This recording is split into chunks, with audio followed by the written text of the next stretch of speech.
Hi. We're gonna do it, you guys. I said I couldn't get it working, but, here we are.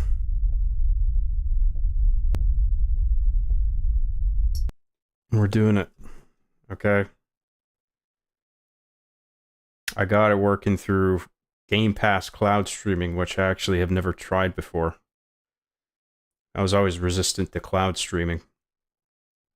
Because I thought the latency would be bad and the quality would be shit. And I can see, I've tested it out, and the latency and the fidelity is a bit of a problem, but it's surprisingly okay, I think. I think it's tolerable. And we're not going to play this on a high difficulty anyway, so because I don't want to spend too much time on this. And I don't want the latency to be a problem either. So thanks for tuning in, everybody. Indeed, we are doing Halo 5 Kardashians. Wow. It's time to finish the fight, trademark, once again. How many times have we finished the fucking fight now?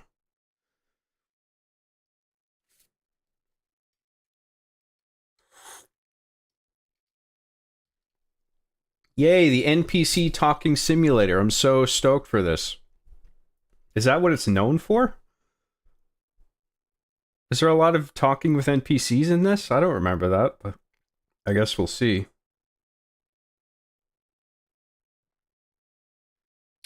Nice to see you, Sarah. What else? Most carcinogenic stream. Look, I know some of you are on board with this, some of you are not. But, like I said, if I could get it going, I would. When I did a poll, that's what won. And I managed to get it active through cloud streaming, and I've never beaten this game. In fact, I realized that it's saved. I played this on Xbox One, because I have the console somewhere. I don't know where the controller is. I don't even know if I know where the AC cable is, and I don't know where my game disc is. But I've played the game before, and Microsoft saved my save is on their cloud service, which I didn't realize it was. So I saw just how many missions I was in, and I beat it about halfway, and I gave up because I was so bored with fighting Prometheans and shit. But I do actually want to finish this game. I may not enjoy it, but I want to be able to say I beat all the fucking Halo games, you know what I mean? Except for Halo Wars, but I'm not really counting that. I want to beat all the shooting, the pew pew Halo games. Okay, so let's just fucking get this out of the way, and then we can move on to something else. Now there's an absolute perfect choice of t-shirt for what you'll be playing. I thought so. It's a Xbox Red Ring of Death and 2001 shirt mixed together.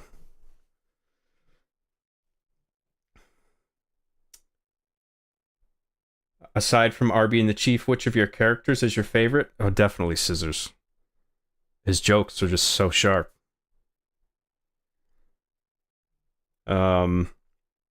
You picked the shirt on purpose because people don't want you to play Halo 5? Yeah, something like that.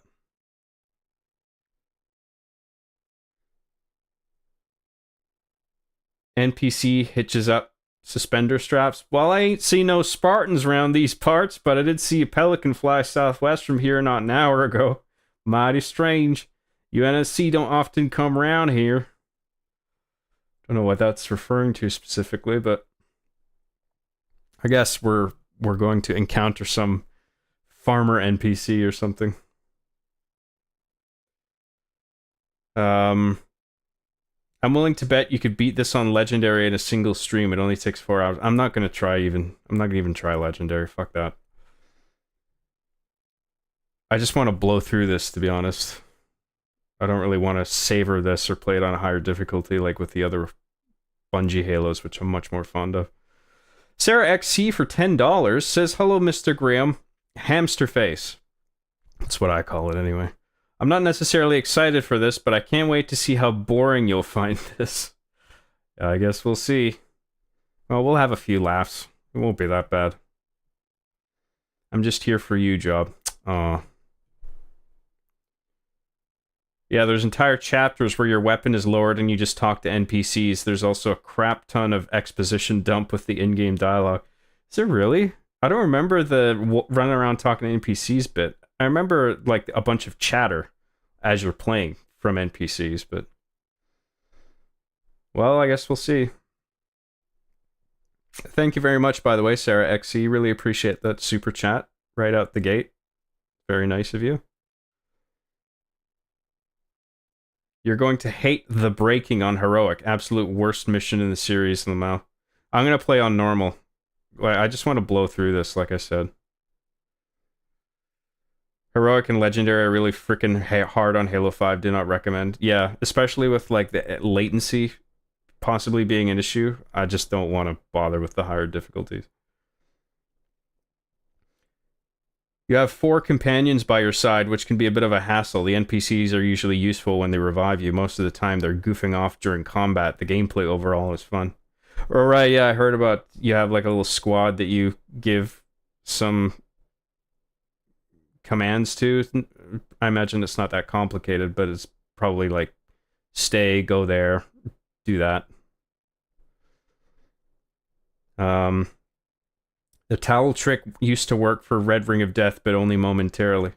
Well, the idea of the towel trick was to keep the internal temperature of the console consistent. So if it was, which, you know, and if it's on, it would be warm. So you want to keep it warm.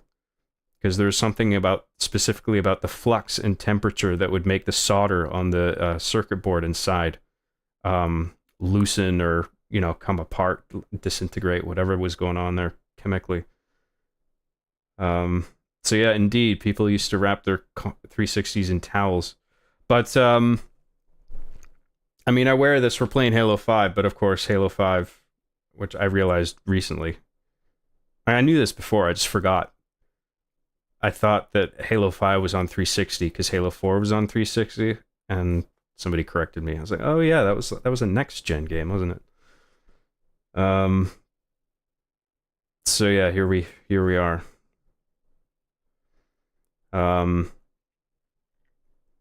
John, did you ever get a red ring? I was always terrified of getting those, even though I had an Xbox 360 Elite. Yeah, I think I might have gotten 2 of them. And I think both times I sent my console into Microsoft for a replacement. I think it might have, the replacement might have failed too, if I recall correctly. I can't remember. I think I got at least 1 red ring. But yeah, it sucks. There's a unacceptably high failure rate with the 360 consoles. Legendary is frustrating solo because of the huge maps and how it's meant to be played with real people. Oh, like online or local co-op. I don't probably doesn't even have local split screen co-op. It's probably just online, right? Yeah, we'll be doing it solo. Remember, you can do ground pound like Yoshi. Really? Woohoo! Press A and then Z in midair. Butt stomp.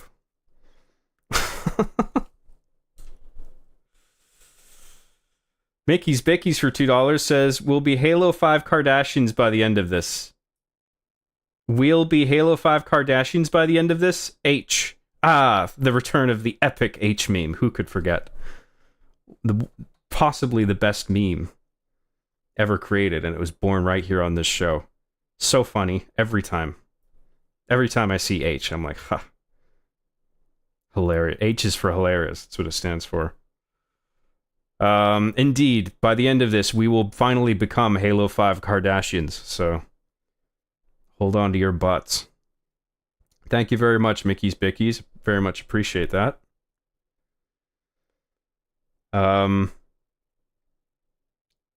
If you never read any Halo books, then you will have a hard time following the story. Oh, that's stupid, because I shouldn't have to know the books to... I've read a few of the books, but not all of them. But I shouldn't have to read any books to understand what's going on in the game, so that's... I don't like that. Um, who knows? You might like it. You like The Last Jedi, Game of Thrones Season 8, and gave The Last of Us Part 2 a glowing endorsement. Who knows what else you'll like? Game of Thrones Season 8, I've changed my mind on. I watched it again recently, and I was like, what was I thinking? This is actually bad. Just didn't really register with me the first time. The Last Jedi, I see why people have problems with it, but I also didn't hate it. Same with The Last of Us Part 2, I actually quite enjoyed playing through it, though I do understand why people don't like it, and that's fine.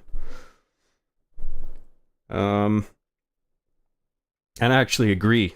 I just don't feel as strongly negatively about it. But yeah, it does have some fundamental problems I came around to later.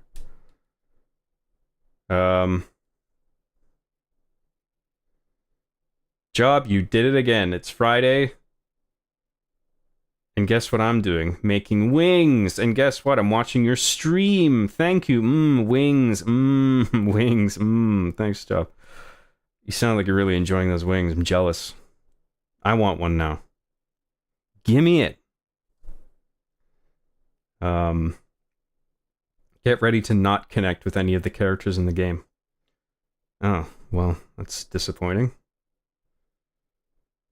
Hoping to at least be somewhat invested in the story at some point, but... Go there, shoot him, revive them, drive that. The most useful one is pick up that weapon, just like giving Marines rocket launchers with one rocket left. Oh, because they'll have infinite ammo with it. You might enjoy the story if you don't take it seriously. It's fucking bonkers. I don't remember it being bonkers, but I only played half of it, so... John, I thought of a name for us, the fan base, the CJG unit. Not sure if lame or most name ever. Hopefully you get a chuckle out of it. Thanks for reading my comment and everything you create. Oh, you're very welcome. Thank you. Not bad. A play off of G unit. I get it. CJG unit. Not bad. I don't mind that one. Are you ready to play a game about Master Chief having a gay loving stalker? I know Spartan Locke is like a Spartan. He's a legendary Spartan hunter. And he's got a locky thing, a suit locky thing. And he's gonna... One of the big threats is that he's gonna throw it on Chief. And lock down his suit. And I remember they have a fight. Like a little bit after that is when I quit. That guy, 1344 for $20 says, man, I've been watching Arby and the Chief since Season 3. Always loved your job tent, and the humor has definitely shaped my personality in some way. Always appreciate all your work, whether it's stream or shows. Stay gaming, friend. Thank you so much, that guy, 1344. I really appreciate that. Glad you enjoy it. Very nice of you. Halo Legendary on Halo 5 is borderline freaking impossible. Takes like an hour to kill 2 hunters. Yeah, fuck that. Well, some people seem to have very little issue with it. I don't know what the discrepancy is here. Oh look, it's John. Yes. Sorry, but indeed it is me. Clogging up the internet tubes yet again. So much more valuable data that could be running through those tubes, and here I am. Taking up space on the tubes.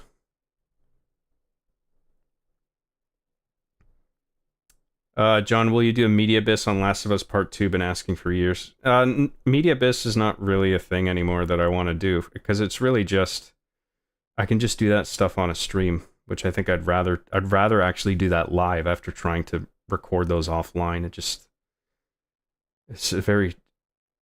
difficult to do. It might be hard to believe, but I have a much easier time getting out of my head and saying things when I know I'm live, rather than sitting in front of a camera offline and constantly fucking up what I'm saying and thinking about it too much. So if I'm gonna comment on games and stuff, I'd rather just do it live. Do it live! Fuck it!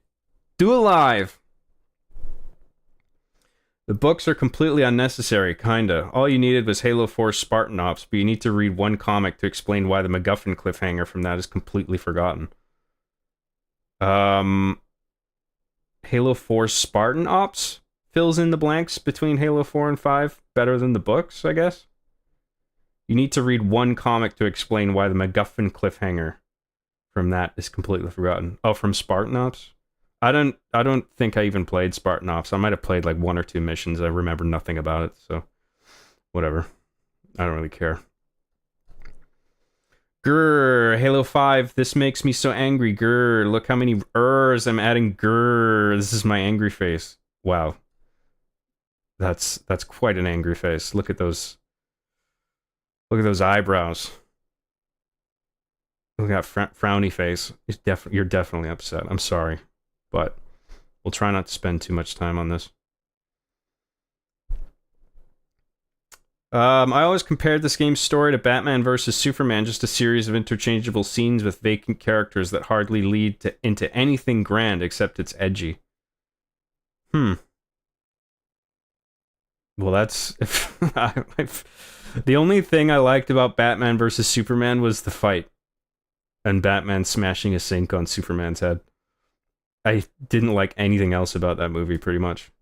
Except, like, you know, Ben Affleck, I think, performs the role well. So same with Henry Cavill, but just the writing, the structure of that movie, it's just all so underwhelming. The Martha thing is stupid.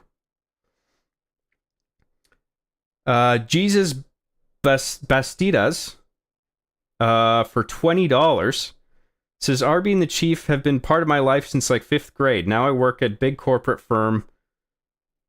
big corporate firm trademark. That's the official name, right?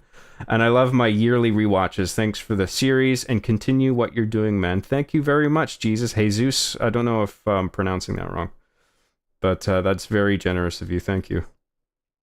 I'm glad you enjoy it so much. Yeah. Happy to have made something that people can rewatch and, you know, it's not just one and done content. I both like and hate how the Forerunner weapons can track enemies. It's useful for when you use the weapon, but then you get swarmed by them. Oh, okay. Are the Forerunner and Promethean weapons the same thing, or are they, like, unique sets? I can't remember. Were there Forerunner weapons in Halo 4? Halo 5 is the hardest base legendary. Halo 2 is pretty close because of Iron Skull. Oh, okay. Yeah, well, when you say base, you mean no skulls on, right? Definitely true. They turned hunters into mini boss fights. They're worse on multiplayer because they become absolute bullet sponges, basically eating tank shells and splazers. Really? Fuck. I guess, yeah, if they're turning them into mini boss fights, essentially, then yeah, they would beef up their health and stuff. I wonder if they have, like, little health bars or something. I can't remember.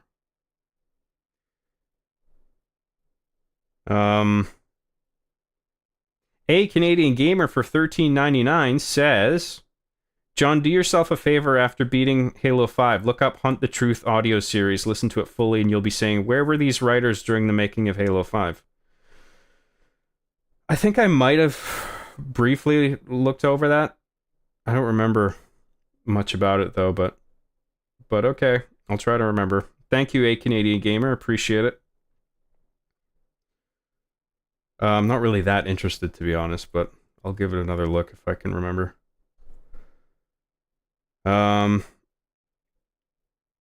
Thanks a lot. I really appreciate that.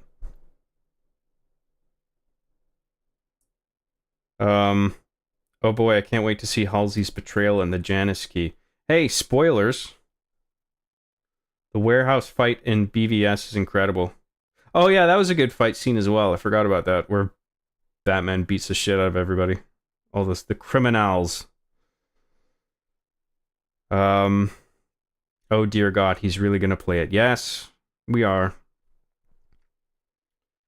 I do like how they made Hunters really cool and actually challenging. The other Halo game Hunters are Fisher-Price toys compared to Halo 5 Hunters. Really? Well, if we're just gonna play this on normal, because I don't want to be hung up on shit like that.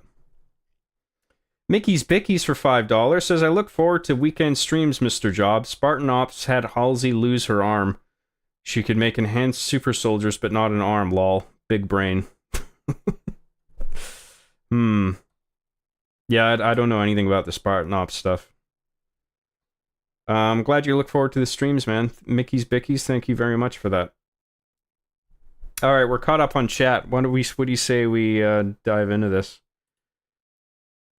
I gotta restart it on the cloud service because I was inactive for too long. So just give me a second here.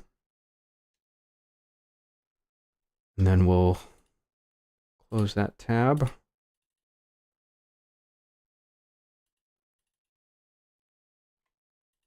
And then controller on.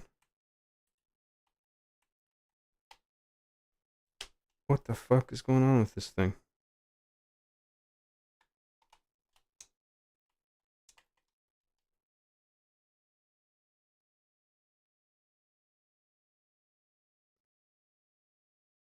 My controller's misbehaving. I don't know what's going on. Can't be out of batteries.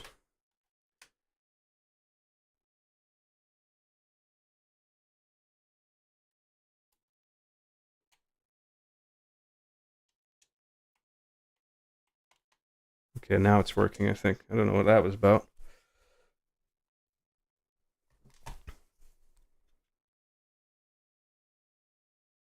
Okay, sorry guys, almost done here.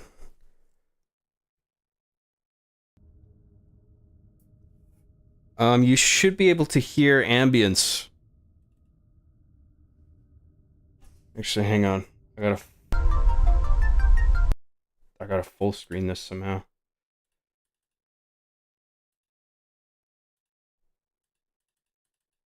Why is this not full screening all of a sudden?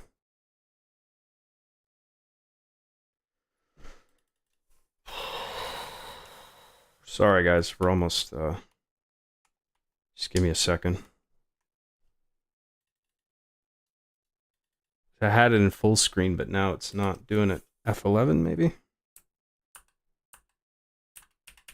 Nope.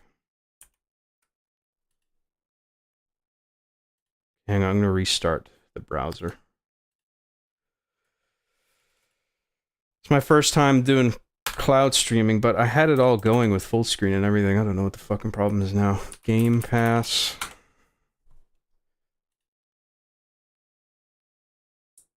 Games.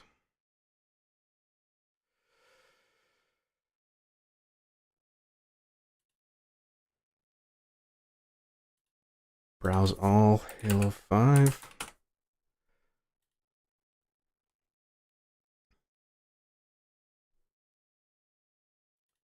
Play with cloud gaming.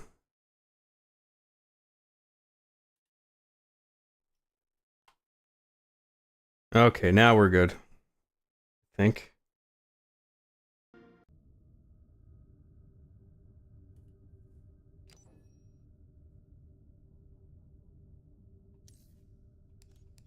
You should be able to hear the clicking and the ambience of the menu. So can you type a cheeky little number 0 in the chat if you can see and hear me in the game, okay? Please. I'm actually gonna move. For some reason, I'm a little off center. I'm gonna fix that.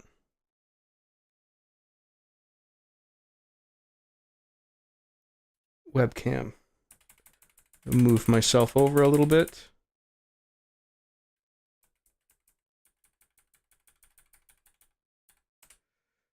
That's all right. And then 0. Okay, good. I think we're okay now. Let's do this. Yeah. The only thing I liked about Batman v Superman was the Warehouse 8 Aiden, where Batman fights the criminals. The choreography is very Arkham-esque. Yeah, that was a good fight scene, I agree. Taylor Corbett for $2 says, epic shirt, John. Thanks for everything you do. You're very welcome. Thanks. I'm glad you liked the shirt. I thought it was somewhat fitting. Even though this isn't a 360 game, but people get it. I watched 2 streamers, John and another that I shall not name on YouTube. Who could it be? It's me again, right? You have 2 feeds of me running simultaneously. It's the only explanation. The controller is trying to warn you. There's a theory. John, is it true that you eat a lot of Junior Mints chocolates? I used to, but now I eat healthy because I'm turning into an old man now. I gotta look after myself. Can't hear game. Are you no game?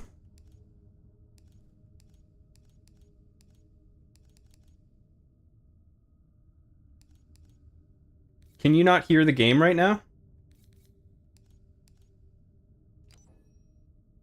You can hear and see the game, right? It's working for me.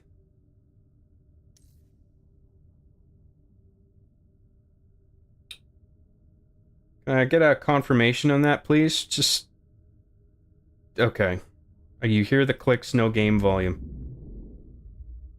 Right, okay. Yeah, it is quiet, because it's just ambient. There's no music on this. So I think we're okay. Maybe I should turn up the volume a little bit then. I'm gonna turn it up 5 decibels. Alright, I think we're good now.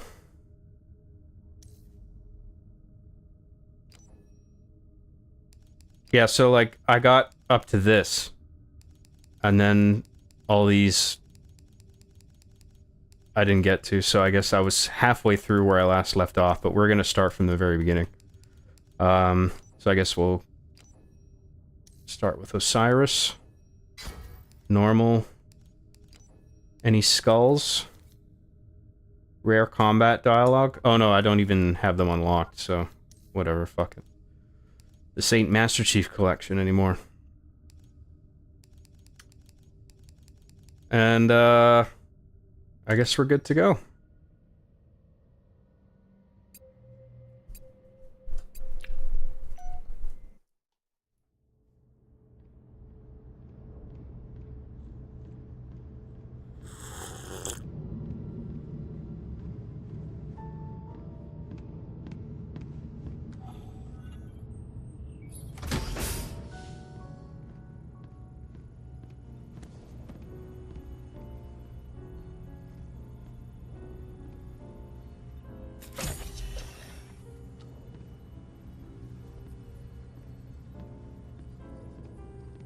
Spartan Locke. I have spent enough years with Oni to know the truth. We can't hear the game. Go south. Go south is the answer to everything, isn't it? After all I have done. Gotta open them rec packs. That's not in campaign, is it? I remember that shit from multiplayer. To kill us both. It's Cortana. She was an old lady.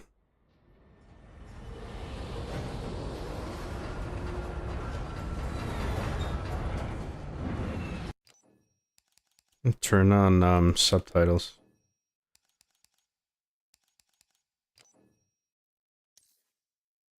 Oh wait, did it save my changes? Maybe not.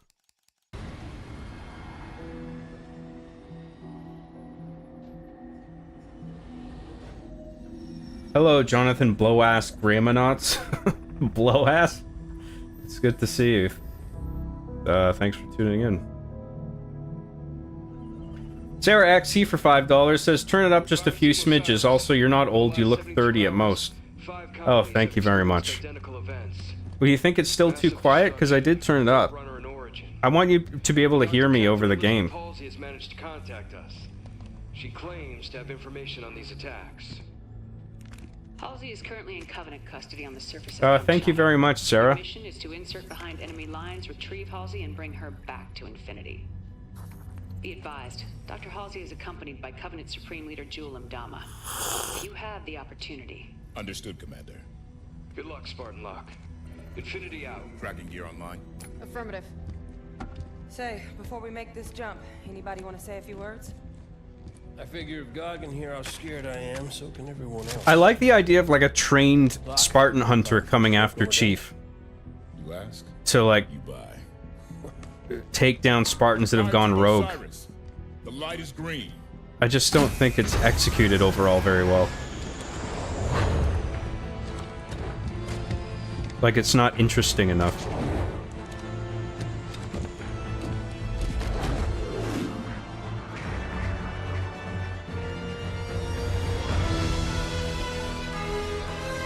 Halo 5, Kardashians.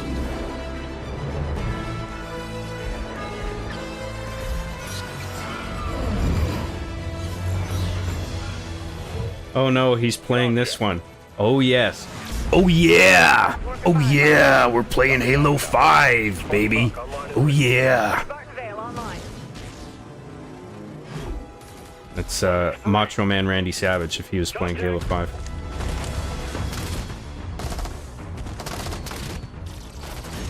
Oh my god, it's all one camera shot!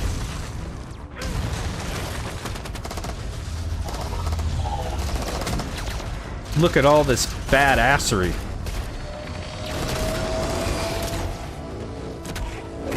Yeah, fuck him up.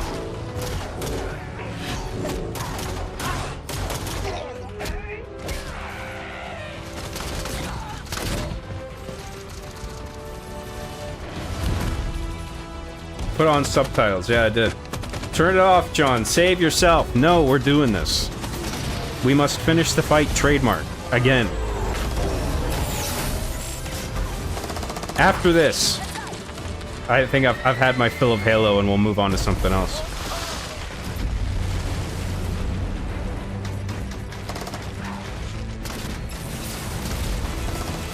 Yeah, this is going on for too long.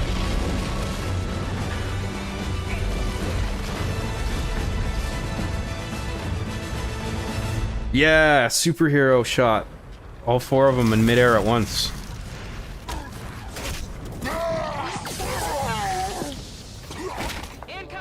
In media res, we're starting off kicking ass. Things are blowing up. Who couldn't like this game? Why the fuck is right stick crouch?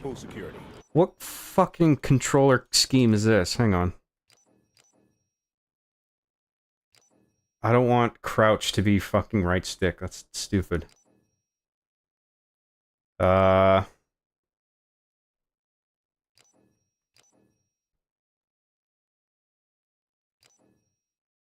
What do I want? What do you guys think is the best one? If I played, what was it I liked in Halo 4? It was like, maybe Universal Reclaimer or something? Is that the one that I played? Halo 4, will that give me it? Recon? Think that's the one to go with? Let me have a look at it. Smart Link and Zoom. Okay, yeah, Zoom's on the stick. Sprint is X. A is jump. Melee, switch weapon. Thruster pack. Yeah, that looks alright. Let's try that. Look sensitivity 10. That can't be what I set it to. On it. That's too fast, yeah. Let's try 5.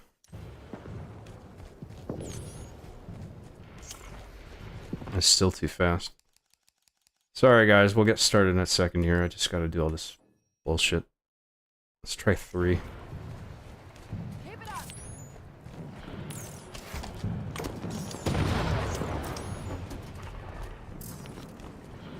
This actually still feels too fast. I think we'll do 2 and then maybe turn up. Our acceleration is maxed out. You know, maybe I should turn the acceleration down. I think that's fucking me. Do that.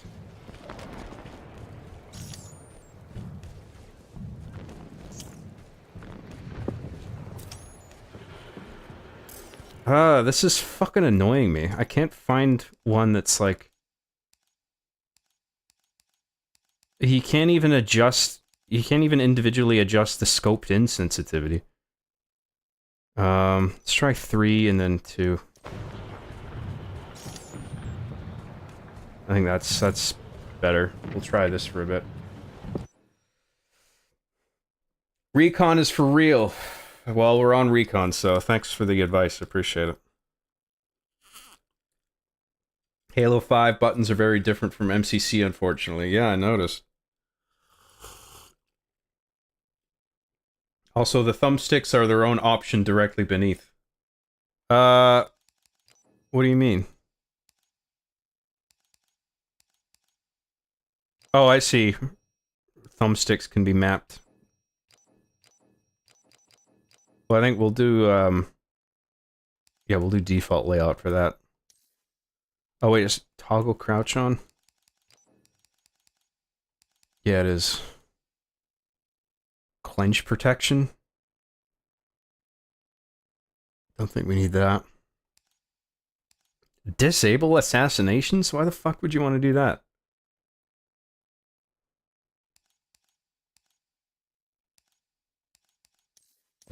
Alright. Cool.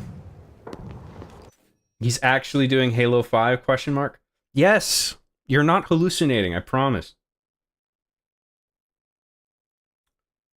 Go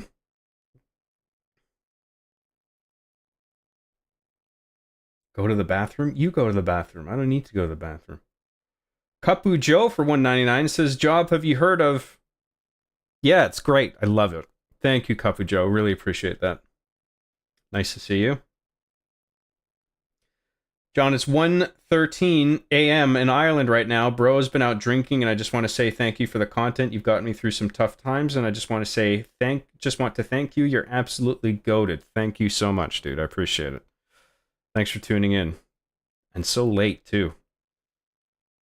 All the way from Ireland. I can't do an Irish accent. My turn, nerd. Oh, hey, Blabs, what's up? Yes, we're playing Halo again. We're finishing the fight trademark once again. We're almost done. Finish Halo 5, and then we'll be finally fucking done this series of games, because I'm not going to bother with Infinite. Fuck that. I don't care enough. Jay Oki for 320 yen says, sex box. Is that a vomit emoji? It's a little sort of gritted teeth frowny face. Is that what that is? Fire 100. And then... drops of water. I hope. Jay Oki, thank you very much for that. I appreciate it. I hate that the assassination... Fucking hell. I hate that assassinations were taken out of Infinite 2 steps forward, 8 steps back. Oh yeah. I don't know why they would make it optional in the settings either. Seems weird. Christian DeRamio for $5 says, this is the first Halo campaign I quit midway through. Good luck for... so did I. Yeah, that's why we're finally finishing it. For Halo Infinite, I quit right in the beginning of the story. Well, I beat Halo Infinite. I was interested just enough, but... because I was hoping by the end there would be something cool, but there really wasn't. Thank you, Christian DeRamio. Appreciate that. Hope I'm pronouncing that right.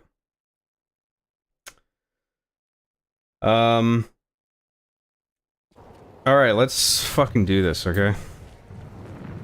It's about time. Rip that guy. Halsey and Ndama are holed up inside a Forerunner structure ahead. That's our target. So Halsey called us? She said there was something big happening, and gave Captain Lasky coordinates to find her. Big things are happening. We're one hell of a trap. Halsey and Jewel aren't just gonna wait around for us. Maybe we should get a move on. Contact. This latency kinda sucks, but I can deal.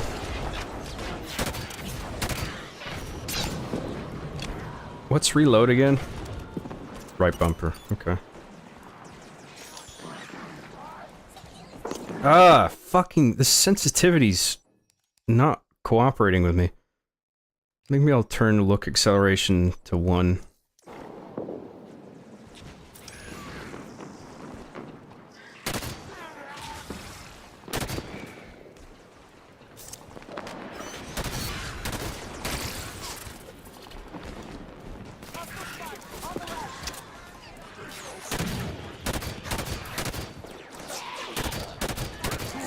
I really don't like the aiming. I can't quite put my finger on it. Apparently you can't play this with a mouse and keyboard either. If you're doing it through cloud streaming, you actually need a controller. Which is a bit annoying. Yeah, it's gonna take me a little bit to get used to the controls here. Yeah, the lack of acceleration makes it feel more like the old Halos. Prefer that.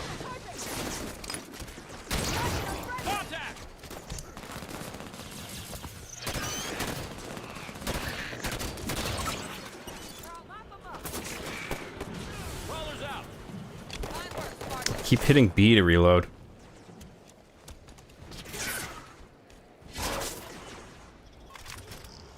Oh, these fucking dog shit weapons again. Wonder if they've improved any.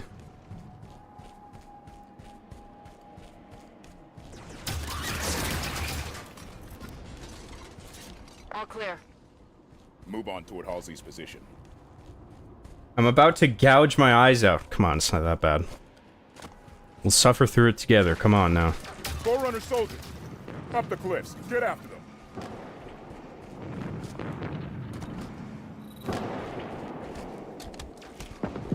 Oh yeah, the clambering.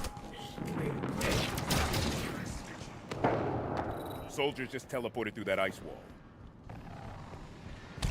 Sprint and then press B to Spartan charge. What's sprint again? Oh, it's X, right? And then B?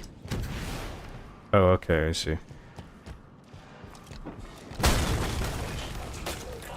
Yeah. Oh, yeah!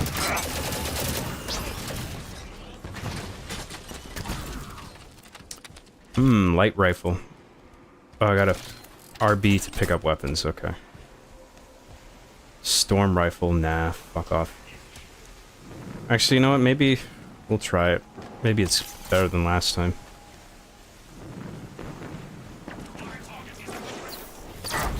Prometheus, all sides. We could push right up the middle. That would be rough. Might want to consider flanking them. Move smart. Fire with a purpose.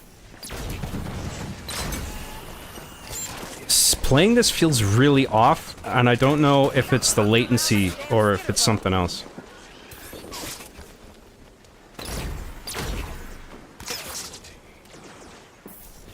It's probably the latency, because like it is almost a second delay, which is substantial.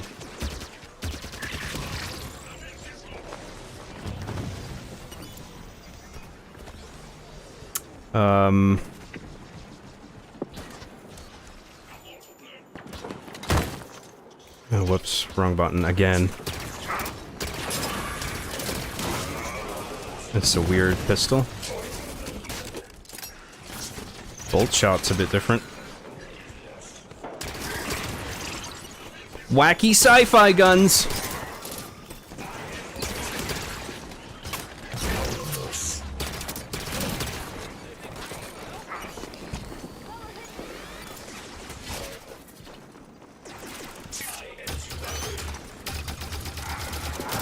I think the suppressor's a bit better.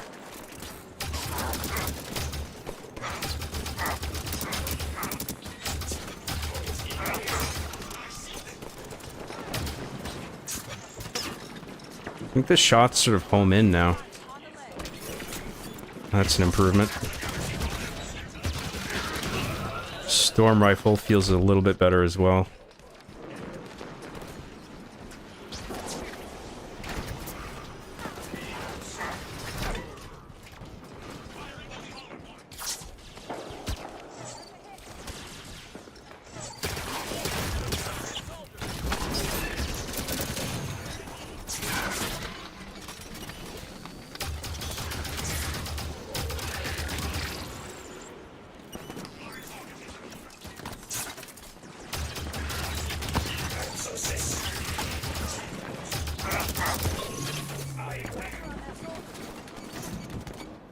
Oh, there's a health meter in this now, too.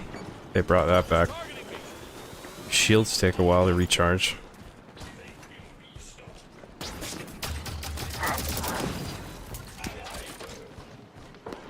Scatter shot, or whatever, bullets sort of accelerate now. Or the RPM, I mean.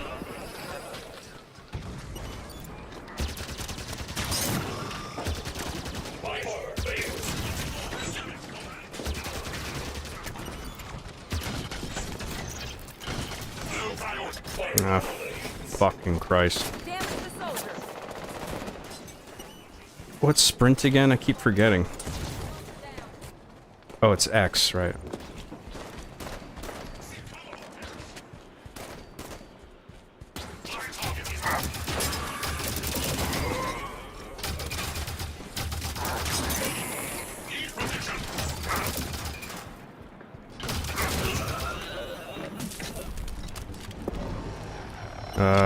Area's clear. Move on. Let's get another gun. Good work, Edward. Need the battle gun, that's what I need. Briefing, Dr. Halsey lost her left arm. When did that happen? This game just sucks. Oh, there you go. Mystery solved.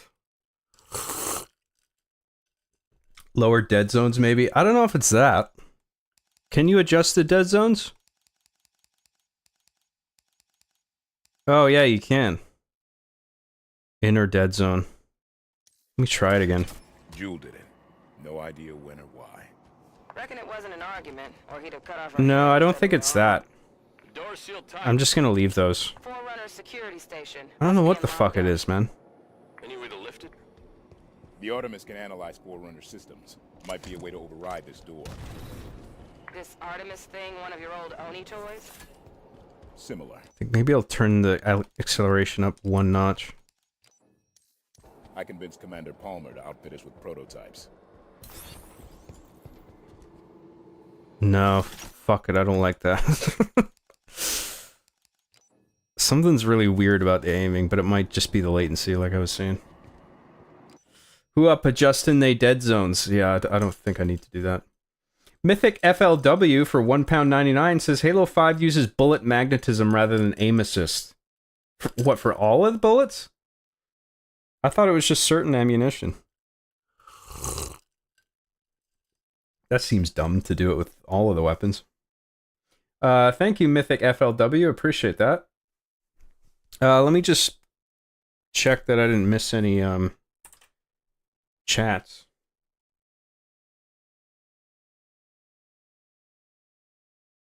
Ooh, yeah, I did miss a few. Sorry.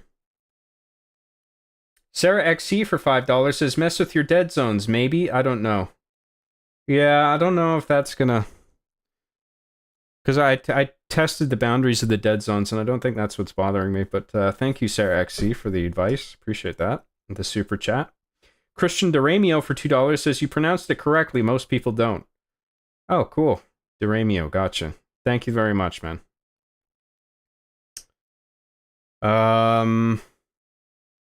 Are you making any more Hard Justice? Love the first episode, and I'm dying to see more. Yeah, I'm shooting the second episode now, so I've still got hundreds of shots to get though, so it's still going to take me a while. But yes, it's in progress. Glad you're looking forward to it. This game is coming up on 10 years old. Still feels like the new one somehow. In like a good way, or I assume a bad way? Why not just remap to what you're used to? Yeah, because there's so many of them. I didn't want to fucking read them all. Recon seems... You know what? I think I do actually want to change that now that you mention it. What do I want to switch it to?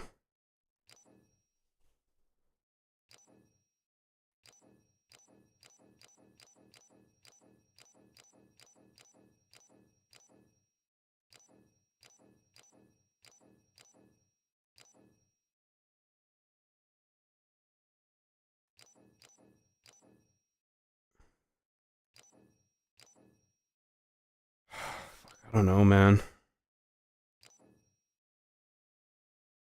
What one puts reload on X?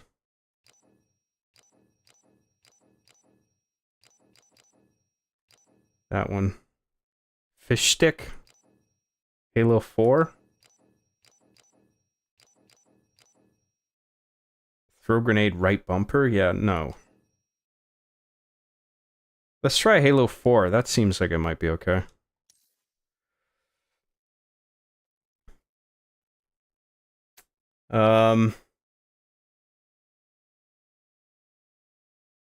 Picking up where I left off, sorry.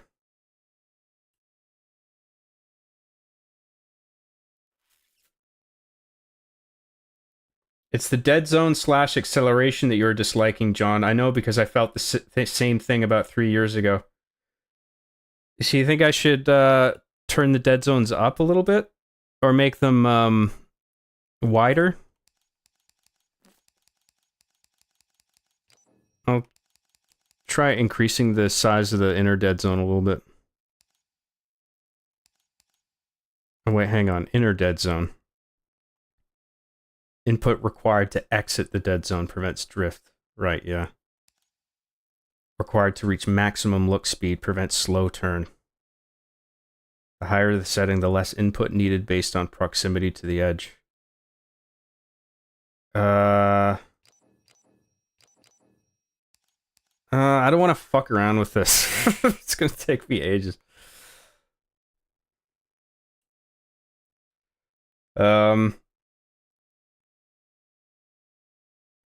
Mythic FLW, thanks for the super chat for £1.99. I think I read that one out already. Bullet magnetism, yeah, not really a fan of that.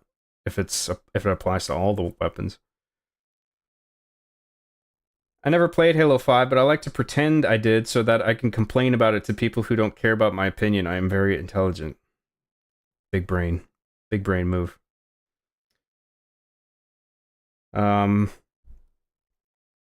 All weapons in general and Halo 5 are the best feeling in the franchise, to be honest. All plasma weapons are no longer trash, and UNSC weapons all feel punchy as fuck. I don't know if I agree, but maybe as we go on. Solar Hypercane for $4.99 says there's a mod in Left 4 Dead 2 that replaces Coach's voice lines with your Master Chief's character's voice lines. Oh, like Microsoft Sam, you mean? That's funny. I didn't know that. Thank you, Solar Hypercane. Really appreciate that. Lamau, no, I'm shitposting. Yeah, I figured.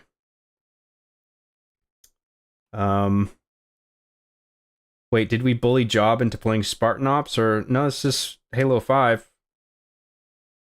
And is there Spartan Ops in Halo 5? I don't know. This is the only Halo game I haven't played. Wound up skipping this whole console generation, at least partially due to this not having split screen law. Yeah, I gave up on this generation some ways into it. I didn't at first. I didn't just ignore it. But I lost interest in this generation. Like not even a year in, probably. You're not making hard justice right now. You're wasting time playing video games. Just kidding. Love you, John. Well, I use my weekends for streaming, okay? I use my weekends to stream dog shit games nobody wants to see me play. Like Halo 5 Kardashians. In what world is sprint the X button? Yeah, I'm not a fan of that. We'll see. We're on a new one now. We'll see if that's any better. Just go with the raw controller settings. I didn't like the default. What is that red stuff he's drinking? It's whiskey with Bull's orange and some maple syrup in it. Jesus Christ, Halo 5, yes. Dead zones go down, Jonathan. You want me to turn the dead zones down? Maybe later. Right now, I don't really want to do it. John, please get to work on the JCG con so we can all formally introduce ourselves. That's never happening. Now, I was referring to Halo 4 Spartan Ops, some of it, well, just Halsey and Madama. Kind of led into Halo 5, while everything else kind of went nowhere. Trying to find an episode of either Arby and the Chief or the original Hard Justice where a guy throws a grenade at some other dudes in a warthog and the guy yells, "Repent," as he throws the grenade. So funny. That's in Arby and the Chief. I think that might be the one... I think that's the one... I think that might be Glitch, where people lose their high abusive swords. And then everyone freaks out, and that's why that guy does that. I could be wrong. Mythic FLW for £1.99 says, I love Halo 5 retardians. Retardians. Nice.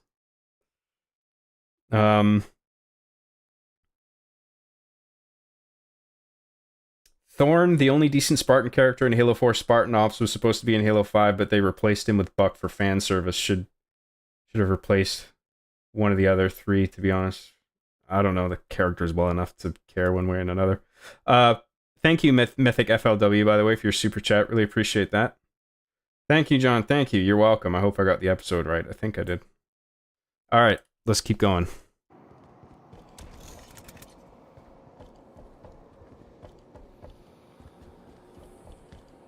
I wish I could turn off acceleration entirely. I hate that it makes you pick a number.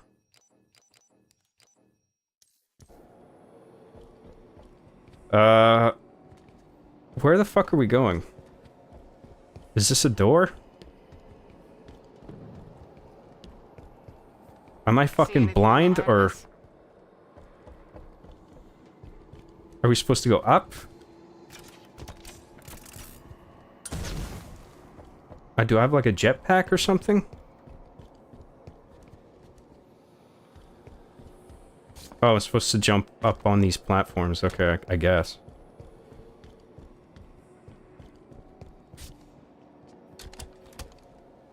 Oh, it's like teaching you the clambering, I guess. Let's see. This should do it.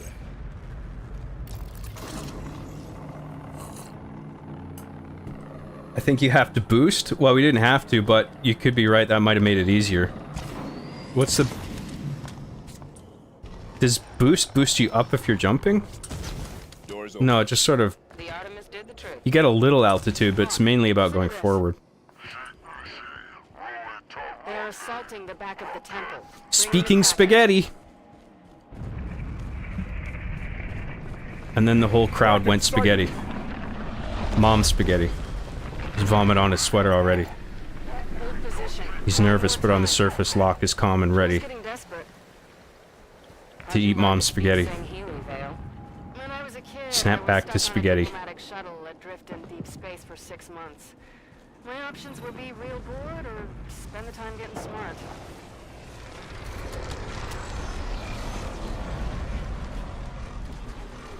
Our destination is on the other side of this battlefield.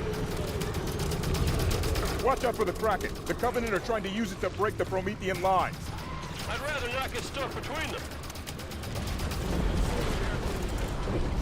God damn it, I fucking hate these controls.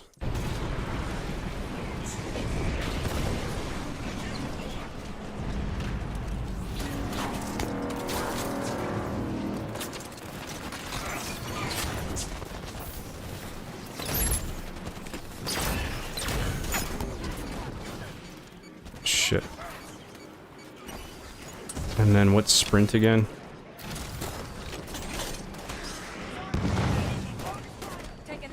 Oh, it's right stick, or left stick, I mean. Yeah, I think I prefer this control scheme. Feels a bit more intuitive to me.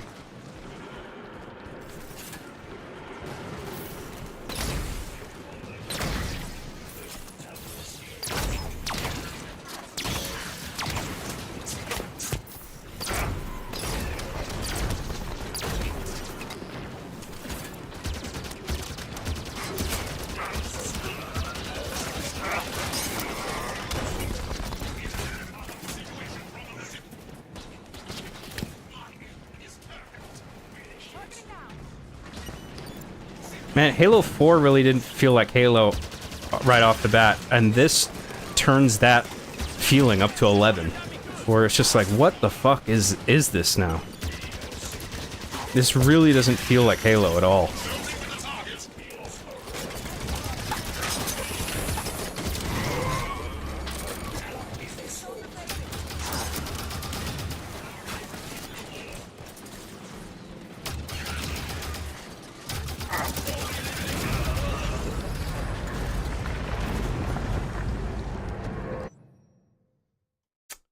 Long time no seek, John. How's life been treating you? Good, man. I'm doing all right. Thank you. Thanks for tuning in. Kapu Joe for $1.99 says the game wants you to know you're not Master Chief. I suppose so. Thank you, Kapu Joe. Jay Oki for 320 yen says, take my money. Parentheses, I am a piece of shit. Come on. We're all pieces of shit, okay? You, me, everyone. You'd have to be a piece of shit to get any enjoyment out of these garbage streams. Keep moving toward But, I appreciate you guys tuning in anyway.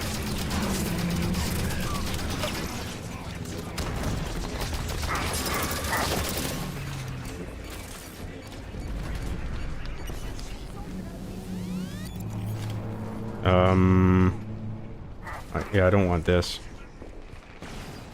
Pick up bolt shot. I don't like this pistol, but whatever. Better than nothing.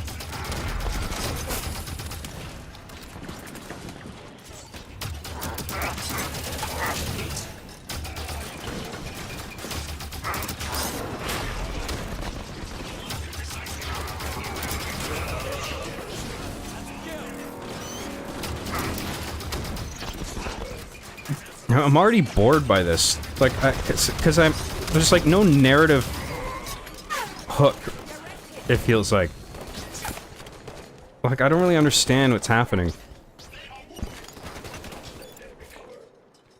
But, you know, it could be that I just wasn't paying close enough attention in the cutscenes or whatever.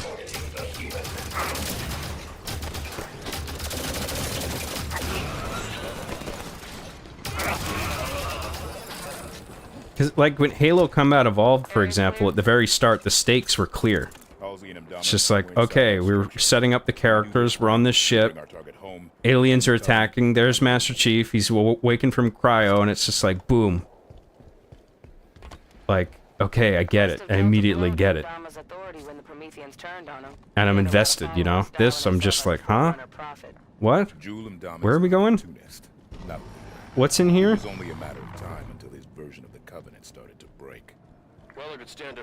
And there's all this stuff about Covenant lore. I'm just like, what the fuck is even any of this? Like, I guess it already expects me to have read a bunch of the books.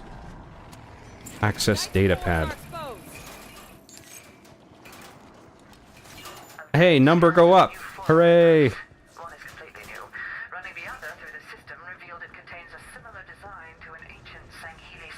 new kind, too. Like they reported on Oban. Concentrate fire on the broken armor. Does it say whether I've got a checkpoint? Oh yeah, it does, okay.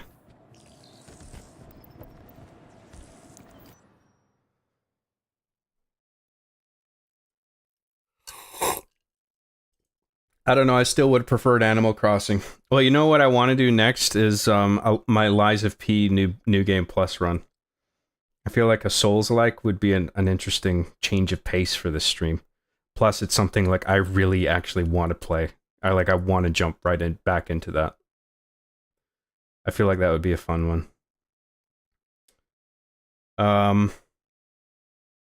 John is going to rage out only to have someone clip it and entitle John Graham has nervous breakdown over game controls. Gets mocked by his own fans. Don't know if nervous breakdown is how I would put it. But I guess you gotta put that in the title to make it clickable. John literally has a fucking huge meltdown.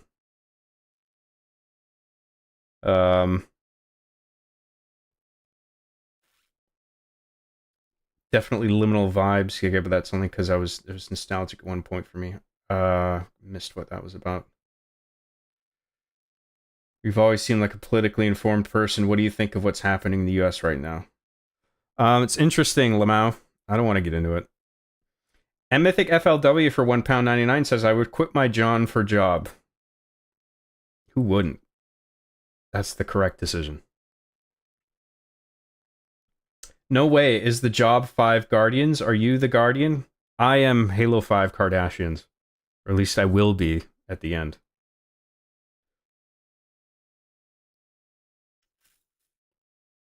The Janice Key thing still kind of pisses me off, not gonna lie. I don't even know what that is. I don't remember. Solar Hypercane for $4.99 says, no, John, it's not just you. Halo 5's story relies heavily on you reading outside Halo lore like books. That's fucking stupid. It shouldn't do that. I don't care how good the books are or how popular they are. Like, you don't do that. When it's a game or a movie, you have to make sure all the elements you need to be compelled are contained in the media. Mythic FLW for £1.99 says, I would love to see you play classic Resident Evil games. Well, that's definitely an option. I got them all on Good Old Games, and I tested them out, or at least a couple of them, and yeah, they all work fine on Windows, so I think I can do that. I'd be happy to, but I think Lies of P is going to be the next one, because I really want to jump into that. I'm itching to play that again. Solar Hypercane, Mythic FLW, thank you very much for your super chats. I really appreciate that. Farting so bad right now, but this stream is getting me through it. Me too. Let's sniff I'll sniff our farts together. Fart with me.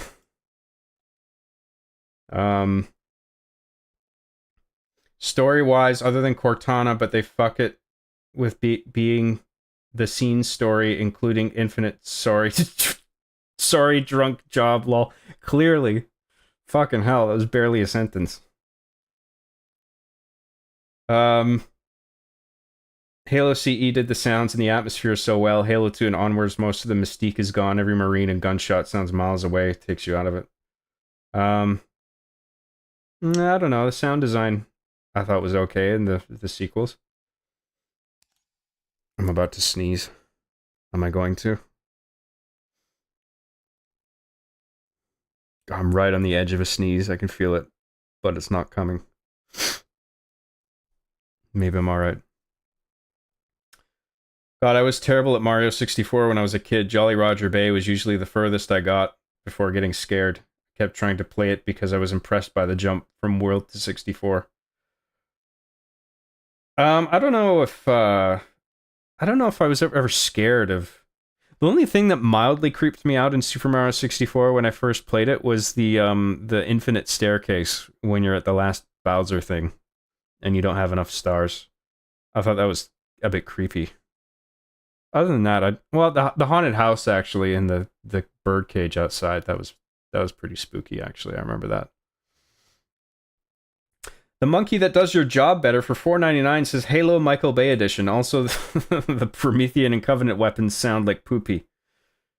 Yeah, well, it has that Halo 4 problem where it's not necessarily bad, but it sounds so foreign to what you know all this sort of sound design and music to be in the older Halo games. It just like seems to deliberately go against everything that was established. Like it's trying to be something new to a fault. I don't like that.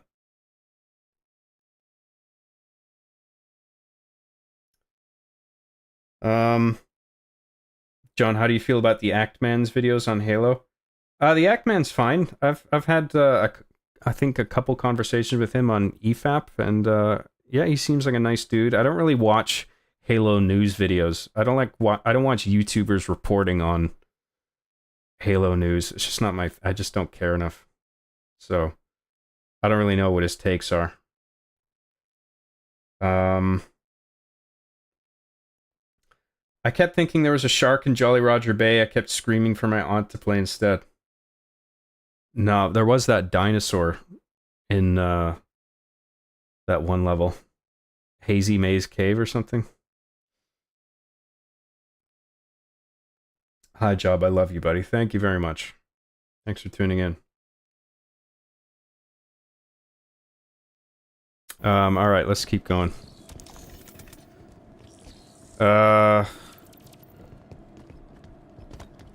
Oh, here's where the A-Lamals are, or the robots.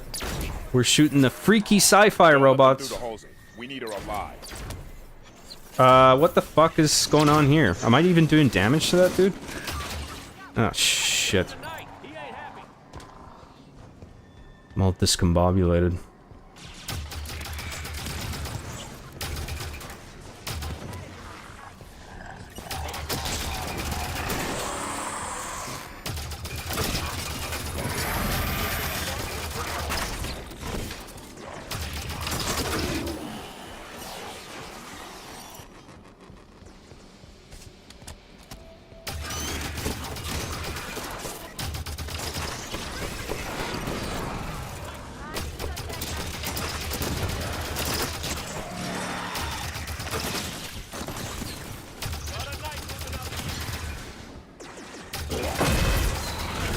God, the aiming is really pissing me off.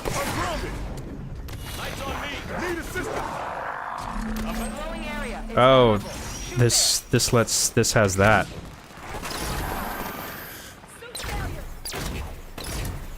Forgot about that. What the fuck is going on here, man? Does these guns not work on them?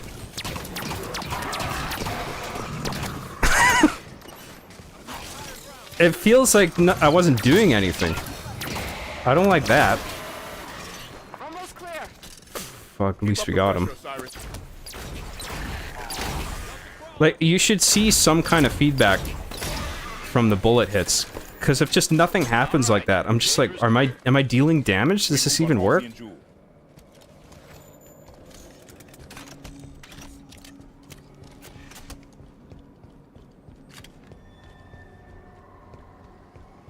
And now we're going this way? Oh, I guess so. Oh, I can pause. Wait, now I can't. Now I can. Weird.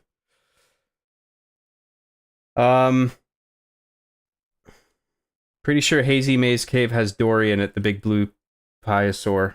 Plesiosaur? You're right, yeah. I think they made him look a lot friendlier in the... Did they do it for 3D All-Stars? And they might have done it for the DS version as well. They sort of made it friendlier because they thought the dinosaur looked too scary for kids.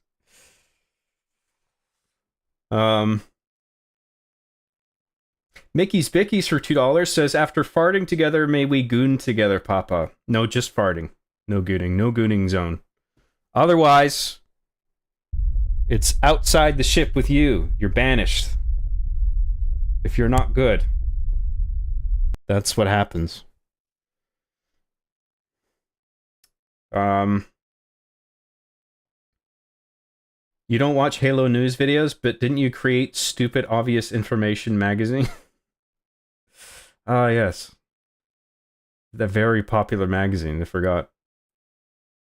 They added weak points on the back of them. Oh, okay. Sarah XC for $5 says, I completely forgot about the reoccurring boss fights that you'll need to face. It's really going to make you angry face. I guess we'll see. Thanks for the heads up, Sarah XC. Really appreciate that. Appreciate the super chats, as always. My face when John's booty is a natural formation. Crying, fire, wavy hands, whatever that is. Yeah, I don't even know what that means, but thanks. I guess that's a compliment. Solar Hypercane for $4.99 says, imagine us needing to watch the bites in order to understand what's happening in the episodes. Yeah, that would be stupid. Although that might actually, there might be a few cases here and there where that is actually the case, but I don't think I've ever made a mainline episode where you needed to watch something else to understand what was going on. Other than, like, watching all the seasons in order. That was about it. He's actually playing Halo 5. The madman. I know. Absolute mad lad. Alright. Let's continue. There are several. Would you like to discuss the finer points of casual reconciliation? More human sarcasm. So you have learned something from me, You Julian. claim to be able to access... And I can. However, I did not claim to be able to access it instantaneously. I'm an alien. I talk like this. No time to dither. You will also afford me respect befitting of the Didact's hand. Seems your fingers are an open rebellion, Han. Enough! That dialogue is a bit weird. This location does not serve my needs. When she makes another transmission, I must I triangulate. tire of this, Doctor. You have been chasing shadows for weeks to no avail.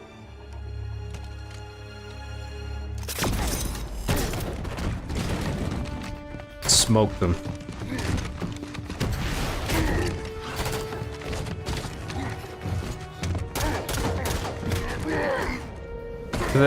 action I find a little too flashy in the cutscenes. I wish they would tone it down a bit.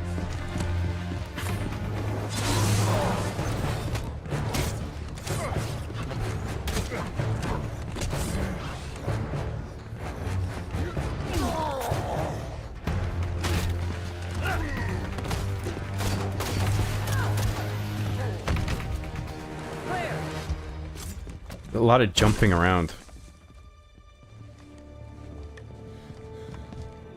Dr. Halsey, Captain Lasky would like a word with you. It took you long enough.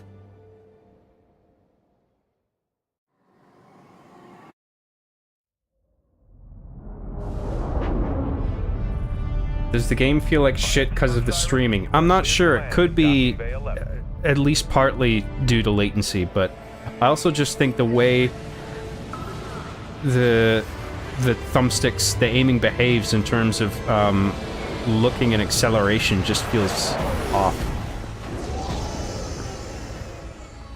Be it all of the above, you know?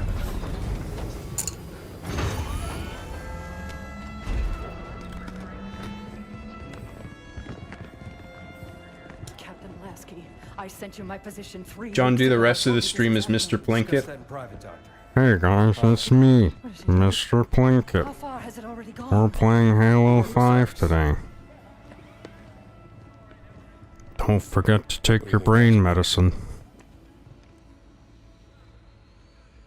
We're playing Halo 5. Oh. Oh.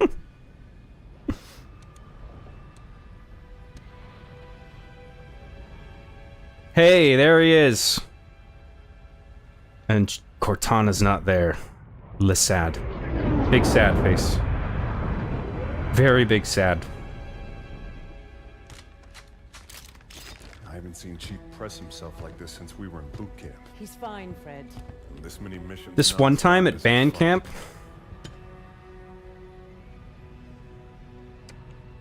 Sierra 117 to infinity. Blue team has located Argent Moon. Sarah XC for $5 says, I like how they make the Spartans all cool and badass action scenes. Maybe they took inspiration from Red vs. Blue. Yeah, they could have. I'm less a fan of that, though. I wish they would actually tone that down a bit. It's the camera work and them constantly jumping around is just a little too... It's a little too much. Wish the combat was a little more grounded. Bad choreography, that's why. I don't know if it's bad, but it's just a little excessive. Thank you, Sarah XC, once again. Appreciate that. Haha, that Plinkett voice is awesome. Oh, some of my impressions are okay.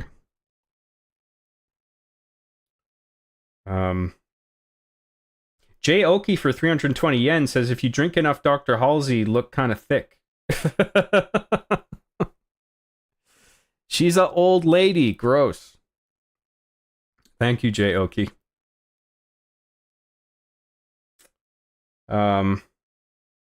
It's him, Mustard Chad. Yes. Mystery cheese. That's the proper pronunciation.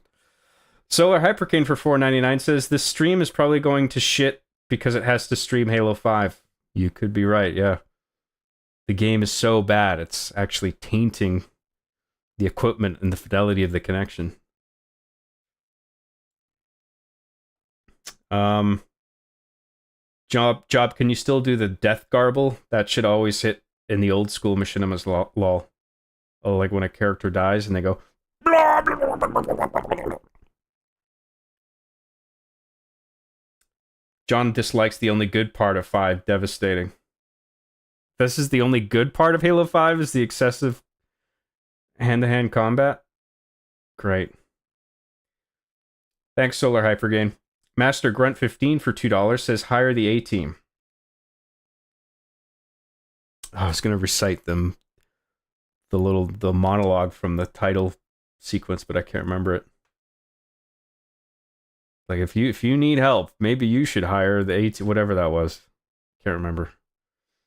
Thank you, Master Grunt 15. Appreciate that.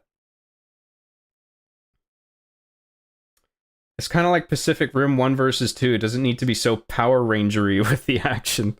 Yeah, it is. It's a little bit Power Rangers, I think. That stuff is cool and all, but it doesn't belong in Halo. Works for Red versus Blue because that's its own thing a bit. Yeah, Red versus Blue kind of cranked it up to 11, but I think because Monty did such a good job on it, you just go with it, I guess.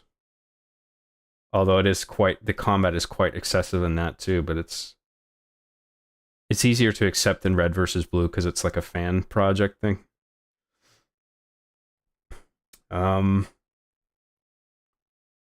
Jelly Stash Studios for £1.99 says, Job, I had a dreams. I gave you monies and heart and love. Thank you, Jelly Stash Studios. Appreciate that. I'm definitely feeling the love. Master Grunt 15, I can't remember if I thanked you. Jelly Stash Studios, thank you both very much. By that logic, Hello Kitty Island Adventure will be streaming at 120 frames per second, 16K resolution. 16K resolution, you say? The newer Halos are rated T. Honestly, I never thought the Halo franchise entirely was that M-rated deserving. Was Halo Combat Evolved rated M? Maybe it would be for the Flood and shit like that. There might have been some mild swearing as well, like I can't remember. Zompk for $4.99 says, Job, do your iconic LA Valley Girl voice. My LA Valley Girl voice. Hi, guys. Like, oh my god, we're playing Halo 5? Video games are for fucking nerd babies, okay? Infinity. 117 out. Halo? What's that?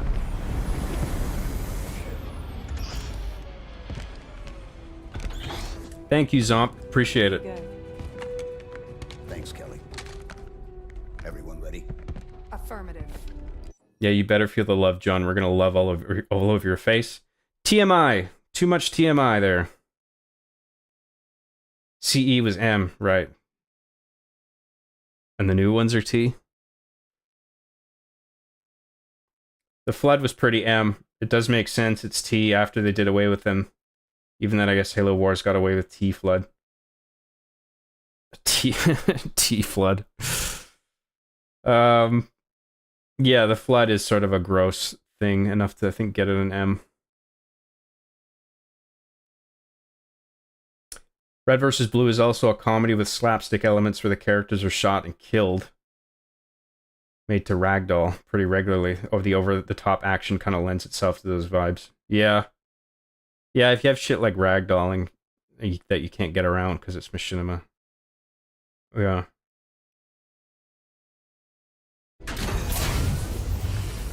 You good?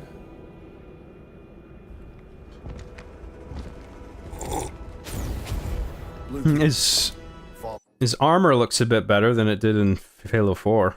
Wow.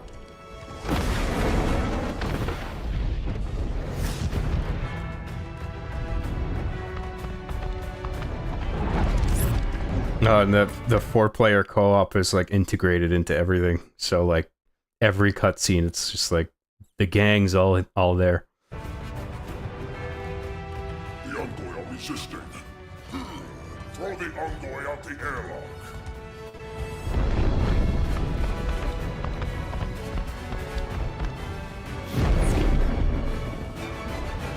They fly now? Well, I mean, they've always had like jetpacks and shit, and they're in 0G, so they can fly around. It makes sense. This is a little too... I don't like it when a whole team of heroes or whatever, all their actions are a bit too synchronized. It just comes off as corny. Like them all pointing their guns at the same time, they'll shoot at the same time, they'll smash through the window at the same time, they all do the superhero landing at the same time, sort of.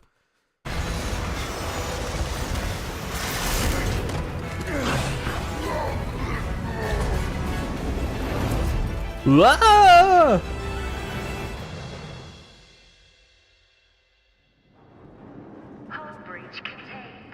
Things are about to get a whole lot chiefier in here, that's right. What do we know about Argent Moon?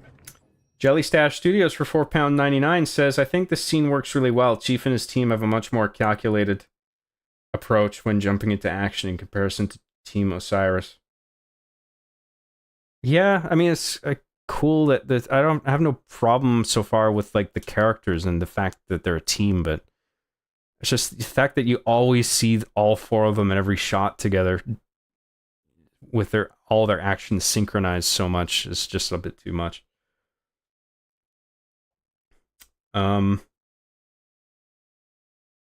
Thank you, Jelly Stash Studios. Appreciate it.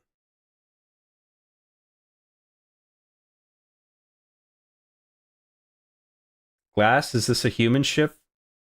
Yeah, it is, right? Went dark 19 months ago. Last week, Kig Has to be. Scavengers found it and sold the find to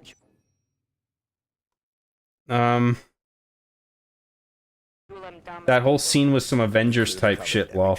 Yeah, it's got a little bit of that vibe. I agree. Retrievalists see central control. Eliminate hostiles between here and there, and deactivate gravity and life support systems. And the weapon switching is pretty fast. We can pull down Argent Moon schematics there.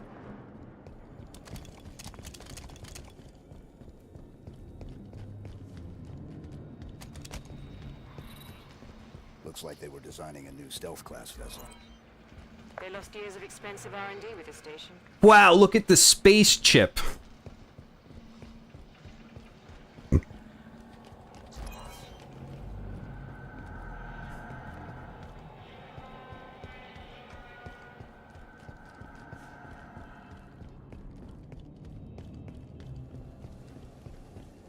Go, go, Spartan Ranger! Yeah. Not really a fan of that.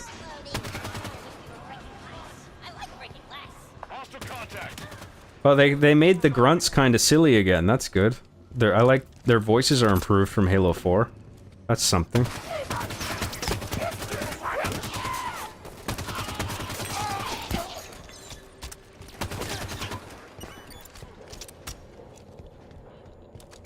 Try the pistol. Oh, the iron sights. Yeah, this feels a bit too Call of Duty. The whole iron sights thing.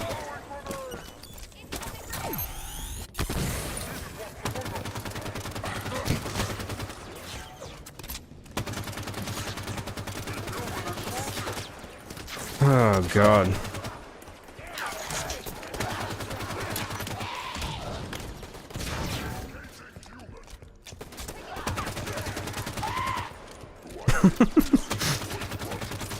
Scream was pretty funny.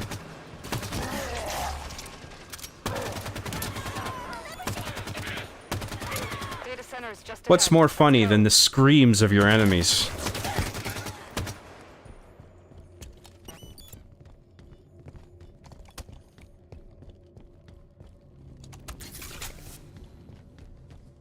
Data center. We've got a complete...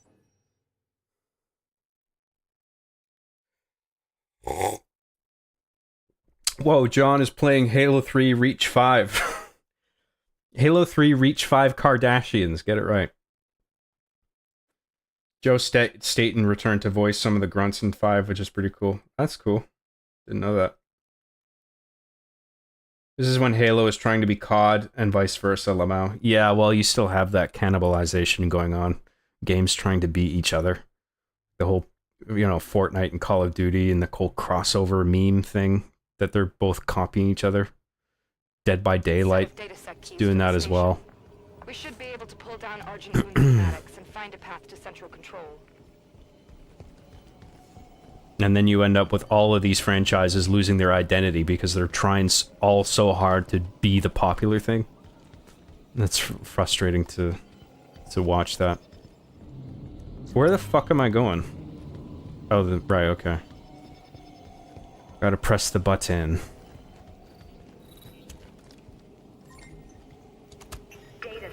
Excuse me, sir, you got your Call of Duty in my Halo.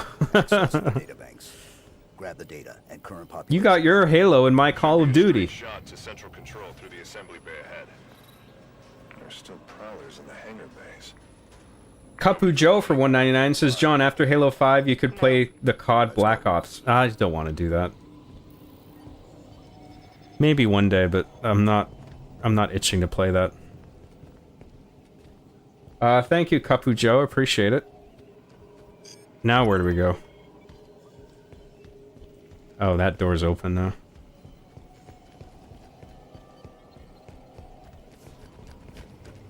Elevator here. Halo 5 Spartans, basically super ninja warriors from outer space. Yeah, there's, like we were saying, it's a bit Power Rangers all of a sudden. Is there a button in here? Oh yeah, there is.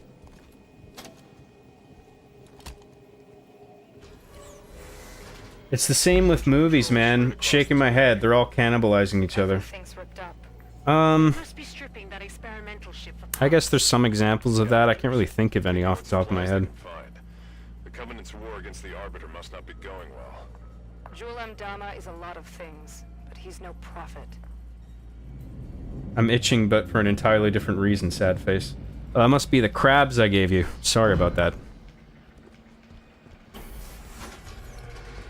Keep giving my fans crabs. Oops. Let's charge through.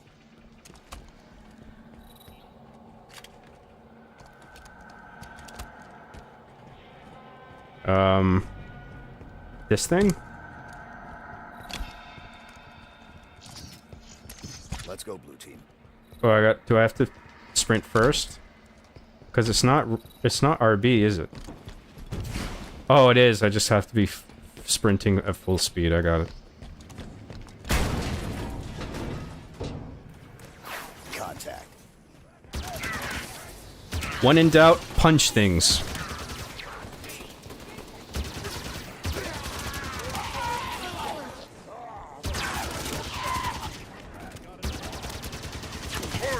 For the glory of Imdama!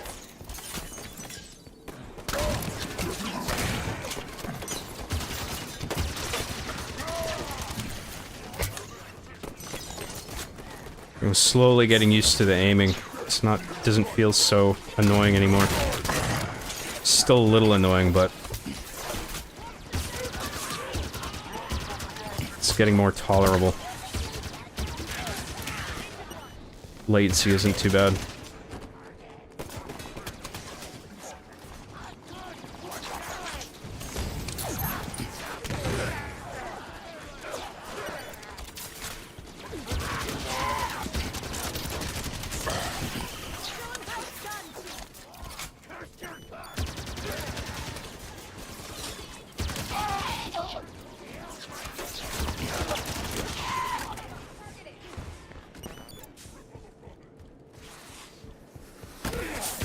Whoa.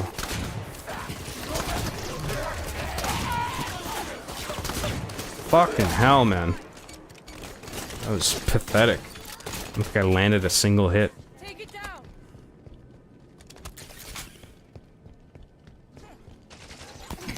down. Lots of super chats today, man. I really appreciate everything. Thank you. You guys are way too kind. Sarah XT for $10 says, I think Arby actually mentioned that in your Fortnite episode, how all of these games are racing to appeal to a younger audience by integrating the current newest fads. Yeah, well, yeah, but it's not just about a young audience, it's just about getting as big an audience as possible, whoever it is, right? And so, like, you have multiple franchises that have just completely lost the plot. Like, at Fortnite, at least, was always crazy from the start, where you could play as all these different characters from different IPs, but now Call of Duty is trying to have the same wackiness, even though the whole point of Infinity Ward bringing that franchise back was to have a more grounded approach overall. But now it's like you can play as Gundams with lightsabers and pro wrestlers and shit, and it's just like, okay, guys, what the fuck are we doing now?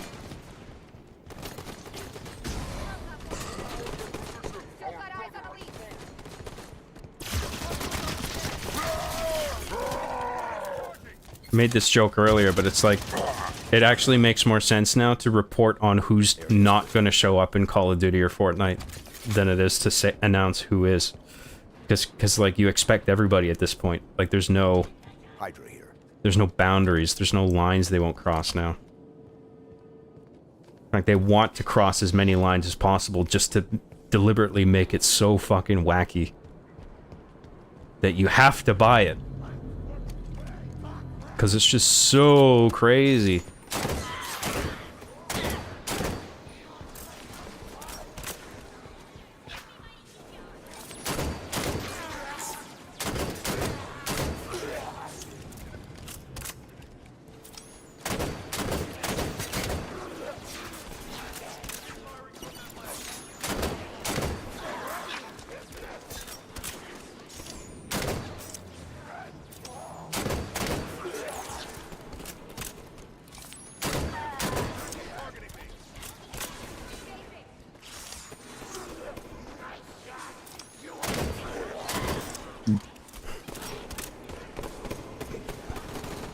This does that same weird thing that that Resident Evil engine does as well, where it renders things in the distance at like half the frame rate, depending on what it is. I think I've noticed that with some enemies. I don't like that. It looks bad. I don't know how that became an accepted thing.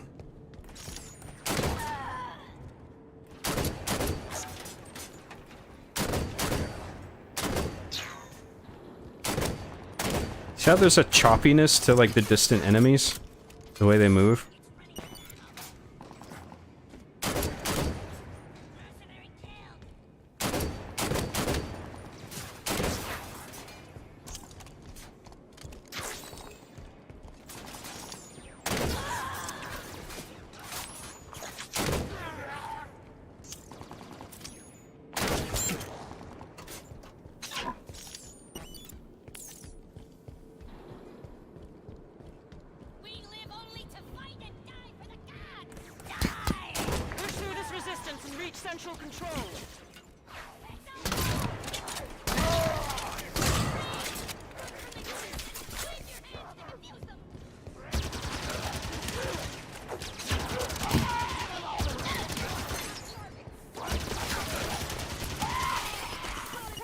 Damn, there's a lot of enemies in here.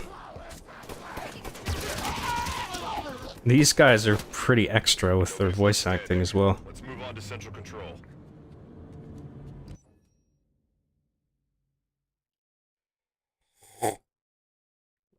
Call of Duty has fucking Ninja Turtles, lol. Yeah, I saw that. They were cool in Injustice, they belonged, but what the fuck. Yeah, Injustice, I mean, that still feels like a bit of an odd fit, but... Like, what are they doing in Call of Duty, man? Like, that's just silly. But they know it's silly, that's the whole point, right? John, what do you think about the Shrek movies? I recently rewatched them all, and I think they all hold up really well, except 3. I can't remember, was 3 the one with Lord Farquaad? I think 3 and 4... I might have seen 3, but I don't remember it. I don't think I saw 4. Shrek 1 and 2, I think, are really funny. They're solid movies. See, I like Shrek. Central control is through those doors.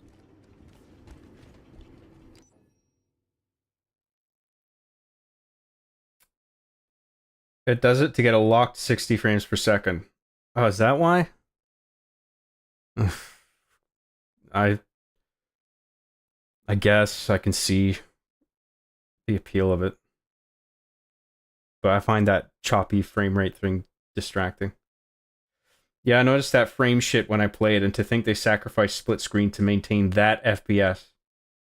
Yeah, well, they shouldn't have taken out split screen. That was always something I really respected about Halo, is how long it stuck with having 4-player multiplayer and co-op and stuff. Not all of them had 4-player co-op, but the fact like Combat Evolved had 2-player campaign co-op, I mean, that was so cool. And 4-player offline. Offline. Well, you could do like a LAN with Combat Evolved. But on one box, you could have 4 players.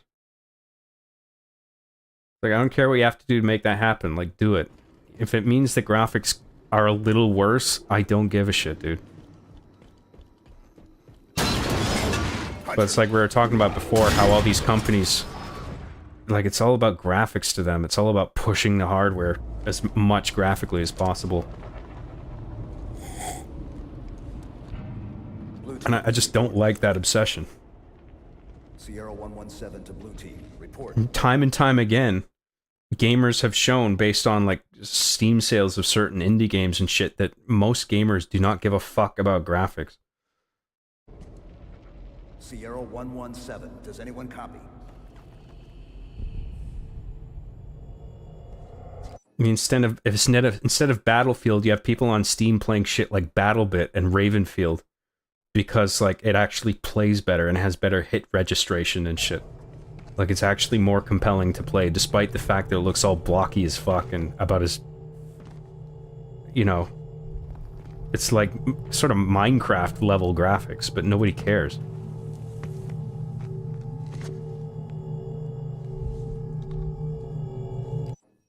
Hang on, I might have missed some chats here. I just want to make sure I'm caught up.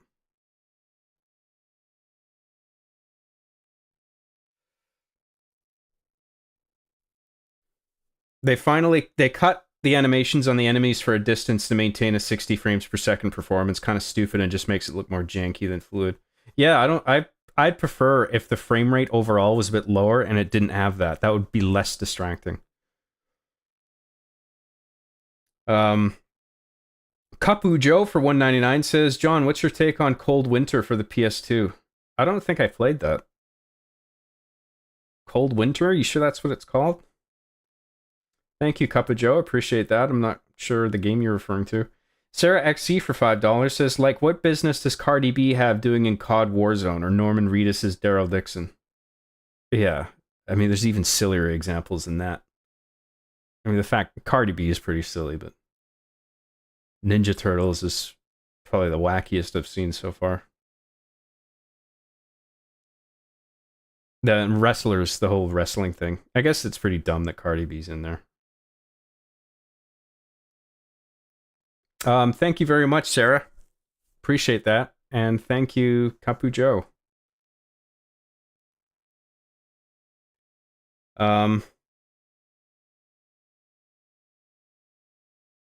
You're getting so many short chats because people would rather throw money at you than watch you play Halo 5. I guess so. 1 has Farquaad. 3 is the one where the king dies and he goes to find Arthur to take his place. 4 is when Rumpelstiltskin gives him a contract to sign and they have an adventure in the past. Oh, okay, I don't think I've seen 3 or 4 then. I've heard 3 and 4 are not so great. I don't know what's, I guess 4 is regarded as the worst one. I really like 1 and 2, so I don't know if I'll like 3 and 4.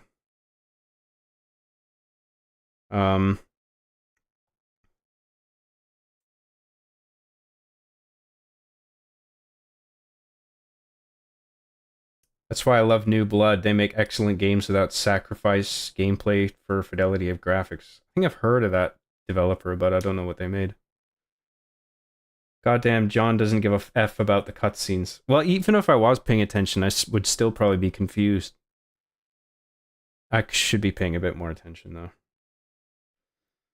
Sailor Goon for £5 says, God bless my insomnia. I've caught your stream. This will probably be the closest I'll get to enjoying this shitty game. Thank you, Sailor Goon. Well, I'm determined to finish it, so. Thank you very much, Sailor Goon. Appreciate that. It's a small thing, but introducing hunters through a cutscene rather than gameplay feels kind of goofy here. Yeah. Yeah, I like how they would just show up in gameplay. I agree with that. Shrek ranking 2, 1, 4, and 3. Yeah, I did like 2 better than 1. So 4 is better than 3, you think? Shrek 4 is better than 3, but they're nowhere near 1 and 2. Maybe I should check them out anyway, since 5 is coming out soon. Relatively soon, anyway. New Blood made Dusk. Oh, Dusk is good. Amid Evil, Ultra Kill. Ultra Kill's good. Faith. They made Faith? Oh, that's cool. I like New Blood then, yeah. I didn't realize that was all them. Have you seen the original Shrek design? Nightmare Fuel, Google it. Oh, like before, like a design that didn't even make it into the movie, you mean? I don't know if I ever saw that.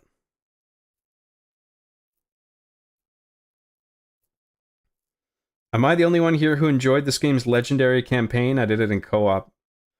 And I'm not really compelled so far. I don't think it's terrible.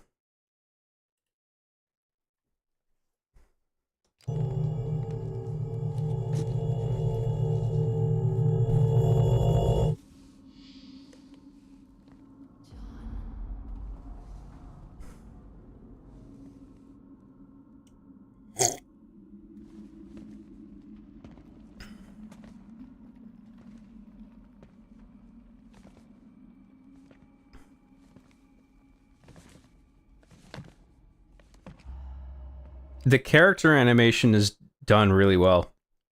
Like, even though Chief is fully armored and wearing a helmet and everything, just by the way he's moving and sort of tilting his head upwards a little bit, you really get the sense that he's like curious and on edge, and there's just a lot communicated with very subtle positioning and moves.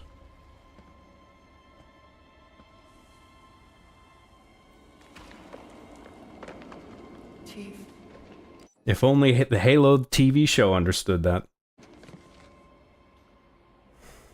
The domain is open.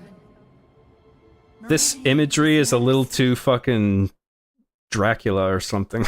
I feel like I'm watching a horror movie. Cortana? John, the reclamation is about to begin. X to doubt. Cortana's looking awful spoopy here.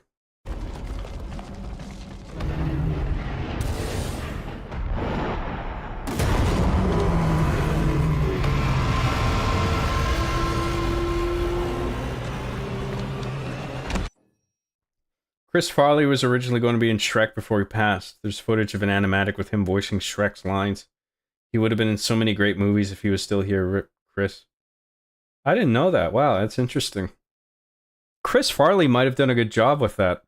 But I have to say, I think I prefer the idea of Mike Myers doing it. It feels like he's a better fit for the character, but you can't really say that until you see the actor actually do, you know, like do an audition at least. Mr. Bad Guy for $2 says, this game is kind of bad, Job. Well, we're playing it anyway. Thank you very much, Mr. Bad Guy. Appreciate that.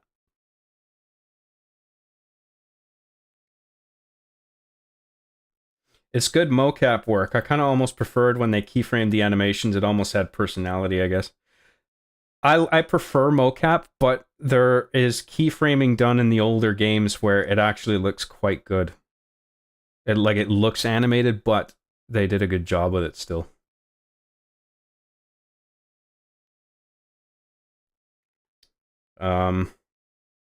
The reclamation is about to begin, as if we're supposed to care. We don't know or care what that is. Nothing was set up.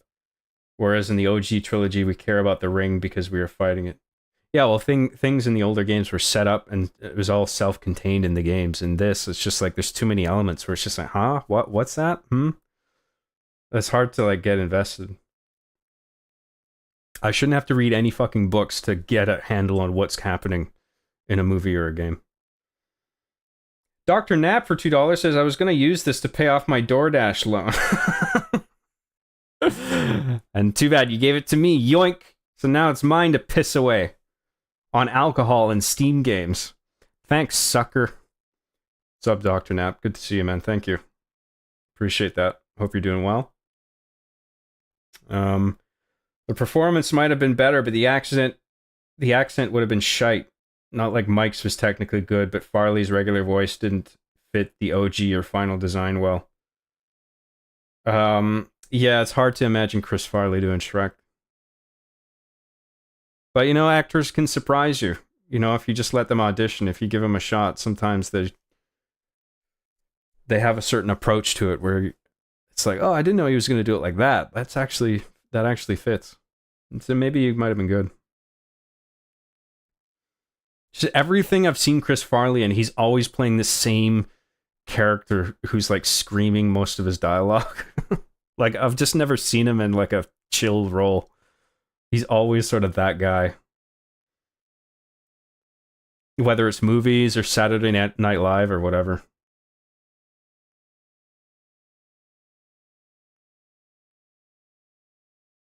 My world was shattered when I found out that Mike Myers was Canadian. He played British Austin Powers so well. Yeah, I forgot he was Canadian, right. I loved him in Austin Powers. I love those movies, they're great. Mike Myers originally did an American accent for Shrek, and he convinced the director to let him try out a Scottish accent. That was for the better. It's better that he has a Scottish accent, I think. Chief, what's wrong? Get out of my swamp, laddie! What you doing in my swamp? This is my swamp! Who? Cortana.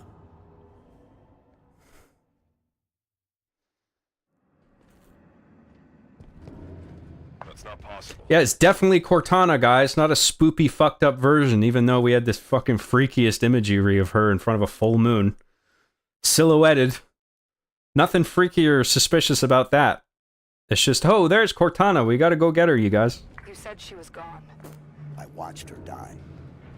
We have a mission to focus on. We can talk about this later. Lights on. Frederick, get us back on course for central control. Bringing up schematics. There's an elevator we can use, but access is 4 levels down. Mark a path.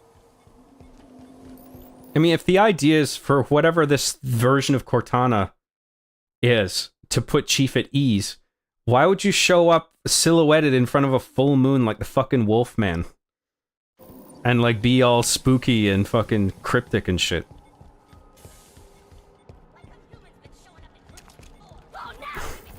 Hostile contact.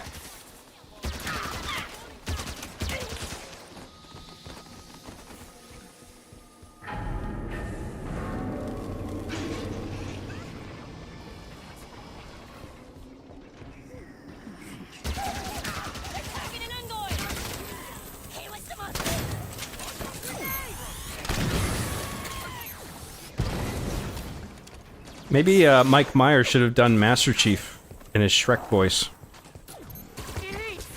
Get out of my spaceship, laddies. This is my spaceship. All these aliens.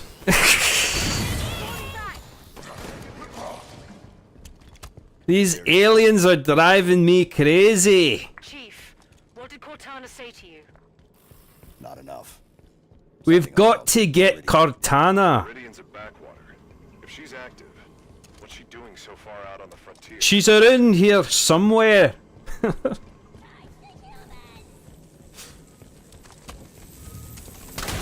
She was looking awfully spooky. But we've got to find her anyway.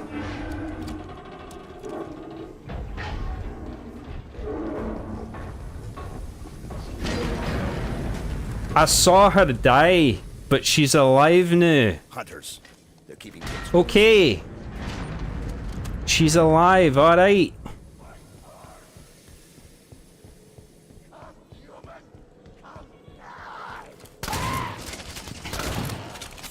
You alright, Cortana? You're looking awfully spoopy.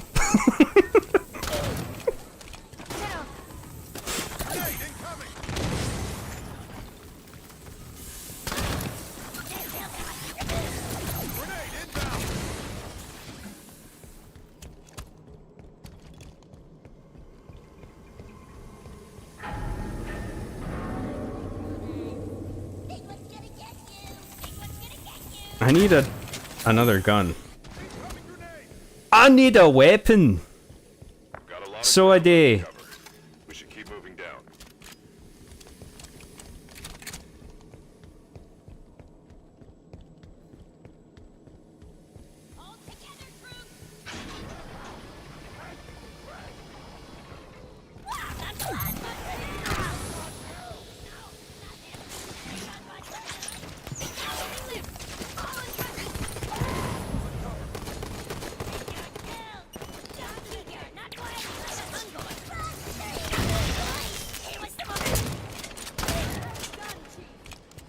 Get off my spaceship. You're no welcome here. You've got to go away. Sell it with an energy sword.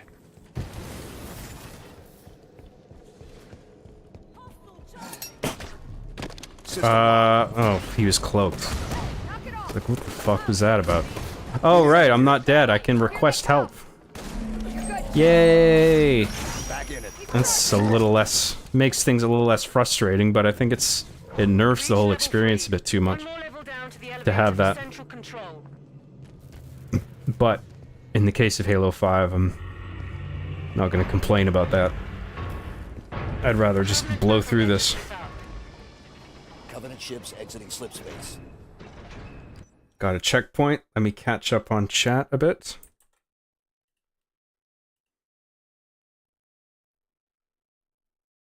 I've got to see what you're saying on the chat. What y'all talking about? John, speaking of Steam games, ever played Dwarf Fortress? No, but I've heard of it.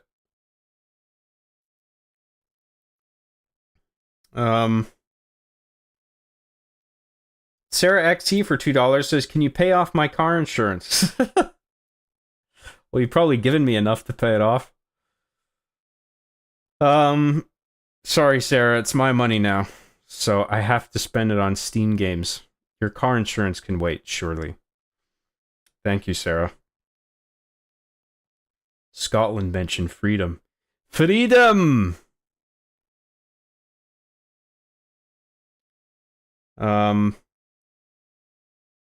I wonder if a new Austin Powers in the same style would even fly these days. Yeah, they'd have to make some changes that just wouldn't work with what the original vision. Yeah, I wouldn't want to see them try to do it. I think that time has come and gone, unfortunately. As much as I would like to see another Austin Powers if the political climate hadn't changed so much. Thank you, Sarah XC. Jay Oki for 320 yen says, "Me, my face when Cortana has brain damage." I guess you're excited to see Cortana having brain damage. That's cool, I guess. Thanks, Jay Oki. Appreciate it.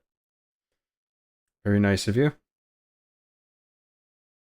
I rewatched Rocky 4 and forgot there's actually 4 separate training montages, lol, but you can't deny Burning Heart by Journey Goes Hard. The score for Rocky 4 is great, but that movie actually sucks if you analyze it. I mean, I like Rocky 4, I like watching it, it's entertaining, but as a movie, it's not very good. It's paper thin in terms of plot. It's just like, oh no, Russian guy killed my friend. I'm going to train really hard and then beat him. And then that's the end of the movie. And it's just like, where's the twists and turns? There's nothing really, like, meaningful that happens in that movie. But it just has good workout montages and good songs. And also, Ivan Drago is actually a cool villain. He's just not utilized properly. The film isn't good enough.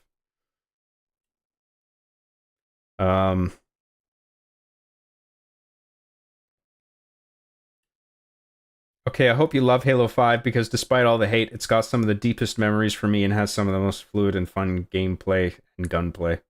I don't know. I don't think I agree. But, you know, I get it, how, like, this is probably the first one you played, and that's why you're saying that, and you have an attachment to it because this was your introductory point, maybe. I understand how that can affect people, but for me, it was, you know, Halo 1.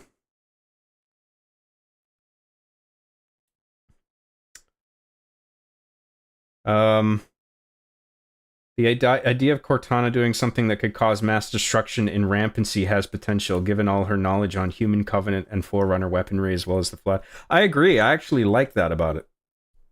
So that's the one thing I'm sort of interested in to see the ending of this game. It's like the one thing hooking me is how the Cortana threat escalates. And the effect that has on Chief. I think there's an interesting character dynamic there.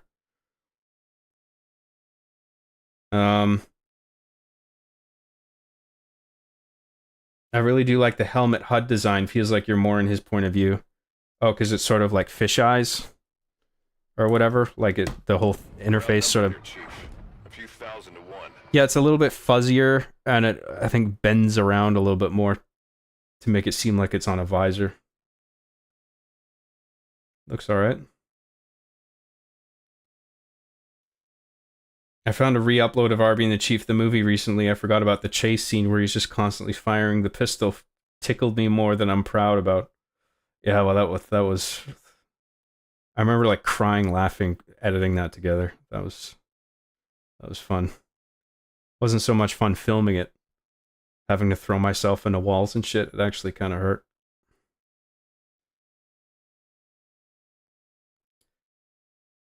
Do you have any favorite N64 games besides Zelda and Mario titles? Conker's Bad Fur Day, Perfect Dark 64, Battle Tanks, Global Assault in particular.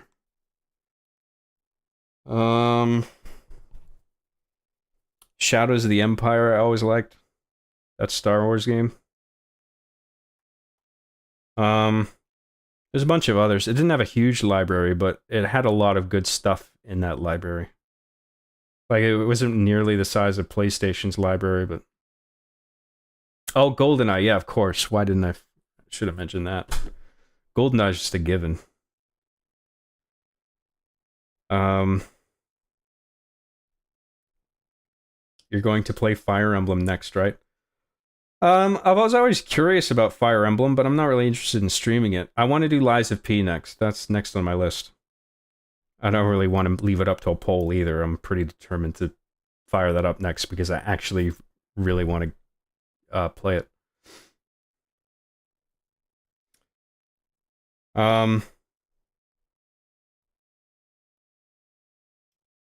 There's going to be some moments where each of your teammates are pinned and go down one by one while you're needing to be revived, and you're just stuck waiting for one of them to come revive you. Bad AI. Oh, really? That sounds terrible. I assume you've played all the Halo 4 Spartan Ops missions, read all the Halo Escalation and Initiation comics. Why would you assume that? I haven't seen any of that shit. I guess you're joking. Maybe not. Maybe you think that I'm like this Halo superfan who's read and seen everything, but I haven't.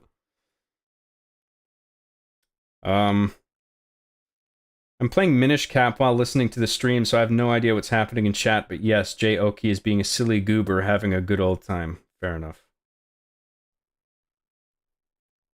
Listen to both seasons of the audio drama Halo Hunt the Truth and watch the live-action TV series Nightfall to understand the plot of this game. No. Oh my god, Battle Tanks. My grandpa would play it with me as a kid. His first and only video game. Battle Tanks is great. Had really impressive building destruction for given the fact that it was on N64 hardware. It felt like you could like destroy a lot of shit. It was fun. All right, let's keep going. Surrendering Argent Moon is not an option. Appreciate everyone's patience with all my pausing, but it's important to me that I try and keep up with chat if I can. Plan changes to asset denial. We scuttle the Argent Moon. Ship's reactor core is near here. Most people join to listen to me talk anyway. Overload the reactor and evac. Ship explodes, I destroying think the people who want me to push on with the game is a minority. We can use air ducts to travel between them. Marking the access panel. Didn't need to mark it. I was right there. I was waiting on you, pal. Come on, I got places to be. The new arrivals say he's dead.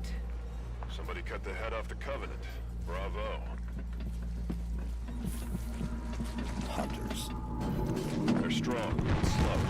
Use the lab equipment to keep above them and out of reach. Weapons free. Oh yeah, they really try to make the hunters way scarier in this.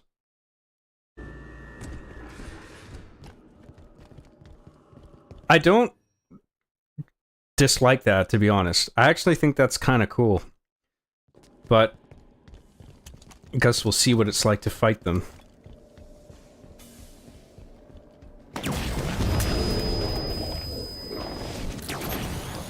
Oh, was a bad throw.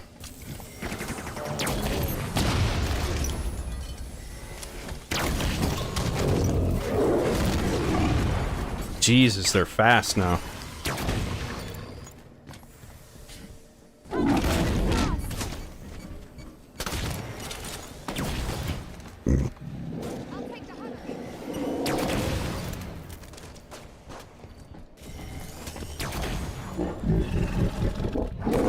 Okay, my AI friends need to help me distract these fuckers, because I don't know how to get behind them.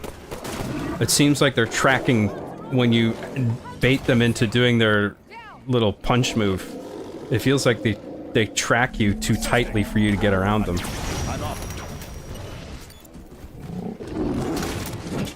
So you just gotta wait for one of your AI companions to like take the attention off you.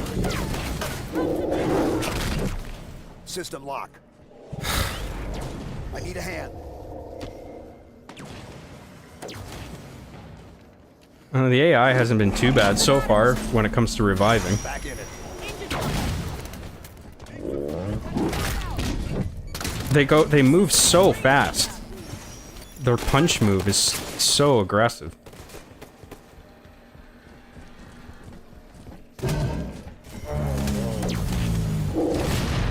Like, what the fuck, man?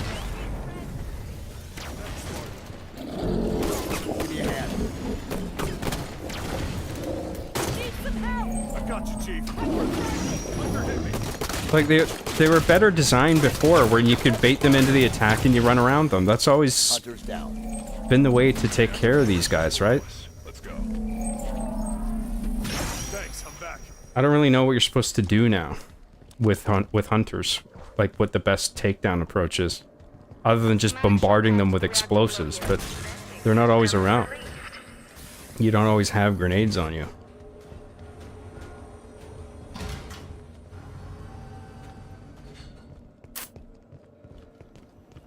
Oh, down here. Reactor room is just ahead. Did you watch new season of Invincible? No, I haven't seen any Invincible yet, but I've heard it's really good. I've heard people shit on the animation and the fact that they spend too much on actors, but I'm actually looking forward to watching, what's his name, Aaron Paul's performance. That's getting a lot of buzz right now. It sounds like he did a good job with the character, and the animation, it's a low amount of frames per second, the way it's like drawn, but I'm actually okay with the way it looks. I don't mind that.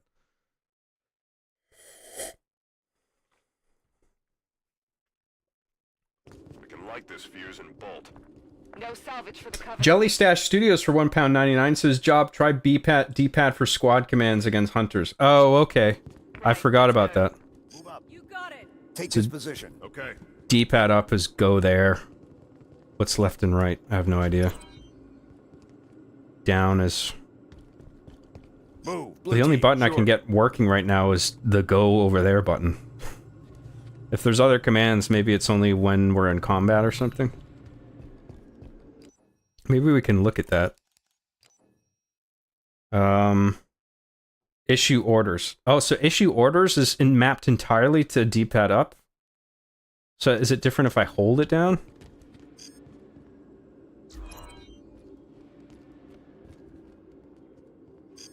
Take these coordinates. Okay.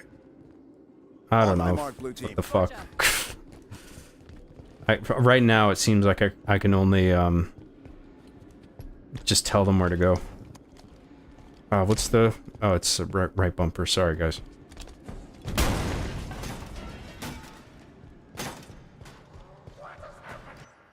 The hunters are bullshit on Legendary. They're kind of bullshit now. They're kind of bullshit already. At normal. You can give them commands. Okay. Well, I guess we'll try it next time we're in combat. If I can do anything more complicated. Sarah XC for $2 says that, yes, I believe you can command your squad to help. Okay, so I guess that's what you're meant to do to get the hunters to turn around, because it seems like you can't really bait them and run around them anymore. They completely ruined the hunter dance. Yeah, it does seem that way. Thank you, by the way, Jelly Stash Studios and Sarah XC. I really appreciate your super chats. Thank you very much.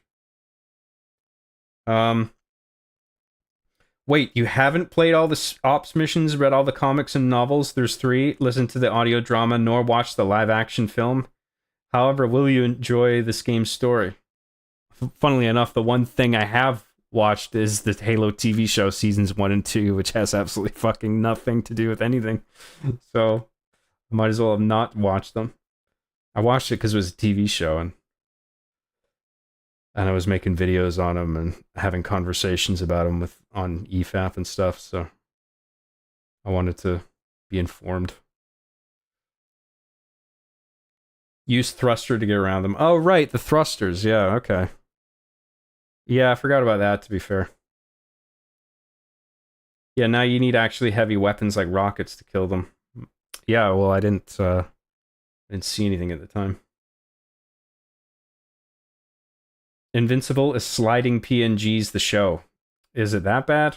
From what I saw, it wasn't that bad. Did you watch Severance? I just binged 2 seasons in 2 days, lol. No, I haven't seen it yet, but I heard it's really good. I heard it's one of the best shows on TV, if not the best right now. So yeah, I gotta check that out. Invincible is peak. Only problem is if you interact with the fan base online in any way, you will be spoiled on the story because the comics ended years ago. Oh, okay. Yeah, well, it all looks really interesting, so...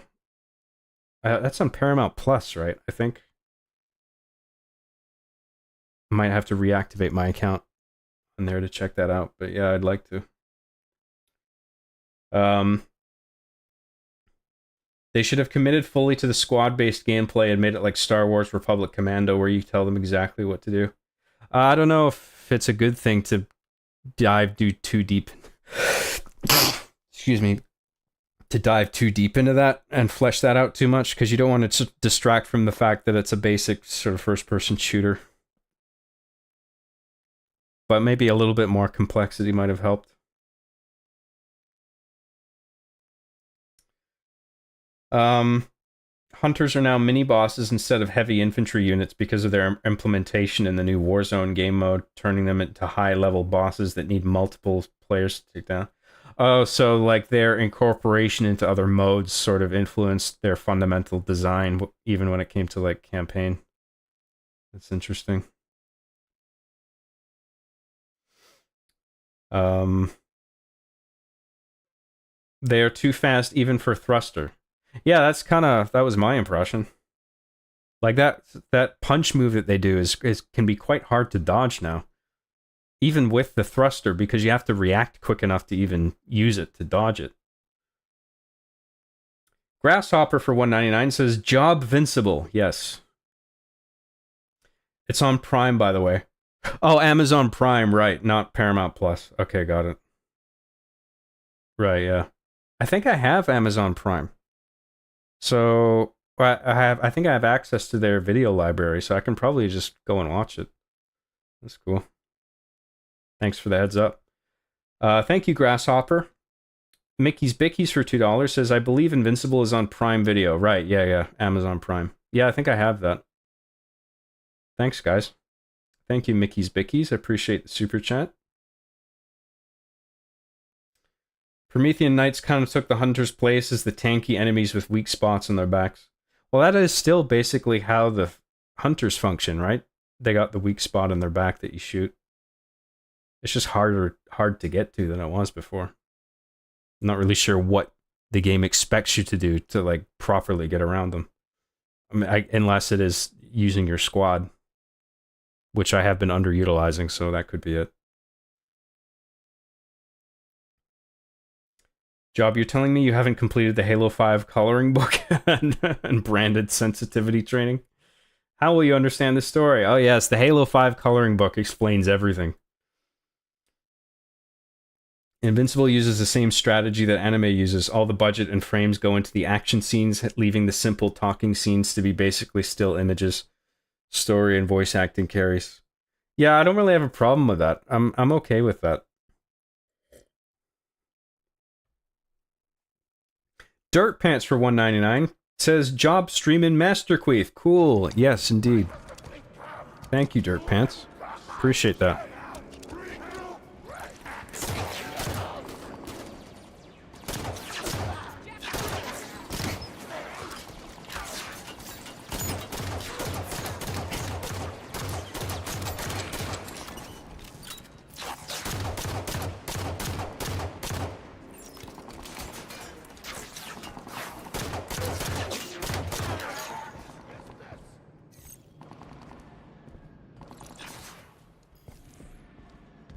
Sailor Goon for £2 says using the thrust mechanic sounds goonish.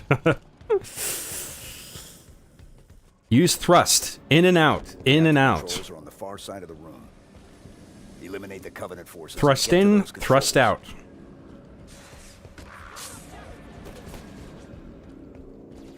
Just give him the old pelvic thrust. From behind. You gotta sneak up behind the hunters and give him the old pelvic thrust. That'll teach him a lesson.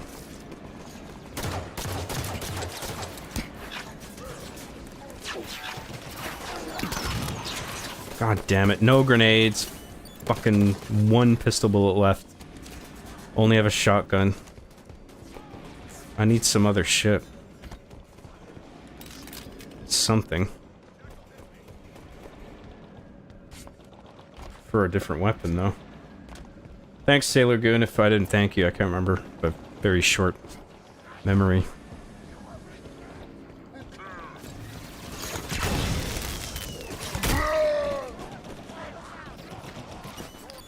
Oh, a carbine. Nice.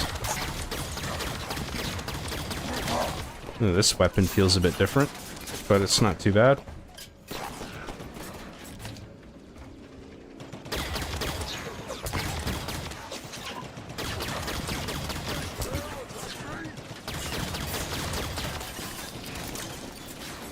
Oh, God.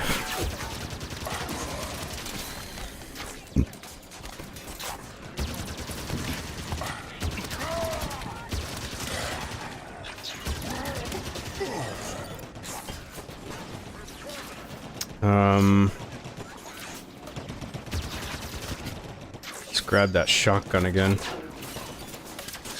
Reload our weapons. Let's go down there with the shotgun. Oh, shit. Still seeing hostiles. Clear them out so we can initiate the overload.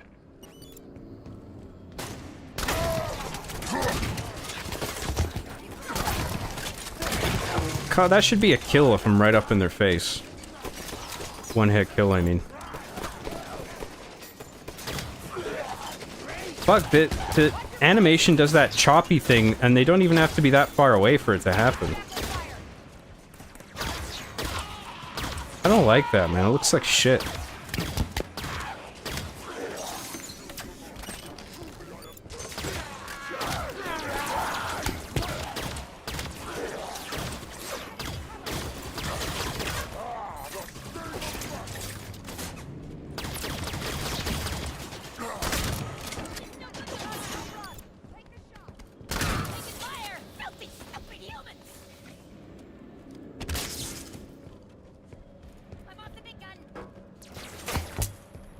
Where did you come from? Area's clear. Initiate the overload. I kind of like that the weapons are very clear. Like the pickups. Kind of appreciate that.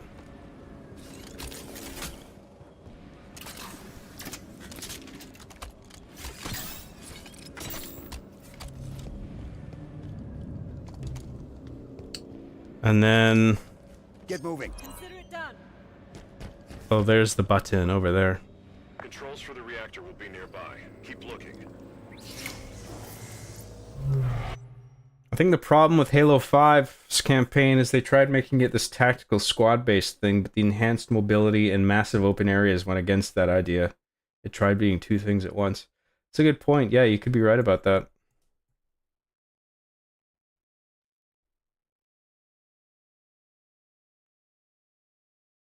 Speaking of, will we ever see an Arby and the Chief coloring book? Is that a priority? Does the world need an Arby and the Chief coloring book? I can't even sell one. Microsoft will come over and stick a hot poker in my ass.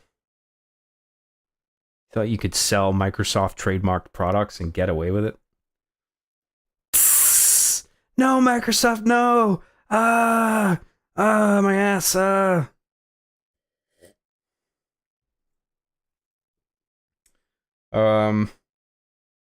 Pistol seems as powerful as Combat Evolved pistol. Holy shit. No, it's not that powerful, but it's not bad.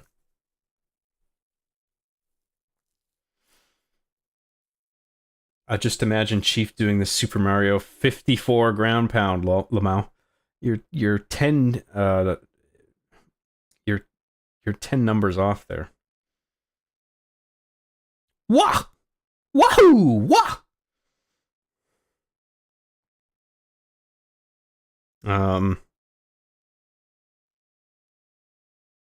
To be fair, if you're somehow unaware of 2001, the first half of season 8 is going to seem off. That's a terrible... Oh, you're talking about Arby the Chief to someone else. Ultra PC Boys Entertainment for $5 says, was the Allen Killer track supposed to play when Arbiter is snapped back into the ship by you? I really like that one. Wondered the plot beat for it. No, Allen Killer was meant just because I had an idea of like a goofy sketch that would use it, but then never got around to it, so... Yeah. I like that one, though.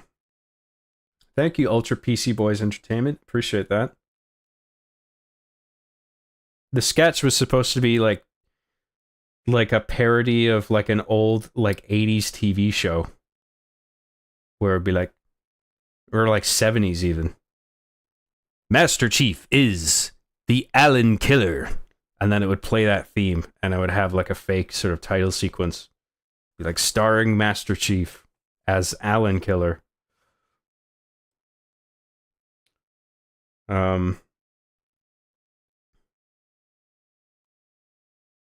Thanks again, Ultra PC Boys Entertainment. Appreciate it.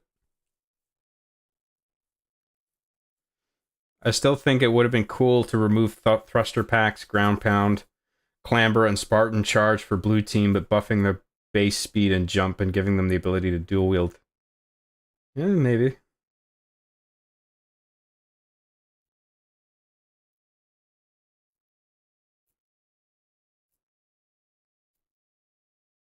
Did the hot poker have to be on your ass? Or just personal preference? No, in my ass. They just burned my butt cheek or branded me. I'd be like, no, stick it in.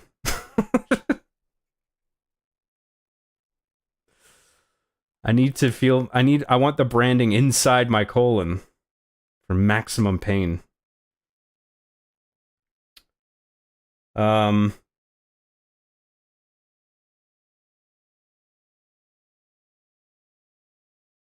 Hey, John, have you seen RoboCop? Of course, man. I've seen 1, 2, and 3, and the new one, the 2010 something reboot, which was okay, but nothing beats those old movies. Those are all great. Scissors is the most low-effort character of all time, and yet he has never failed to get a laugh out of me. That is the idea. I'm glad people like him. Playing Space Marine 2 at the same time I'm listening to this stream. I'd rather die in my own game 100 times than play Halo 5 again. Yeah, well. This certainly doesn't have the magic of the old games, but I wouldn't say I hate it. Move for the hangar bay. Containment. The station's going to try to cool the reactor. Where does it want me to go? Better reactor safety protocol than the Covenant. We can stop that. Board the reactor. Board the reactor. If it's being moved, we should go with it.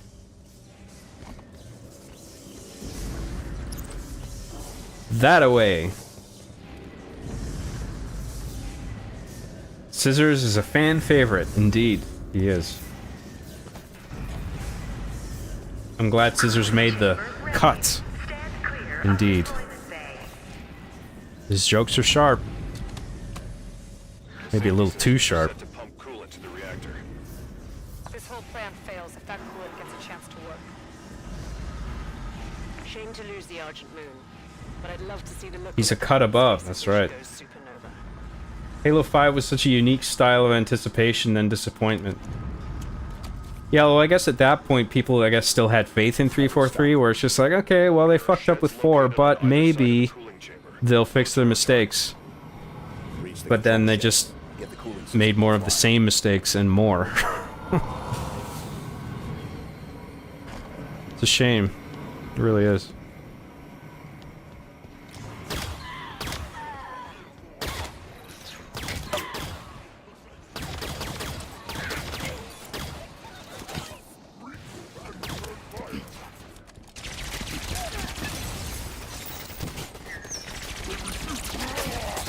the needler sounds weird.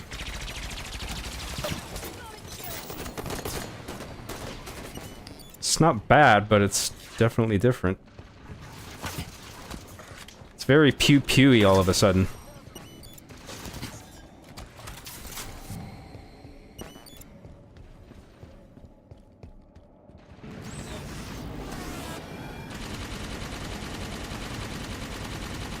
Oh, the gunfire of the Banshee seems pretty beefy. At least it feels that way, although it doesn't seem to be doing a lot of damage. Left bumper is flips, I see.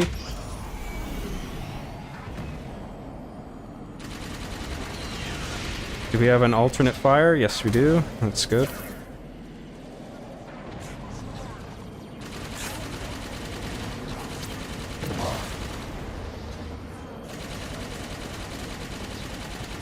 Shades are still closed on those coolant pipes. Find a way to open them.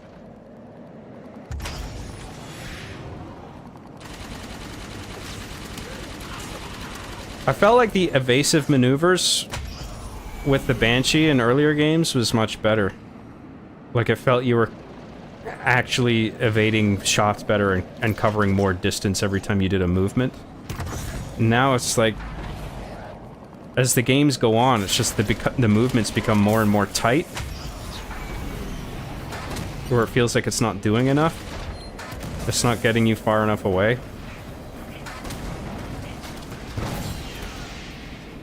Oh shit. Tell me this is gonna... Okay, yeah, good. Thought I was boned.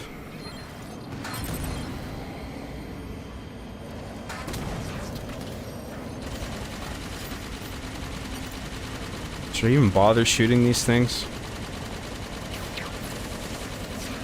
Nah, fuck it. Alright, who's shooting me? Get rid of these assholes.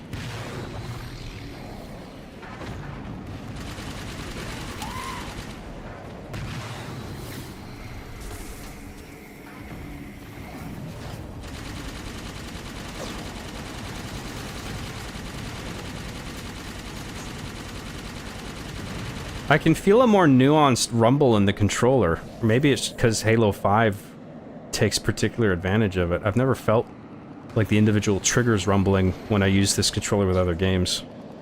This is the first I've noticed that. I thought only the DualSense did that kind of shit. It's pretty cool.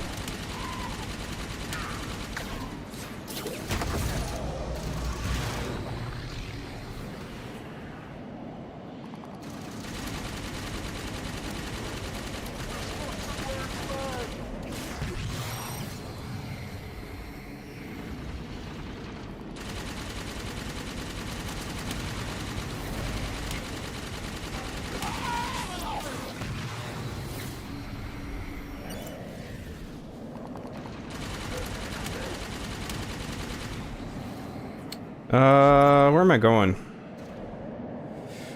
Okay, so I gotta destroy... Oh no, there's buttons. I gotta press the button. Do a Spartan charge on this, I suppose. Override controls. Beep boop. Hold X to beep boop. Warning. Security shutters disengaged. Override activated.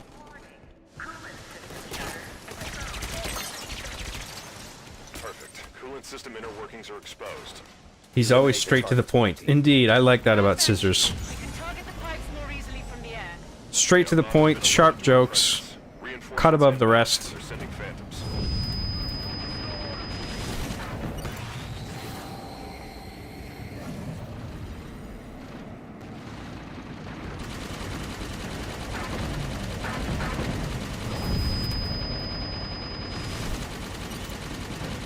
And that charge shot didn't do much damage. On me, I mean.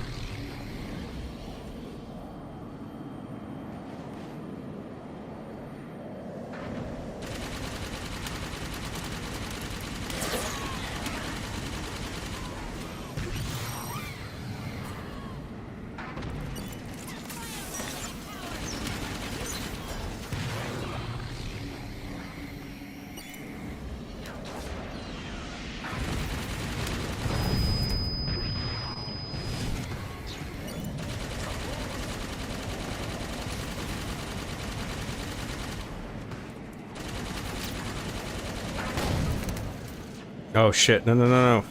Fuck.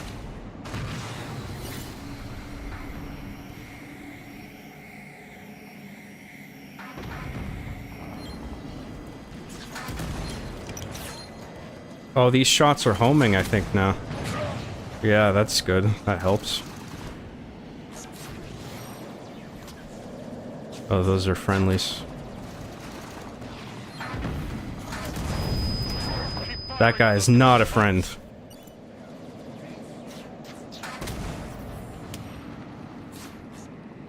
Another one down there. Oh shit, is that gonna... No, no! Oh, there's more. That's fine. Oh shit. Watch the crossfire! Where was that button? Oh, it's up there. Shit.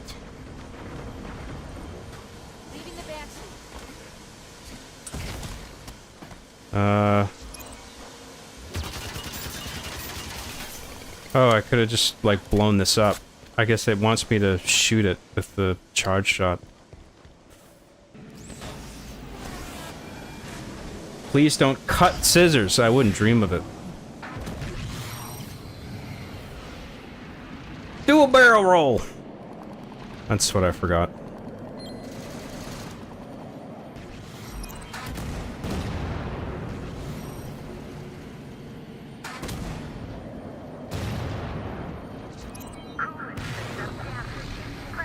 It's working. Keep firing.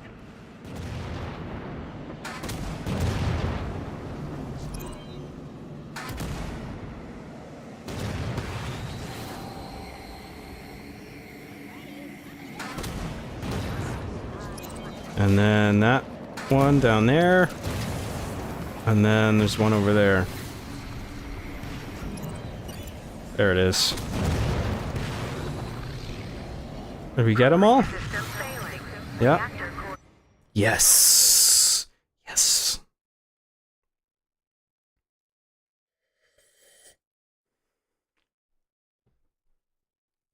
I disagree. The evades on Banshees after Reach felt nice because they were fast, so it actually evaded. Okay. Yeah, you could be right. Halo 5 is like the Assassin's Creed Odyssey of Halo, completely shits on the original game's formula, but has enough fans to be its own thing. It just so happens to be a part of same IP for some reason. Yeah, well, I lost interest in Assassin's Creed a long time ago. Not that they were bad, but there just wasn't enough to them for me to get interested. I remember the first one controlled very simply. All the parkour was cool, but all you were doing with the controller was basically holding forward an A, and the game almost played itself.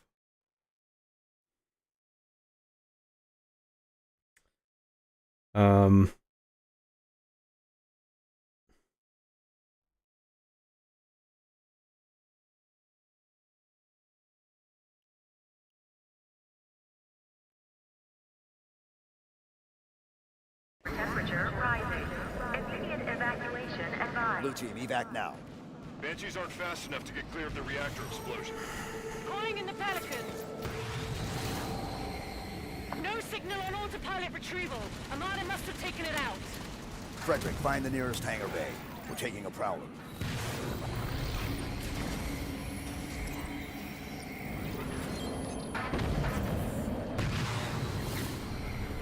We're going to the hangar bay. Let's fucking LFG. There's the hangar entrance. Prowler is just inside, through an airlock. This station's about to be slag. Move to the prowler. Slag? What the fuck is that?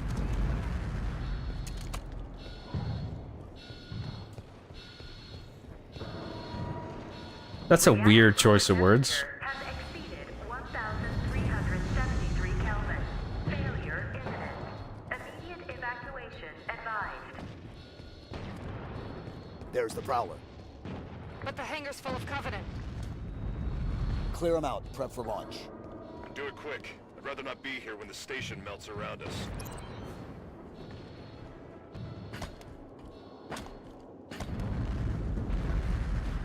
Hmm. Hmm. Delicious weapons. So you prefer the assault rifle. Okay, it's opening. It's good.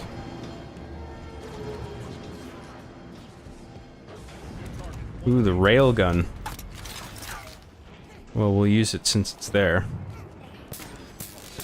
Oh, you gotta charge this one up.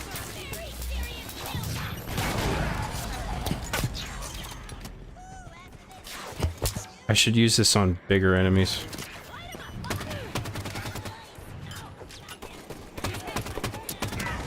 Marking the prowler's control panel. Friendly here.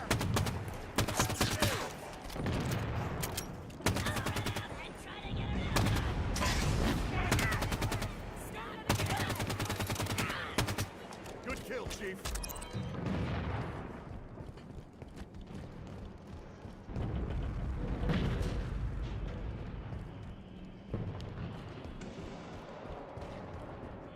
I think Scissors has gotten kind of dull with time. How dare you, but I like the pun. The pun saved it. I'll let you live this time.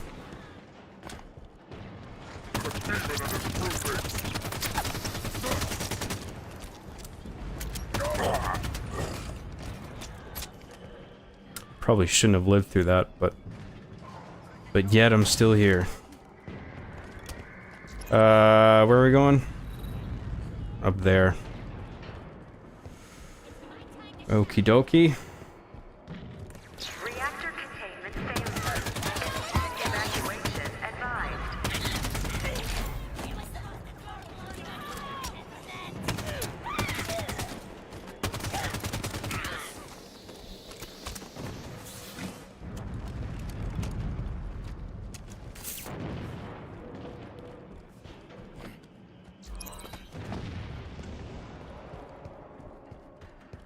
Slag equals melted metal. Is that what that means? I'm only familiar with the British version of that, which is like horror, basically. Hold off the Covenant while the Prowler preps for launch.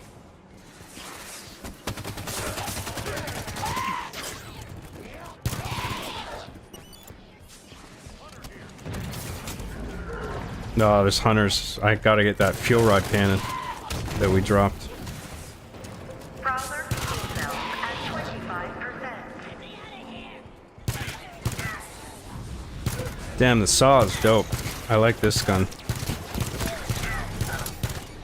It's not as good as a gun as the energy sword, but it'll do.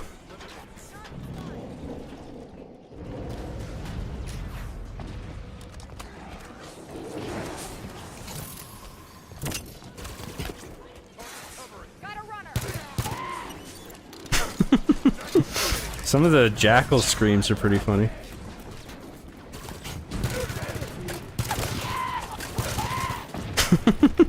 Ah!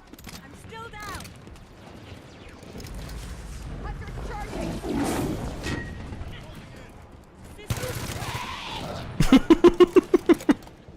Ah! Reminds you of that screaming goat meme. Every time.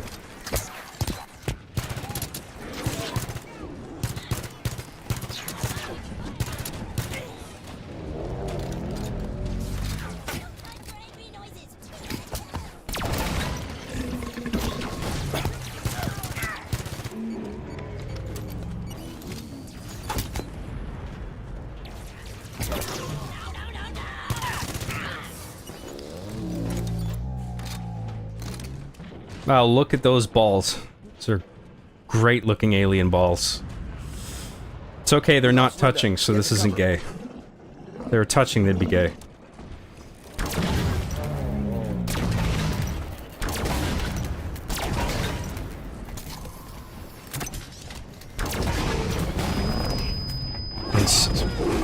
Oh, come on. What the fuck, dude?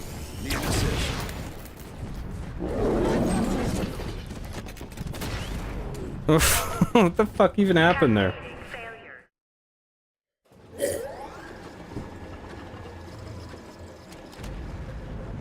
off the Covenant while the Prowler preps for launch.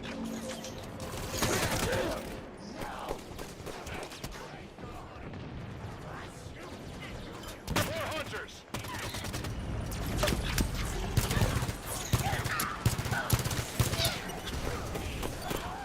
Prowler fuel cells at 25%. Alright, we'll try using our squad this time. Take this, Spartan. Target the Jackal. Oh, I see. So the instructions are based on what you're pointing the cursor at.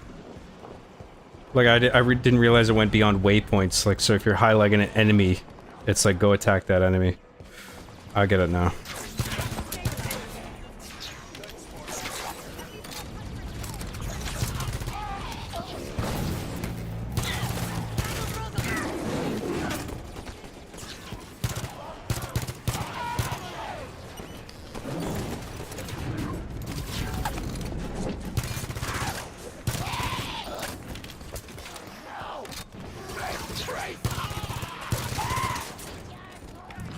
The jackals are like all fucking on smoking crack now. It feels like they're way more high energy than before. All the jackals are on PCP. No signal from Linda. Hold position.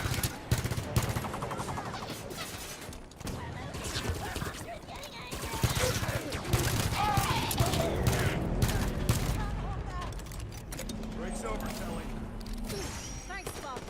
Team, get on that hostile. Right away. Take him out. Got a charging hostile.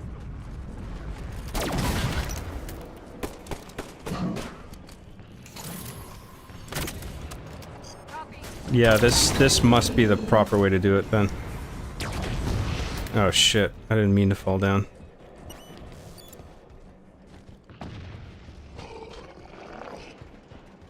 What are they doing?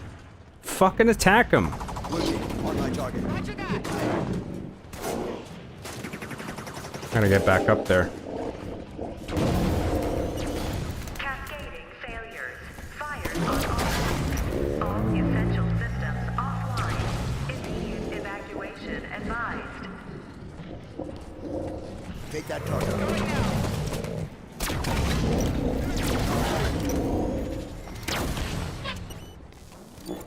Team, get on that hostile.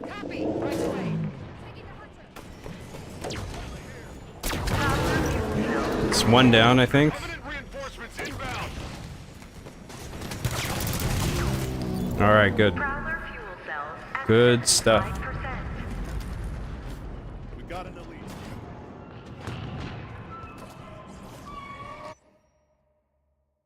Spartan 4 is our guy who gonna teach you lesson, yes.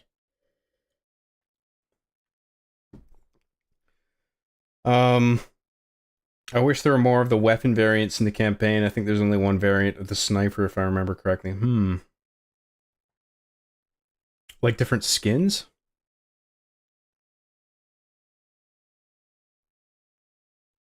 Let me make sure I'm caught up on chats. I think I am. Yeah. Good.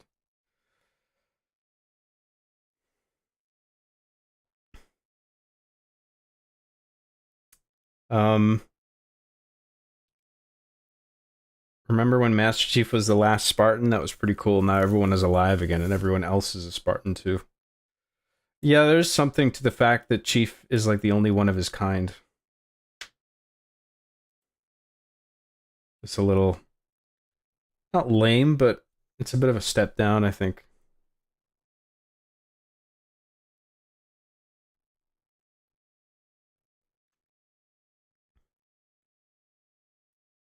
John more interested in balls than Halo 5. Definitely. Love me some alien balls. Alien blue balls.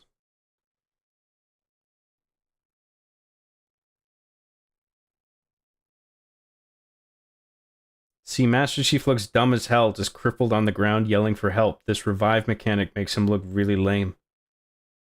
Yeah, I know what you mean. I'm not entirely against it.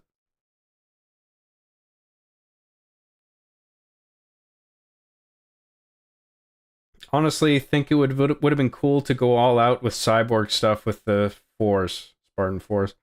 I like the idea of them being weaker but far more technologically advanced than previous generations.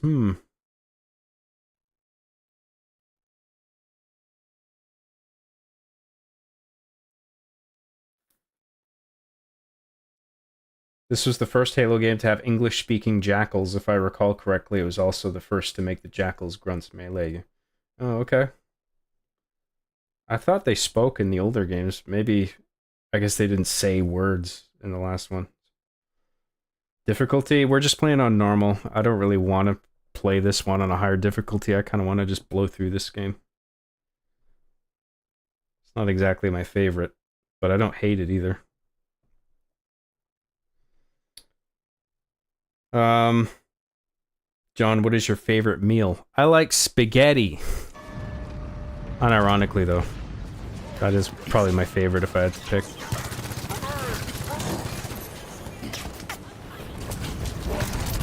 I love my pasta.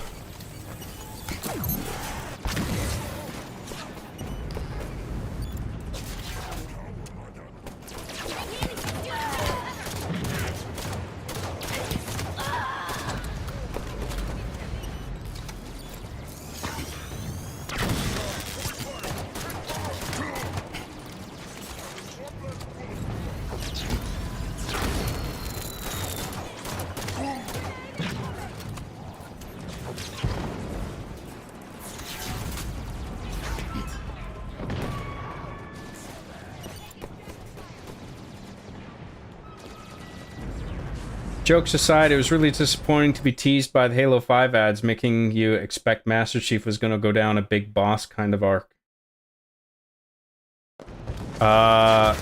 You mean Metal Gear, right? Like he would become the villain or something, or... I'm not really sure what you're getting at.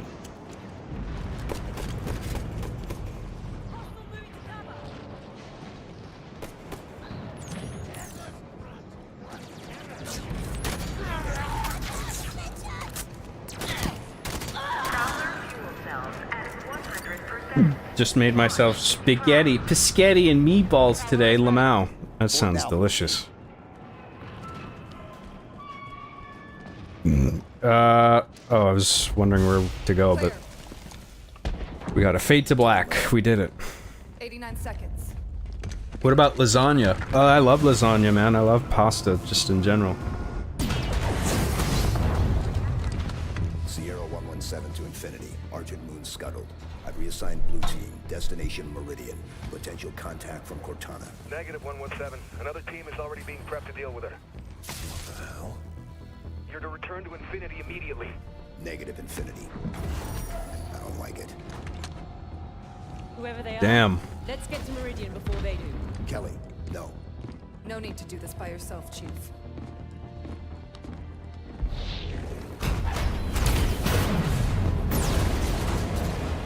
They won't court-martial all of us, right?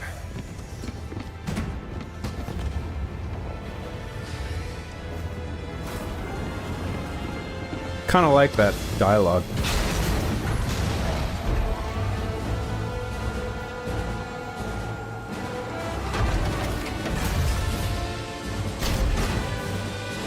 This music is very not Halo.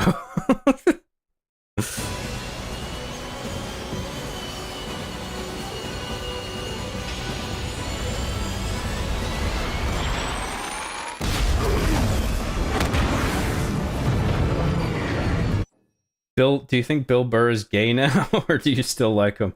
He's funny. He is a great comedian. I just don't like his politics. I think he's gone a little bit loopy in that regard, but he's still very skillful at what he does.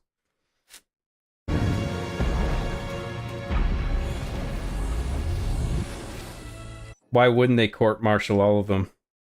Well, it's like strength in numbers, I guess, right? But maybe they would, in fact, actually court-martial all of them. They are all Spartans, you know. You wanna have them on your side.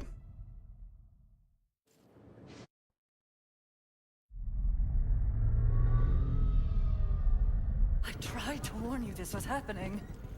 Cortana is no longer an asset, Captain. She is a danger. She has access to the Forerunner domain. A galaxy-spanning network Cortana's that alive? allows her to control whatever devices caused this damage. How is she? Master Chief believes she contacted him.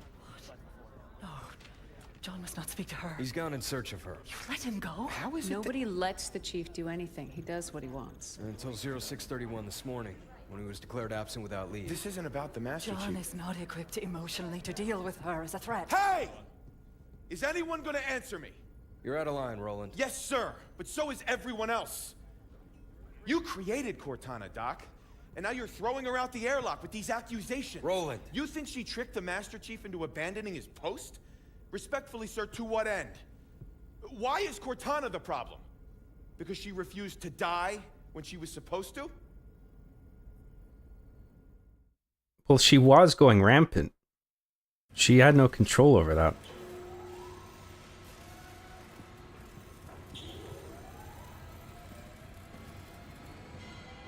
You're okay with this? Not just another target, you know. Every target is just another target, Buck. Yeah. For you, maybe. I love being an ODST. Just point and shoot. None of this gray area BS. I mean, how are we even supposed to bring them in? Oh, there it is. It's the Spartan lock thing. The locking device held by Spartan Locke. Get it? Because he locks Spartans. That's why he's called Spartan Locke. Armor restraint. Short circuit their suit systems. Bit on the nose. The lock. Every other Spartan? Did you know if you take the word lock and you take the E away, it spells the word lock? As in the locking device that he uses to lock armors, see? I bet you didn't pick up on that. Every soldier, when they hear about this. See, you need an eagle eye like me to pick these things out. I have a sort of sixth sense about these things, you know? They're gonna hate us. You know that, right? You're not the only one here because of him.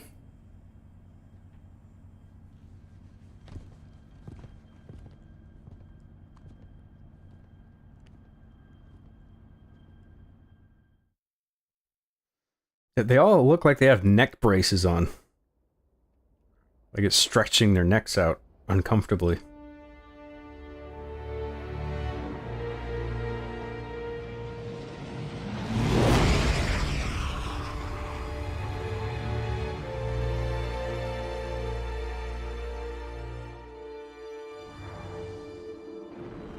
You have a great eagle eye to pick these things out, John. Usually I just pick my nose while my eyes glaze over. Oh, Locke, 'cause it's Spartan Locke. Cool, he locks Spartans, so he's called Spartan Locke. Private Corp now, chipping away the glass, making her livable. Why are we taking a long way down? Because it's polite. Grew up on an indie colony like Meridian. There's a really cool sense of depth here with the planet skybox. I like this. Well to the UNSC landing in the middle of town. And then it just went away as soon as I unpaused. Speaking of acts of aggression. This is a pretty cool effect outside here. What the hell are Forerunners doing here? Maybe we're not the only ones here for the Master Chief. Whoever the hell is on my elevator, identify yourself. This is Spartan Jameson Locke, UNSC. You realize once we're done with this top secret mission, everyone in the UNSC is going to hate us, cock?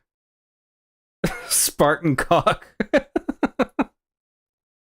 I have only one mission. It's to rape Master Chief. That's why they call me Spartan cock. This is Governor Sloan, and you. Governor didn't seem to want our help. He needs Spartan Locke to lock him down, and then Spartan Cock comes in to rape him while he's locked down. Well, he's gonna. Perfect. What a team. Spartans? What the hell are Spartans doing here? What's going on? Meridian Station's under attack. Sloan's trying to put up a fight, but I got family up there. They ain't armed. Osiris, the people of Meridian Station need our assistance. What the hell are those things? Smoke to all hands. Take up defensive positions. Do not panic.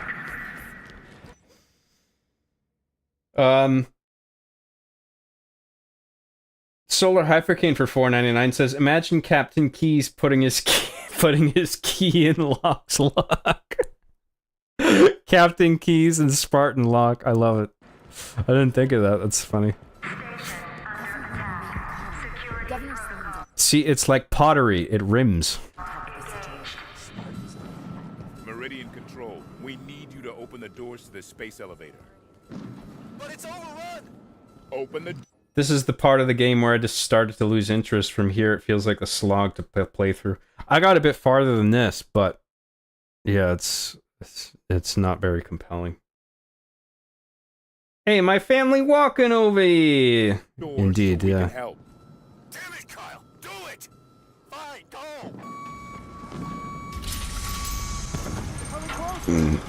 Some of the civilian and marine NPCs in this game have cooler designs than the Spartans themselves in this game. Case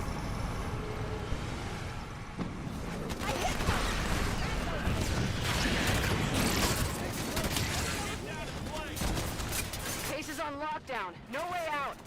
There must be a way to shut down the security system. Yeah, eliminate the threat, then lockdown ends. All good people of Meridian, you are hereby ordered to take up arms. Yeah, these next 3 missions are a drag. Elevator control. Oh boy. Get those automated turrets online. We're trying, Governor! Security tower doors jammed! Automated turrets? Access radios, it's like a little intel thing. Yep. No actual cutscene or information, but number go up. So, cool. .exe.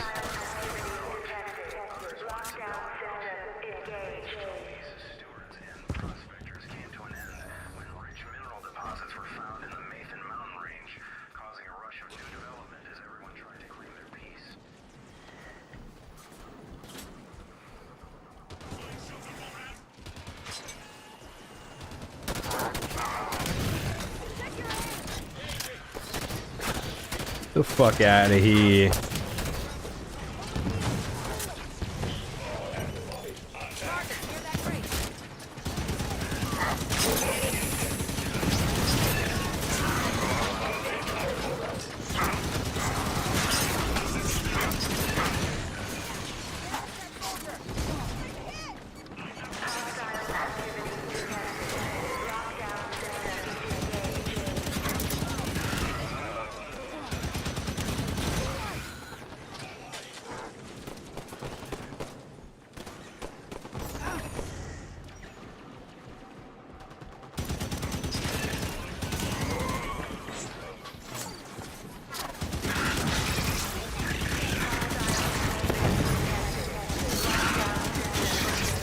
Knight Commander just showed up with reinforcements.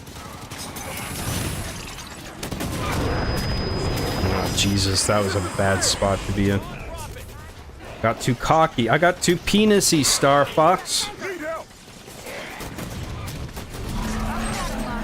Kyle, I'm up. Thanks.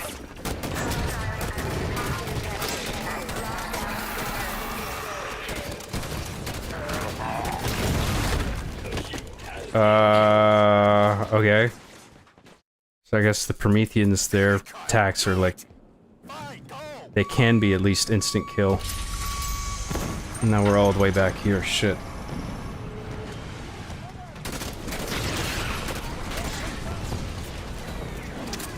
Case is on lockdown. No way out. Sorry, guys.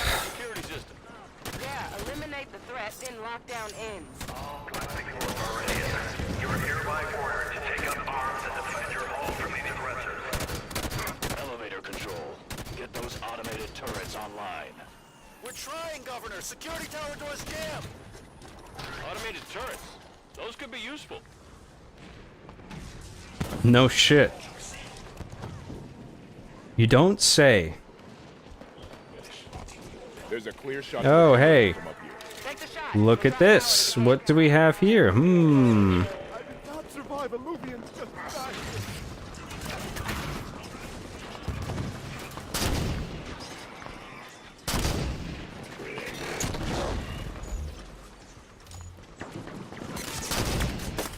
Fuck off.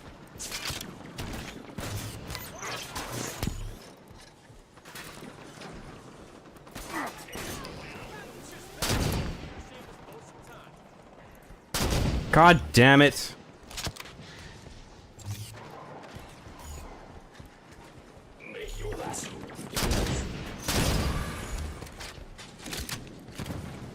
We're surrounded.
How many more of these fuckers are there?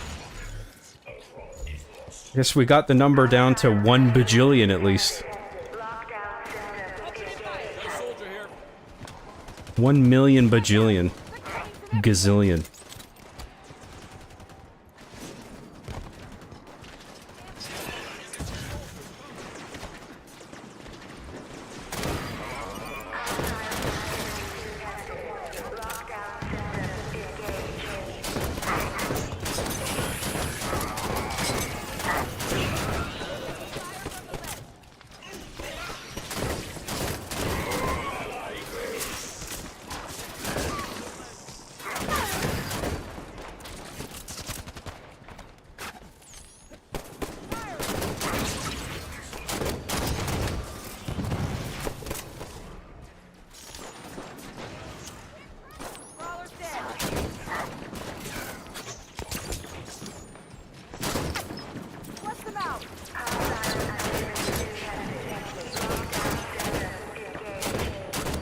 I keep thinking they're dead when they go glowy, but I just pissed them off.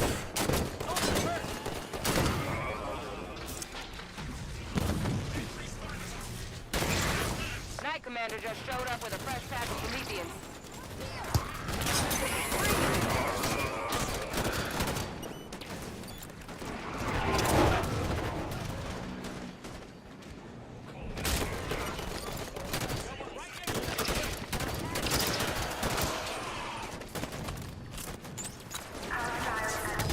Where the fuck is that gun? I just had it. Oh, it went down there. Okay.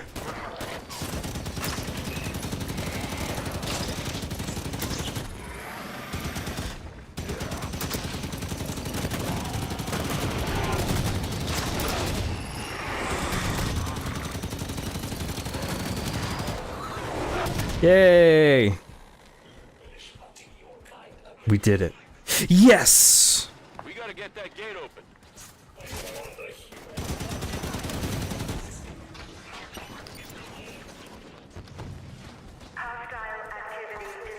How much ammo we got in this? Yeah, we still got a decent little bit.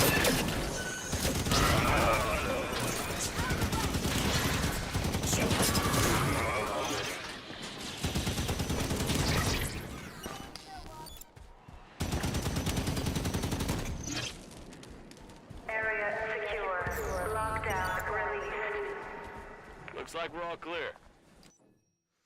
Jeez Louise.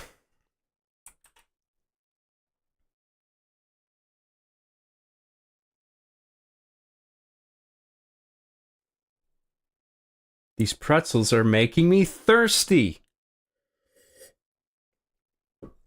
That's a Seinfeld reference, I know that.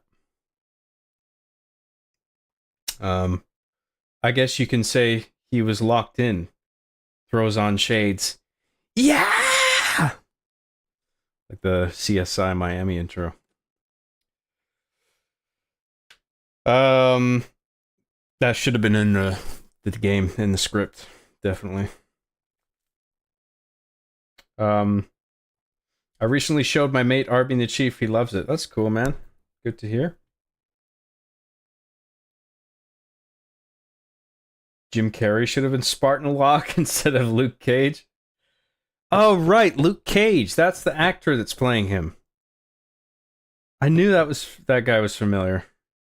Well, that's Luke Cage is the character, the superhero name, right? I can't remember the actor's name, but I remember that actor now.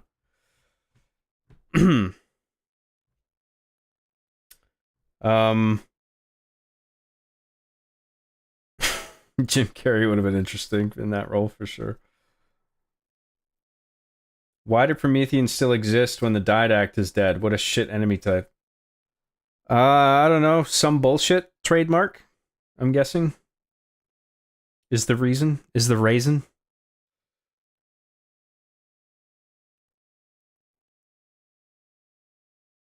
It's a small thing, but I think Locke would have been cooler if he at least wore your multiplayer Spartan's armor or something, or if he was just another self-insert character like Noble Six. I don't know the proper way to... Yeah, I don't know. At this point, I can't really assess what the proper way would have been to go about incorporating a character like Locke throughout the campaign and staggering him throughout in relation to Chief. Because, I mean, it did work with Arbiter.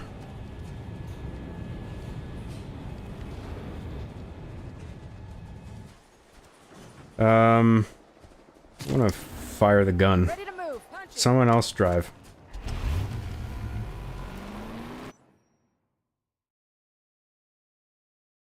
Mr. Bad Guy, member for 5 months at the Hacksaw tier. Thank you very much for that, Mr. Bad Guy. I really appreciate that. Although he was mediocre in this game, I would have liked to see a better written Locke in Infinite. Was he in Infinite? I don't even remember. I don't recall him being a part of it.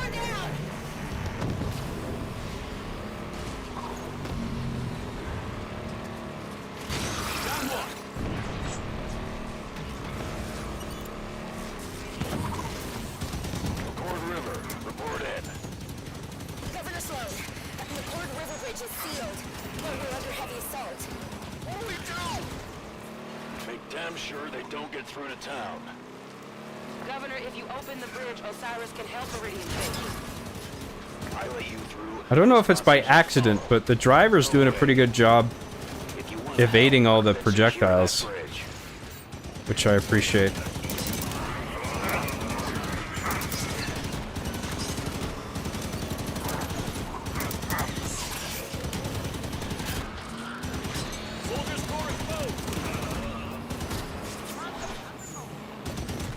I really don't like this enemy type. I don't like all their floaty parts and the way they just vanish.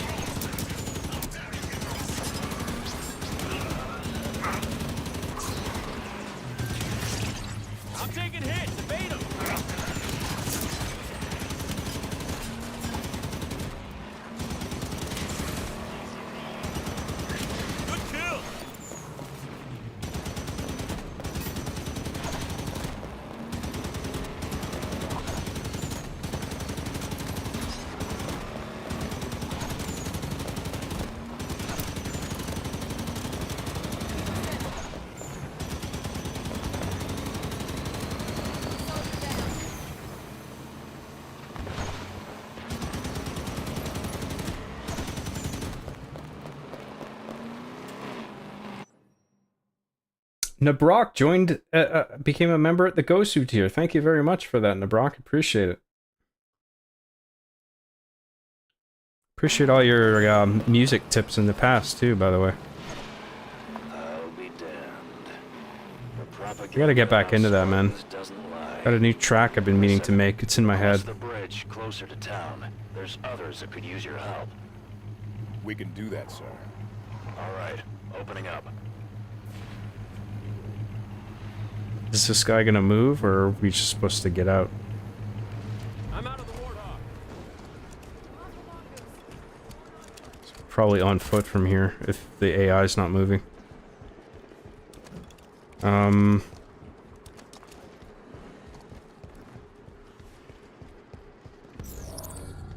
But we can still take the vehicle through there. Why was that guy not fucking driving?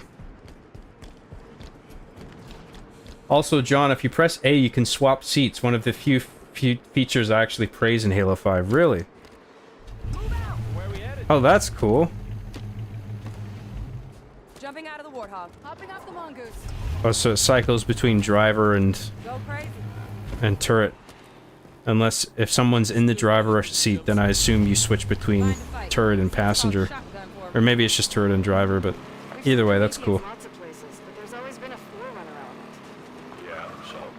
Meridian was a fully settled colony. Solar Hypercane for $4.99 says Locke's helmet was a part of a brute shoulder piece in Infinite. Really? That's pretty gnarly. Wow. I forgot about that. So soldiers can drive? That would have been Atriox, right? They would have put... Like, he's supposed to be the big badass brute, right? They would have put it on him. But I can't remember. The service garage could sure use your help. Well, they might just have a Scorpion in there. They have a tank. Why do they have a tank? Give to us, Isvale. Power down.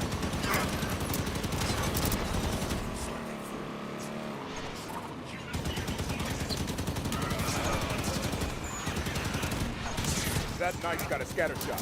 Watch the spread on that.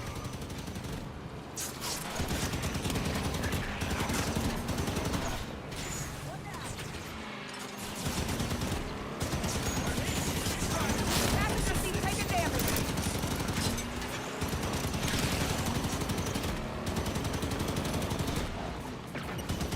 Oh man, there's something about these enemies. They're just a little off. Like, feels like it takes a little too much bullets to kill them, and their animations can be misleading, where you think they're dead, but they're still there.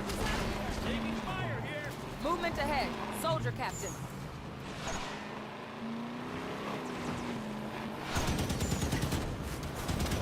Mongoose is taking damage. Passenger seat taking damage.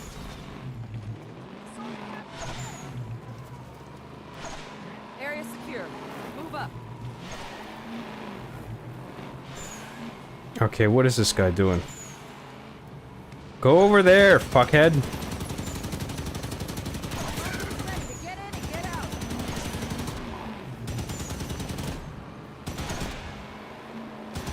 Oh god, this guy sucks. You get in the turret. Let's get hunting.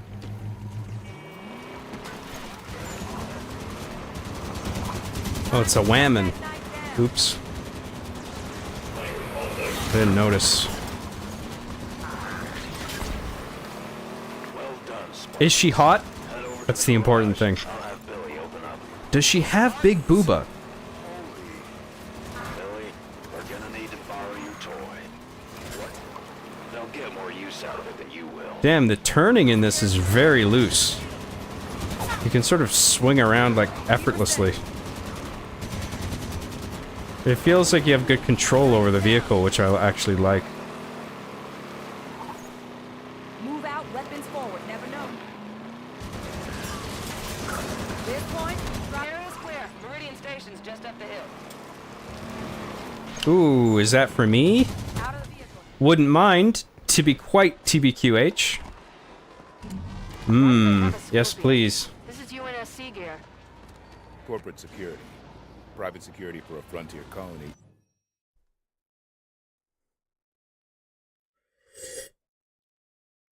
What? Had no idea you could do that. Oh, like switching seats, you mean?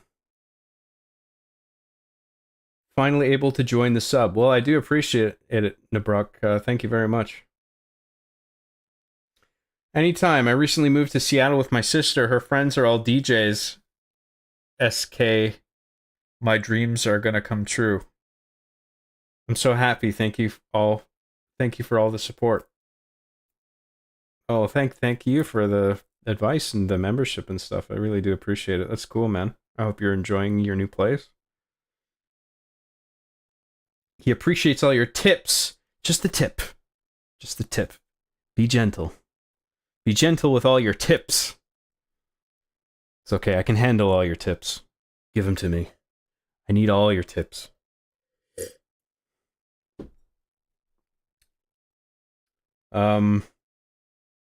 Yeah, it allows you to solo with a Warthog. Halo Infinite was the same way. Yeah, that should have been there way earlier. That's a really good feature to throw in. Switching seats like that. Like if you're playing by yourself, you want to be able to do that. That's actually cool.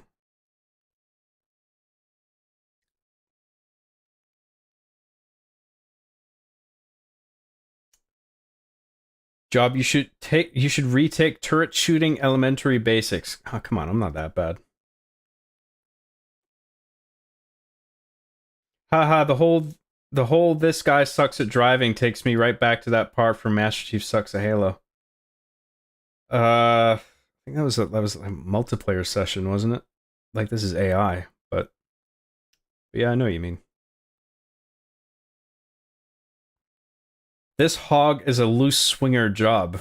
Oh, well, that is my catchphrase. I have a lot of catchphrases you guys are reminding me of.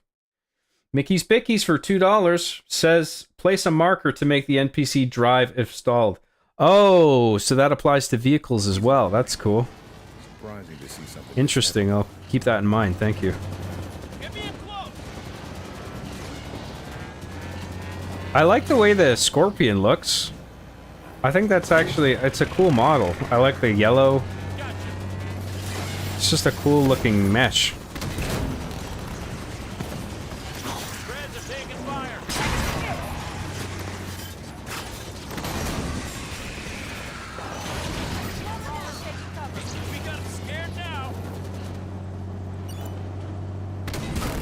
So when this planet is chipped out of the glass, who has land rights? No way to be sure of old property lines. Land will be sold to cover the cost of cleanup. Doesn't seem fair to the people who lost their homes. You made it through boot camp and still use the word fair? Spartans, you're close to Meridian Station now. If you could clear out the land between where you are and town... Women can drive, just not in the front seat. Only backseat drivers, that's funny. I like that joke. Mickey's Bickies for $2 says place a mark. Oh, sorry, I read that already. Thank you, Mickey's Bickies. Appreciate that. Yeah, that's a good idea. It's cool that they put that in. Makes sense that they would if that system is there already with just your AI companions on foot.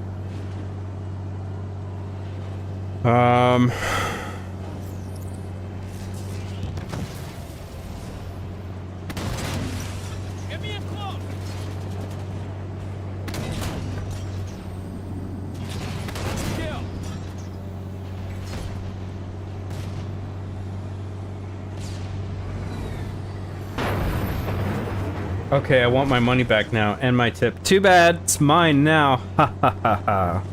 Should have thought of that before you pissed it away giving it to me. Now I'm gonna spend it on something stupid, and there's nothing you can do to stop me. Osiris, clear the area so they can open the gates. That fix easy, Spartan. This Scorpion is friendly.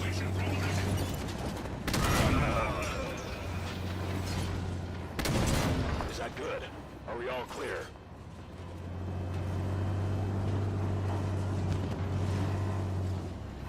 Oh, hell.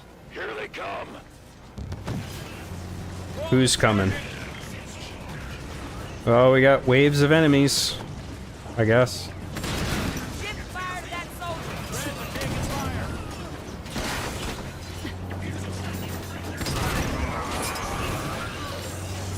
I like the way the tank moves as well.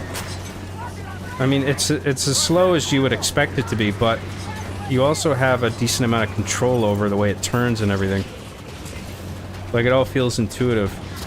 I remember with other games, sometimes you have a bit of difficulty getting the base to turn around relative to the turret. Here, it all feels like well done. Like it's intuitive based on what you do with the thumbstick. Like, there's no jankiness about it. I actually quite like that. Scorpion's gonna draw a lot of fire. Hit a crawler, Big. Hostile targeting the gun. No, we got a Promethean Knight. Fuck. Get out of here, you joke. Oh god, I'm such a terrible shot. There we go.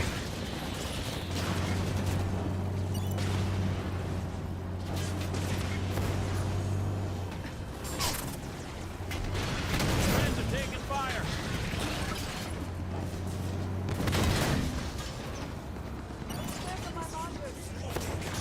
Anyone else feel like it's getting a little too quiet? Nah, I don't really agree. This doesn't look like a Halo vehicle at all. Yeah, I mean, it doesn't look like the tank used to, but honestly, don't mind the makeover. It's a little bit busy, but it's not like... It doesn't feel like an issue where the Master Chief's armor in Halo 4, for example, felt too busy and over-designed. Like, actually, I feel like it's kind of appropriate here with the tank. But we don't have to agree, it's fine.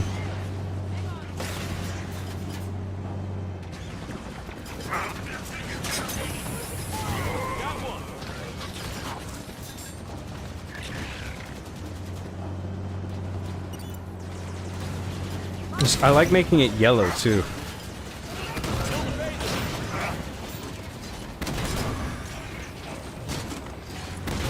I mean, it's not exactly camouflaged when it's colored bright yellow, but I think it looks cool.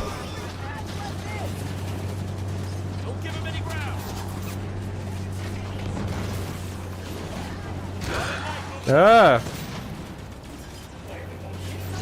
Get away!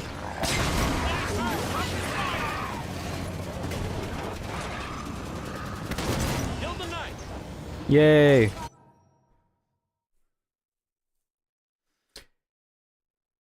Yeah, the Halo 5 tank didn't really look like a Scorpion anymore, but it actually looked like a tank, which was cool. I like the look of it.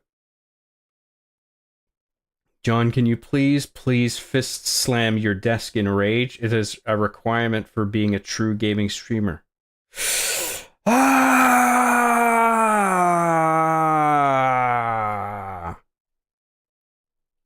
There you go.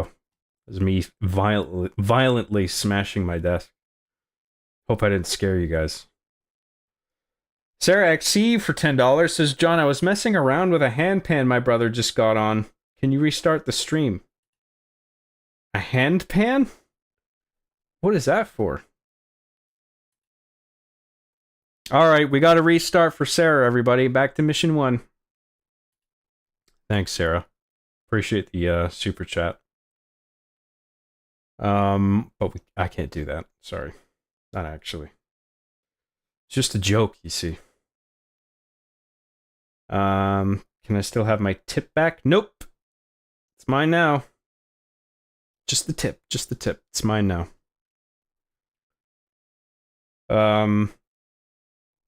In my opinion, Halo 5 actually did vehicle combat pretty well. It was one of the reasons why I only ever played Warzone Firefight. Yeah, I mean, the vehicle stuff has all been fine in this.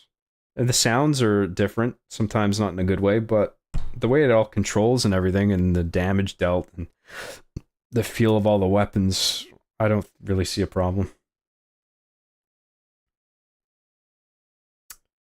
The monkey that does your job better for $4.99 says, when I was little, I thought tips meant writing out helpful tips on a small piece of paper and putting it in the tip jar. Well, they can mean a variety of things. Thank you, the monkey that does your job better. Appreciate that. Sarah XC, I can't remember if I thanked you for that generous super chat, but thank you very much for everything. Oh, John, Steve Duda released Serum 2 as a free update. It's all over my Twitter, X, and it's apparently goated as fuck. You should get it for your music. Serum 2? There's a Serum 2 and it's free? Are you sure about that? If it's an update, I guess, if you paid for Serum 1 and it's meant to be sort of a free upgrade, then I guess I get that. Like, you need to have Serum 1 to get Serum 2.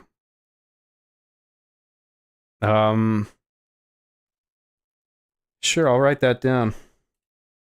I mean, I think Serum 1 is fine for... It does everything that I need it to, but I guess it's worth looking into. Thanks for the hot tip. Appreciate it.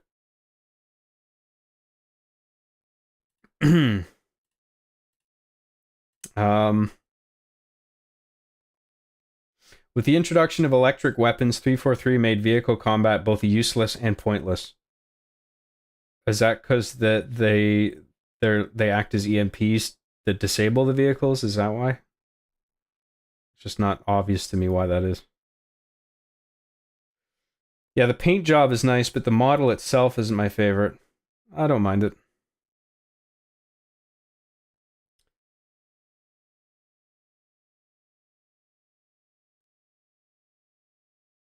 John, you almost killed me with that, and now the piss is all spilled.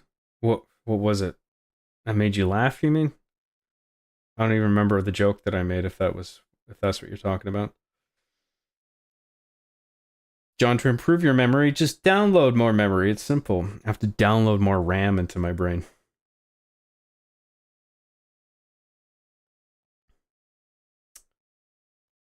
I work at a bar, and we'd often have an old guy come in and drink too much beer and become a nuisance to the other customers, but he'd say nasty things to me or whoever was working.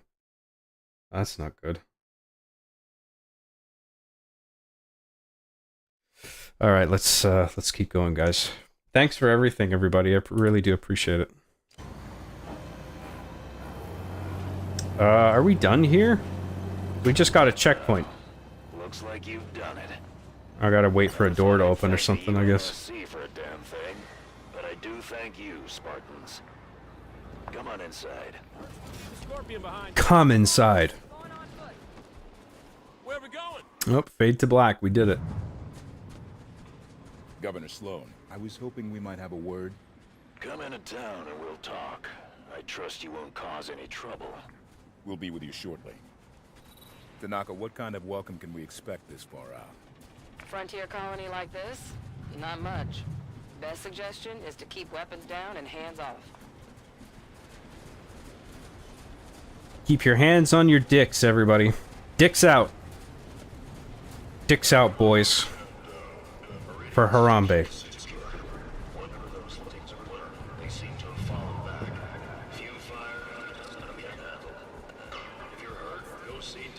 This material hasn't been cataloged yet, so hands off. Yeah, what he said. Here come the Spartans.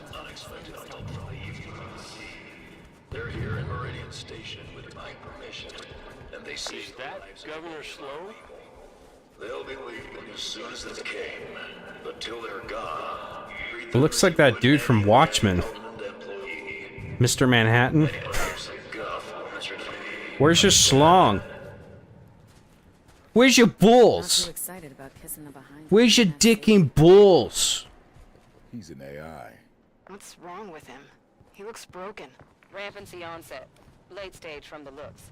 Probably sacrificing resolution. Where the fuck did you put your fucking balls? To my home. Do not be so rude as to make my health a point of conversation. Of course, Governor. My apologies. We're looking for another Spartan fire team. Why so many Spartans here? That guy's not happy. Look at him. Of other UNSC agents in our midst, but you have done right by my people so far. Have your look, but make it quick. Governor Sloan, out. So where do we start looking? The best intel in a place like this comes from the people. Keep your ears open. Listen to station residents. Oh, is this one of those NPC bits that people were talking about? I guess so. So we just gotta go around talking to a bunch of people? This is kind of dumb. With you at the outpost? Just me. I heard we got hit here and hopped a mongoose back. But I mean, the new Call of Duty had shit like this too, so What was its bearing? I didn't see people complaining about that. And it was going fast. You saw a ship? Any markings? Pound glass, UNSC. It's not my problem if your buddies didn't tell you where they parked. You ought to synchronize your drop zones better next time. Catch that? Sounds Damn, like this you're guy's got an working on attitude. ship.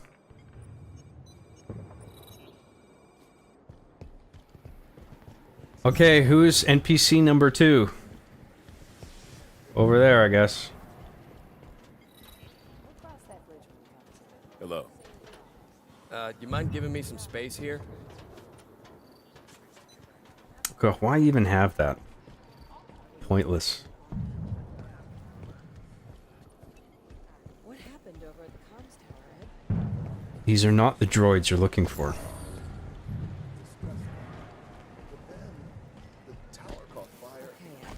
Just relax. Your painkillers should kick in soon. We heard yelling about things coming up out of the caves, then screams. They just start talking anyway, and it feels like the prompt is there just for the sake of pressing a button. That's kind of weird. UNSC swooping down to take our claim. I'll tell you what, our folks at Apogee are plenty strong. Don't think you vultures can pick the bone so fast. Wait, what do you say? Apogee? I think that's our location. So Apogee came under attack. I still don't really get what's going on. Find a network terminal. I want to know more about Apogee Station. Artemis ought to be able to track down a suitable network terminal. Ping it. Get everyone stable. Treat the inhalation injuries first, then the glass burns. Should we start a distress call? I mean, if it gets bad, we might... Okay. Over there. This part is dumb, yeah.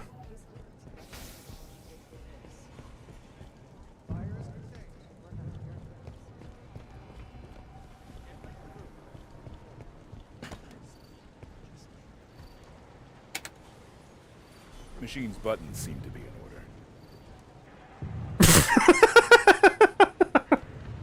order. Are you serious? That's fucking stupid, pointless dialogue.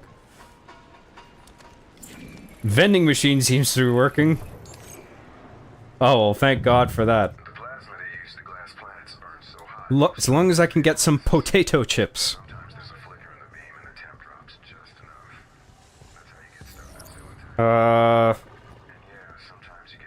Okay, over here. Accessing terminal.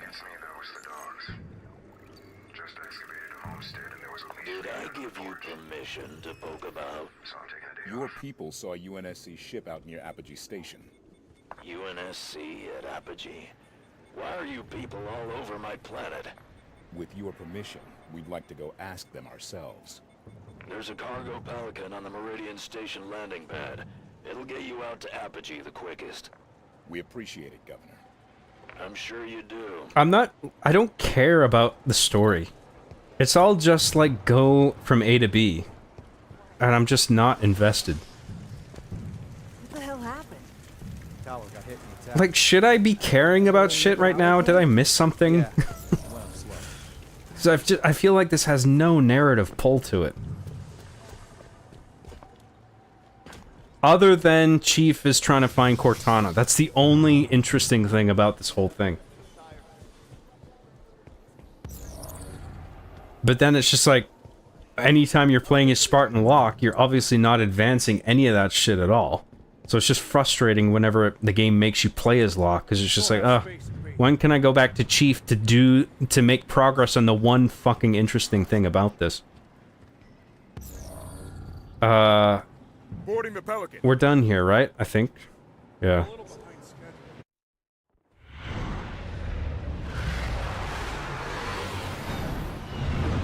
Did you finish Halo 4 already? Yes, I did. It's all there in the VODs. In the playlist. We finished that in 2 streams. Be surprised if there weren't. Sloan can't be happy about UNSC. One of them was like 10 hours, though. Fair enough. The lady is correct. My team's there to keep an eye on things while you look around. Nothing personal, Spartans. No offense taken, Governor. We'll find our targets and be out of your way shortly. You're out here too? Wow, you really do walk around talking to NPCs. Yeah, it just grinds everything to a halt. It's a weird thing to throw in. Like, that could have been handled in a cutscene. And it just gives you a bunch of, like, useless things to interact with. Like, there's a fucking vending machine interaction thing that we just did that's just laughable, because it's just like, the buttons seem to be in order. That's literally what Locke says. Something in close approximation to that, where it's just like, why even have that in there? That's fucking stupid. Potato.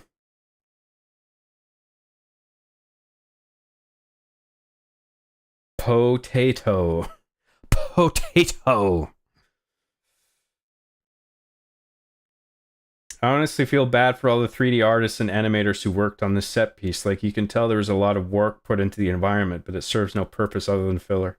Yeah, it doesn't really do anything. It doesn't move anything forward meaningfully. This could all have been done in a cutscene. Press X to H. Oh, you never want to H. That's too hardcore. That's what it stands for, you know. It stands for hardcore and hilarious simultaneously. The H meme. I remember that 10-hour stream and how badly I was drooling at the end of it. Is that because you were catatonic by the length of it, or was I just so sexy you couldn't stop drooling? Nabrock for $2 says, Job, would you put your brain in a robot body? I don't think so. Unless if my body was dying and the idea was pitched to me, maybe I'd try it. Like if I had no other option. Thank you, Nabrock. Appreciate it. Very nice of you. I always forget about time zones, so John's streams cause me to accidentally pull all-nighters. It's 4:17 a.m. right now. Oh, boy. Yeah, the time zones can be unfortunate for some people. But I do it when it suits me. I can't do it any earlier. Mickey's Bickies for $2 says there are only 3 chief missions, I believe, lol. There's only 3 chief missions throughout the whole thing? Because there's actually quite a lot of missions. That's unbelievable if that's true. The vending machine button also has different dialogue lines depending on the character you're playing as. Well, who else would you play as? Oh, like if it's co-op? Too bad most players won't hear it because you can't swap characters unless you do co-op. Okay, right, yeah. That's dumb. What a fucking stupid... Like, why would you even be incentivized to experiment with that? It's like, okay, now you try.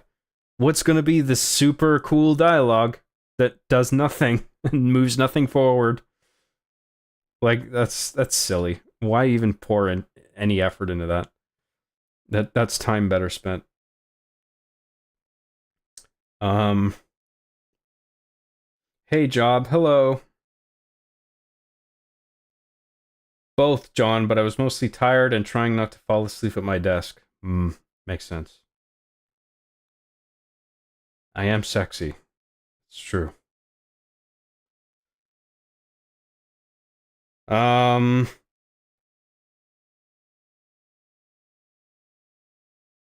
Alright, let's keep going. Thanks for the super chats, everybody. Really appreciate it. Didn't mean to throw that grenade. Fuck. Oh, shit. Rip that guy. Rip in peace. Hold F. F in the chat for that guy. Clear them out. Clones people can fight, but they shouldn't have to. Cover won't save them. What the hell are you doing? They're on the ramp.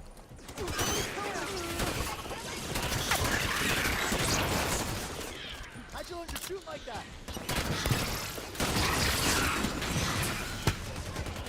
Visual contact.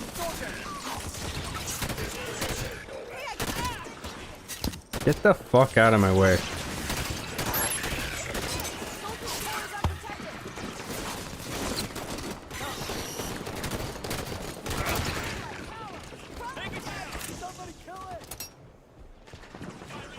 Ooh, there's a turret up there. I won't tear it off just yet.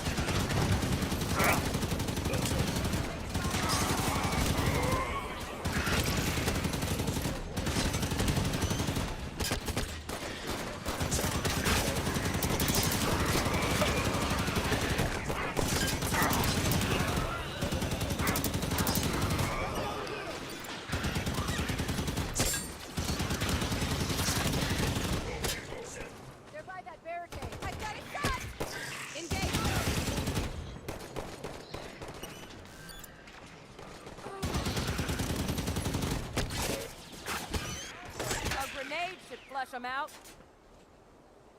Well, fucking throw one then. I'm on a turret right now.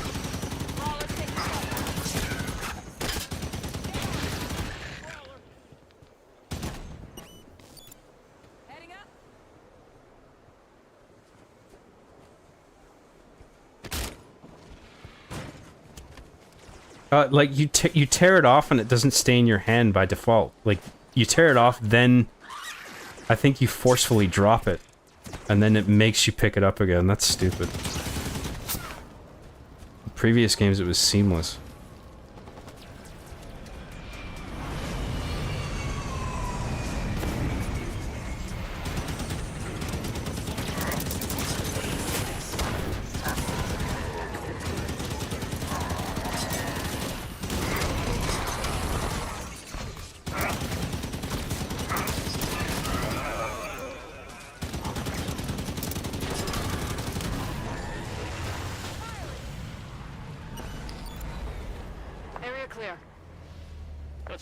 See if we can find any signs of blue team. F then H. What are we going to spell? I don't know if you can spell anything with that. I don't think an H ever comes after an F. Unless maybe it's in the middle of a word. I don't know what it would be.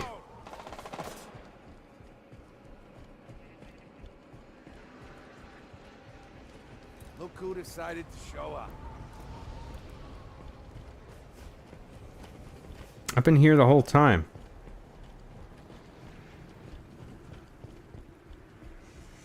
Clear the Prometheans.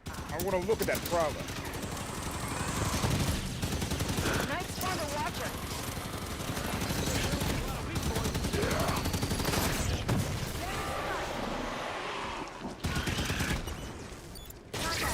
Shit. Oh, out of ammo on that. Hydra launcher,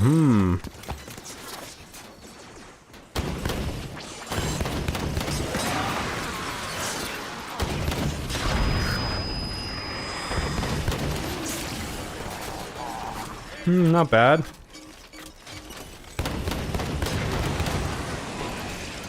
Makes quick work of the big guys.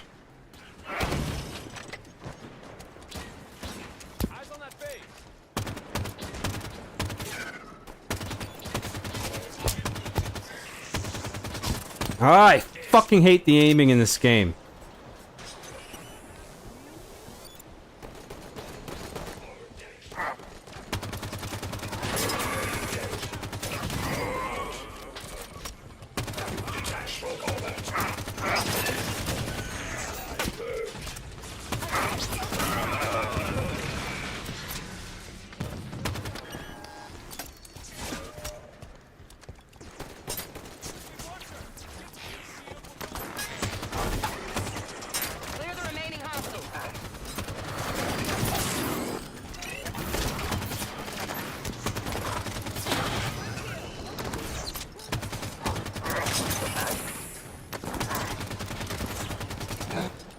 I really hate that they glow red. That always throws me off. Like, I think that they're dead, but they're not. I'm down. Help! Someone help me, please. Man, I'm glad that's there. I don't want to fucking deal with all the resets. All clear. Blue team just All right. left their prowler parked in the middle of everything. Must Where are we have landed going? here for a reason. Ship's log might tell us something. Let's run a scan. There, a console inside the deployment bay. Found an access point.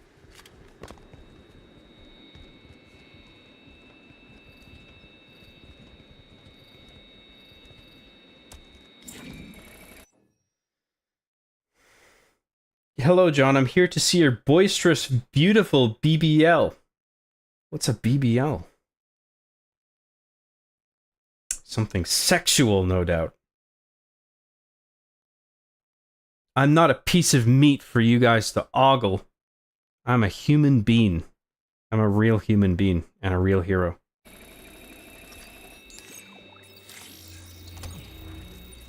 Okay, well, I've got to go to sleep. I'll catch you guys later. Bye. for now, but I'll be astral projecting in John's bed and slightly flicking him, haha. No.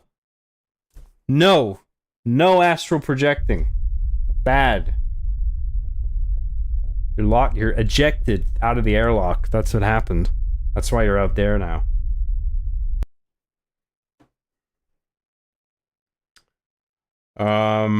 Let's all astral project in John's kitchen and eat pizzas. Let's not. Astral project somewhere else. John, what do you think of AI girlfriends? Would you be down to having one? No, I think it's cringe.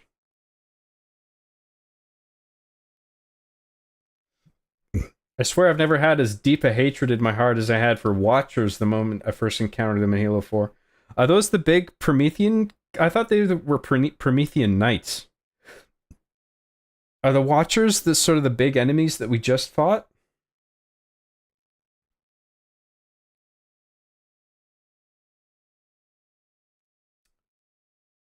I think what's really upsetting about the AR design in this game is that it's never used again. It's so detailed and maintains that iconic silhouette that the anorexic MA40 lacks.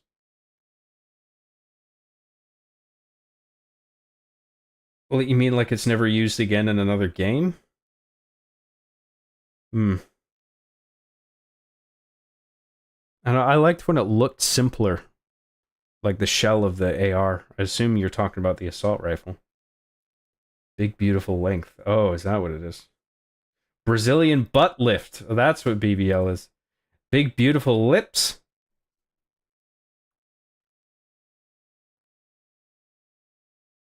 Watchers are the flying guys that revive knights and throw grenades back at you. Oh, okay. Those, the little helicopter things. Little flying guys. Little flying guys. That's the official name. Look at this. Looks like a map of Apogee Station. It leads down inside the mountain. Marked a path through the door outside to the mine. Nornfang? What the fuck is that? Sloan. Spartan Lock. We're looking for This is a sniper rifle, right? You think the soldier you're chasing is down there? I don't remember this. Not likely. I'm asking politely for access to your facility, Governor.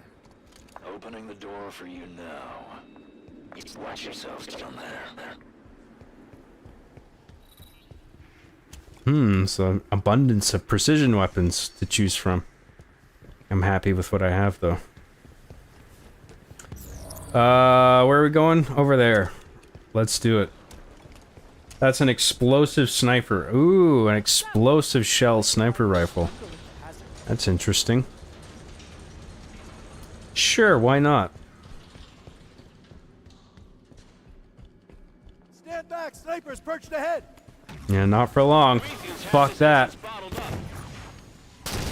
Aw, shit balls. Fuck. That guy here.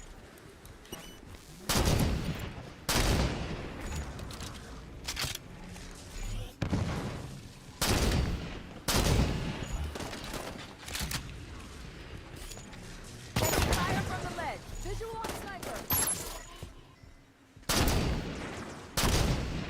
Someone take cover.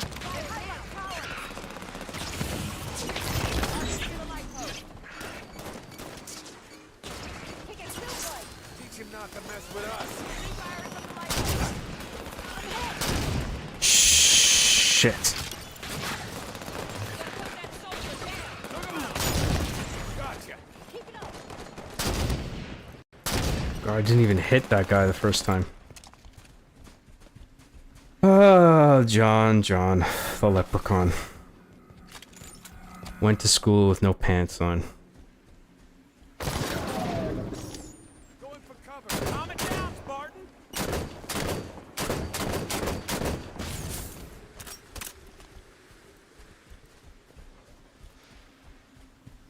Bouncy Booba lasers. Oh, that must be what BBL stands for.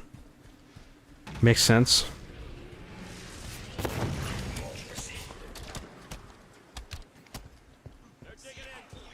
I was gonna say big beautiful ladies, but Latinas is better. Yeah, but he said my BBL. I don't have any big beautiful Latinas. It's news to me. Maybe they're in my closet or something, I just don't know. All this time, I had access to big, beautiful Latinas. They're all right there.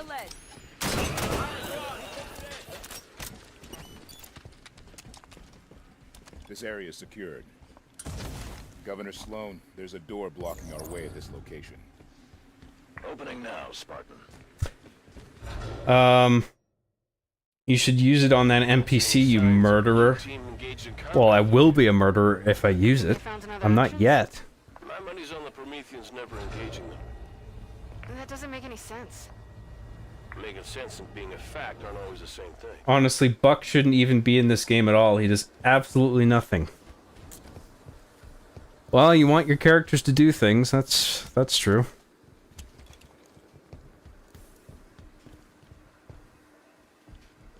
Actually, I should maybe get a shotgun to balance it out.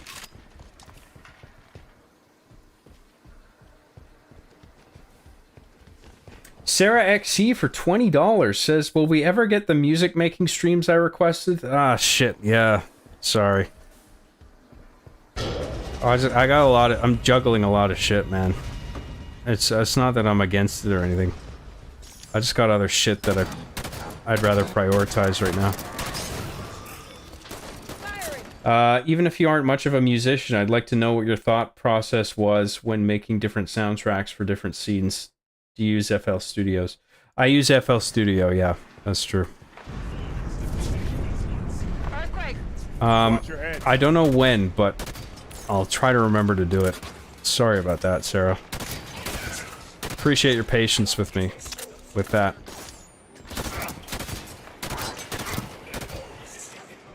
I gotta be in the right mood for it, though.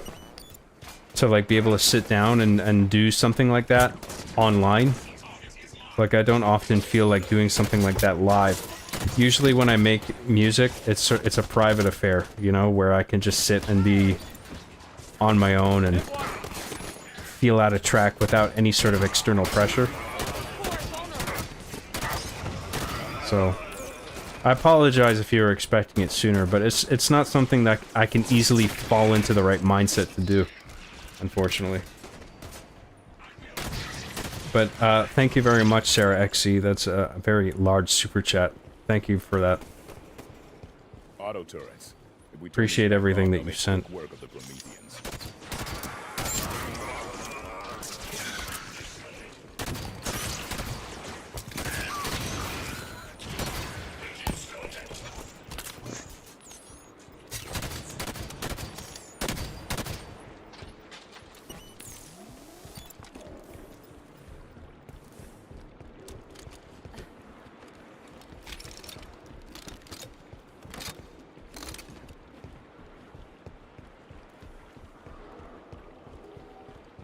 Buck is here for cameo fan points. It feels like he isn't even the same person from ODST.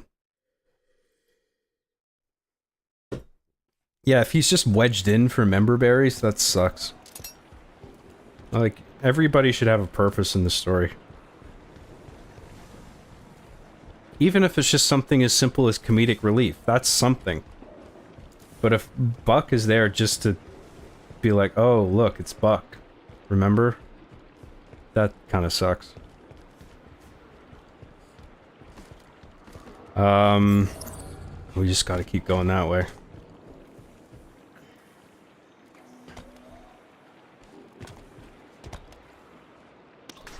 What the fuck? I was busy looking at chat there.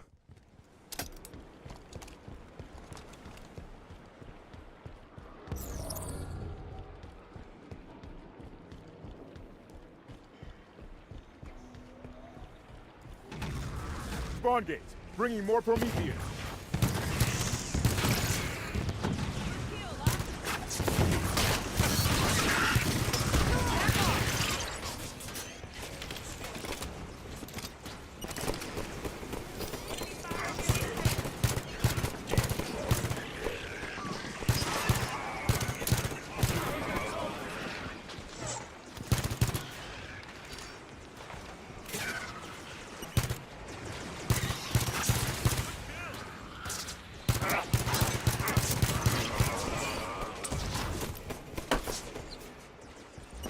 Man, the frame rate thing at a distance, combined with the fact that these enemy types just are all just composed of floaty components that just come apart and together again.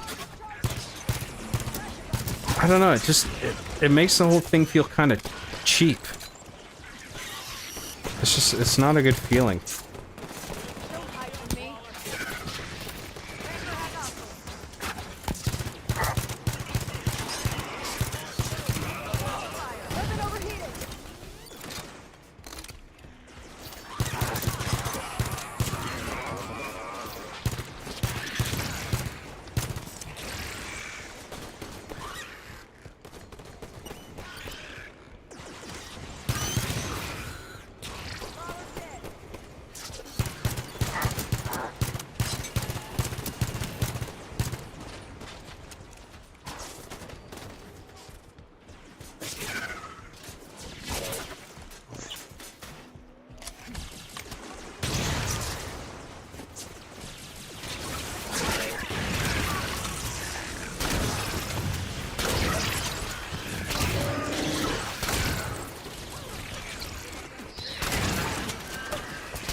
Fuck, there's so fucking many of these things.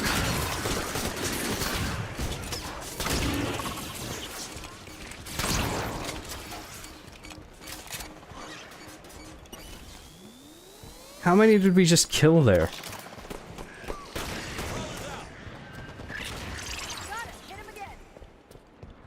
I don't want the railgun. Fuck that. Well, that's a big car. More Prometheans inbound.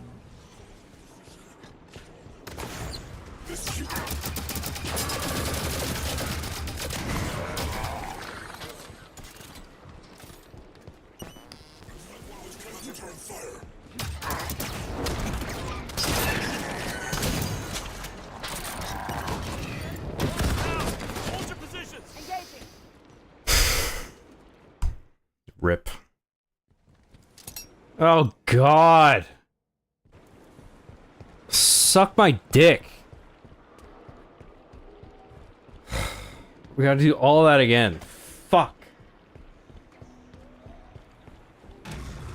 Why didn't they give me a checkpoint there? Suck my balls. Fucking. Oh God.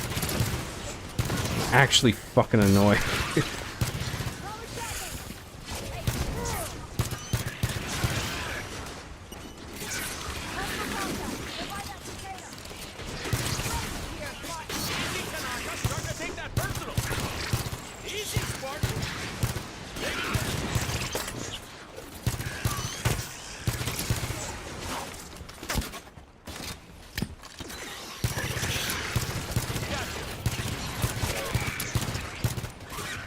The older Halo games would have given me a checkpoint after clearing a definitive chunk, like a definitive encounter, like having shot like a billion fucking cyber dogs, where there's like a little gap between that and the next one. Like there should have been a checkpoint there,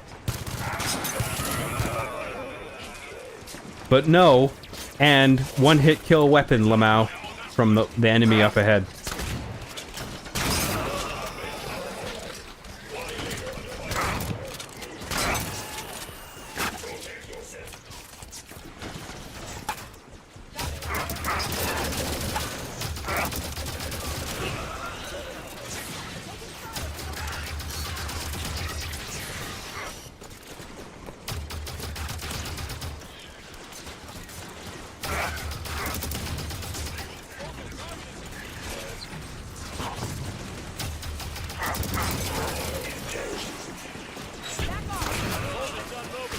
Why did I shoot that? Why is this here? Is there a gun on this? What the fuck is the point of this? I guess in co-op, somebody could be on the back of it and shooting.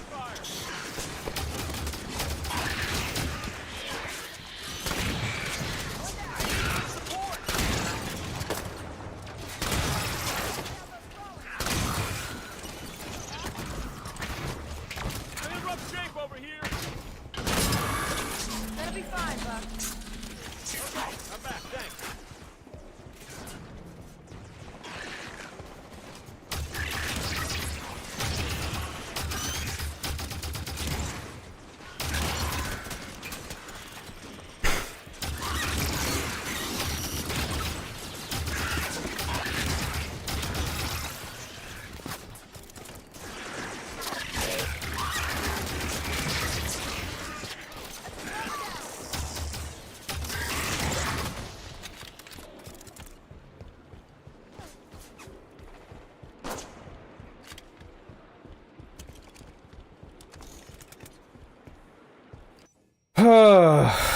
Let's try not to die again. Let me catch up on chat.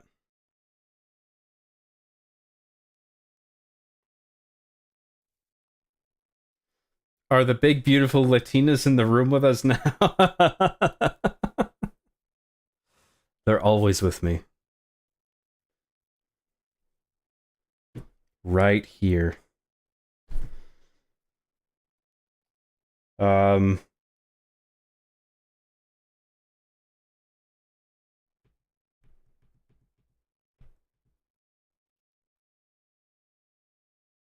John, if you end up doing some music streams, please let me know and I'll teach you some stuff. Well, thank you for that, but if I'm gonna do a stream like that, I'd rather just sort of do my own thing.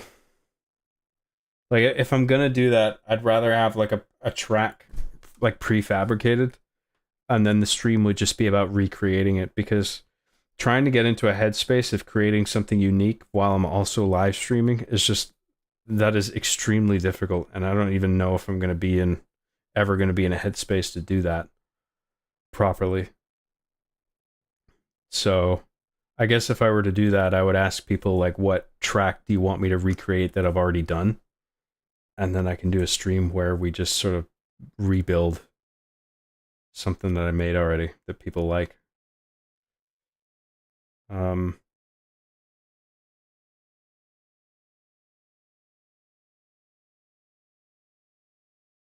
But I want it now. Sorry, Sarah. Like I said, it's a hard thing to get in the mood for.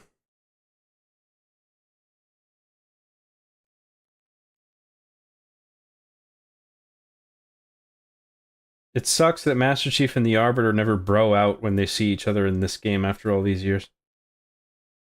Well, you don't want them to, like, bro out too much, but a little bit of fondness between the two characters would have been cool. But I can't remember exactly how the 343 games handle that interaction. I'm sure you've already answered this, but what are your thoughts on Halon 5? It's, I'm just, the only part of the narrative that interests me is the thing going on with Chief and Cortana, where Chief realizes Cortana might be still alive, and he's trying to find her. And even though he's probably thinking, like, this is suspicious, I saw her die, the fact that she is communicating with him at all in any form is enough to make him go, I gotta get to the bottom of this and figure out what's going on. If she's alive, I gotta save her, right? I think that's really cool. But it's, that is the only interesting part of the story for me. And whenever we play as Locke, we are taken away from that, and we don't advance any of that interesting stuff any further. So it feels like whenever the game makes you play as Locke, the whole thing just grinds to a halt, and you're just waiting for Chief to show up again. And apparently Chief, and the number of missions that he has is dwarfed by the number of missions that Locke has throughout the entire campaign. So it's not even 50-50. So it's like even more frustrating that you're barely playing the character that is actually advancing the interesting part of the story. But the way it plays and all that, I mean, I don't like the enemy types. I don't like some of the weapons. Some of the weapons have improved since Halo 4, which is good. The combat's not too bad. I prefer it in the older games, but it's not awful here. But the narrative is just doing very little to pull me forward and get me interested.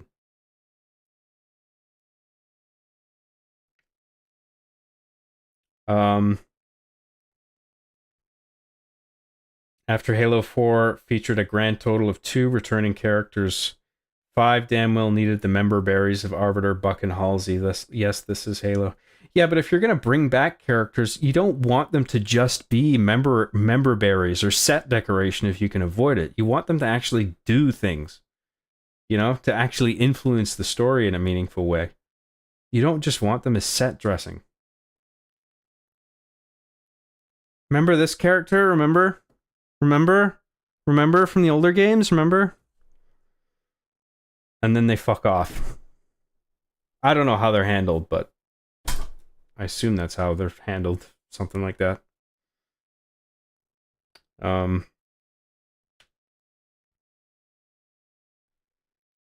Spartan Thorn from Halo 4 Spartanoffs was supposed to be in Locke's fire team, but Spartanoffs failed so badly they changed Thorn for Buck because 343 figured no one would know who Thorn was.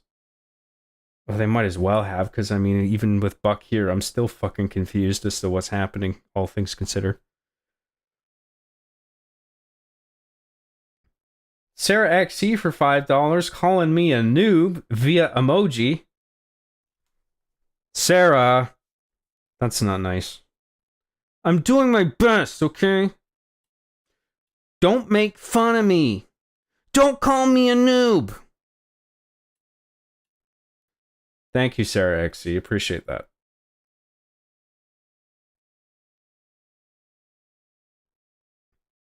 John, have you watched any slice of life anime? Is that the name of a show, or is that like a genre or like a type of show that you're referring to?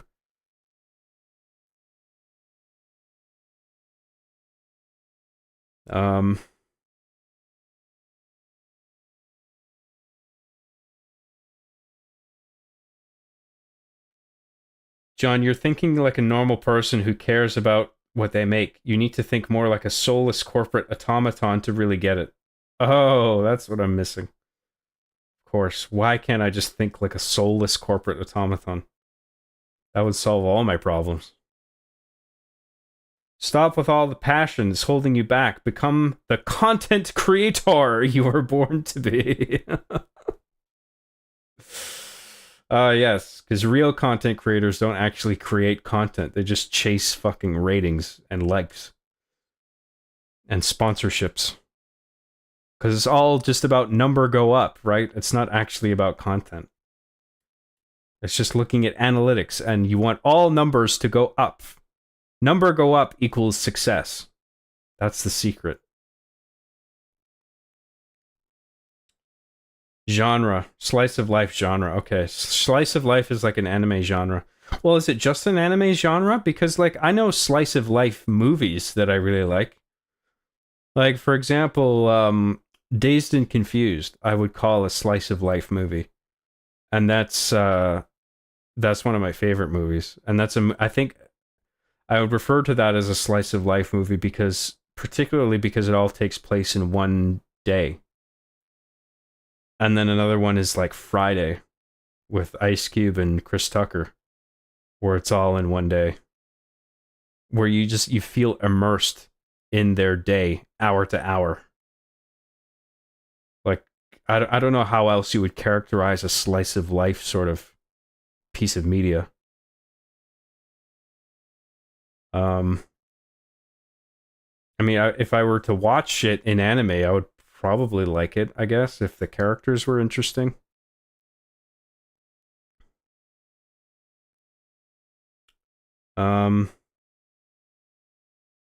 Hey man, long time no see. Well, thanks for tuning in.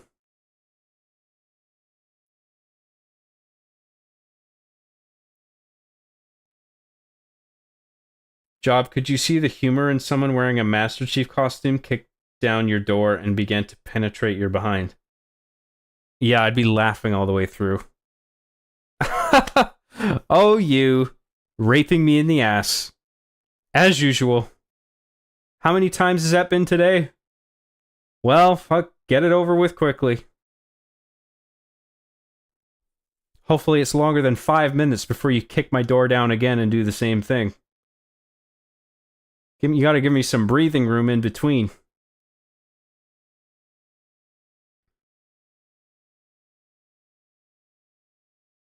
sometimes you got to see the humor in life.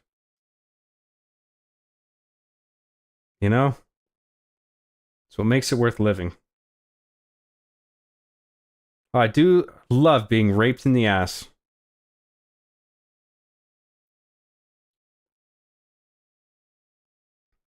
Lalo for $4.99 says, your Reach and Halo 4 stream entertained me while I was recovering from a concussion, lol. Thanks a lot, John. Well, you're very welcome. Yeah, the long length of the streams really appeals to some people, depending on what situation they're in or if they're at work or something. So that's cool to be able to give that to people. Mad Men is the longest running American slice of life anime. Okay, what is a slice of life anime? Is it something different than what I described? Because slice of life to me is something like that takes place within a very finite amount of time that sort of immerses you in the story in a way that time jumps wouldn't. I don't know how else to characterize it.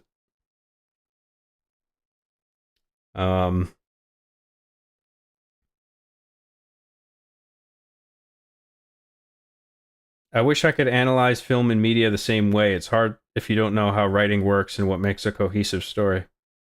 Well, I studied it for a long time. I studied my favorite movies. I watched them over and over. I bought a bunch of screenwriting books from different authors. I watched a bunch of YouTube videos. I bought DVDs with interviews with screenwriters and stuff. I absorbed as much as I could. I watched a lot of behind the scenes stuff, looking at how different like writers of movies and staff writers on TV shows, how they outline all their episodes and stuff, and I took note of all that in my head, and yeah, I soaked in as much as I could over a long period of time, so yeah.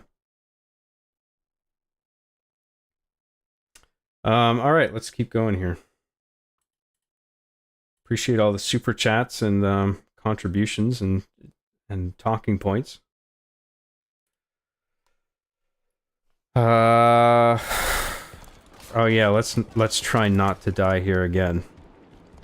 We got like a one-hit kill asshole up here.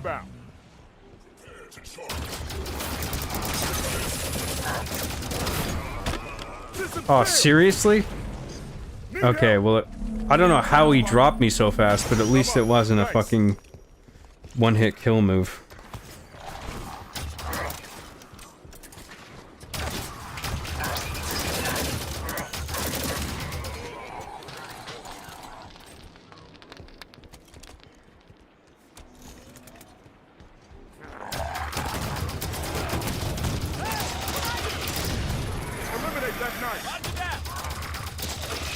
Yeah, in case it wasn't obvious, fucking eliminate that guy, please. The one guy.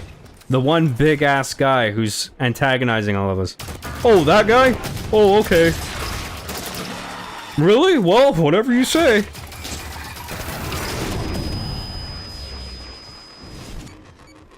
Area's clear. Alright, he's down this time. The incineration cannon, that's what he fucked me with. The jerk. There's no record of Forerunner artifacts on Meridian. They must have just uncovered this. Slice of life is generally a story that revolves around mundane, everyday life. It's simply about the daily lives of the characters. Yeah, but that can't be it. 'Cause that just sounds boring. Like, some shit has to happen. You know, it's like, it reminds me of how, like, Seinfeld called itself a show about nothing. But it's like, episodes of Seinfeld were actually really tightly plotted. You know what I mean? Like, there actually was shit happening that moved scenes forward, and each episode had a sense of momentum.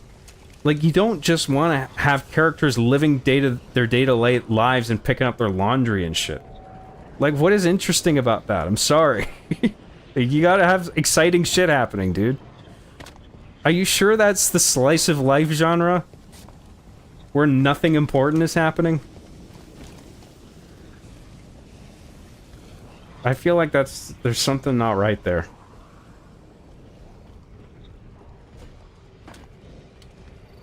What was... I keep getting a prompt up there, and I want to know what it is, and I keep missing it.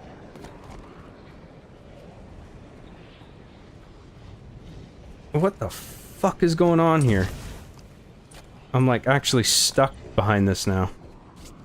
Oh, there we go. What is that I keep missing?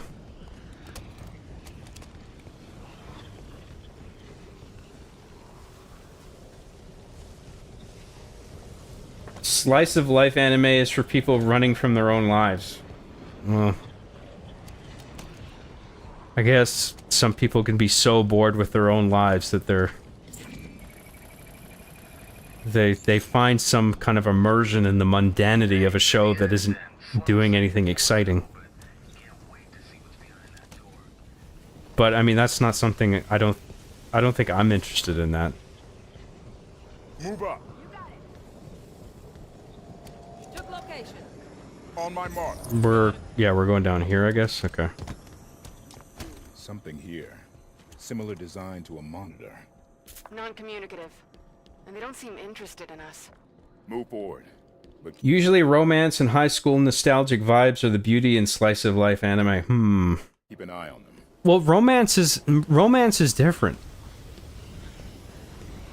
Their Forerunner structure is Like, you can do something tightly plotted that's just about a romantic connection between two or more characters. Look at all of this. Record everything. We can get a good look at it later. Like, just because cars aren't fucking exploding or someone's not firing a gun, it doesn't mean nothing's happening. Like, a major plot beat can be like a character goes through like a deeply emotional thing. Even if it's just like being rejected romantically by some other character. I mean, that's something. But if it's just like, if slice of life is just somebody, oh, they go to the laundromat and pick up their laundry, and then they go to the fucking grocery store and pick up some milk. It's just like, I have to question, like, why is this all here? What are we building to here? What's the point? Is the point just the mundanity of it? Reckon it's a possibility.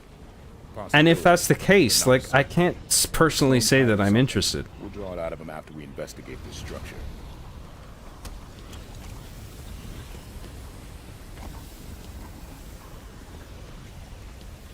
Oh, is this where the chief fight happens? I kind of remember this.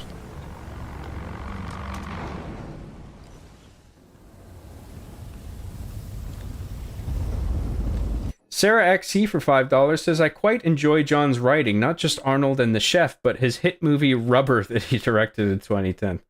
I know the movie you're talking about. I didn't make that. Thank you very much, Sarah XE. I never watched Rubber, but I always was kind of interested by it.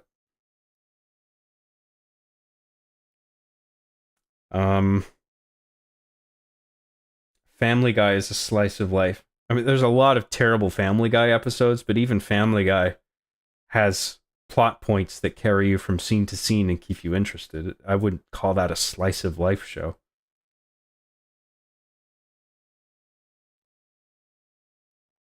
They like the slice of life stuff because their lives are already full of crazy drama, and John, ours aren't. That's why it's boring. Fair enough. I mean, if there, I can understand why some people, as a form of escapism, would want to watch a show where actually nothing significant happens scene to scene, and find some kind of comfort in that. But it's not the kind of show that I would want to watch. I want shit to be moving forward constantly. So I don't know if I'm a fan of the slice of life genre as you guys have described it. That's just it, John. Only the brave, the real men, will admit that Mad Men was boring. Yeah, I haven't watched Mad Men, so I don't know. I can't accurately say. I've seen clips and I liked what I saw. I just never got around to it. Mad Men looks appealing though.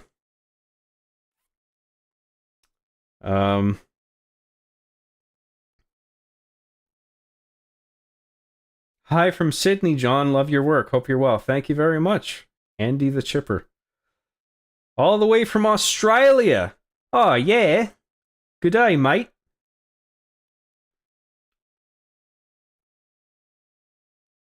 Sorry, I hope you're not offended. I just like doing accents. The Sopranos is a slice of life.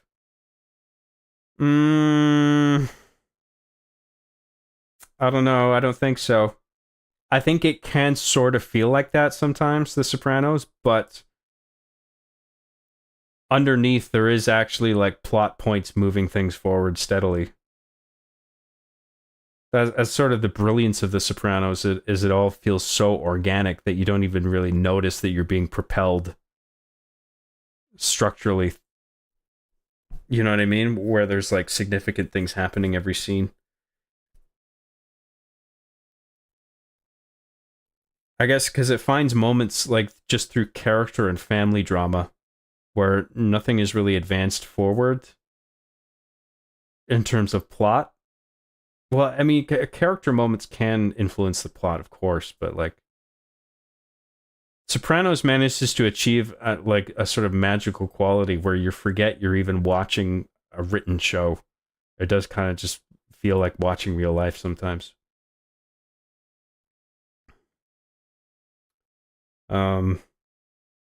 Yeah, I don't know. This slice of life genre, I feel like it's a bit of a muddy term. This is something I want to look up later if this is an actual fucking thing. Slice of life genre parentheses anime. I don't see why it would be restricted to anime. I think if slice of life is an actual thing, it could be anything. It doesn't have to be anime. Because it's all just storytelling, right? Visual storytelling.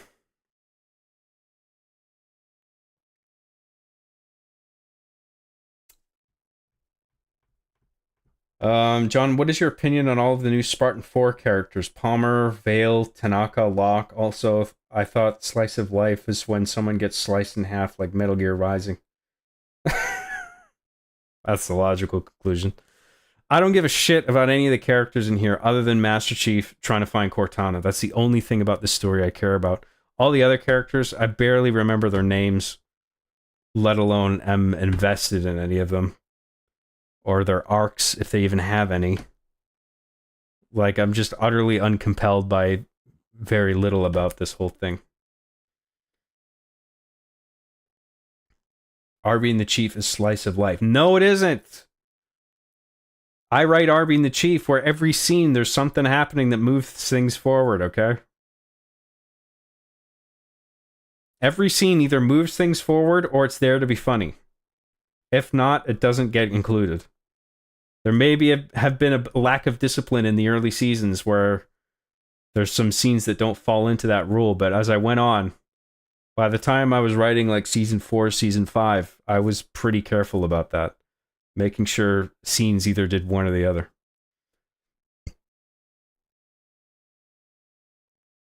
Nabrock for $2 says, this game sucks, play Faith, love you. I would actually really enjoy to enjoy streaming Faith at some point. But I want to do this, and I want to do Lies of P. And then maybe before we get into something big like GTA 4, maybe we'll do something a little significantly smaller like Faith, because I do really like Faith. I think it's great. It would be a fun streaming game, I think. So, thanks, Nabrock, for the super chat. Appreciate it.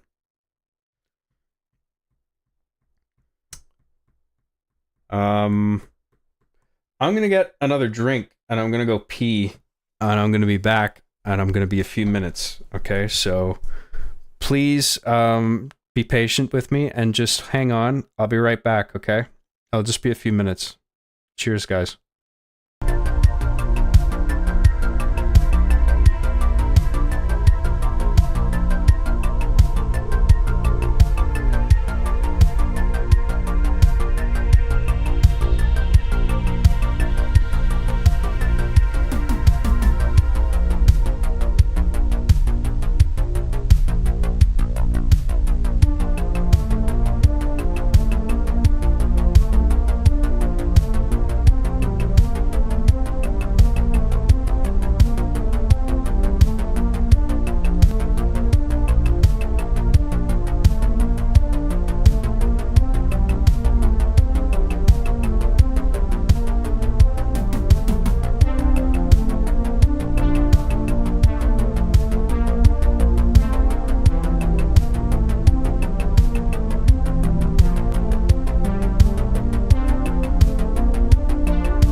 I suppose you want to come back in.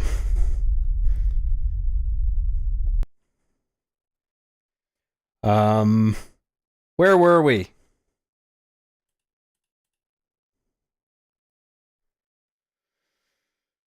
Let's catch up on some chat quickly before we keep going. Because I think we got a fight scene coming up in the cutscene that's playing right now. So we'll get to that as soon as I'm wrapped up on chat here. Thanks again to Brock for your super chat. I'd argue the original seasons were slice of life, but once you started doing season-long plot lines, it moved out of slice of life territory. Even in the original seasons, I would argue that there's still basic, essential things in each scene that are moving things forward. I mean, based on what you guys have described, it seems that the difference between a regular show and a slice of life show is that you deliberately have scenes that don't move things forward in a meaningful way. But then it's like, what's meaningful, you know? Like if someone goes and picks up their laundry from the laundromat, that is moving things forward because they need to go get their laundry, but in terms of meaning, it's not really moving things forward thematically, you know? So I don't know. I gotta look that up myself and get a clear picture of what that genre exactly is.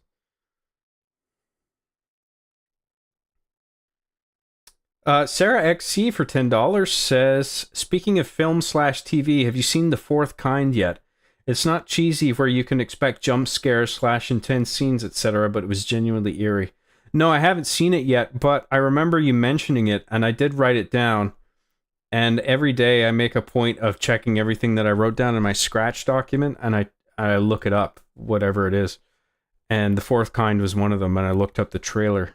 And it looks interesting because it's all based off of archived like interview footage from people who claim to have genuinely been abducted.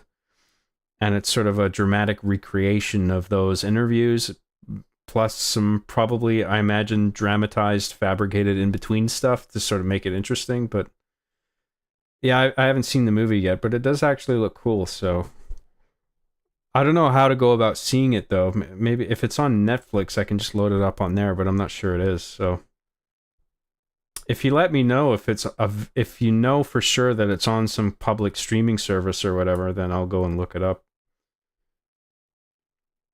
Thank you, Sarah XC. I appreciate the recommendation and the super chat. Very nice of you.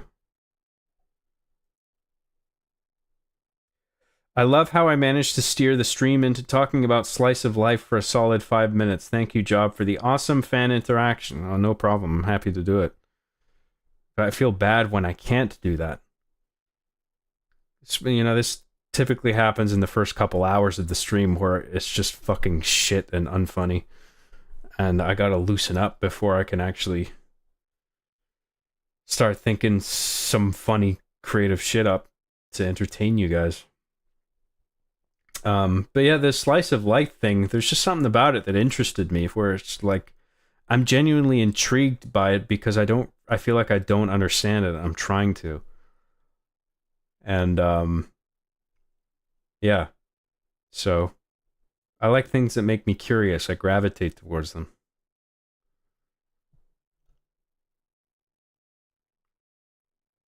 John loves to talk about stuff with his fans. That's why his fans are so loyal. We learn a lot from him. He's very smart. Nah, I'm not. But I try my best. Solar Hypercane for $1.99 says, imagine the toilet bowl is a crazy fan's mouth. Well, now, why would you jump to that conclusion? Can it just be a toilet bowl? When I go to the bathroom, do I have to be pissing into a crazy fan's mouth? Is that what it has to be? It can't just be a regular toilet.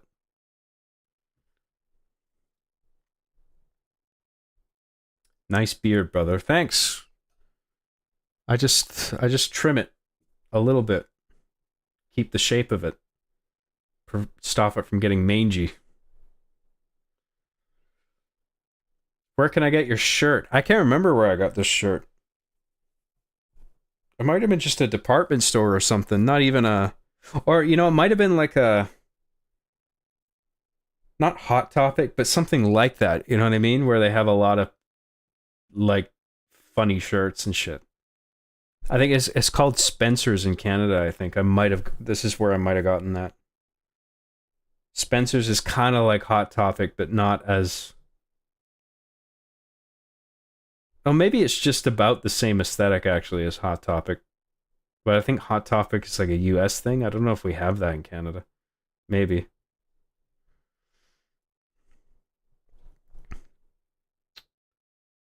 I'm not exactly a fan of most of the stuff in places like Hot Topic, but you can get some cool shirts in there.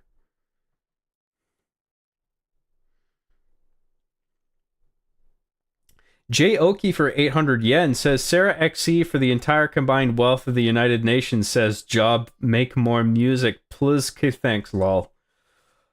I'm happy to make more music, but it's,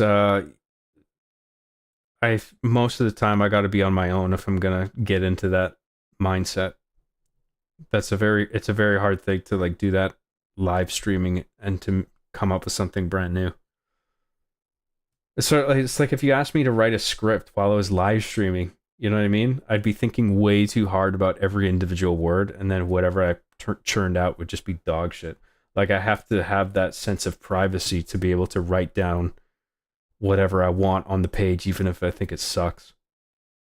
Or maybe I don't know it sucks yet, but you know, I don't want to write something down where I initially think it's cool, but then other people think it sucks, and then I realize it sucks, and then I'm self-conscious, and then it's just like, ugh. Like, that's not something I want to do.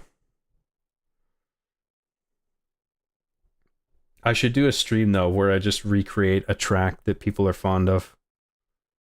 Perhaps with some different instrumentation or, you know, some bit of experimentation with it to get it to maybe sound a different way.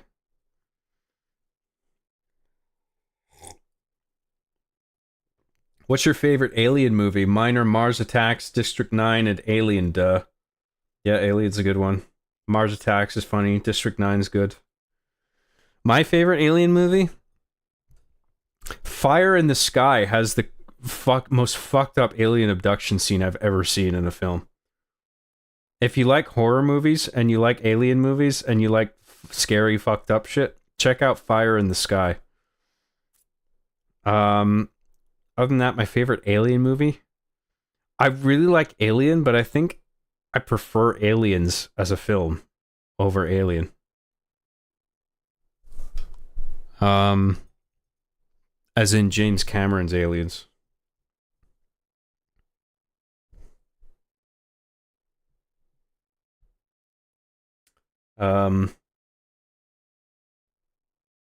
Slice of life is a term used in literature, film, and journalism to describe the realistic portrayal of everyday events and situations.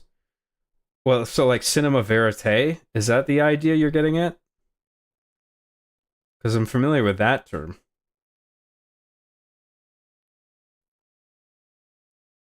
Yeah, I guess the point of cinema verite is not explicitly to move things forward.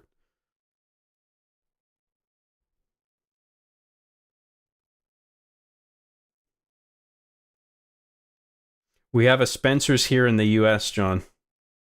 A Spencer's in all of the US? I know what you mean. So I didn't realize Spencer's was in the US too. That's I thought that maybe that was Canada only. So maybe we have Hot Topic as well. But I haven't seen one. Good old Spencer's. I took my grandma there once. She called her bishop to get a blessing afterwards. Yeah, the Spencer's can get a bit raunchy depending on how far back in the story you go. Typically at the top end of Spencer's, you get all the fucking sex toys and shit. You get like dildos and handcuffs and shit like that. But at the front, you get a bunch of cool like shirt designs off of popular TV shows and stuff. Some cool retro stuff. Spencer's markets more towards gag stuff compared to Hot Topic. Yeah, I see what you mean.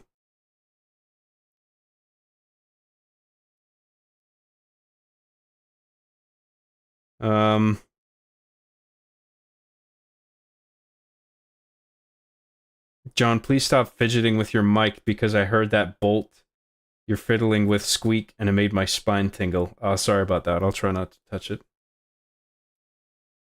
Fire in the Sky was based off a true story, by the way. Yeah, it doesn't surprise me, but I forgot about that.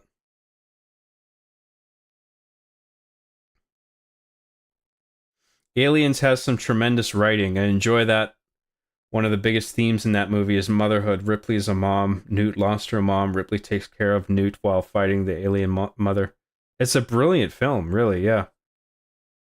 I think Alien has the reputation of being the more sophisticated film, which I can understand on some level, but Aliens is also quite a sophisticated film, despite that it's a primarily action-driven movie.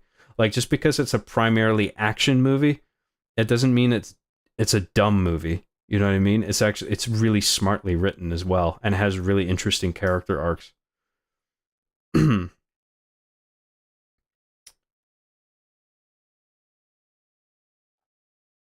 All right, let's watch this cutscene, shall we? Thank you for all the participation in super chats. Once again, I really do appreciate everything. Thank you. Let's watch this. I guess we have the epic Locke and Chief fight scene coming up.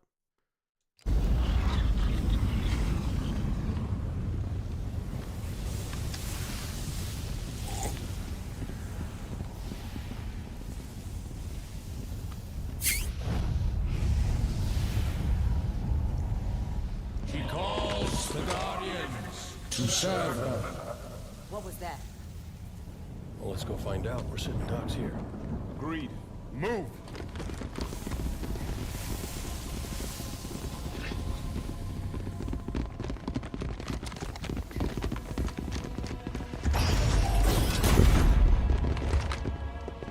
Your presence in the Guardian's shelter is undesirable.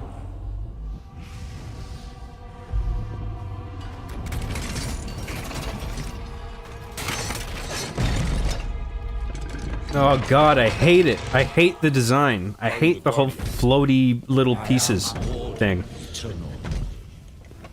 I stand in service to Cortana.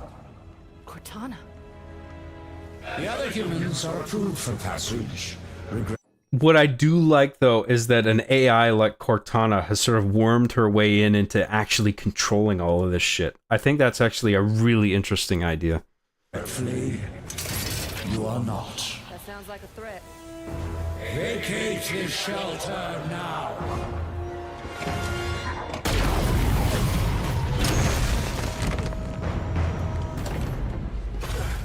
Yep. That was a threat, all right.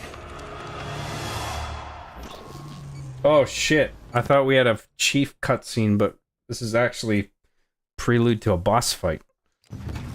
Who's this guy? Where'd he come from? Something new. Defend yourselves. You are necessary to... Hey, in case it wasn't obvious, attack the one big boss that's attacking us right now. Oh, you got it, sir.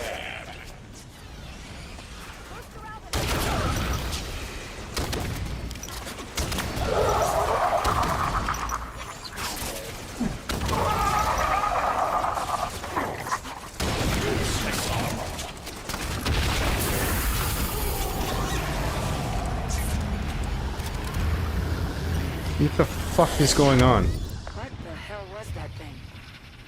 A Warden Eternal. Was that it? He said he served Cortana. Not anymore, he doesn't. Another quake. Bad news. Should get moving. The Warden was protecting whatever lies beyond those doors. He called it the Guardian. Cortana is connected to this Guardian somehow, and that makes it the Master Chief's most likely target. We find it, we find him. Let's go. At least they're being smart about tracking Chief down. Oh, I'm supposed to go down there. Oh, the door's open already, okay. Is this the cutscene with Chief?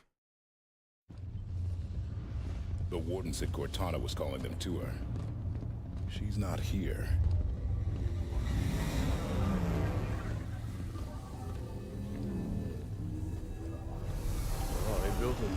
Cortana is basically Shodan in this game. Lol. What's Shodan?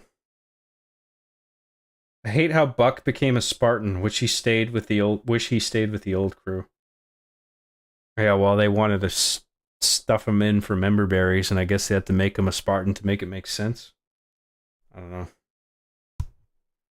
That rocket you have is OP, by the way, I think. That's probably how I took care of the fight so quickly then. It was like the incinerator cannon I think I had. That fight is close to here, but I love how Chief stops playing with Locke and actually wins that fight. Yeah, I'm glad that Chief comes out of the fight as well, but it's almost underwhelming at the same time because it's like a bunch of tension has been built up with the fact that Locke is a legendary Spartan hunter. He's looking for Chief, and he has this. They set up this lock device, right? Where it locks down a piece of armor. So you're thinking like, okay, they're probably going to use this. He's probably going to be successful with this device and lock down Chief's armor, and then Chief is going to have to find a way out of it. But Chief manages to defeat Locke and evade the use of it on him. And then you as an audience member are just left to go like, oh, okay, so I guess that thing we were building up tension with and setting up is not actually paid off. It's just like Chief, he finds a way out of it, and it's just like, okay, bye. Like, so it just feels like all that tension just sort of dissipates suddenly. But maybe it gets paid off later on in a way that I'm not familiar with. I don't know, but it feels like if you're going to spend so much time setting up Locke and this special device that he has, then you need to have it so it actually works against Chief, and then Chief then has to do something to get out of it. I don't think it was paid off correctly. Big, didn't they? Figure that's the Guardian? Can't get much by Buck.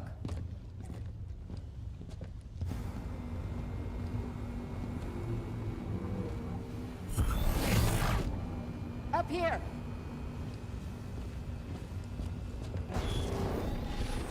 Contact! Move! Contain! Oh, there he is. It's Mustard Chef. It's Mustard Chef and his three co-op players, and then Locke and his 3 co-op players are running, chasing each other.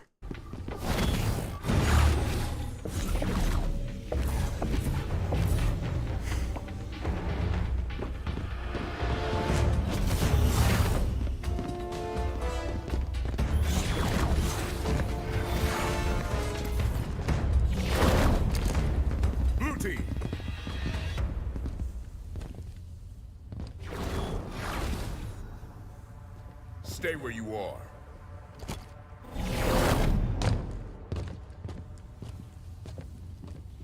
See, I actually like this confrontation. It just, all the stuff around it I don't think is well executed. But like, I do actually like that the Spartan hunter has found the Spartan, and now we're going to have this cool fight scene. But I think, correct me if you think I'm wrong, but I think the proper way to handle this is that I don't think Chief should be victorious in this encounter. 7, stand down. Sir, you are... Like, obviously, we want Chief to win. We're rooting for Chief, but I feel like dramatically, having Chief come out of this unscathed and just continue on as normal, I feel like is incorrect to do. Absent without leave. This is your one chance to come home peacefully. Blue team, stand down. I have a job to do. Cortana's our concern now, sir. Like hell she is. I really like this. This is great. This little fight here.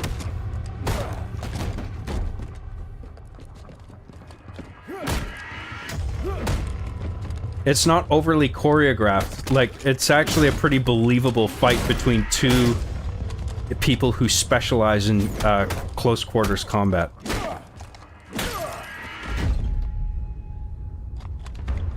And now we have a little beat where it's just like, oh, you pissed Chief off now. This is great. Cracked his visor. Fuck you, dude. Oh, and he's got a little device, so now it's like, oh shit, is he gonna use it on him?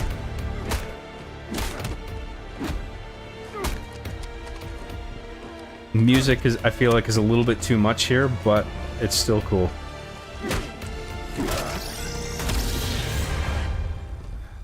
He used it on him.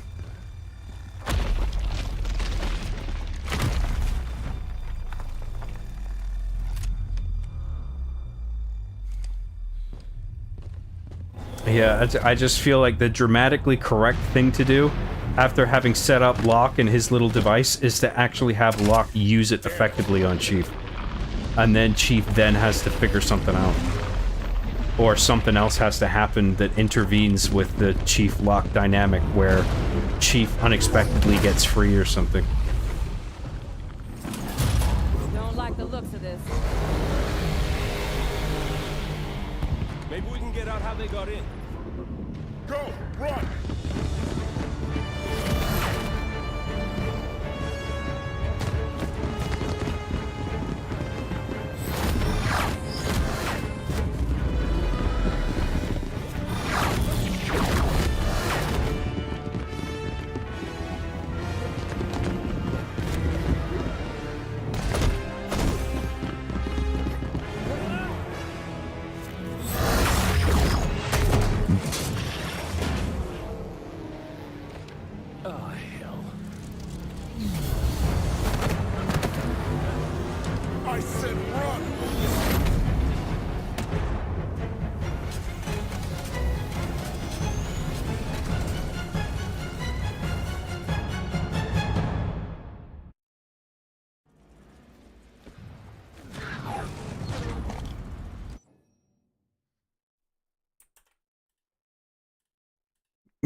Have you played System Shock, Job?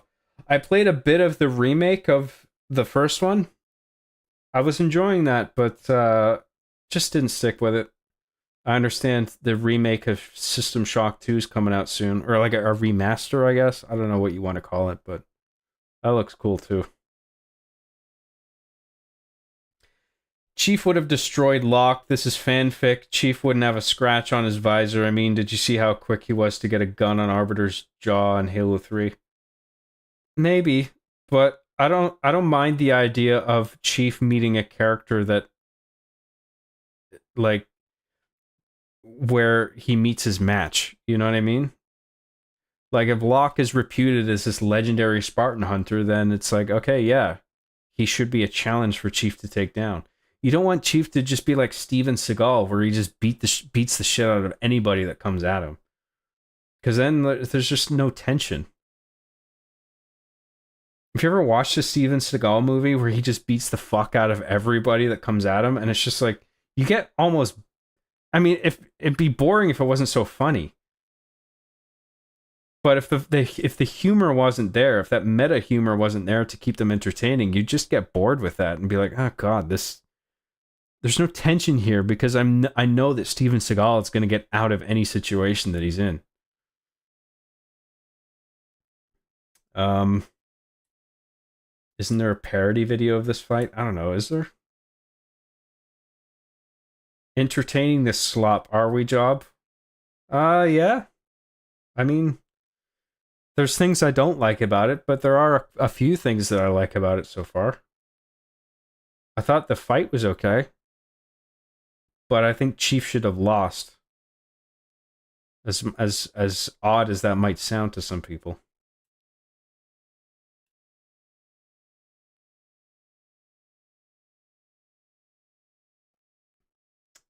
The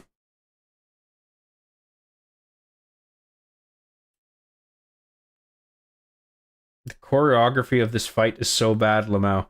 I don't agree. I thought the fight was all right. It's actually the most entertaining fight I've seen so far in this, because all the other stuff has just been a lot of like one-er shots and jumping around and trying too hard to look cool and using jetpacks and but the fight between Chief and Locke actually feels like a pretty grounded CQB fight, which I like about it. It doesn't feel overly choreographed or overly flashy or anything. What do you think is bad about it?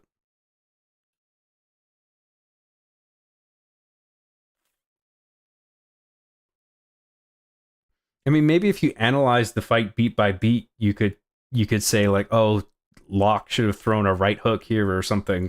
You know what I mean? Like maybe they miscalculated, but like on either side of the fight. But I just don't see how it looks bad.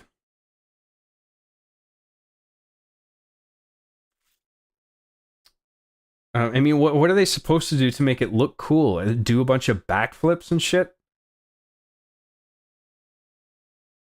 Have it like that fight in Resident Evil 6 where Chris Redfield fights that other dude, and it's just this fucking ridiculous thing where they're skidding across the floor and firing their guns at each other like it's the Matrix or something. Like, is that what you guys, the people, those of you who think that fight is bad, like, is that the sort of thing that you're expecting? That you would regard as an improvement?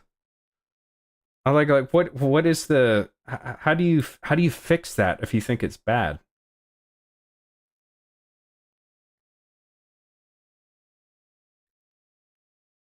Sarah XC for $5 says it's very obvious Chief was holding back until Locke cracked his visor. Then after that, he's like, "Okay, you want to play like that?" Yeah, that beat that you just said there is very clearly telegraphed in the visuals alone. You don't even need dialogue to make that clear. It's just like, oh shit, you pissed them off now. I like that little beat there, and then that beat is counteracted with the beat of Locke pulling out the device that he uses to lock the characters down. I mean, the whole lock thing is on the nose and stupid, but as a device for locking people's armors down, like, I get it. There is some tension there that you can play with. But I just think that Locke should have used that against Chief, and I don't think Chief should have come out victorious in that encounter. That just comes off to me as dramatically incorrect. Anyway.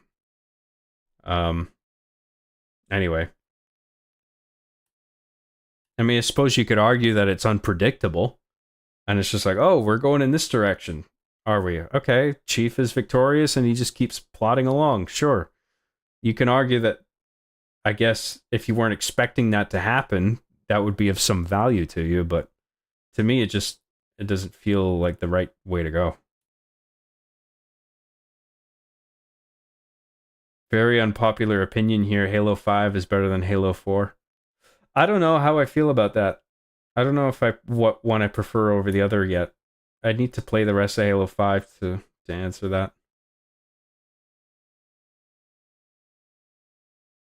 It's just with the established lore, then Chief should be kicking Locke's ass in this type of fight. They could have made Locke more reliant on gadgets and shit to balance it out. But why can't Locke just be just as trained in CQB and martial arts or whatever as Master Chief is? Like, why is it that it's inherently the case that Chief should just be able to kick anybody's ass? Like, why can he not meet a character where he, like, meets his match? I mean, does it have to be an alien for that to be a case?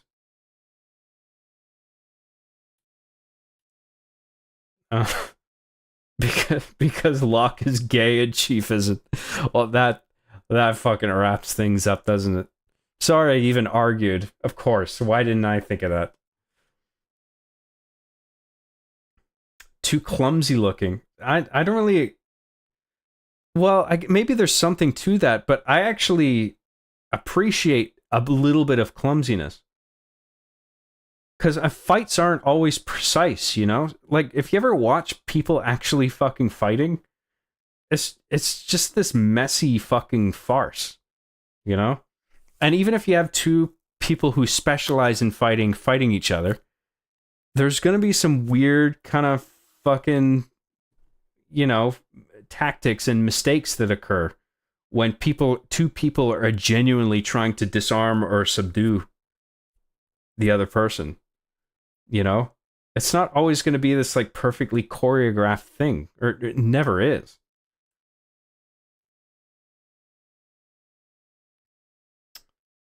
James R for $20 says, I hardly remember this Halo 5, even though I'm pretty sure I beat it. I really hated how they went from Master Chief being the last Spartan to, oh yeah, there's a million of them now. Also, other Spartan 2s than Chief survived. Yeah, it does feel jarring that all of a sudden there's a bunch of them. I agree. Whereas before it felt like Chief was the last of his kind.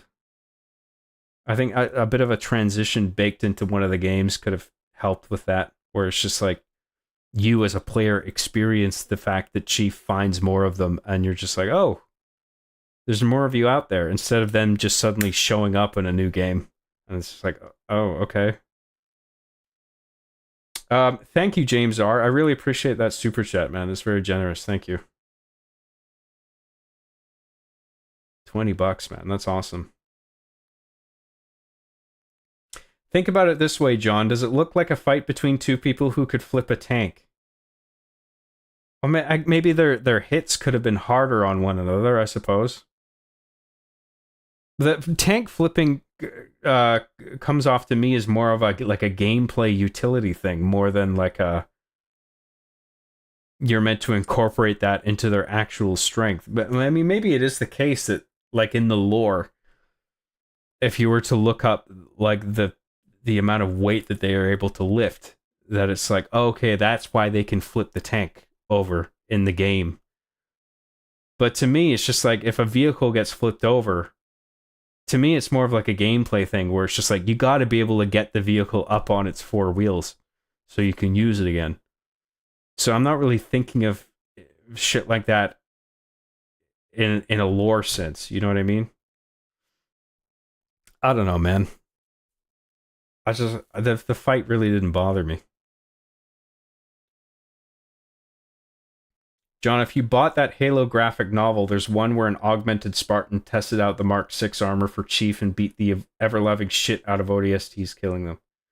Sure, I mean, that's a fair point. I mean, that could be the nature of the fight could contrast with material and fights seen in other mediums like comic books and graphic novels, where it's like the fight wouldn't play out like this based on how Chief's abilities have been depicted in other material, and I haven't seen it, so I don't know. I have no frame of reference for it, so you could be right that it doesn't mesh with what has been established in other media. I just don't know about the other stuff. To be honest, the entire plotline for Halo 5 is a mess. Chief is supposed to be augmented to the suit to the point he's dangerous, and the Spartan 4s are just pretend Spartans with no augmentation. Well, haven't all the Spartans have had augmentation, like having their bones fucking broken and reinforced and shit, and steroids and muscle injections and whatever the fuck? Or, like, did the new Spartans not have all that stuff done to them?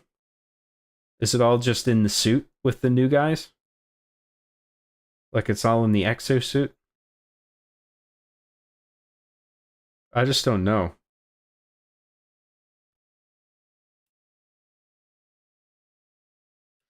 Because Locke is a Spartan 4. Their augmentations aren't supposed to be on par with the Spartan 2s. It's like Captain America versus Iron Man thing. Oh, okay, yeah, right. No, I see what you're getting at. So Master Chief is going to have physical augmentation beyond the suit that is going to give him a significant edge. And then we don't really see that take effect in this fight. I understand that. I'm just not really familiar with that end of things. It's a lore thing, John. Spartan 4s are less experienced and less augmented. Right, okay. Yeah, so I guess knowing all that, you would write the fight scene in a way where it's just like Locke tries to put up a fight, but Chief is just like, you are fucking kidding me, aren't you? Like, you don't stand a chance here. Yeah, I get what you guys are saying, I think. Spartan Cock isn't an augmented Spartan, John. Right, okay. Master Chief has been augmented to the suit since he was 6. Cock hasn't. You want Chief to meet his match, another augmented Spartan 2. Yeah, well, that's the solution, right? Is to have the legendary Spartan hunter, whoever sent after Chief to capture him, to have that character be an OG Spartan 2 like Master Chief is. I think the reason it's Spartan 2, right, is because the Spartan 1 program was a failure, if I remember correctly. And then with the Spartan 2 program, with that line of Marines, it was like, okay, we feel like we know what we're doing now, and we have candidates that are coming out of this alive and functional now, where this operation is now viable. No, I think I get it now.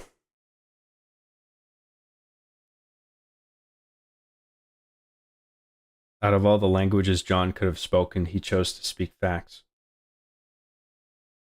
Well, I realize I think most people don't agree with what I've been saying, but I'm trying to make a case and make it clear what my thinking is. But you guys have done a good job sort of convincing me of why the fight really doesn't work. Because the fact is that Locke is simply not on Chief's level in terms of augmentation and training.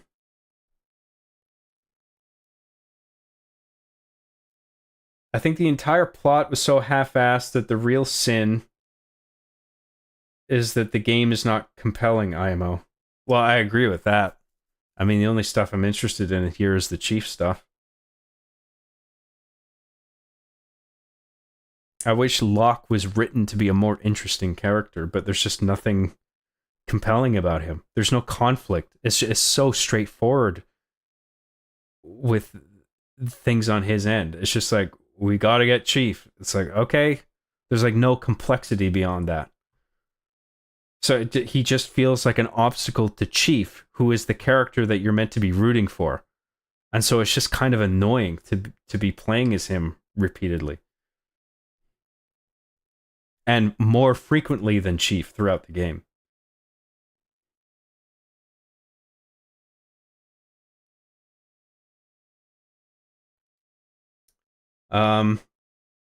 New Spartans have augments as well, but to a lesser extent than Spartan 2s. So they have some, but it doesn't reach the level of augmentation that the Spartan 2s had.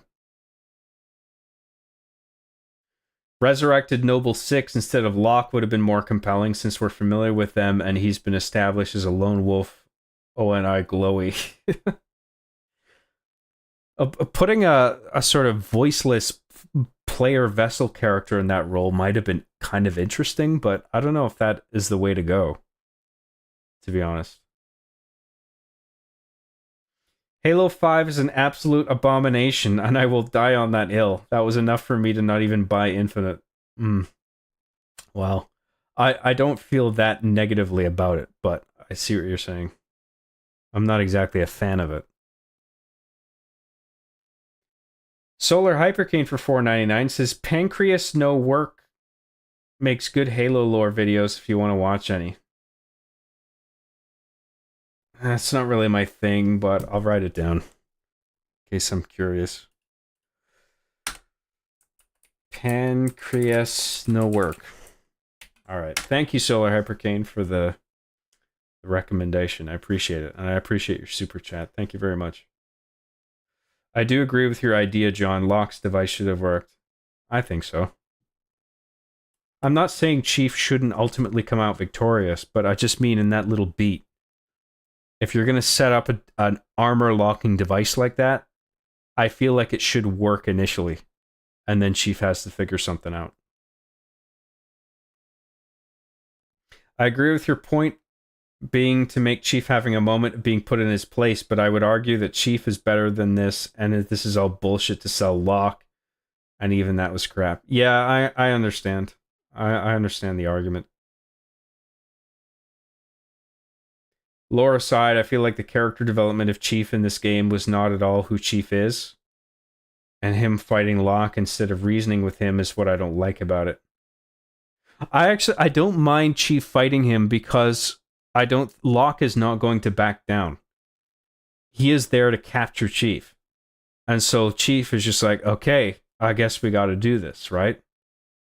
Otherwise, I agree. I think Chief would not participate in a fight unnecessarily, but I feel like Chief considers it necessary. Where he's just like, this guy's an obstacle. Like, I need to subdue this guy so I can keep moving forward. That's his only concern. It's not about kicking Locke's ass. It's about, how do I just fucking, like, disarm and subdue this guy so he is not an obstacle anymore, and I can just keep going trying to find Cortana, because that's his goal, right? Whatever he needs to do to get on the course of figuring out where Cortana is, what the nature of her existence is, and how to help her, if possible. That's his priority.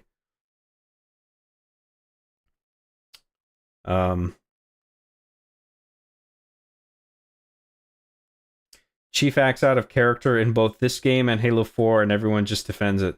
Yeah, well, I mean, I think there's some wiggle room there, because Cortana, her leaving and degrading and suffering from rampancy and all that, has affected Chief, right? It's just a matter of degree. And so, like, I'm not against it affecting Chief so much that he seems out of character to some degree. Like, I don't expect him to be having happened to him. I don't expect him to behave like he always has. I expect to be some change there, but then where do you draw the line between an acceptable degree of change and him just acting completely out of character where it's unearned? It could be the case that the games didn't adhere to that as carefully as they should have.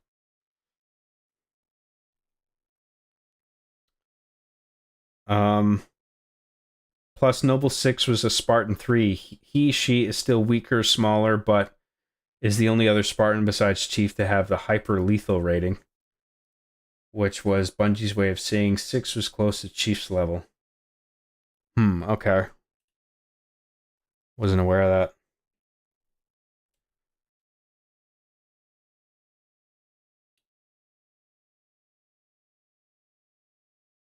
I said gameplay-wise, but 5 stories complete trash, and I didn't find the settings inspiring. I will say I don't like how all of Halo Infinite feels like the second level of Halo 1. Yeah, well, I agree. Halo Infinite was just a repetition of the same environments over and over until it ended. I don't like it. I don't like that about it.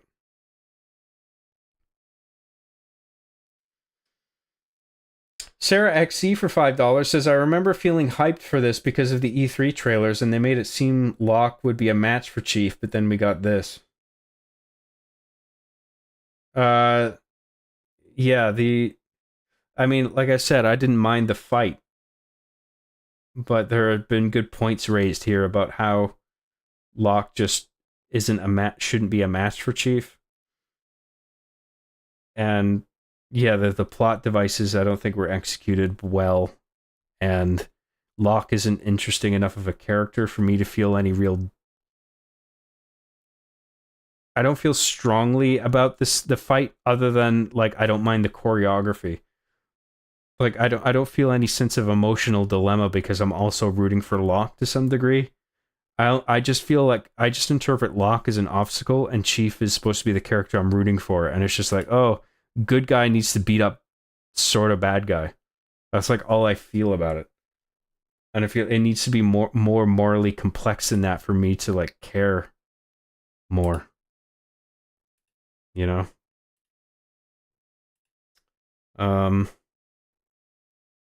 Thank you, Sarah XC. Really appreciate the super chat.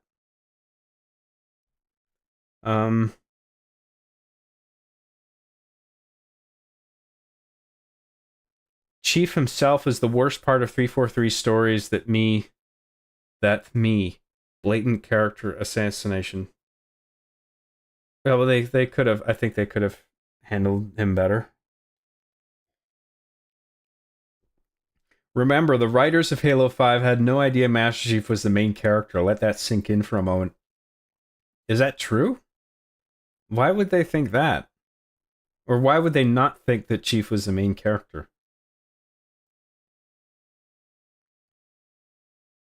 He acts as a completely different character the moment he steps out of the pod in Halo 4.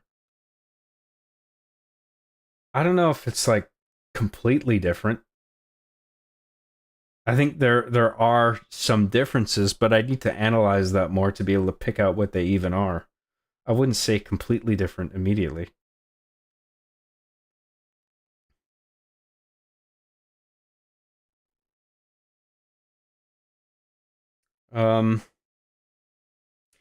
The first mission you get in Halo Combat Evolved is protect Cortana, and Chief already failed in Halo 4. He will not fail again. And giving in to Locke is no exception. However, Chief is not in the right mind.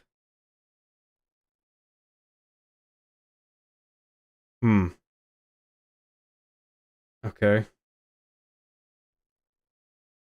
On the bright side, in the last decade, they have made like 3 or so Halo games and 0 Elder Scrolls games. At least they gave it the old college try. Yeah, well, they announced that Elder Scrolls 6 game quite a while ago, and nothing has come of that. That was a misstep on Bethesda's part, that's for sure. Oh Christ, lol. John, you need to apply for Halo Studios as a writer for the story and fix this fucking mess. I don't know enough about the lore to be in like a lead creative position on that, but I'm convinced that if I was a part of the team, that I could help piece together something that Halo fans would really enjoy. Like, I'd be a good side guy with some ideas and structural ideas to incorporate to like make it all sound and structurally sound and satisfying. But I mean, I'm never gonna get a job like that. I'm just saying. Seth Wilkin for $9.99 says, "My glorious John, good to see you. Sorry, I'm just getting here. My job required me to work late. Glad to see you streaming. Thanks very much for tuning in, man. Appreciate that super chat. That's very nice of you. Thank you."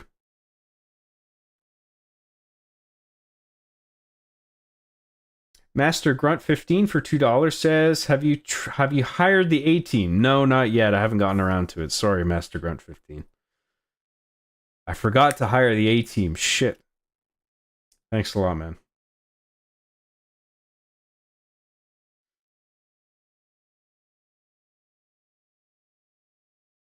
Brian Reed doesn't fucking know the lore either. You're good, Lamau. I'm not familiar with Brian Reed. I guess he's a 343 narrative guy.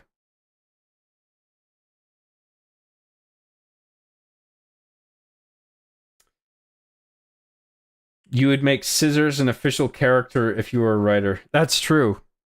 If I were to make a new Halo game, I would make Scissors a part of the thing. He would be like a little character on the ship that you travel around with in another open world game. And every time like you travel to a new area and you're like waiting for your ship to travel to the place that you're warping to, Scissors would chime in with a joke. He'd be like, "Oh, I wish these aliens would cut it out."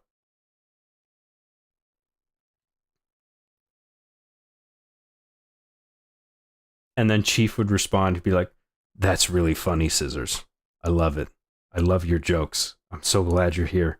You're such a great character."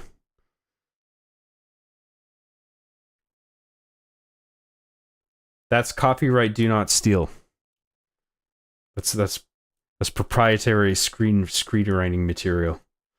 That's going in the next game. I'm gonna get that job and I'm gonna write that in the next game. So don't share that with anybody. That's our little secret. Shh.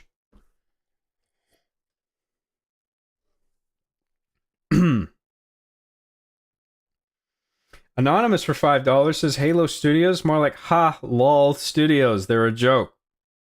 I think I made that joke with a graphic that I made. I took a promotional poster of Halo and I did that with the letters. Thank you, Anonymous. Appreciate that super chat. Thank you very much.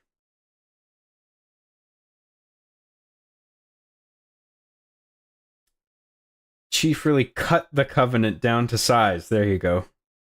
That's going in. That's going into the script. Honestly, Scissors would be a hilarious Easter egg for an AI in Halo Infinite. Scissors AI, let's make it happen. Come on, Halo Studios. 343, whatever. Does 343 Industries even still exist? Like, who is maintaining Master Chief Collection and Halo Infinite right now? Is that Halo Studios now? Or is Halo Studios just concentrated on the Unreal Engine 5 project, whatever the fuck it is? Because I think it's all just Halo Studios now, right? So a division of them are still like maintaining the older games, and then I imagine the bulk of them are working on whatever the new thing is, which I'm guessing is going to be a remake of Halo Combat Evolved, whether people like it or not. I think that's probably what they're going to do. 343 is Halo Studios. They renamed themselves. Okay. Right. I was wondering if Halo Studios, if their sole job was to just do the new Halo project, but I guess they're looking over like the older stuff as well. 343 was replaced by Halo Studios, who are actually the same people, so yes, they technically still exist. Well, yeah, from what I heard, Halo Studios is what was left after all the 343 layoffs relatively recently. And then everyone who was left was rebranded as Halo Studios. But I was just wondering, like, if there was maybe some other team that was responsible for the older titles, or whether Halo Studios is now handling everything across Master Chief Collection, Halo Infinite, and the new thing. Mickey's Bickies for $2 says, Master Chief fight scene with Scissors. Who would win? Oh, Scissors would kick Chief's ass. Come on, let's be real about this.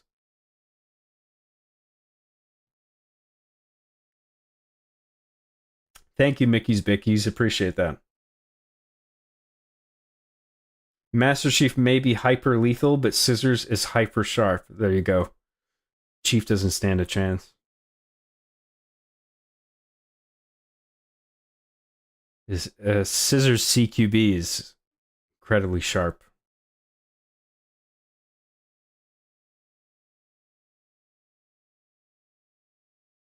All right, let's keep on going with the game. Thank you everybody for the chats and everything, super chats and all the talking points. I like the little talk that we had about the fight. I thought that was really interesting.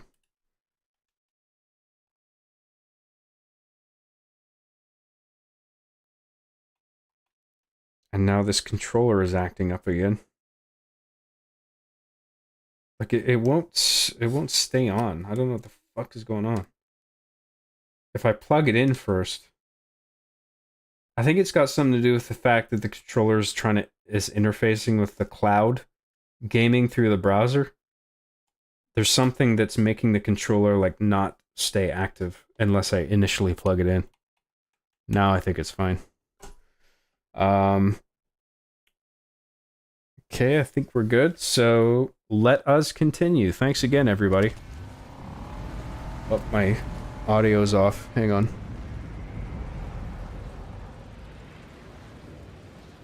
There we go. Reach the space elevator. The outer space elevator. Sloan's giving evac orders. He knows. Somehow... Knows what? Look! The Guardian! Oh no. Where the hell is it going? Chief's on board that thing. We need to get airborne. The other colonies Captain Lasky told us about. This is what happened to them. Look, this colony's gonna be a crater soon. We can't take anything that flies from these people. Our Pelican is on the space elevator. Drive the fucking car. The other colonies, there are more Guardians. There you go. I'm concerned about the one in front of us right now, Vale. But why this one? Why is the Chief on this Guardian? I think it's the first one Cortana activated on purpose.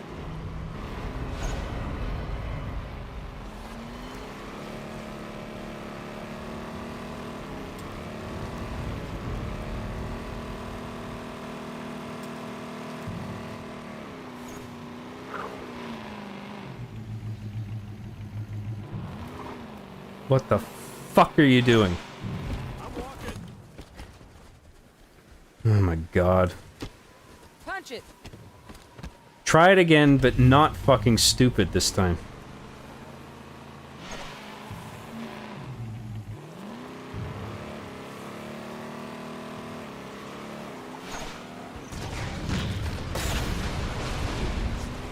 Oh, this is a Goss Warthog. This is Governor Sloan, broadcasting on all frequencies. People, if you are still planetside, make your way to the space elevator right now. Final shuttles are The space elevator. or without you. It sounds kind of dumb, but Shuttle Bravo 3 prep for takeoff. I guess if it's an elevator that brings you to space, I guess it makes sense.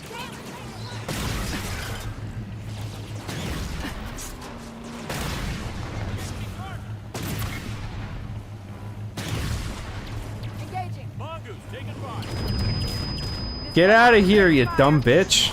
Move! Chains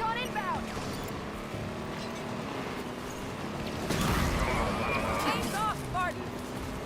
Warthog is friendly, Spartan. Guardian's got a hell of a singing voice. Can we do autopilot retrieval? Bring the Pelican down to us. Mayday! Mayday! We're taking fire! We're hit! Not with those ships shooting everything out of the sky.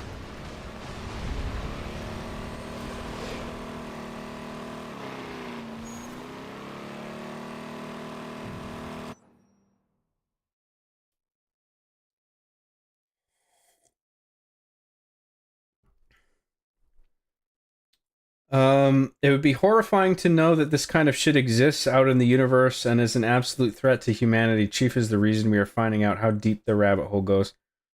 What kind of shit? Sarah XE for $10 says, Locke doesn't hate Chief, he's just his paycheck. For example, at the end when Cortana tries to kidnap Chief in the Sunny D sphere, Locke tries to save him while screaming, "You're not taking the Chief."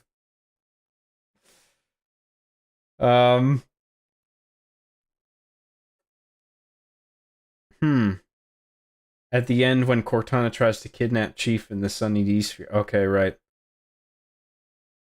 Okay, so I wasn't actually aware of the end of Halo 5, so no spoilers, okay, please. I mean, I guess it makes sense that Locke would try to do something to help Chief. But,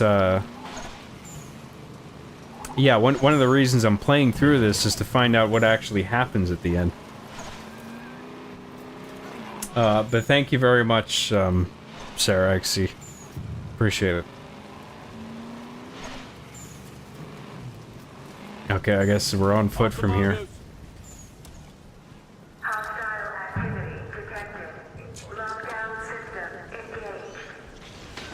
Governor Sloan, we need access to the space elevator. Can't do that, Spartans. Got too many people taking refuge inside. They'd be slaughtered. Understood, Governor. Osiris, clear the area so they can open those doors.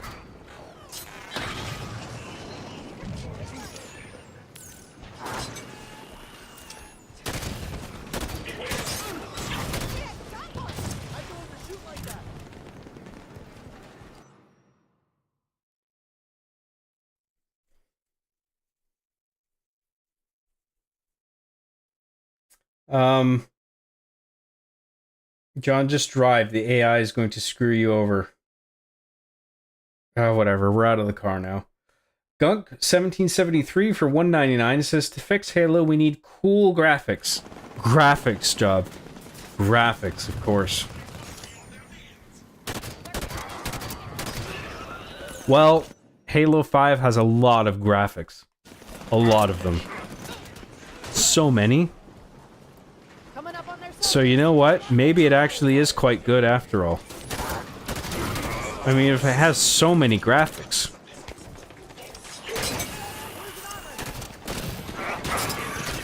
Graphics are all that matters, okay?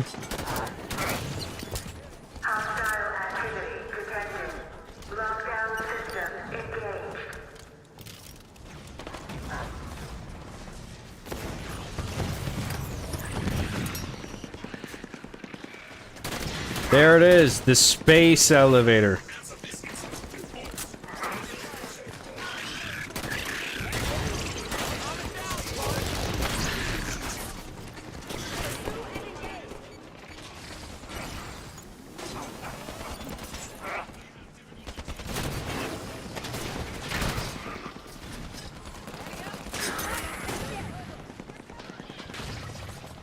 Stay right.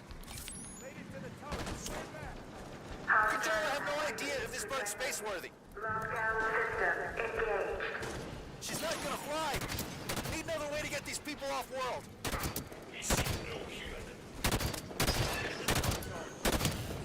Good kill, Locke.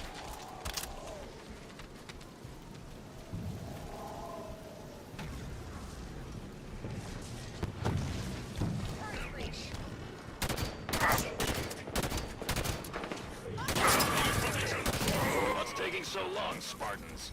Your propaganda's overselling your skills. I ain't opening these doors until the base is clear. We get to stop being polite with him real soon here, right? Let's switch this weapon out for something. Hydro launcher's good. Elevator doors open.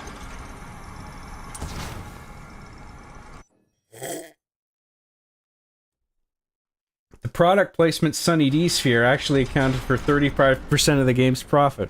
Hey, there you go.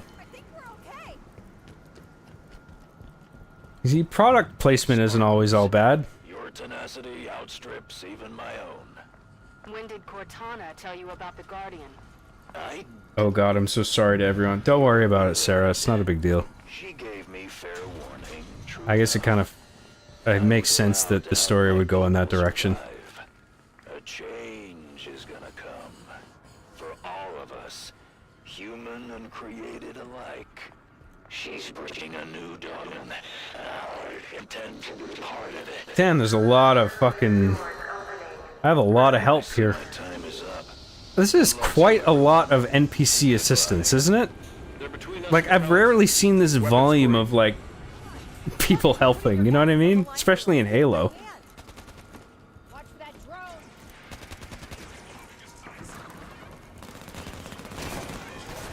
Look at all these fucking people. It's ridiculous. Tanaka, override the security system. Love to. Delicate work to do while getting shot at, though. Let's clear the lady some workspace, shall we?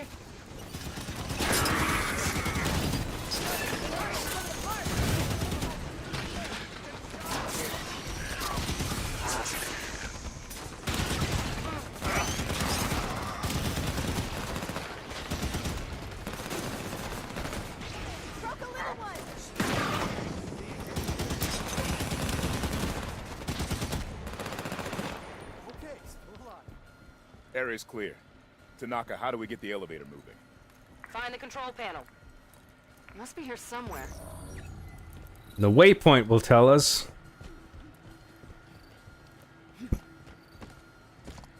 Beep boop. Got it. These are the graphics of all time, indeed. Can you tell me a game that has more graphics than Halo 5? Halo 5 Kardashians?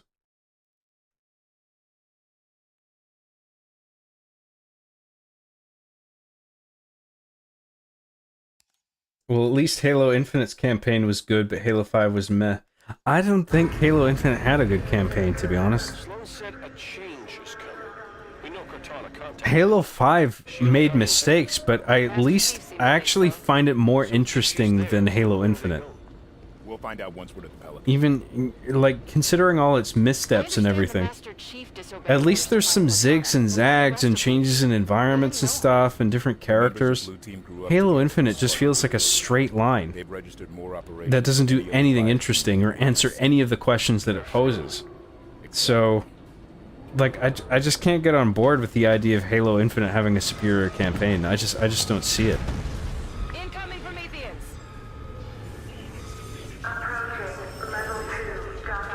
Oh, is that a... should I pick that up? Let's pick up the battle rifle instead.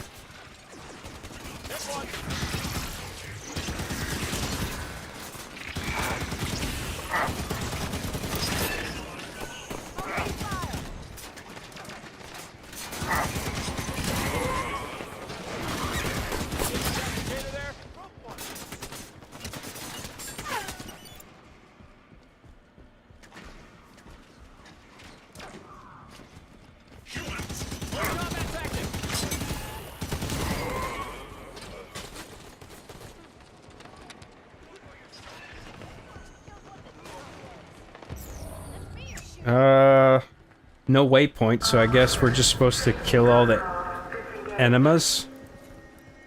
Oh, we got a checkpoint now.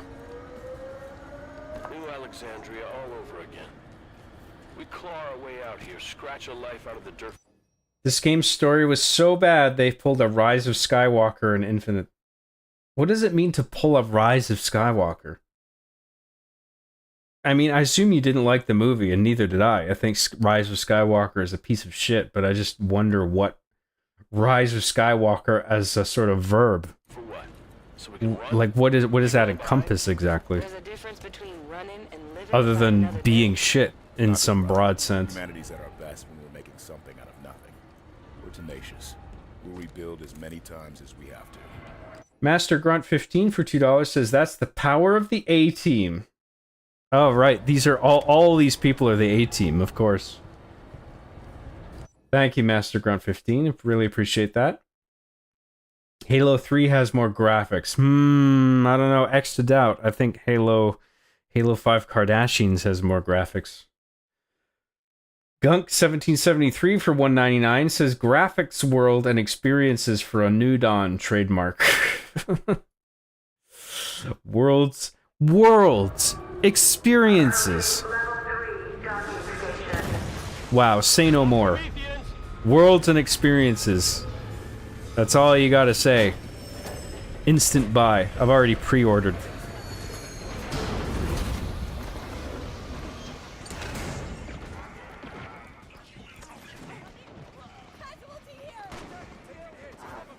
Now where do we go?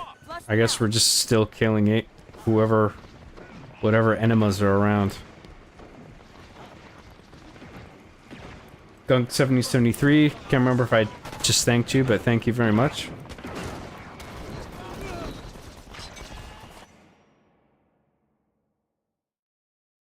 Yeah, Infinite's campaign felt very finished and unfinished and unpolished, like they spent a whole bunch of time making the open world and barely put effort into the actual story and flow and stuff.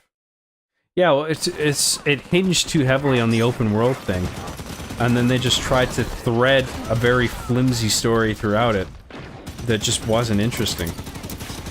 Because it just came down to a bunch of traversal and button pushing across the same environments. And then you just end it with an annoying boss fight where the final boss teleports around the room and shit.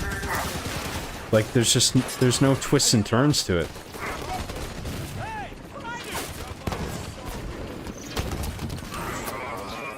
The Halo Combat Evolved, and other games, but Halo Combat Evolved immediately comes to mind where it had those twists and turns. You know, where it's just like, what's Halo? We're on this mysterious thing. What is it? We gotta find out what it is. And it's like, oh, the Covenant's also here, and it's a weapon, and that's why they're here. And then it's like the Flood is at the heart of it, and it's like, oh no, that's a bad thing. We gotta take care of that. And then 343 is just like, hey, I'm a friend, I'm gonna help you. And then 343 turns out to be like an enemy where he's trying to make the terrible thing happen. And then you're just like, oh shit, we don't want or need his help. He's actually an enemy. Like, those are zigzags, you know? You want those. If Halo Infinite felt like it really didn't have any of those. It had some things that were revealed, but that's not really the same thing.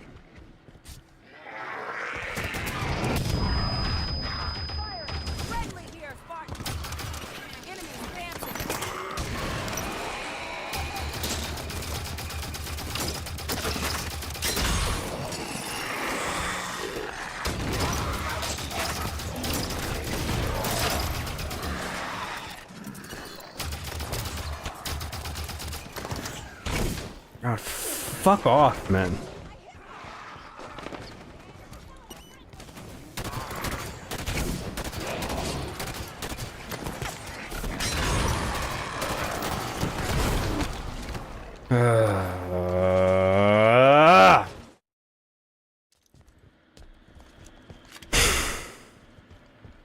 Hello? Can anyone hear me? I'm at Meridian Station. Everyone's dead. Governor Sloan... It's already out. It's called New Covenant. Oh yeah, I heard about that Halo mod. The New Covenant thing. I looked at the trailer for that on Steam. Or it was YouTube or Steam. I can't remember where I saw it, but yeah. Looks interesting. Bilal L for €6 says, "Remember the false marketing for Halo 5? Lol, remember? What was false? What was false about it?" Please. Is there anyone left here but me? Because I understand some promotional material can be misleading sometimes. The Last of Us 2 comes to mind, where they switched out Joel in that one cutscene with... Or no, they switched out, like, like, Ellie's friend. They switched him out with Joel's model. And he's like, "You think I'd let you do this on your own?" And you're meant to think, like, oh, this is a game with Ellie and Joel again. It's Ellie and Joel hitting the road. And they're gonna have another adventure together. And then the game came out and it wasn't that at all. Like, that seems to me like deceptive marketing, and they shouldn't have done that. I don't remember that being the case with Halo 5, though.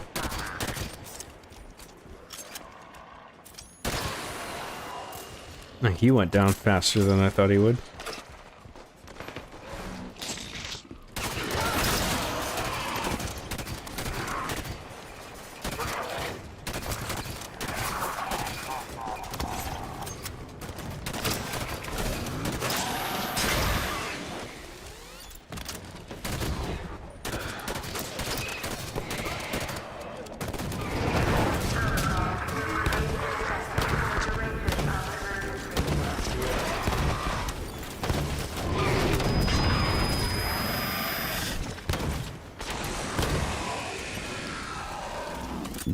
I missed a bunch of shots there.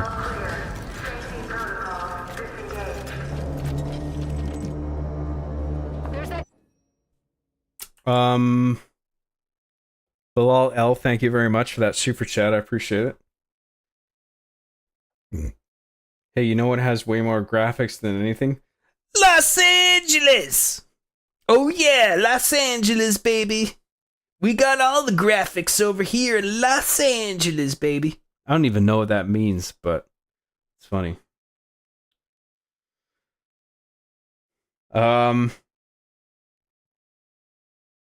Sarah XC for $2 says, "Will you be seeing the new Star Wars film?" Is that is there another one with Daisy Ridley? Is that what that is?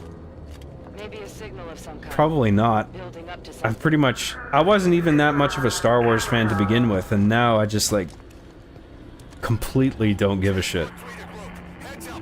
Which is sad, because, like, I want to actually care about that franchise more, but I just don't. I probably won't go see it. Not in theaters, at least. Oh boy. Everyone all right? What happened? Elevator E-brake stopped a total collapse, but she was I think we'll keep what we have. You figure the structure is still secure enough to climb? If it's gonna fall, won't be because Spartans are using it as a jungle gym. Run a scan. Find an exit. The entire marketing was a lie. Hunt the Truth was all a lie. It was so bad that 343 nuked it. What was a lie about the marketing, though? I don't understand how they misrepresented the game.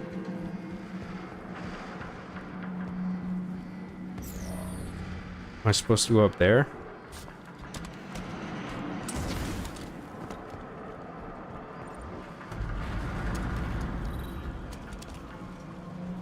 There's the Guardian. Keep moving towards... It was so bad they removed the Locke and Chief live-action trailers from the official Xbox YouTube. What was bad?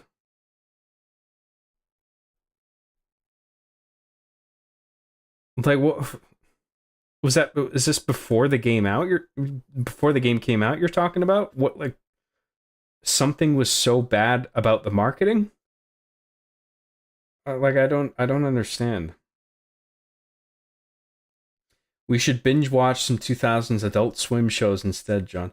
I can't just play shows on stream, okay? That's how you get fucking copyright struck.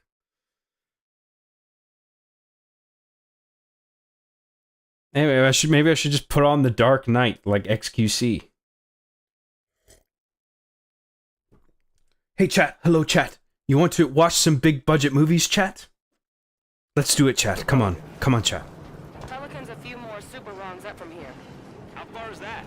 More than you want it to be, not as far as it could be. Where are we going? Up there?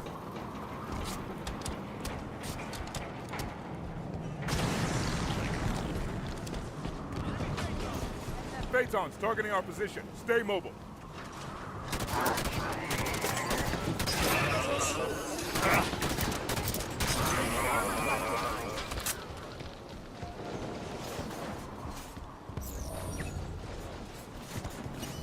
We're supposed to go all the way up there, are we? Well, okay, I don't seem to have much of a choice.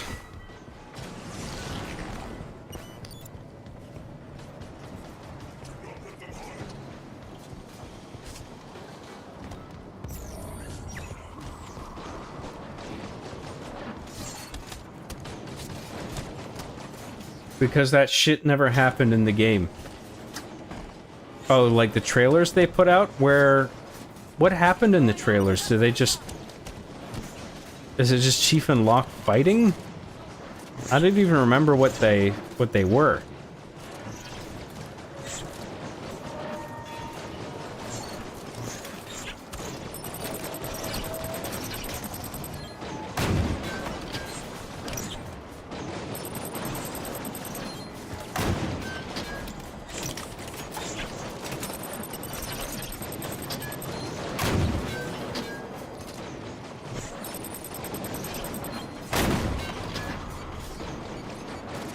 Did that even hit? Come on, what the fuck? Oh, now I'm out of ammo. Great. Fuck you. Laser might be better. Oh, God. Need assistance. Someone help. The Pelican's still above us. Keep climbing. Okay, thanks. Ah, fuck!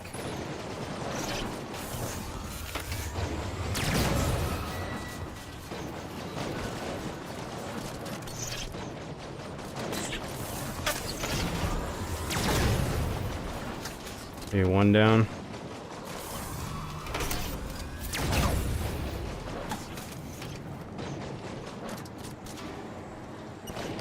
Oh, this is done now. Shit.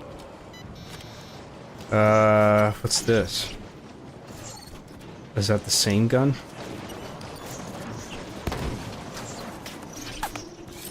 These... Oh, this does lock on. Okay. That helps.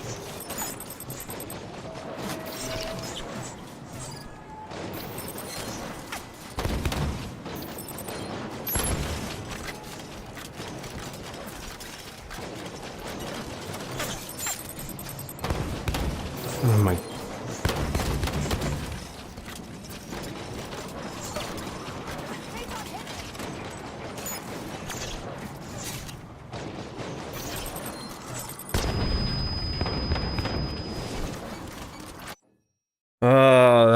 This is fucking frustrating. I don't like this bit.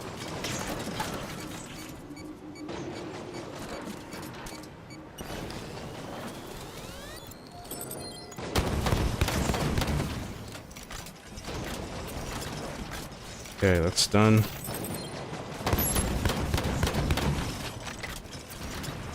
Alright, good. Quite as bad as I thought it was gonna be.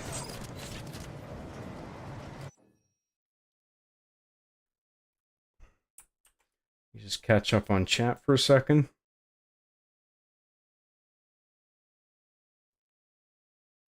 Thanks, Bilal L. Thanks for your super chat, man. I appreciate it.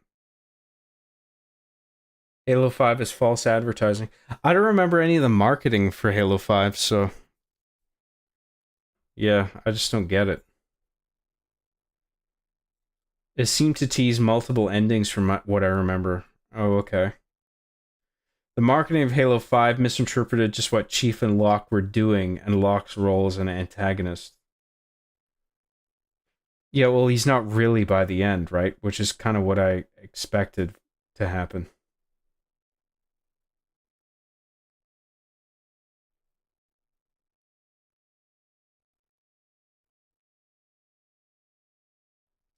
John aggressively wrapping his hands around a chat member's throat and squeezing hard while gritting his teeth. I can't just play a show on stream.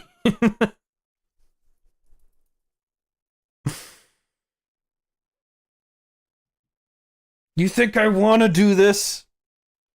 You think I want to do this, huh? You think this makes me happy, huh? That I have to do this? You're making me do this.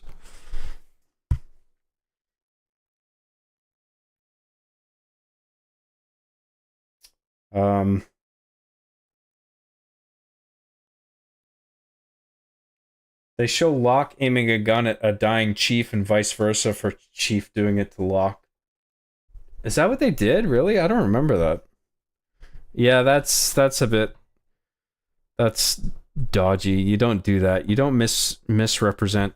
I mean, you can... When you're cutting a trailer, anything that you've shot, I feel like you have a license to mix up the shots in any order you want to imply certain courses of action throughout the story.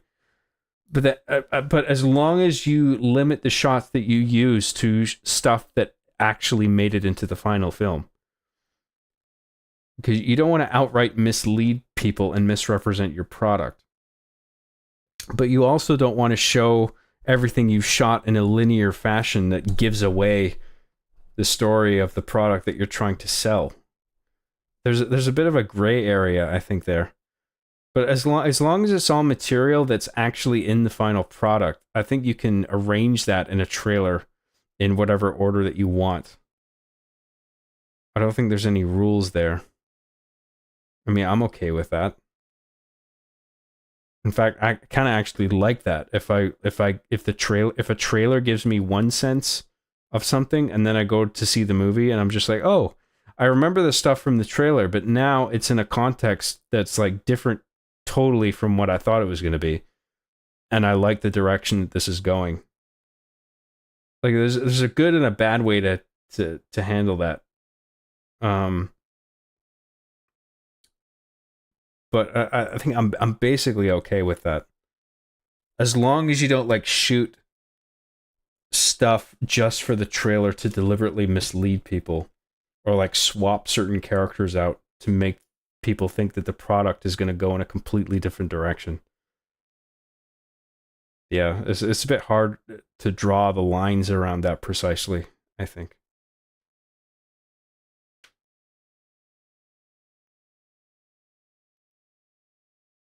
Sarah XC for $10 says they hyped it up as if Locke would have been Chief's demise or match. But obviously that never happened, but in the trailers it was depicted Locke was victorious. I probably did see those pieces of promotional material, but I'm completely drawing a blank. I don't remember at all what they looked like or having seen them. So I can't feel sore about it because I just don't remember.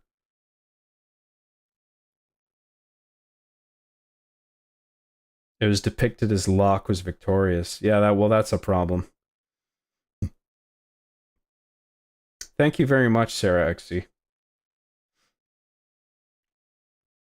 Can you still find those online? Because I would be really interested in like looking that up and checking it out. Those trailers. Or were they all just completely deleted from the internet? They must be re-uploaded somewhere at least, right? Some channel on YouTube somewhere archiving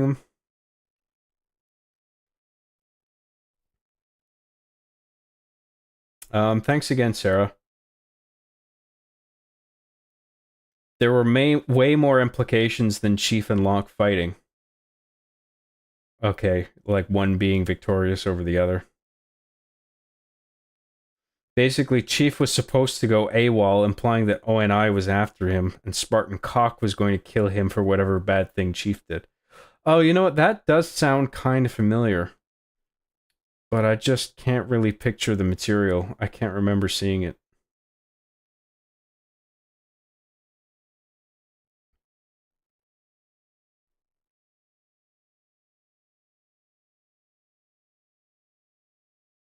Spartan Cock should have been an antagonist and not a playable character.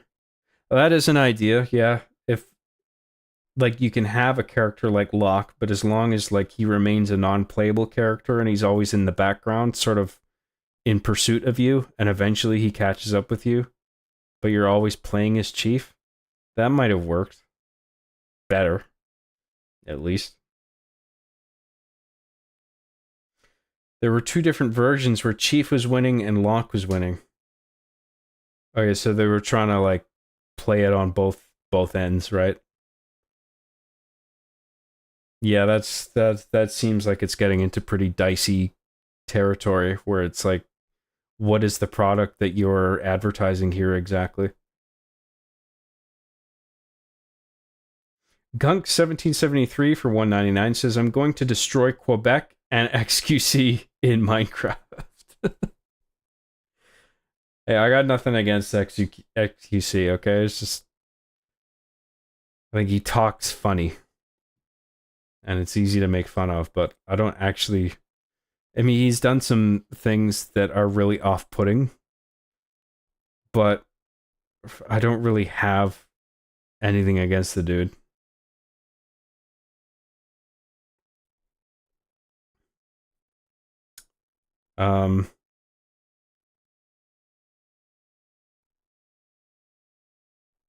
Thank you, Gunk1773. Appreciate the super chat. Job, that's a Kermit voice. I just did a Kermit voice? You just did a Kermit the Frog voice. Kermit the Frog. Kermit the Frog. Rio for $2 says, Job, have you ever eaten beef pot pie? Probably. Sounds good. Thank you very much, Rio. John is Homer Simpson and we're Bart Simpsons. It's not John's opinion, then he'll strangle us. Why, you little...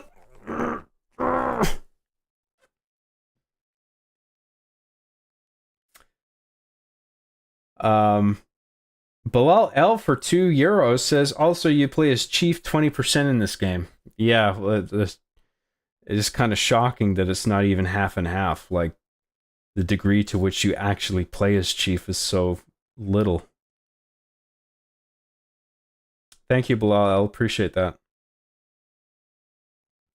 This game is not very H. I agree. It could be more H. Everything needs more H. Life needs more H. The epic H meme.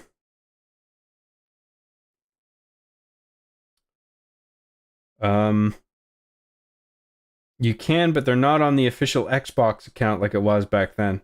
Yeah, but like I was saying, like surely some YouTuber probably archived and uploaded that old promotional material.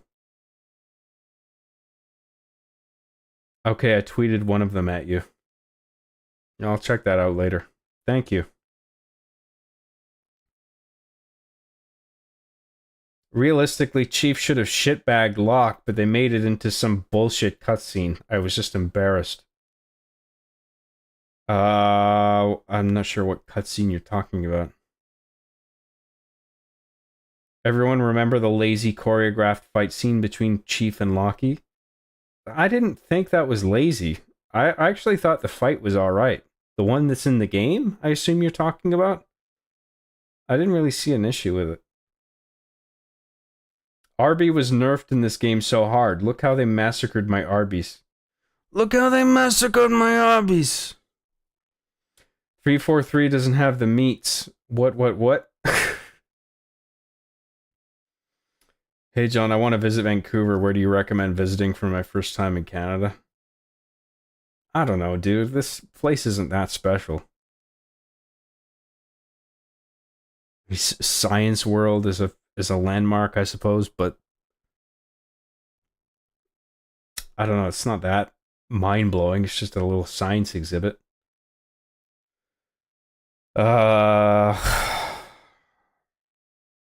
Gastown might give you 5 minutes of entertainment.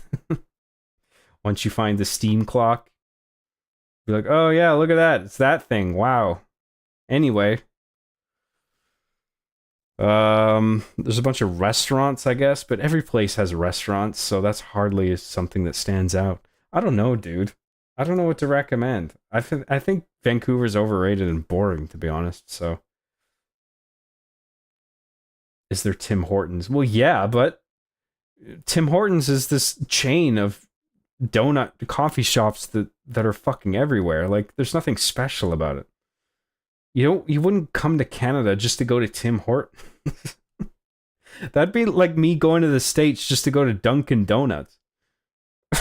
What the fuck is the point of that?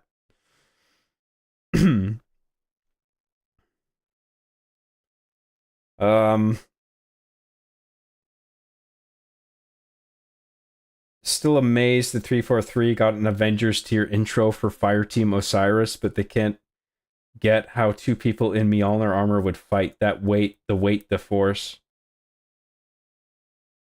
Yeah, well, I mean, in consideration of their respective strength and augmentation in suits, maybe that fight should have looked different than it was executed, but it honestly didn't bother me.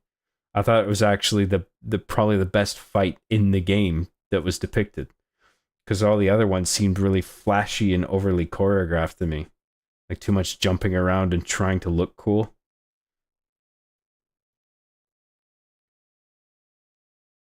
Mickey's Bickies for $2 says they wanted Halo 5 to mirror Halo 2 like Halo 4 did Halo Combat Evolved.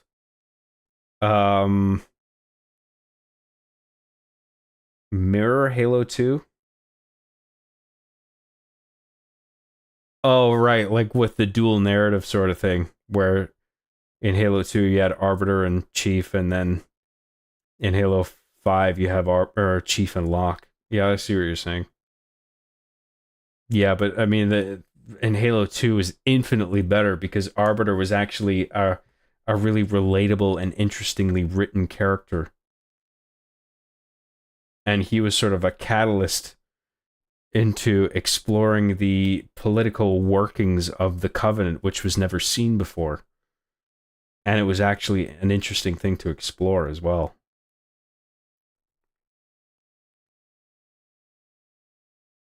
Thank you, Mickey's Bickies. Really appreciate that. Why not visit John's house? Arby and the Chief film tour. Fuck no.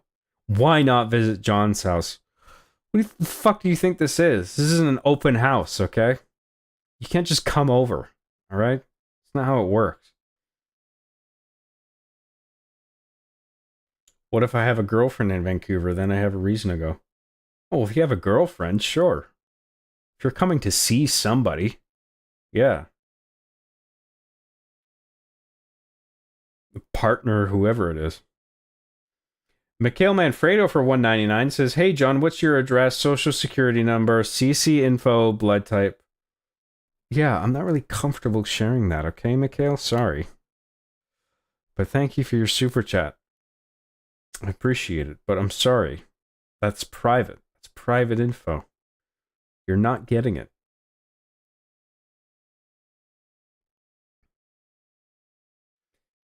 John underestimates the American fantasization of Tim Hortons. It's our El Dorado, a location of mystery. Our El Dorado.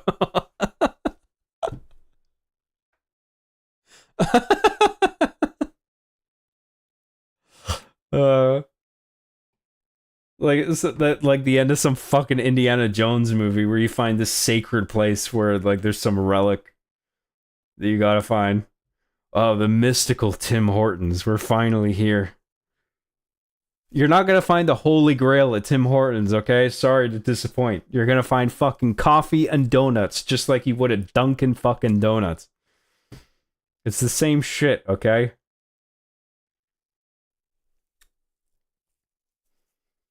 Oh, we're in Canada. Tim Hortons. How exotic. Fireteam Osiris with Lockheed and Spartan Blue team with Master Chief. I was very disappointed that they had the Republic Commando devs to work on team gameplay and never cared about the teammates. Is that true? They brought in people from... who would have worked on Republic Commando? Was that LucasArts? So they brought like people from another team to work on that specific system.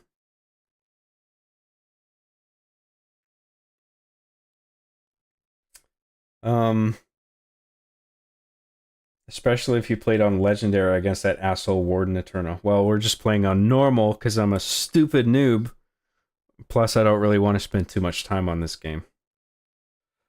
But we are taking our time getting through it because I'm engaging with chat, but I don't mind, and I don't think you guys mind either, hopefully. Wait, Job, I thought you were located in New Jersey! The best country in the galaxy, indeed. Is there a better country than New Jersey? New Jersey! Republic Commando was a great game.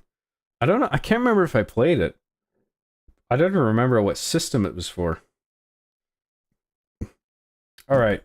Let's keep going with the chat. Thank you everybody for everything. I really appreciate it. Oh, it disconnected me. Hang on.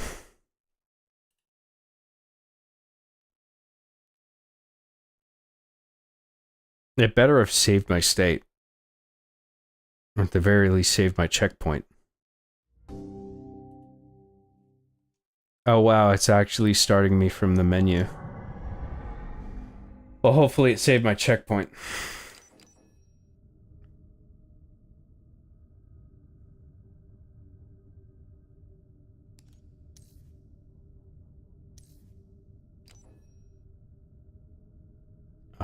Resume.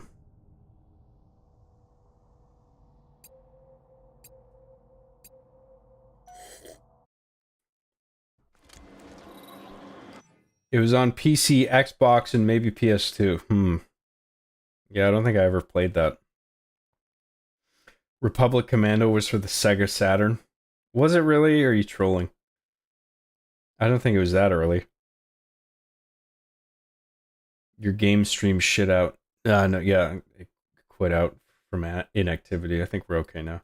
Mikhail Manfredo for $1.99 says Canada is going to become Moose Jockey, New Jersey. Moose Jockey, New Jersey. What does that even mean? There's the Guardian. Keep moving towards the Pelican. Pelican's a few more super rungs up from here. How far is that? More than you want it to be, about as far as it could be. Phaeton's targeting our position. Stay mobile.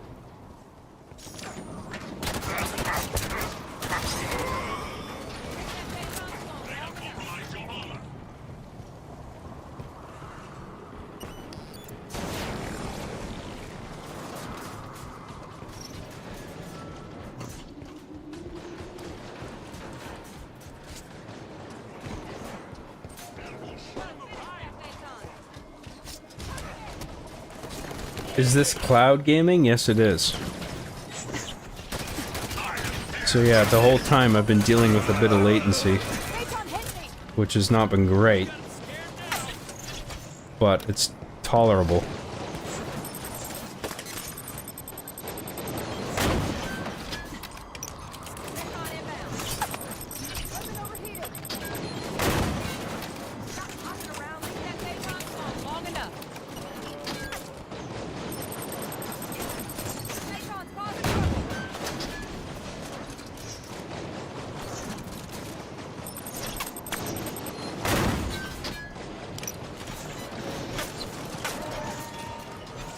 What the fuck is shooting me?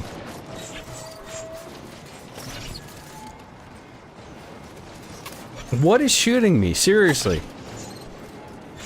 Something's fucking pegging me right now, and I don't know what it is.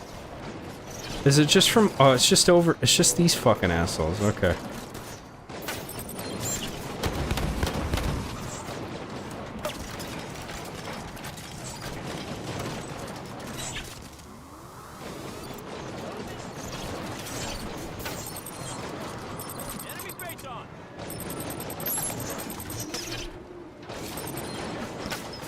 Yeah, this part is really fucking annoying. The Pelican's still above us. Keep climbing.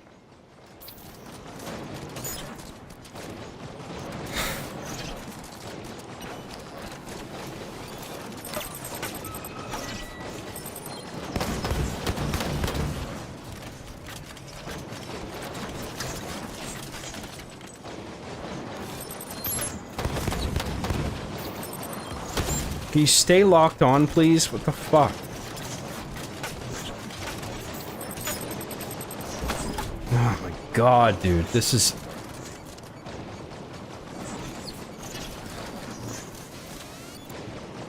Don't like the design of this. I think this is fucking stupid.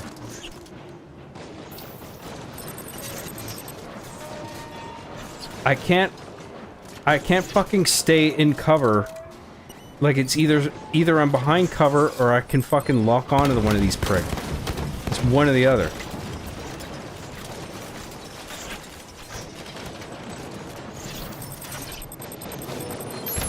And then every time I get hit, I lose my scope, and then I lose the lock-on.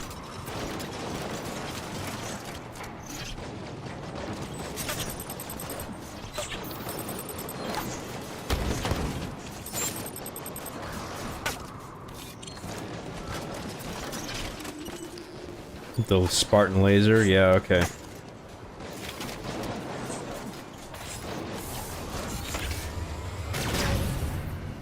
Yeah, this is better.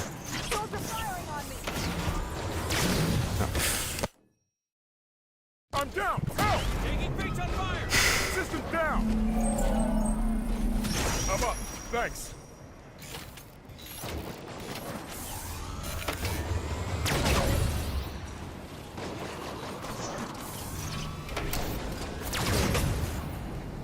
Okay. Guardian ain't waiting for us. We've done this fucking bullshit part.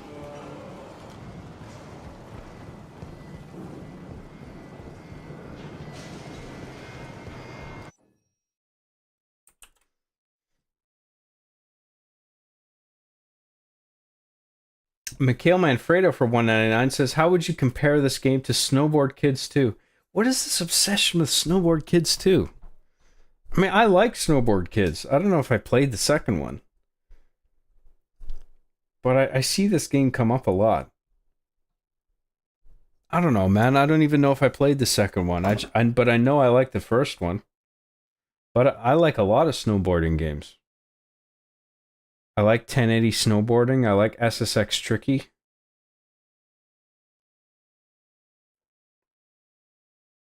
Thank you, Mikhail Manfredo.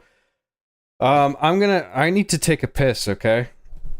Give me a few minutes and I'll be back, and then we'll keep plugging away at this, alright? Appreciate your patience. Thank you.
Appreciate your patience, guys.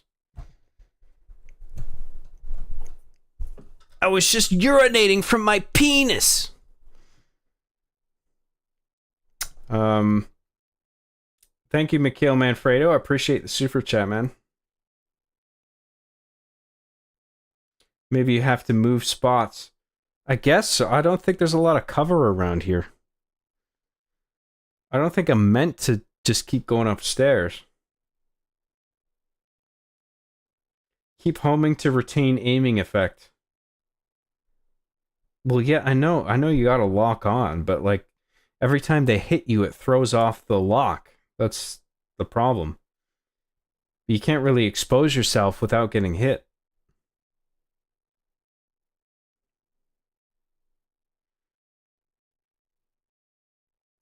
Halo 5 is going to destroy John, which I bet he'll rage quit and not finish it because of how bad the gameplay is. No, I did that last time. The idea is to actually finish it this time. I mean, before I quit, I would at least roll the difficulty back just to easy mode if it was that bad, but I think we can just keep plugging away on normal.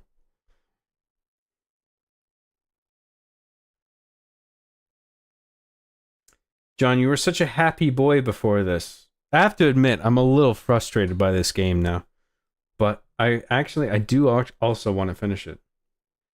Play another game, perhaps Snowboard Kids 2. Oh yeah, that's such a wide canvas of selection. Snowboard Kids or Snowboard Kids 2. What a wide palette. Have you ever played Sean Palmer's Pro Snowboarding? I don't think I ever did. Sarah XE for $5 says, well, if you're asking me, and if you genuinely want my honest opinion, my only honest advice is play better. Did I ask you guys? What was it I asked exactly?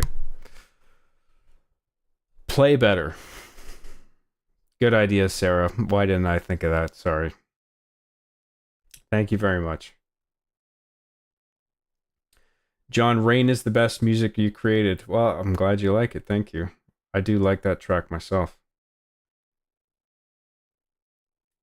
Don't mind that one.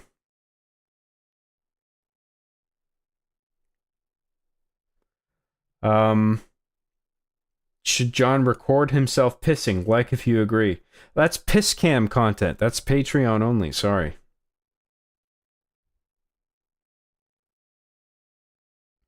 I'm going to send Job some Depends so this just doesn't happen anymore. Oh, so like whenever I'm streaming, I just have to shit and piss where I'm sitting. Because why? How can you possibly let me take a break for a few minutes? The content must continue. The show must go on. I wish John would release that second version of the song Rain where it uses different notes. That version sounds more polished. I think I know what you're talking about, but I actually really prefer the alternate version, the more recent one that I made that is used in the slate, personally. I preferred the notes that I used in the updated one.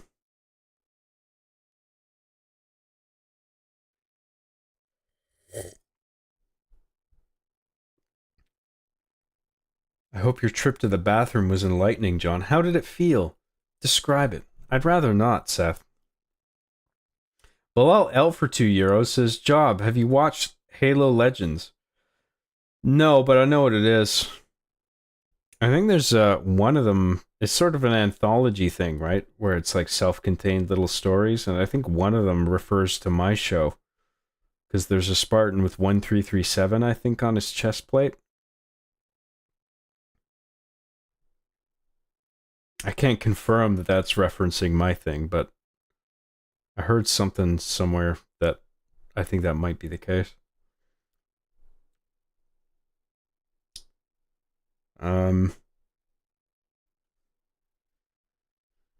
The snowy levels in this game do kind of bring me back to this better game where there's snow and you're snowboarding and playing as kids. Oh, I think I know what you're talking about.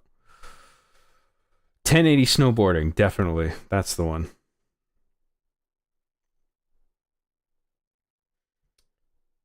Job, I randomly remembered the other night a friend of mine from school used to download episodes of R Being the Chief from YouTube, burn them to DVDs, and sell them at school. If I recall correctly, he made okay money. You're trolling. That's not true. I think that one was done by the people that animated the OG Dragon Ball. That's cool. I assume you're talking about the Halo Legends thing I was referring to. John, can we watch The Adventures of Sonic the Hedgehog instead? You can go watch that on your own, okay? I can't stream this shit. It's a copyright violation. I'll get publicly executed. And my beheading will be live broadcasted on YouTube. Is that what you want?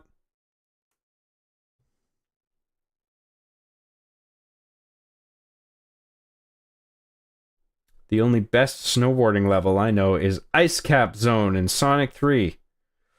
Well, you know, that part of that level is so brief. It's only the first, like, it's like not even 30 seconds long. But that is a cool part.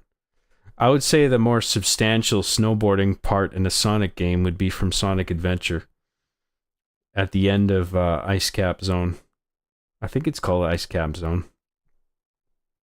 Where you have to... It's the last part of the stage, and you have to board down the whole mountain to get to the goal at the bottom. I'm more of a Sonic Riders kind of guy. I never played that one. Alright. Let's continue. Enough of chat for a bit. We gotta fucking push on here.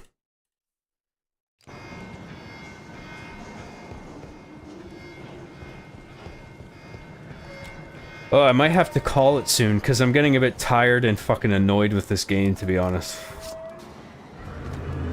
But I'll see how much farther I can get. I feel like I'm getting a little bit cranky, and I don't want to. It's not a good feeling. Not sure the scaffold can take any more shockwaves.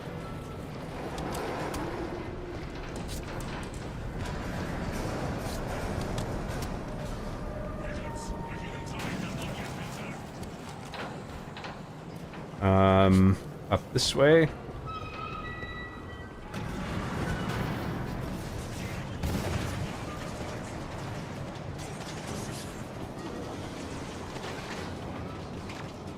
Let's use a light rifle for now.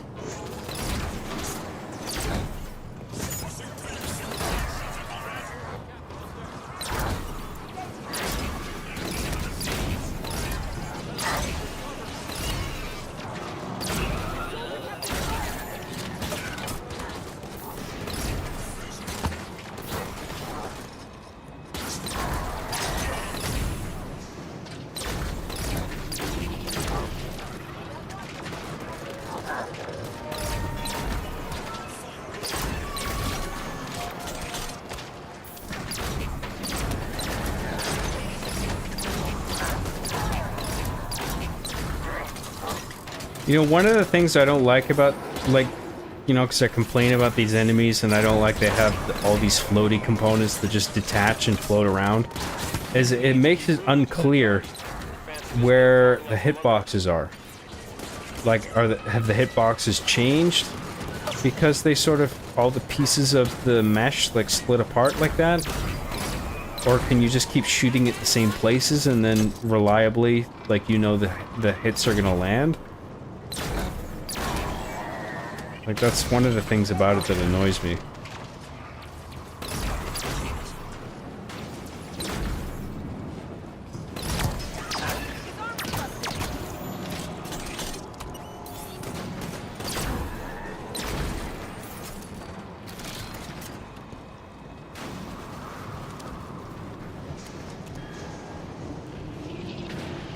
I want to watch it with you, John.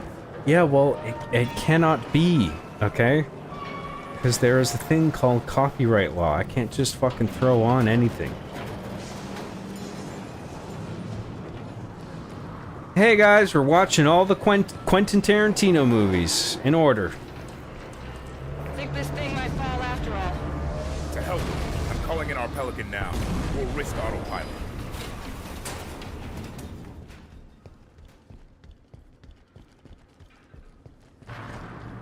The Pelican's just outside. Move it, people! Shockwaves are getting closer together. Almost like a countdown. What happens when it gets to zero? Wow, look at the size of that Get to the robot. Pelican.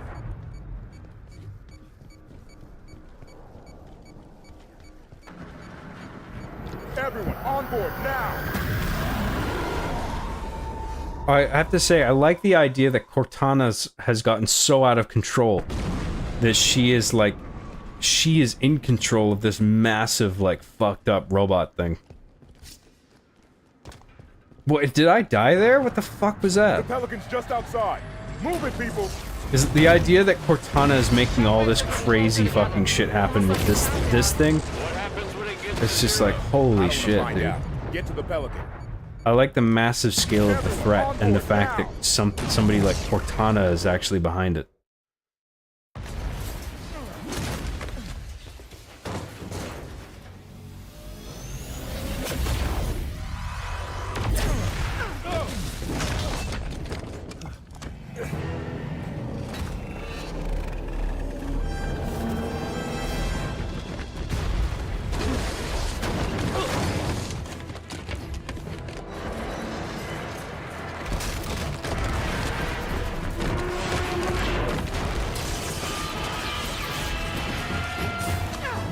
I still think John should make an official Discord for us degenerates. No, fuck that. I'm not interested in operating a Discord. And if there are any Discord servers claiming to be an official Discord for me or R being the chief, that is not approved or authorized. I don't have anything to do with any of that. That's not something I want to manage or deal with.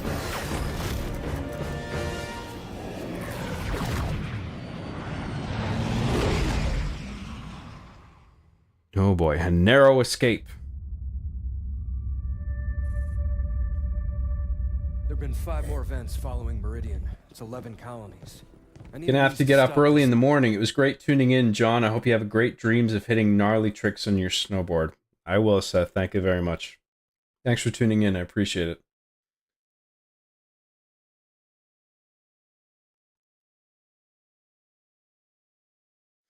Big disagree. It's just a blatant character assassination of Cortana. 343 has a hate boner against her. I don't believe that. Well, I don't... Like... Why would 343 hate Cortana, and why would they be motivated by that to write Cortana in a particular way? Just out of hatred for Cortana? And what is the sense behind that? Like, they don't respect any of the work that Jen Taylor did, or the substance that Cortana offered the original Bungie 343 games? All of a sudden, it's just the case that 343 hates Cortana now? Like, what the fuck is that? Where does that come from? I don't understand. Cortana is activating the guards. So I actually like the idea of, like, for a new trilogy of games, taking an element like Cortana, which is the most, like, grounding element that Chief has to sort of keep him sane and relatively human. And then, like, taking advantage of the fact that she is an AI that naturally degrades, and then turning her into this, like, AI super weapon that ends up turning against humanity, but still has a soft spot for Chief, which I think the end of this game plays with in a way that is at least interesting, maybe not executed ultimately in a way that is satisfying, but I don't object to the direction. On the elite homeworld? If we can get a team on the ground, we can I don't think that the turn in writing Cortana as an antagonist is purely fueled by a sudden hatred for the character. I don't believe that. That noise is an encoded numerical pattern. Paired quantum phase sets. Slip space coordinates for a Forerunner map. If Locke's team could feed the Guardian the coordinates recorded on Meridian, it would take them to the same place Cortana took Master Chief. Tom, we can stop this. But it means going to St. Helios.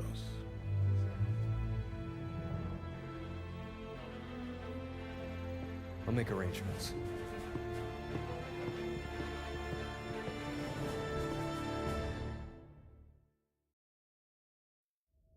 We must go to the place Trademark. Planet.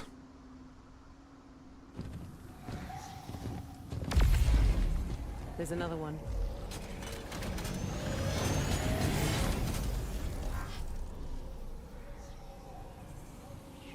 What's Cortana up to, Chief?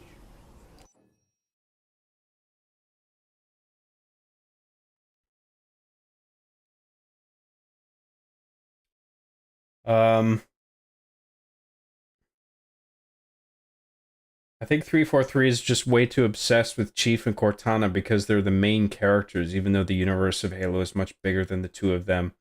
More spin-offs would be cool. Yeah, that could be the case. Why was she killed off-screen and brought her memory back for the sake of the new Cortana? I'm not saying Cortana was well handled across all the 343 games, but I'm just saying that I don't mind the broad direction of like taking Cortana, who was such a positive force in the first 3 games, and sort of using the fact that she is a degrading AI to turn her into this antagonist. Like, I think that's actually interesting, and I don't think that's just them not respecting the character. Why'd she bring us here? I think that's actually interesting because of the effect that that has on Chief. Let's keep moving. Like, that's interesting territory. Because, like, with a new series of games, you don't want to just do the same thing again. You know?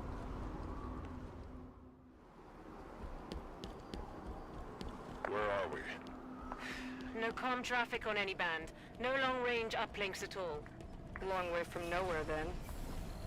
Cortana was never an antagonist. Not in the Bungie games, but I'm saying that's actually an interesting direction to take things in for a new trilogy of games. It came from the console. How many years has it been since we used that signal? I liked her being gone and Chief just being on his own.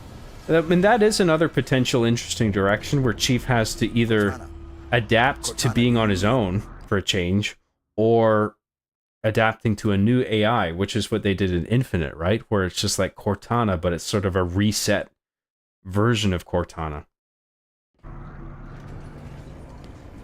No response.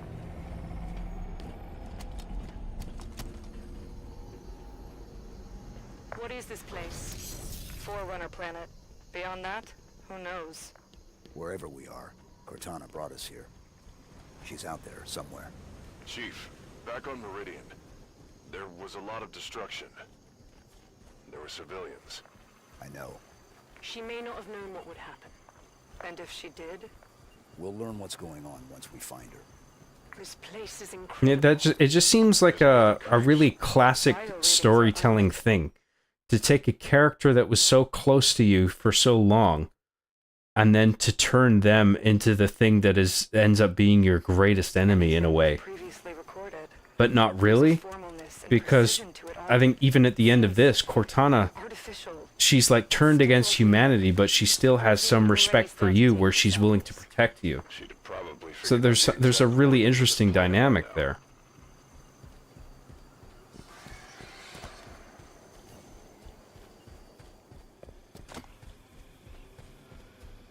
Accessing that console activated that large structure. Given the signal we heard, you think she's over there? Possible.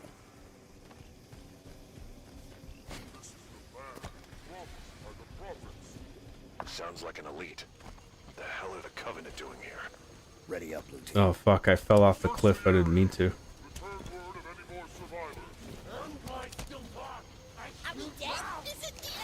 Alright, fuck you guys. Lamau.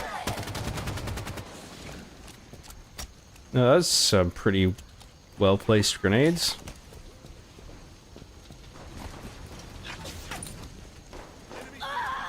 Not too shabby. All clear. What are the Covenant doing here? They seem confused. I don't think they've been here long.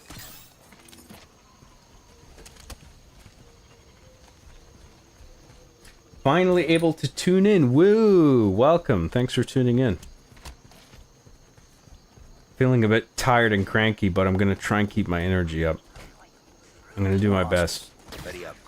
This might be the last mission that we do, though. for tonight.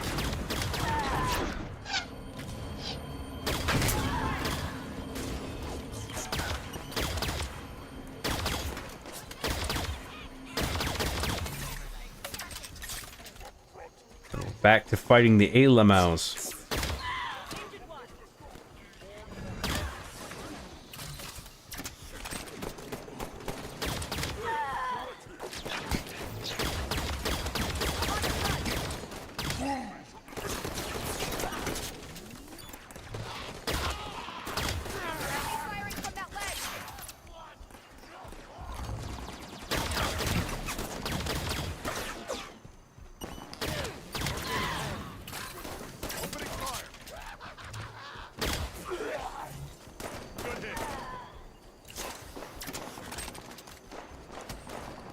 John, how long will this stream be? I don't know, dude. However long it lasts. I'm not really counting. But this might be my last mission for the night.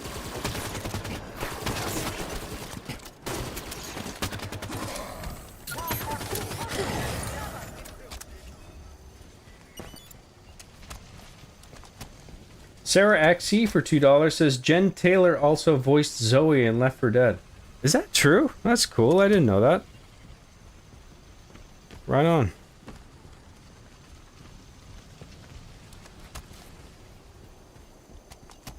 Thank you very much, Sarah. Once again. Did they really have to make her Space Hitler, though? Or is there some kind of racial, like, supremacy element that I'm fucking forgetting about here? What is it, like AI supremacy? Is that the idea?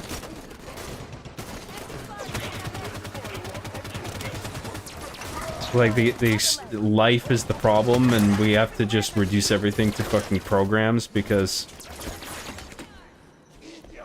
you know, everything is just like logical and predictable. Is that the idea? I assume that's what it is.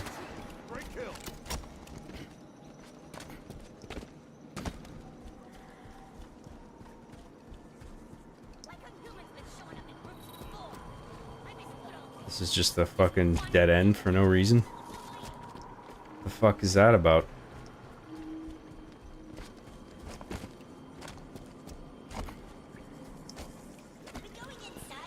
No, stupid shield is still in the way.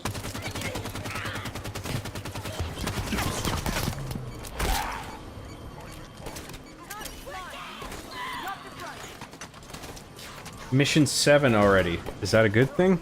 There's a Forerunner facility here. We're making progress, right? Break through their line.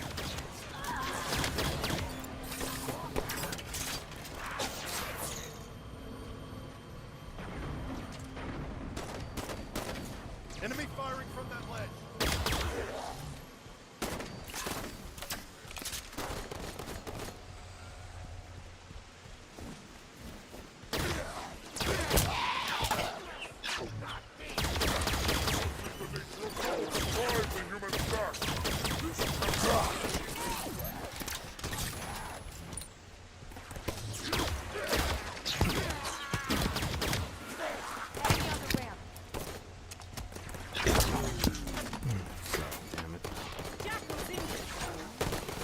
I need weapons. Let's grab another one from somewhere. Steel rod cannon, that's good.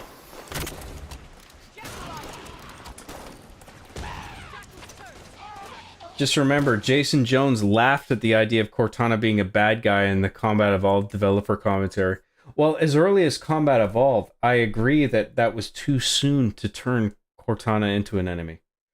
But for a new trilogy of games, after a sheer successful climax in the form of Halo 3, like, you do want to shake things up with some significantly different character dynamics. So that at that point, it actually feels appropriate to do an arc where Cortana turns into this, like, dangerous AI that's going to take over the world.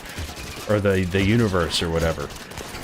Like, I think that's a good idea, but you can't just do that right away. That's sort of a long-term thing you have to keep on the back burner for, like, a later time. Like, I'm glad they had the restraint to not do that with Cortana until after the first trilogy was done.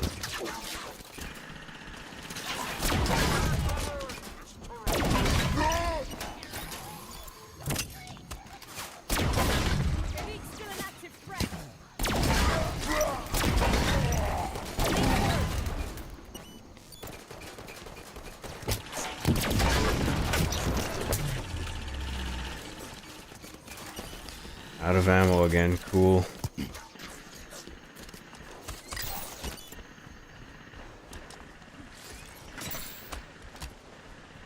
Need another storm rifle if there's one lying around somewhere. There we go.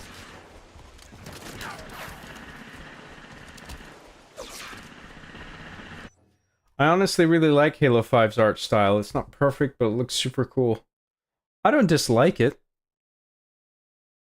I think I prefer the art styles of earlier games, but I don't think it's terrible.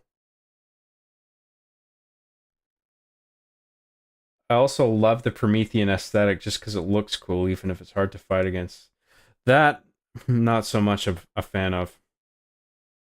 But if you like it, that's fine, obviously.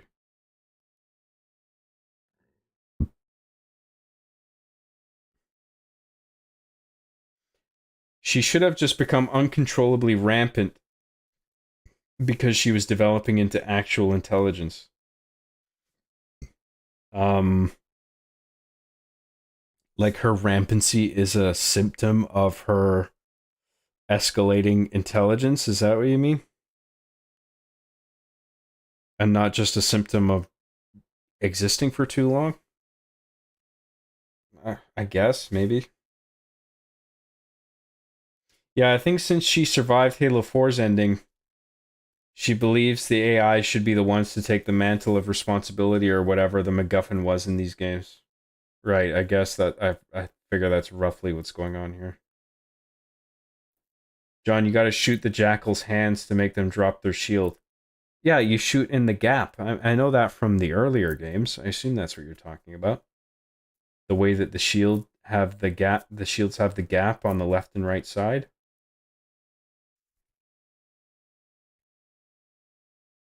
It's not a gradual progression. It just comes out of nowhere when it was already a shitty idea and they're still doubling down on it to this day with shitty books. What, the idea of Cortana being corrupted and turning into an enemy? I mean, maybe, yeah, it could have been handled better, but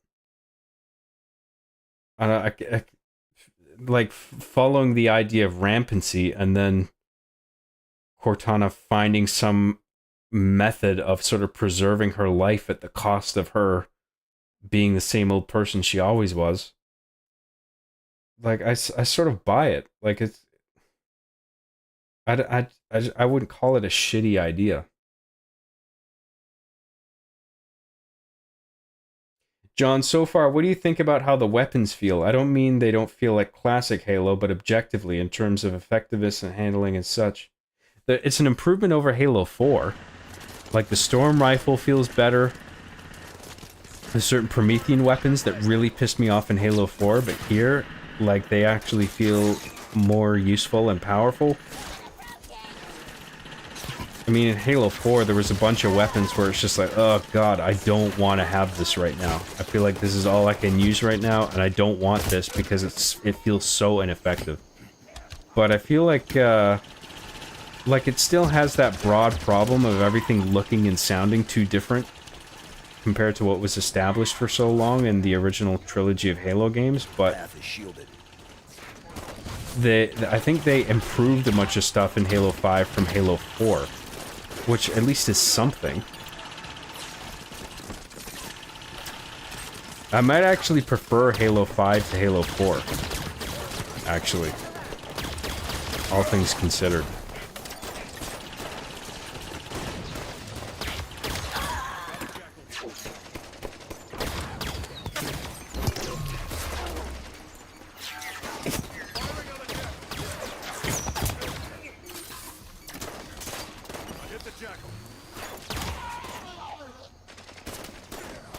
I mean, obviously, what Halo 4 has going for it is so much of it was just Chief and Cortana together, like, just fighting the odds and just working together trying to figure shit out.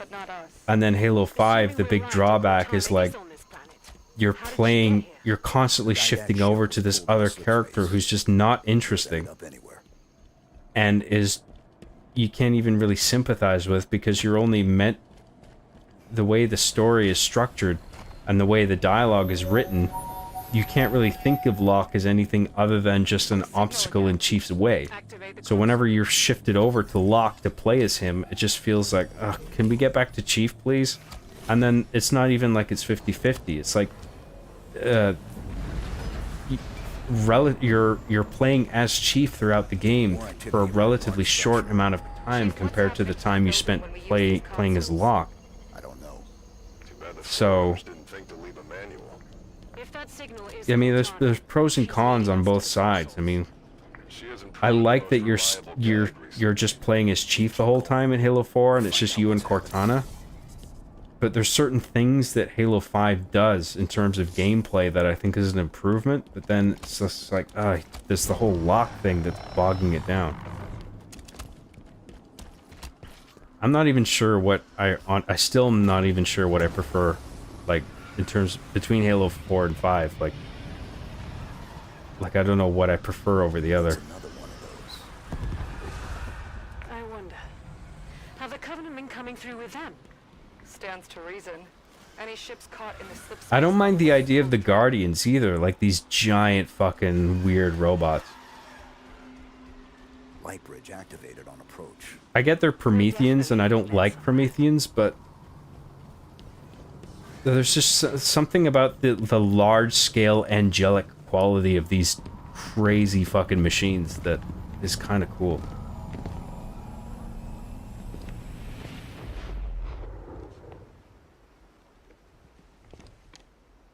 Chief. The overall theme could have been about isolation and separation of the things that make Chief human and him trying to fix it. Yeah, it could be. I mean, it could all have been better handled and sort of unified more so thematically to something like that.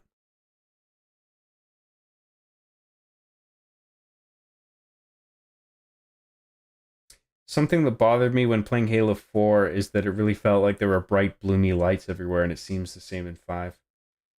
I think there's still a bit of that, but I think that was toned down a bit. It reminds me kind of like when Oblivion first came out, and it just went overboard with the bloom, and then Skyrim sort of brought it down to a reasonable level.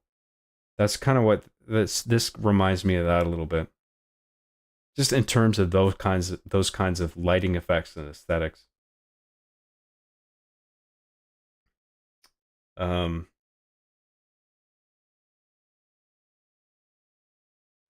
They both learned how to be more human, and they could have explored what they become when they don't have the thing that makes them the most human for each other. Yeah, that's true. Where, like, you sort of explore, you switch back and forth between Chief and Cortana, I guess, is what you're getting at, where you see how their characters develop in isolation from one another. That could be interesting. Sure. Maybe they should have made it so they established Halsey herself as being prone to having a mental episode, psychological impairment, and Cortana just sort of copied it. That's a really interesting idea. Because if Cortana is derived off of a real human personality, being Halsey, that is sort of an interesting idea to play with, where it's like, does the imperfections of a human personality carry over into the programming of an AI like this? Where it eventually manifests into like an AI with behavioral problems, much like a human being.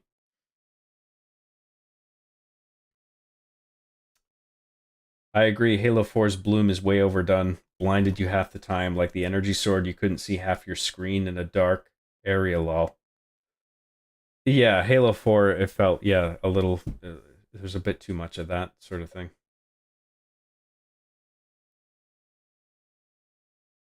Hey, John, just wanted to say a huge thank you for R being the Chief, one of my most favorite things growing up. You're very welcome. Thank you for sharing.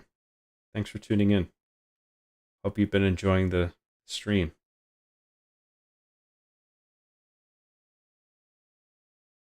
I think there are good seeds of character development, but so much missed opportunity because they chose to include Locke at all. Yeah, well, Locke bogs it down. Like, if he's going to be a playable character, at least make him the minority of the missions rather than most of them. I feel like you should be playing Chief most of the time, at least half the time. I actually don't like the Guardians. I found they are a silly concept. I prefer if they looked like space owls in the E3 Halo 5 trailer. I don't remember how they originally looked in the promotional material, but I don't object to these sort of giant angelic sort of robots. I think that's kind of a cool idea, personally. I think 343 understood how these weapons are, considering Covenant weapons and Prometheans are the only weapons you're given while playing the campaign, so they had no choice but to up the damage. Yeah, well, weapon balancing as a whole.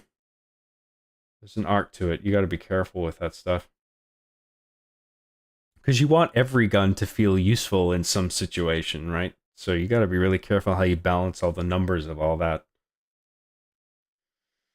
Bilal L for €2 says, the graphics, John. The graphics, of course. Thank you, Bilal L. Appreciate it. Yeah, both are still bad. Halo 4, at the very least, still somewhat felt like Halo since it was using Reach for its base gameplay. But Halo 5 overall was a better game. Both weren't good Halo games, though. I agree with that. I mean, if we're in agreement that not the meaning of not a good Halo game is that it doesn't fit into the rest of the Halo catalog in a seamless way. On their own, I don't think they're bad games, to be honest, but they just don't fit with the rest of them.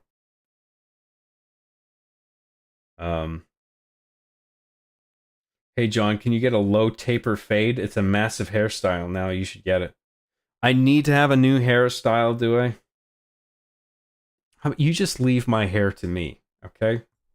I decide what my hair looks like. Not fucking cultural trends, okay? A lot of games in the mid-2000s went overboard in bloom. Mercenaries 2, Requital, Far Cry 2, Rainbow Six Vegas, and many more. I don't remember bloom being a big deal in those, but maybe, yeah.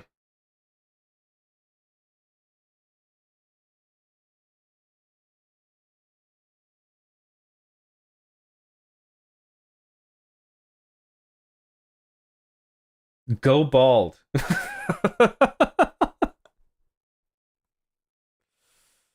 Of course. Why didn't I think of that? Then I don't have to fuck around with my hair anymore. Brilliant. But John, it's massive. The low taper fade, John. Help me. What, are you drunk or something?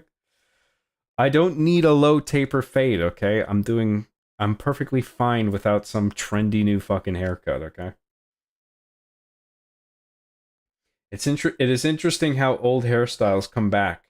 Skin fades were big in the 10s and 20s, and now it's back. Like where people get one side of the head sort of shaved near the scalp, or trimmed near the scalp. Sarah XC for $5 says, your hair and beard is such a fine combo. Less than 3.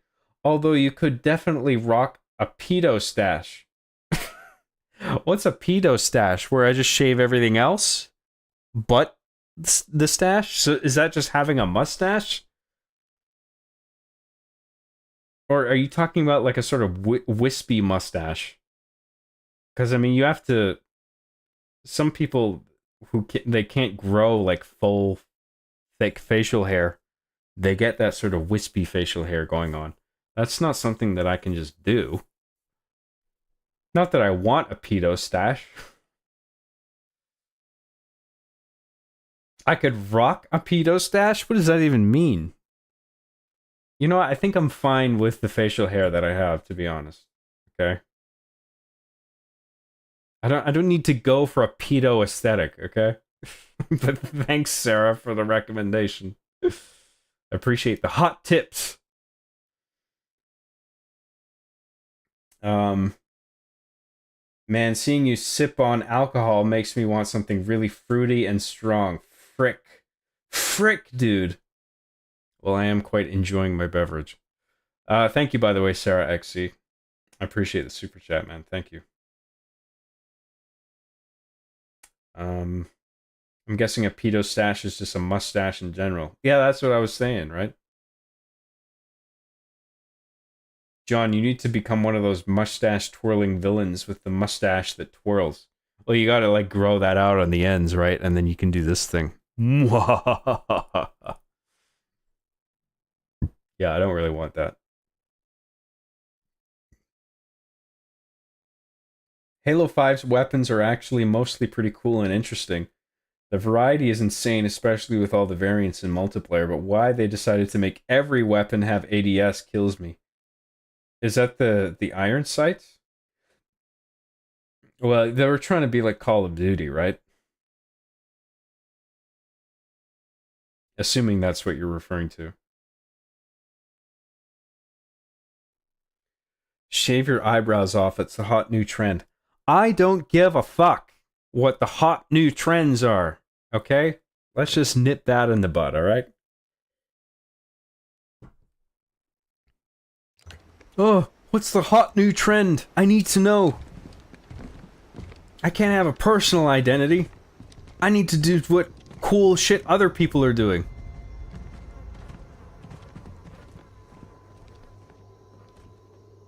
What did this?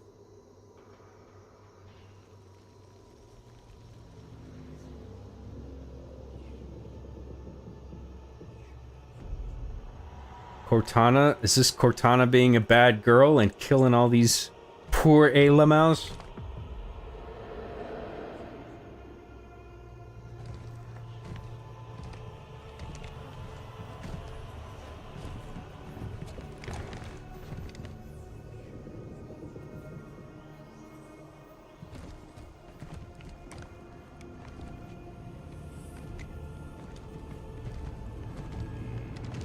It's funny how Microsoft was obsessed with making Halo like COD, but just end up buying COD anyway, so they no longer give a shit about Halo. Lol. Lamau even. Yeah, that is fucking silly, isn't it? Oh, look at this guy. It's the Promethean Badman trademark. I am the Warden Eternal. I stand in defense of Cortana. She called me to her. And you came scampering. I kind of like the cracked visor on Chief, to be honest. I mean, I don't like the way the fight unfolded between him and Locke, but if you're going to have a character like Locke play a role in the story, and it's just like he's this Spartan hunter guy, and he has this locking device that is going to make it easy, potentially, for him to capture Chief. If he fights Chief, you know, I don't think Chief should have escaped in the way that he did so easily, but at least Locke made a significant mark on him, you know? Like, there needs to be some cost, even if it's just cosmetic and visual. It's just like the cracked visor. It's like, okay, that's something. Something that sort of signifies that Locke was actually a threat to this guy. I'm not saying that it was well executed overall, but I'm just saying it's like something.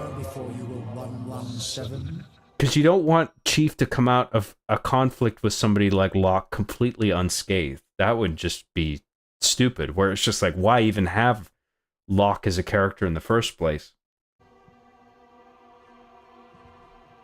Do you find it odd your trusted companion should keep so much to herself?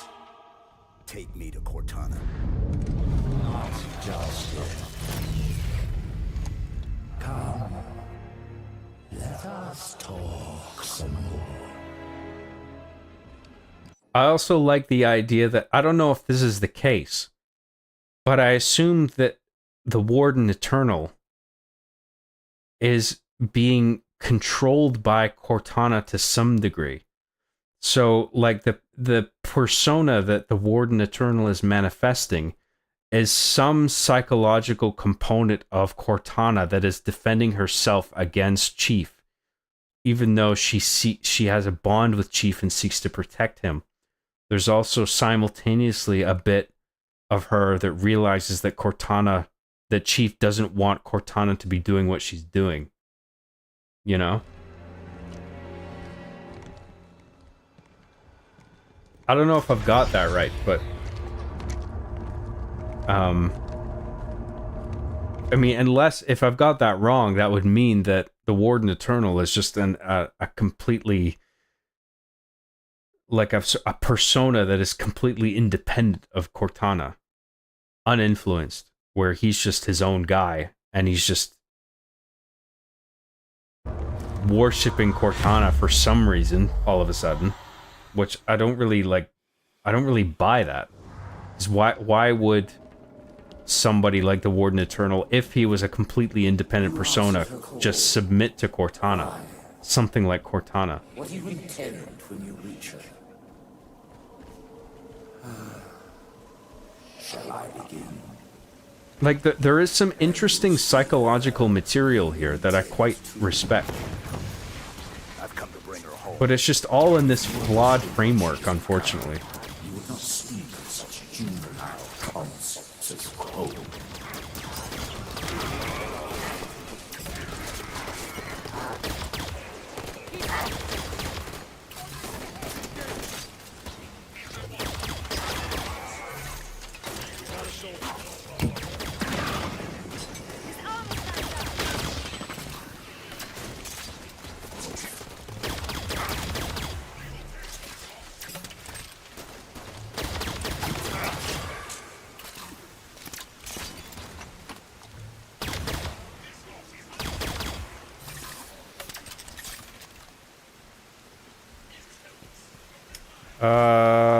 Where are we going? We just jump over there, I guess? There we go.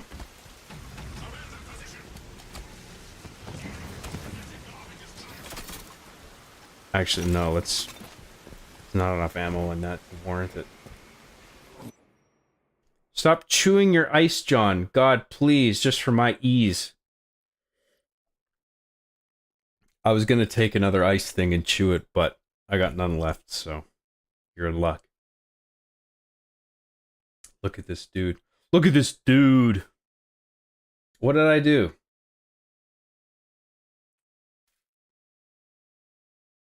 Warden was like her personal simp, if I recall correctly. So it wasn't even that sort of psychological compartmentalization of Cortana that I was talking about. It really just is the Warden is just simping for Cortana. Your trust in one another Is that really? That's fucking dumb, man. darkens her true promise. I don't believe that's happening. It makes way more sense that this is actually an aspect of Cortana's personality that's protecting herself from Chief. That's way more interesting. I shall spare her the inevitable suffering of your betrayal and end you now. The mantle of responsibility belongs to Cortana and the other created. Is like it would also be sort of a manifestation of her ego too, you know, where Cortana's so great, what she's doing is like so right and cool and everything. And it's like, yeah, that's the part of Cortana that believes what she's doing is right.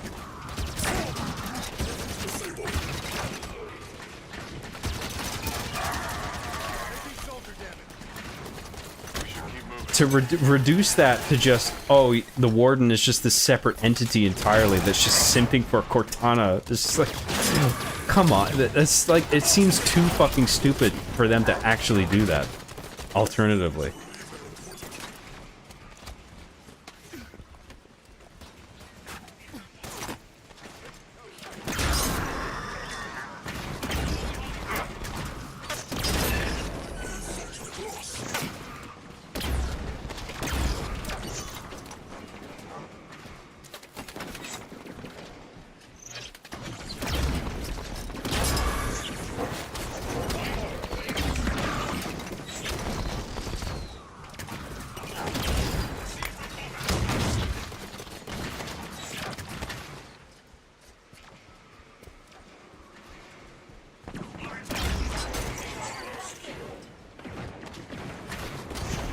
We're out of ammo on this thing. Shit balls.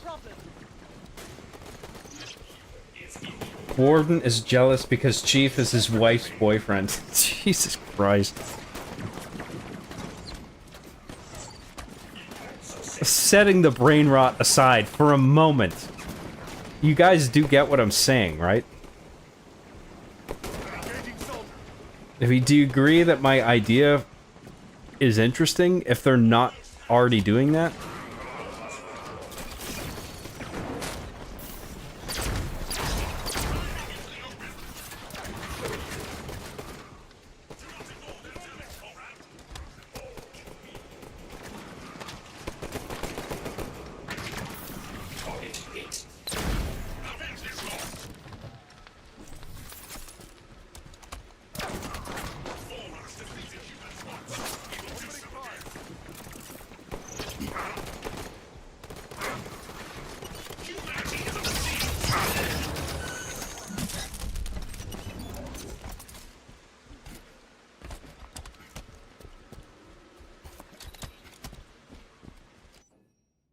Sarah XC for $5 says, if you really want to, you can finish this tonight. I believe you're very close. Why stop it at 2 missions from the end? Are we really that close? I actually don't really have a frame of reference as to where we are in the campaign. If we're almost there, we might as well finish it. I think I can do that.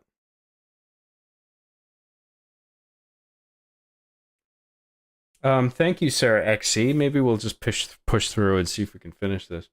Mickey's Bickies for $5 says, Locke was sent to lock Chief down. Quote, you just got locked. Sunglasses emoji. That's, if Locke locked down Chief successfully, that's what you should have said right after.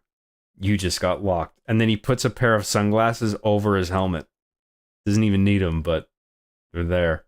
They just like float down like those pixel sunglasses in the memes. And then like some Thug Life music plays.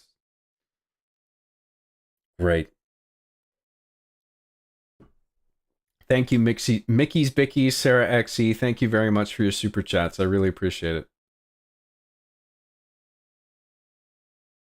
Hey John, have you any interest trying any indie games or double AAs lately, like double A games lately, like Hollow Knight or Risk of Rain 2? I have a hard time with Hollow Knight. I really like it, but I find it pretty difficult. Risk of Rain 2, I don't think I've ever tried that. The thing I would like to play next, and I'm not really, I don't want to leave it up to a poll or debate, is Lies of P. I want to do a New Game Plus run, and I want to stream that, so hopefully you guys will be on board with that. I'm pretty set on doing that. And then after, I'll leave it up to a poll as to what I do next. I imagine people will probably vote for GTA 4. A lot of people want to see me do that. And I'm quite happy to do that as well, but not before Lies of P.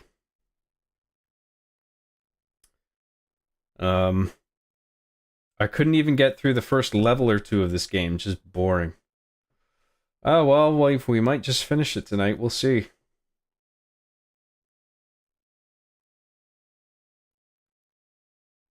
You know the scene in Transformers where the small Decepticon defects and starts humping Megan Fox's leg? That's the inspiration for Warden.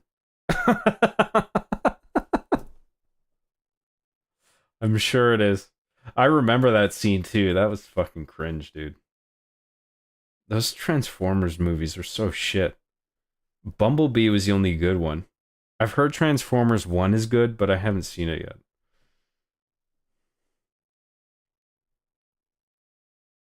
That's exactly what he is, Lamau. So, you're pretty convinced that the Warden Eternal is in fact just a simp for Cortana, instead of something more psychologically complicated, where it's all just Cortana and various aspects of her personality. Because at this point, why wouldn't Cortana have invaded the autonomy of somebody like Warden Eternal? Like, she's already achieved such power. Why would somebody like the Warden still be this independent thing where he's his own guy? you know?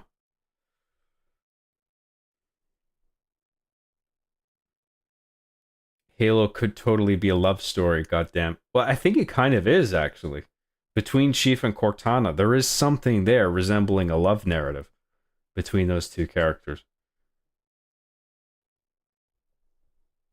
There's a bit of, you know, the movie Her with Joaquin Phoenix and Scarlett Johansson.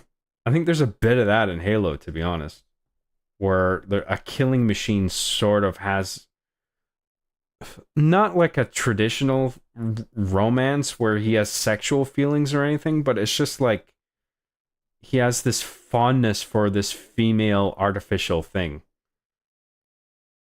And that sort of plays out in the form of a love story.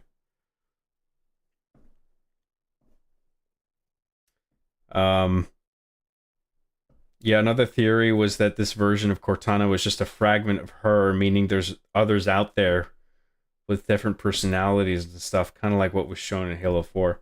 Yeah, well, that would kind of make sense, right? If they established that at the end of Halo 4, that is something that they can potentially build on, is this idea of multiple Cortanas.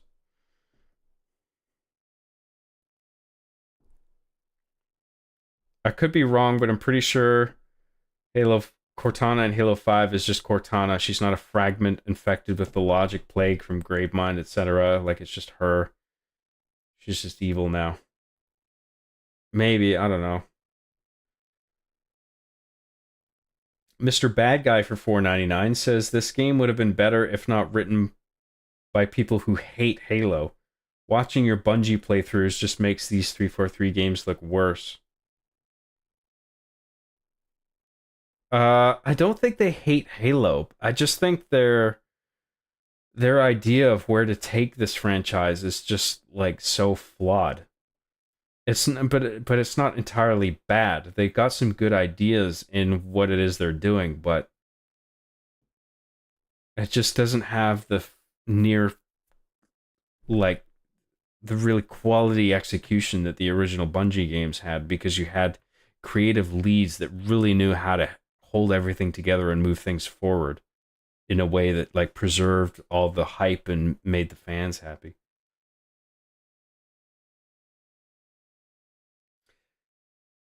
Yeah, that's literally the meme for the Warden. He's just some dude following her. Okay, you could be right, and if that's the case, that's fucking underwhelming, because I think what I drew from it was something way more interesting. But I guess they really just didn't take advantage of that, and it really is as simple as that, and that sucks.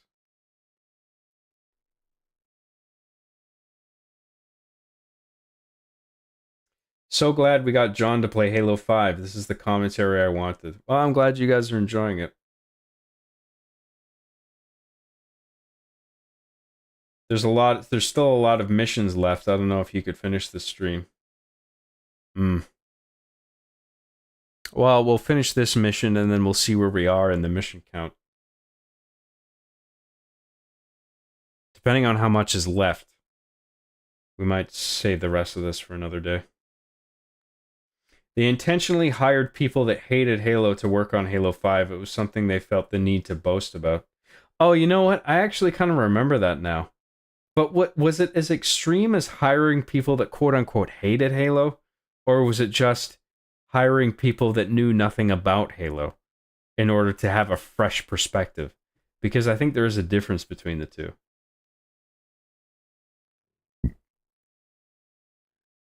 In the line of philosophy, Cortana could have become all-knowing, essentially a god, and gods are infinite. Infinite in all aspects, perhaps even in personality. What if Cortana separated those? See, I kind of like the idea of Cortana being this AI that sees a way into sort of governing this incredible, universally spread technology.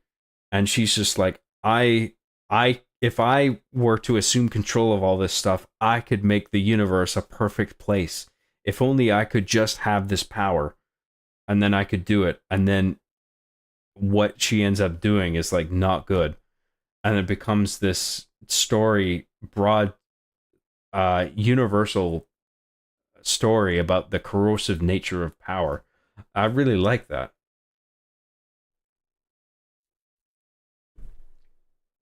Do another 10-hour stream. Well, I don't know if I have the energy for that, but I'll finish this level and then I'll back out into the main menu and see how many we got to go, and then I'll make an assessment from there. John, can you play Connect Sports after this, please? I want to play Lies of P next, okay? That's what I want to play next.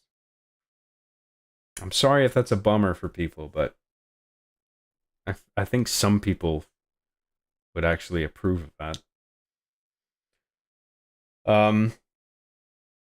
Sarah XC for $10 says, I saw your X posts, and are you 100% sure you can get your old N64 games to work for a stream, or even get them to record play, or maybe use an emulator? I've done it before. I've got them working before on original hardware. You just need a RCA to HDMI converter, which is what I used last time. So I actually did get it to work, so that's not a problem. I'm not interested in using emulation, but through original hardware, I can get it running. I'm confident. Thank you very much, Sarah. It's very generous of you, as always. Again, Watchmen, it's like Ozymandias, that philosophy is utilitarian. Well, that corrosive nature of power thing I was talking about. I always interpreted them hiring people who hated Halo, quote unquote, as trying to bring in a newer audience while keeping the original. I doubt the intention was to push the original away.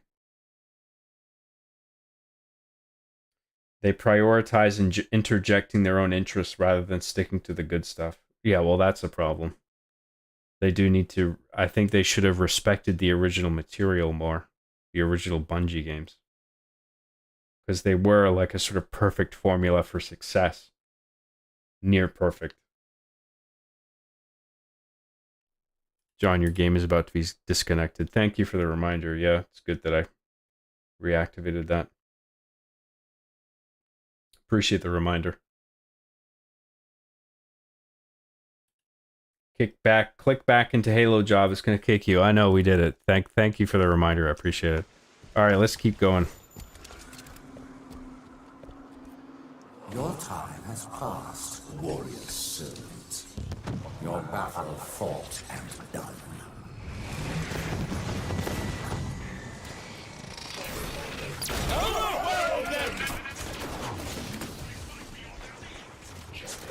He's charging!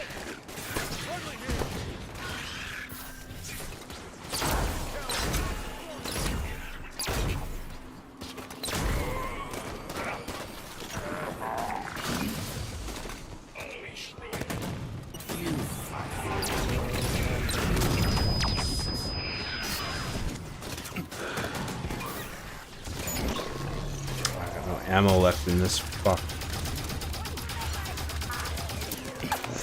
Am I supposed to fucking inflict damage on this thing?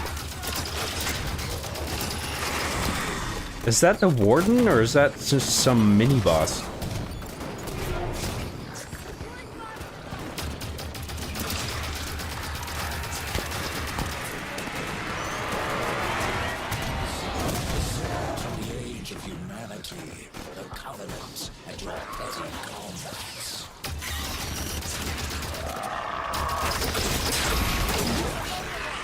Oh, that's just the strong enemy, I guess.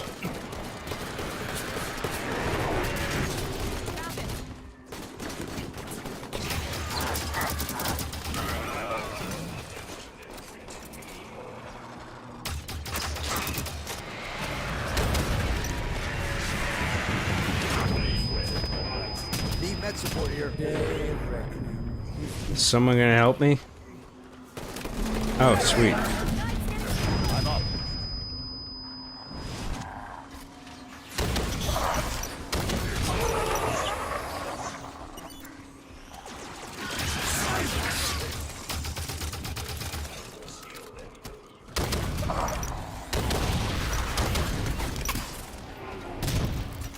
I'm supposed to damage this guy, right? Oh, he's in like an animation now. Maybe I did enough to him. Oh shit. I'm down. Need a hand here. Someone help. I've got you, Chief. Back in. Okay, I need some ammos. You dare raise arms against me?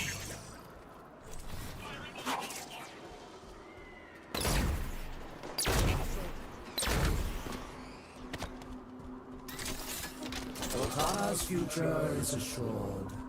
Yours is.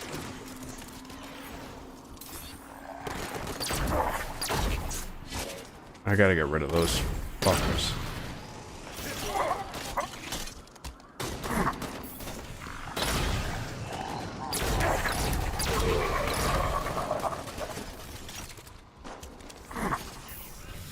Tell me we're making progress. Okay, we got a checkpoint. That's good. That's a good sign. But he's still fucking hanging around like he's not even phased. But he probably is.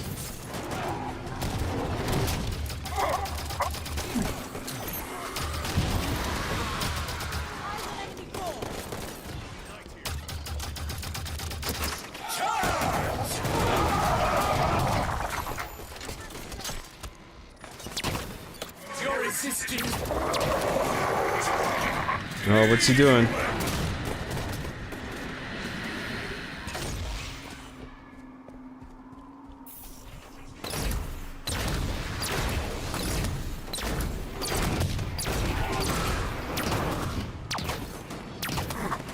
I assume the way forward is just wearing this guy down, right? Like, I know I'm probably not gonna kill him here, but the idea is to just get his health done to a certain level. You will not stand against me. Those weapons will not save you.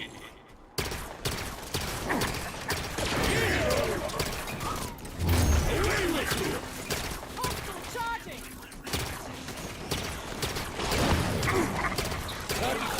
Oh shit. System lock. Need an assist. Am I just supposed to keep shooting this dude? I need a hand. Oh, he fucking killed me for good. What the fuck, man?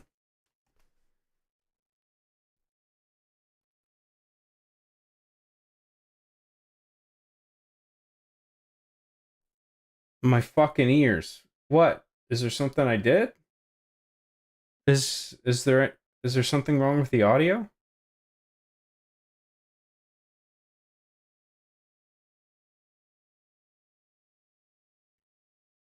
Right, but that's the point. She's an AI that's developing and becoming more flawed over time. Perfection is subjective through individuality. Cortana isn't perfect. She's flawed. I understand that. I think I know what you're saying. So her idea of perfection is flawed. Yeah, I know that. That's why the idea of perfection is flawed, because nobody's perfect. Yeah. Cortana even says, if I were a megalomaniac and I'm not in Halo 2, I can't help but feel sad whenever I hear that line now. Well, that's kind of cool foreshadowing, because I think even back then in their heads, things were slowly kind of building towards that outcome, where she might turn into somebody like that.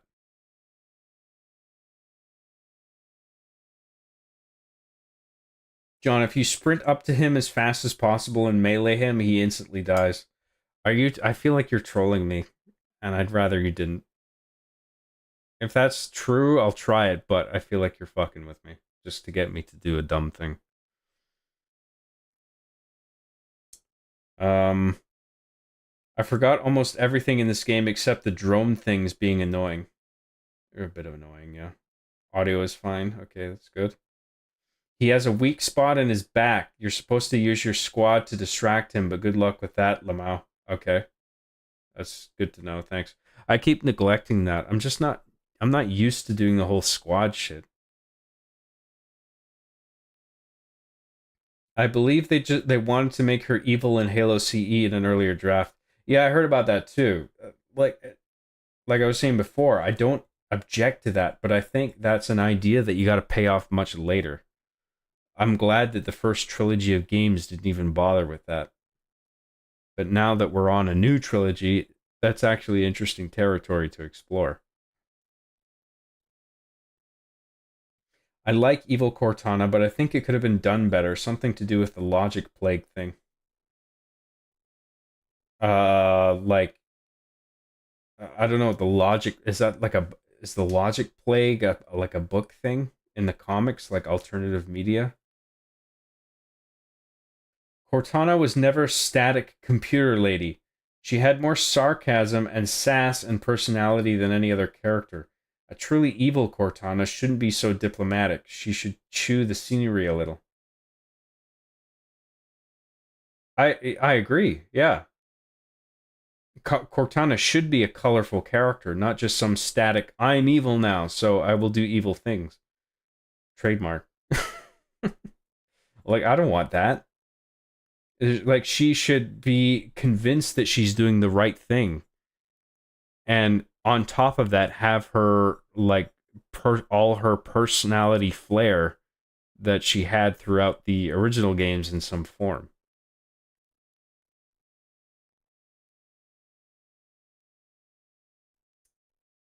Sarah XC for $20 says, you've started the stream around 9 p.m. Eastern. It's now 4 a.m. Eastern. I'm not saying stop because you're actually so close to the end. May as well see it through, right? Why wait till next weekend just to finish in 20 minutes? Well, we wouldn't necessarily wait till next weekend. We could probably just finish it tomorrow. But I don't think I'm as far as you think I am. You could be right, I could be wrong, but I think I've actually got farther to go than you think. That is my suspicion.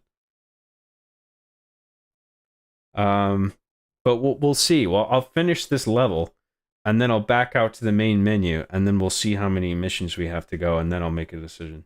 But thank you so much, Sarah, for the super chats. I really do appreciate everything. It's very nice of you.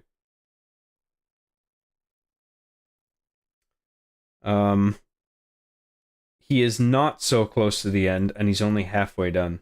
Yeah, it's I think it's probably like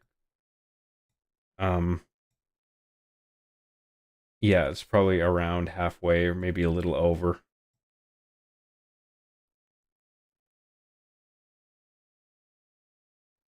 Dorkhead, she's trying to get him to play longer, lol. Guys, shut up. Ah, come on. You're not just trying to trick me, are you? Come on now. Yeah, like if we've got like still halfway to go, there's no way I'm doing the rest of it tonight. But we'll see how far we get tomorrow. Logic plague equals the Gravemind can fuck with AIs no matter how advanced they are. Never directly addressed in any of the games. Oh, okay. So, yeah, it's sort of like a book comic thing. Halo 5 is 15 missions. Oh, yeah, so we're just about halfway or just under halfway now. Mr. Bad Guy for $1.99 says, can you zoom into Cortana's feet when you can? Oh my god. Is that you, Quentin?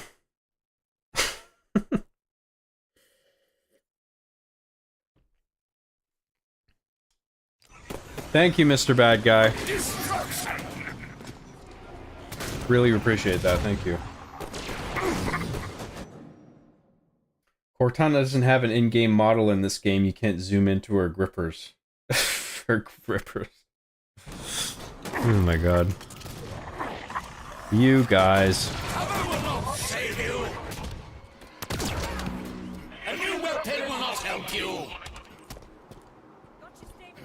So I'll direct my AI to attack this fucker.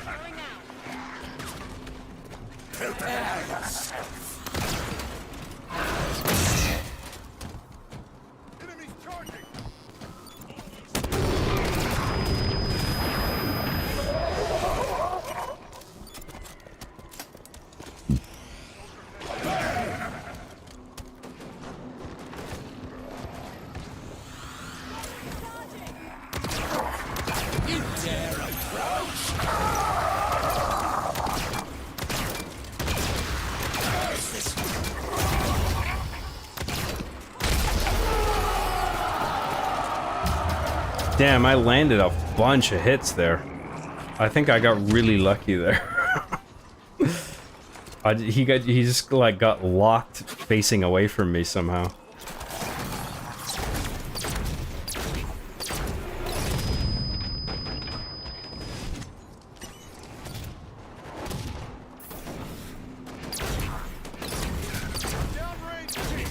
Get the fuck out of my way, dude. Holy shit.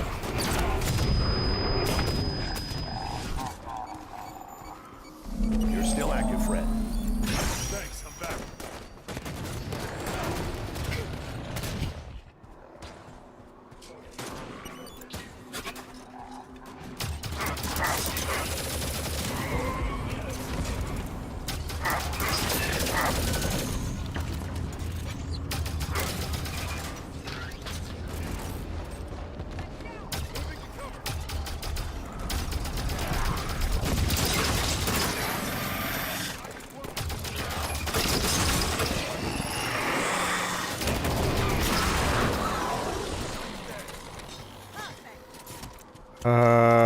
Okay. Chief, hello? Cortana. John, you made it. Oh my... I can't believe you're here. Where are we? You're on a Forerunner world. Designation, Genesis. Enough standing around. Let me get the bridge for you. The Warden will be back soon. You know him? Oh yes. Fair warning? He has a single mind, but a few million bodies. Chief said you were destroyed. After I saw John last, I was pulled into slipspace. That's where I found access to the Domain. A Forerunner system that spans the known galaxy. How are you still active? Rampancy... Entering the Domain. Touching this place. It cured me. It's like the water of life for AIs. Yeah, so this was like this was a solution to her rampancy. There's something about her finding this that cured her condition. That I actually kind of like that. How do we get to you? Like a sort like she's saying, it's like a fountain of youth for AI that she just stumbled across. Big building putting on a light show. You already triggered most of its activation sequence, just like I knew you would. It's like refreshes her code or something like that. I like that. I think that's cool. That's interesting. Just one more to go.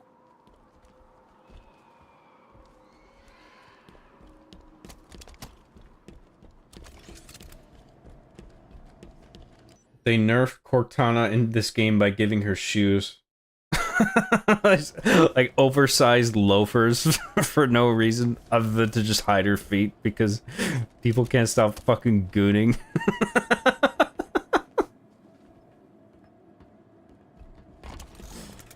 She's got like those big curly elf shoes. Or like big giant clown shoes or something.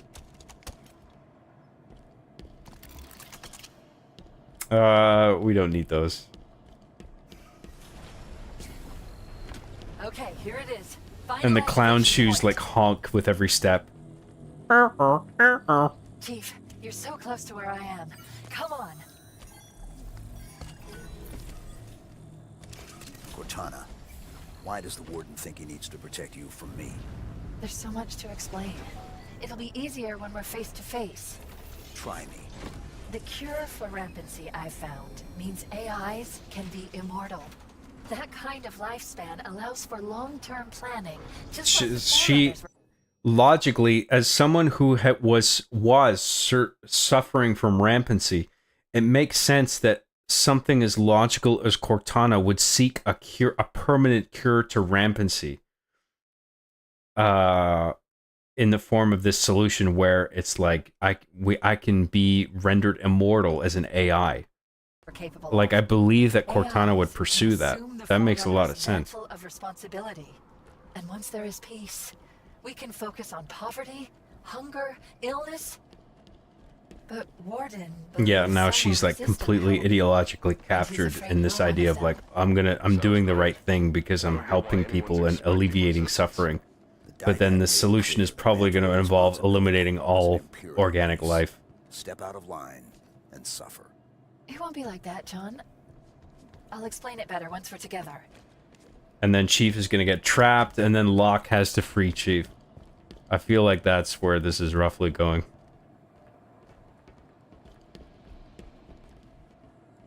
But Cortana's doing it out of this sense of, like, needing to protect Chief.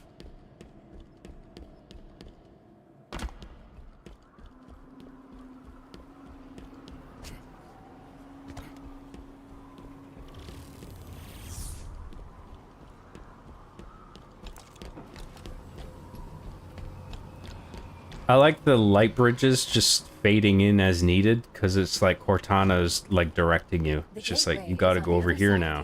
This is where I want you to go. Warden is sending troops to stop you. It's pretty cool. You can fly these Phaetons across the canyon or take footpaths to reach the other side. All right, Blue Team. Let's go.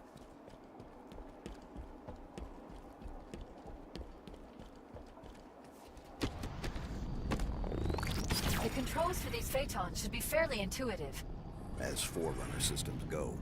You'll figure them out. Am I supposed to blow these up? Oh, okay.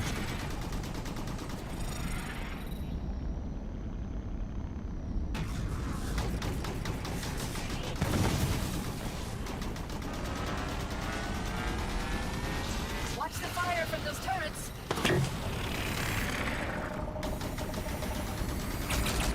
Oh, is that a friendly? That's green, right? It looks kind of yellow. I guess it must be green.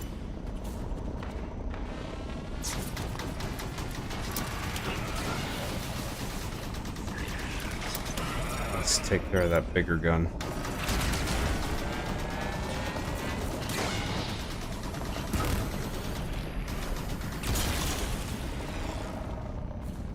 I guess I should just keep going.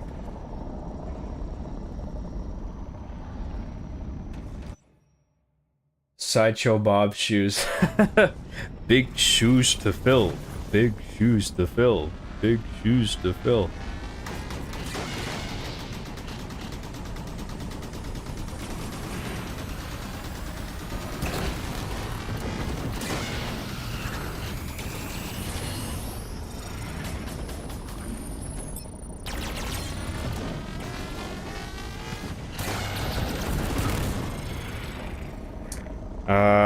Now where do we go? Over here, I guess.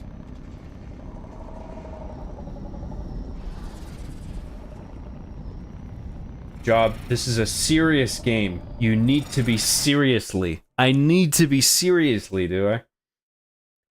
This is a serious game. We have to be serious, guys. This is a big deal. This was serious. Hey, be serious. Put on your serious face. Straight mouth, furrowed brows.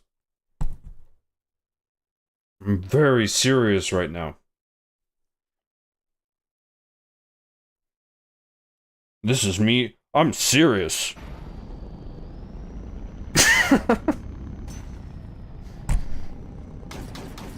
This is a serious game now. Keep moving, Chief. You guys are being serious with me, right?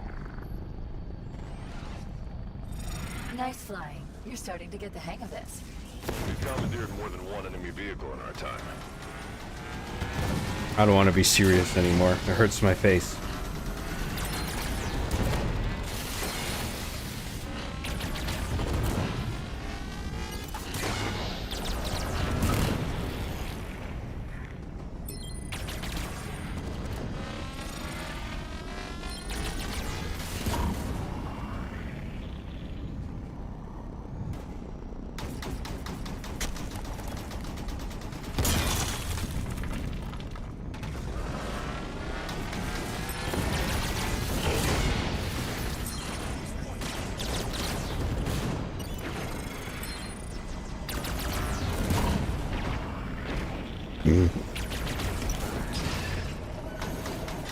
All turrets down. Nice shooting.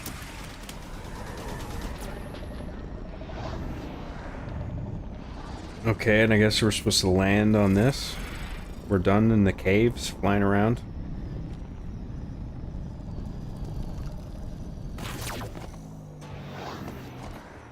Predictable, but in a good kind of way.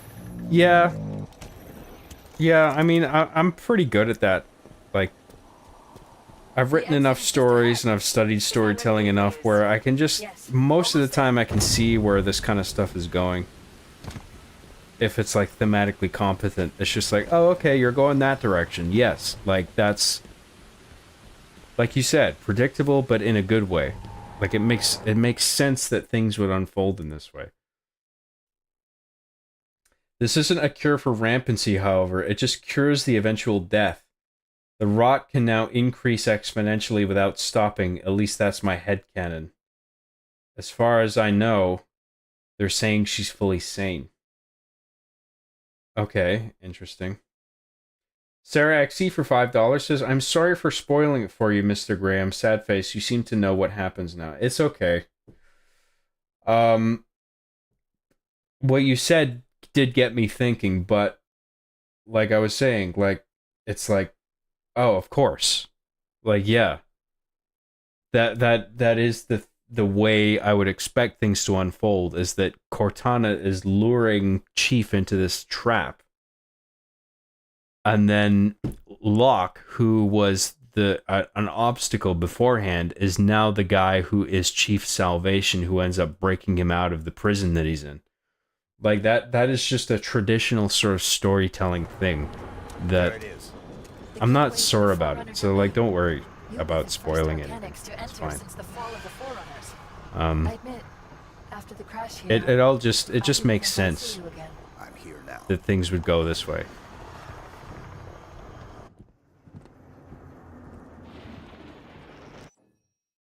Thank you very much, Sarah, for everything. I really do appreciate everything you've sent, and don't worry about it. Really, it's really not a big deal.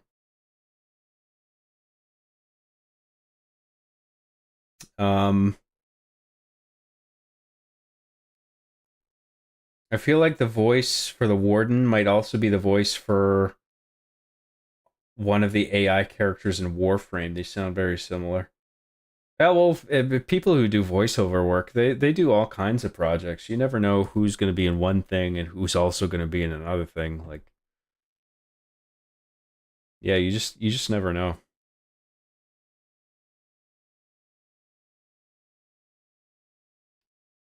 It's funny how Cortana saying John at the end of Halo 3 was a big moment and the culmination of that trilogy, but has lost all impact in this because she says it all the time. Oh, yeah. Well, I think you can maybe argue that she's reached a degree of comfort with Chief at this point. The events of all those games having played out, that she now feels like she can just refer to him like that. I don't know if it's like cheapening the original utterance of that line at the end of the Bungie games, you know? It's just like this is a new stage of their relationship now where she feels a closeness to him that she didn't feel before.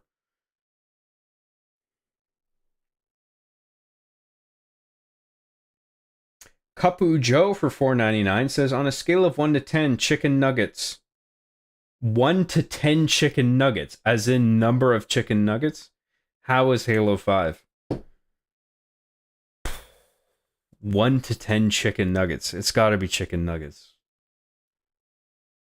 So far, like, I'm inclined to say 4 or 5. Because it's like like I gotta play the rest of it to get a full picture of everything. But right now, it's just like Locke is just holding things back. There is some interesting shit here, but with Chief and Cortana. But anytime we shift over to Locke, it's just we are not making any progress on that front. So it just feels like it's getting bogged down until we finally shift over to Chief again.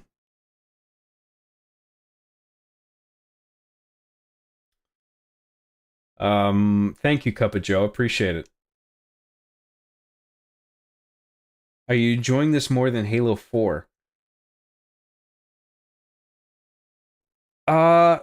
Actually, yeah.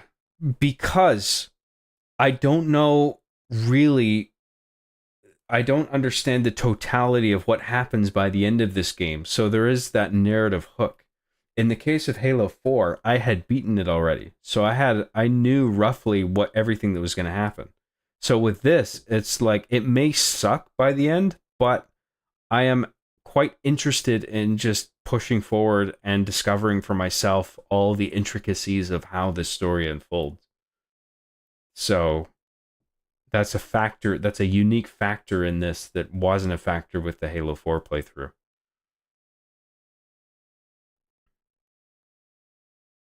But I'll make another evaluation when we finally finish this.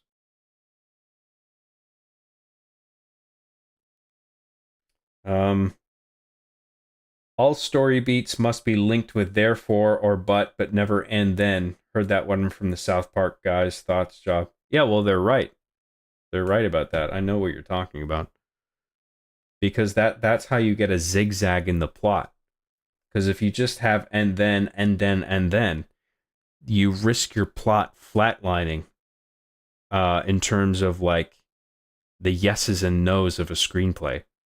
Because you want to have those zigzags where the audience is constantly going, yes, this is happening. No, but this is happening now. But yes, this is happening. But no, oh no, this happened.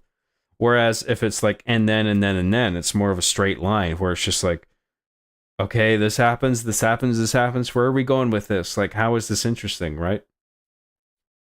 In fact, that would probably be a good way to sort of define basically that slice of life genre that we were talking about earlier, where things just sort of flatline and maintain a certain level of investment where it's just like nothing is really happening or in making you feel extremely one way or another about what's happening.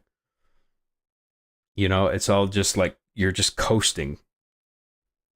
And I guess people who like the slice of life thing appreciate that flatness about it, where it's just like nothing meaningful is really going on here. I mean, that's not the sort of thing I'm interested in. I prefer that zigzagging where it's just like, we're doing this now. Oh, but we're going this way. Oh shit, now we're going that way. Oh fuck, but now this thing happened, right?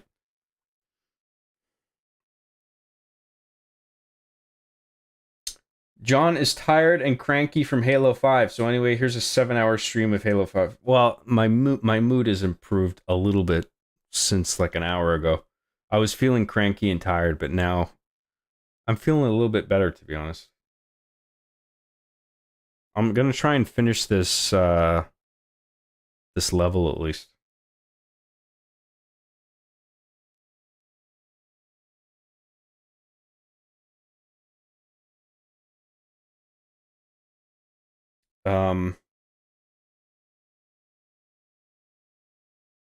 That's not really what slice of life is. Explain it to me then. Because I tried figuring this out with you guys, and you guys made your case. I thought I said what I thought it was. You guys said what you think it is, and I'm like, oh, okay. But now I guess I still don't get it. So if you're gonna say that, then tell me what you think it is. If you think I got it wrong.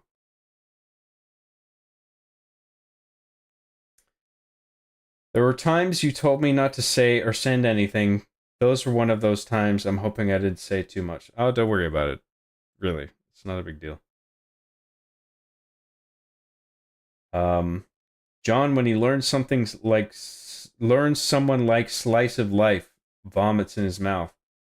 I don't care what other people like. If people like that stuff, that's fine. No, John's right. I think it's just hard to find an example. Well, if it's a whole genre, it shouldn't be hard to find an example, right? Like I was saying before, had you guys not said anything, I would have defined something like a slice of life story as something like Dazed and Confused or Friday, where it all takes place within this a very short span of time, like a single day, for instance, where because it takes place within such a finite window of time, it gives you a sense of immersion in that world with those characters. But then people were arguing in the chat that no, slice of life is actually where there's not really any stakes involved, where you're just following characters doing mundane tasks that don't really move anything forward in a meaningful thematic way. And it's just like, okay, I don't know. Like, this is the first I've heard of this genre.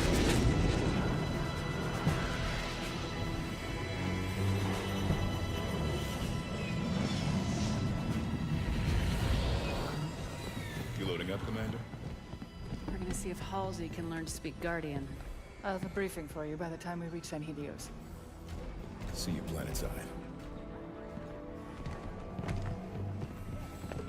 So, you wrote a target dossier on the Arbiter when you wrote Tony. That was 6 years ago. What's your point?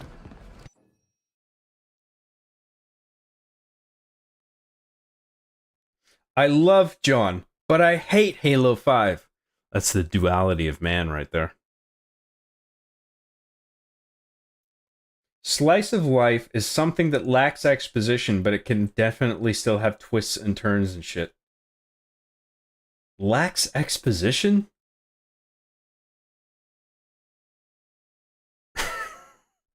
It still has twists and turns, but it lacks exposition. How is that slice of life? If there's still twists and turns and stuff. What is the exposition exactly that you're talking about? What are the details in the exposition that, if omitted, renders a piece of media in the genre of slice of life? Okay, so here's what slice of life is. Do you remember that scene in Metal Gear Solid Twin Snakes where Psycho Mantis tells you that you played a ton of Super Mario Sunshine and he calls you a loser? It's like that.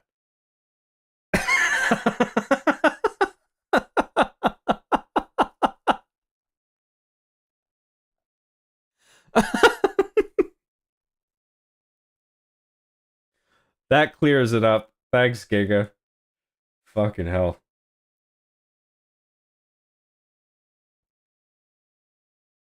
I mean, John went to film school, ... So, ... That's right. I went to film school. So that means I know everything. I am like a super genius. I'm like that feels guy with the fucking brain that's also like a chair that he's sitting in. It's all made out of his brain. And he's just floating around above the rest of society because he's so smart and he has a billion IQ. That's me. Because I went to film school. Kapu Joe for $1.99 says Bungie making Halo 5 would have been better. Well, by that point, Bungie was ready to move on to maybe not bigger and better things, but to something different at the very least. So they didn't want to do it anymore, man. They did Halo 1 to 3. They did Reach. They were done, dude. I don't blame them either for wanting to move on to something else. You don't want to just do Halo forever and then keep doing it until people just get tired of it. You want to do a cool story, build it up to an awesome climax, keep people leave people wanting more, and then that's where you back away from the table and say, you know what, that's enough. You know?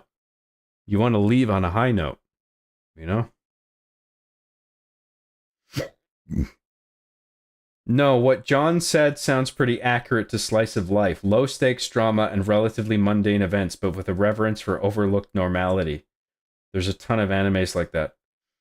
A reverence for overlooked normality. Yeah, I see what you're saying, yeah. So there's like an unusual adherence to minute details of day-to-day life that you wouldn't normally expect from a traditional show where things happen. Where it's just like, oh yeah, life is kind of like that. I've never seen that depicted in a show before, but yeah.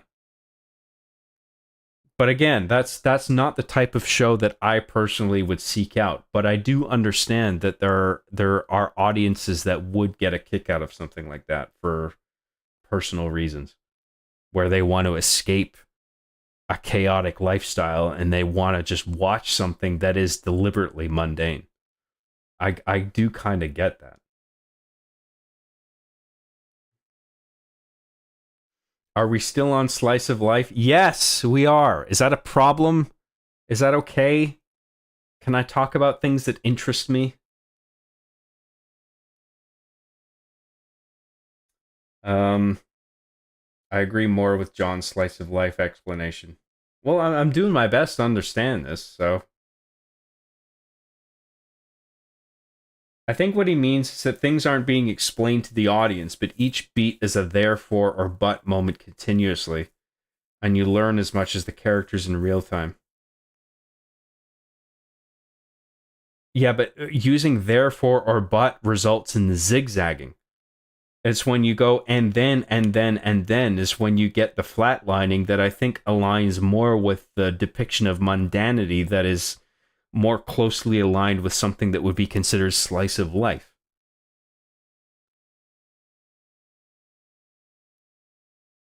I didn't go to film school. I went to films. Well, I did both, okay? I went to film school and I studied films, okay? Halo 5 is very in media res and cinema veritas. These are all terms I learned from John, and I didn't bother to look up. In media res means that you start in the middle of the action. Some movies and stories start in that way, where it's just like, you're in the middle of fucking chaos, and it's just like, oh shit, things are exploding, what's happening? That guy died, oh shit, what the fuck is going on? That's in media res. The opposite of that would be like, once upon a time, there was a princess who woke up one day,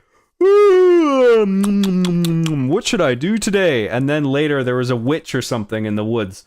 Like, that's more of like a traditional approach. That's like non-media res, in media res, right?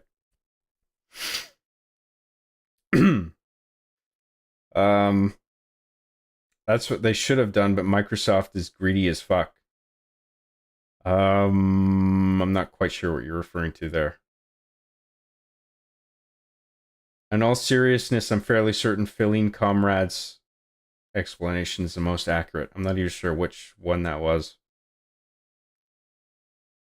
Well, that was the one sort of just reiterating what I was saying, right? Where it's just like that flatlining sort of mundanity, where nothing is really progressing in a meaningful way, or escalating, or zigzagging, or anything. The point is that things aren't zigzagging. There's no really... The idea is not to build tension between one scene and another. The idea is to avoid tension, I think. Well, let me just activate this just in case.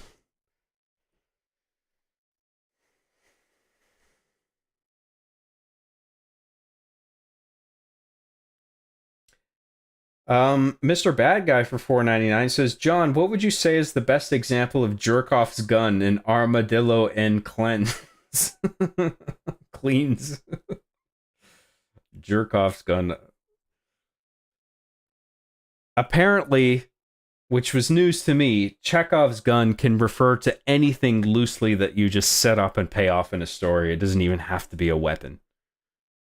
But I was thinking for a long time that Chekhov's gun had to relate to something that you set up and pay off that is in some way destructive, like a weapon would be.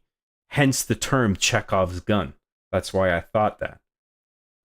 But I guess it can just loosely refer to anything you set up and pay off, which is fine. I guess that could be the case, but I just don't really see the sense in conceptualizing it in that way, because anything non-destructive that was set up and paid off in something, I would just simply refer to as a setup and a payoff. I wouldn't say that's a Chekhov's gun if it was a fucking... I don't know, like if you set up some character trait earlier on, and then some character makes a decision later on where it's just like, oh yeah, that character believed that thing, so then they went and did this. I wouldn't call that a Chekhov's gun. You know what I mean? That's where I was coming from. But maybe I did misconceptualize it. But I just don't think I was totally out to lunch either.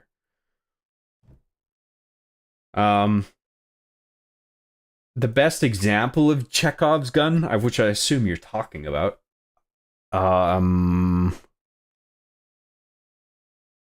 fuck, I don't know. I can sort of loosely sort of imagine some images from movies, but I can't really pinpoint anything.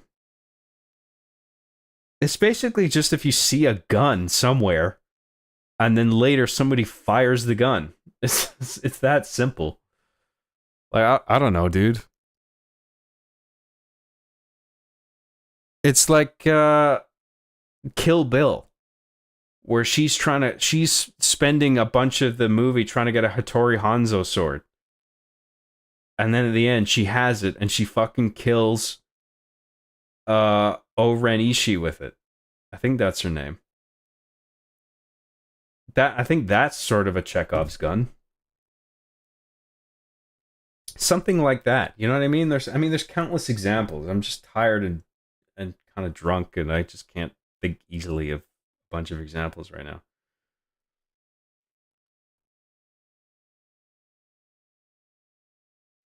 I'm more asking because in my time in photography, I never learned anything that I couldn't just Google.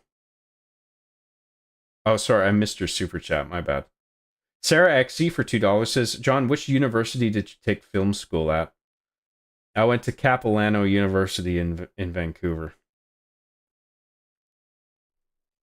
I wasn't exactly happy with the program either, but I did learn some things, so I won't entirely discredit it. But I think it could have been shorter. I think it could have been compacted. I think it was artificially stretched too thin and cost too much.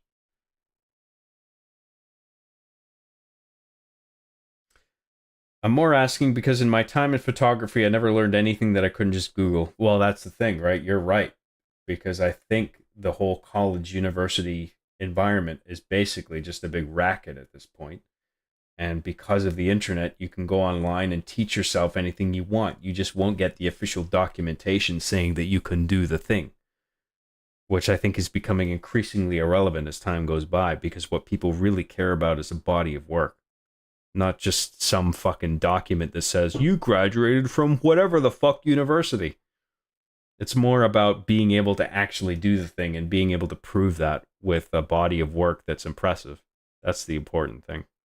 I think that's the real documentation. But the universities and colleges won't tell you that because they want your money. Gunk1773 for $1.99 says, can we all cut out the slices here? Are we doing, is that a scissors pun? Cut with the slices of what? If we're just making a scissors pun, that's fine. I just feel like I'm missing something there. But thank you, Gunk7073. Appreciate that. Kapu Joe for $1.99 says, job is secret filmographer with Christopher Nolan. No. I like Christopher Nolan, though. I like his work. Thank you, Kapu Joe. I appreciate that.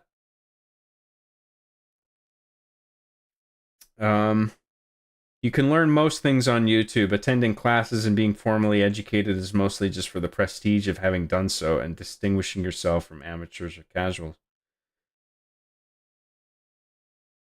Yeah. Yeah, there's this like a faux prestige attached to the whole thing, but the important thing is actually gaining the knowledge and being able to create something that proves that you can do the thing. That's what people really care about. It's different in other industries, like medical science, for example, where it's just like you want documentation that says you can do the thing. You don't want to just like, as you're training to be a doctor, say like, oh, well, I did a bunch of back alley surgery, so I can do it. Like, of course, that's not going to help you. But in the arts, if you've created like a series or a feature film or a short film or something, and it's just like, here's what I can do. I made this thing. It's like, oh, wow, okay, cool. Like, people will be inclined to hire you even if you don't have like formal education or training, because you can actually just dive in with both feet and do the thing.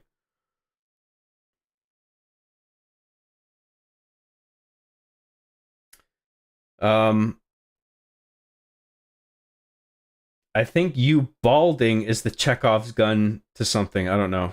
Do you want to fucking slap Mr. Bad Guy? Is that what you want? I'm willing to bet you're the one who's balding and you're salty about it. That's what I think is happening here. I am slowly balding, but I'm a ways off from that yet.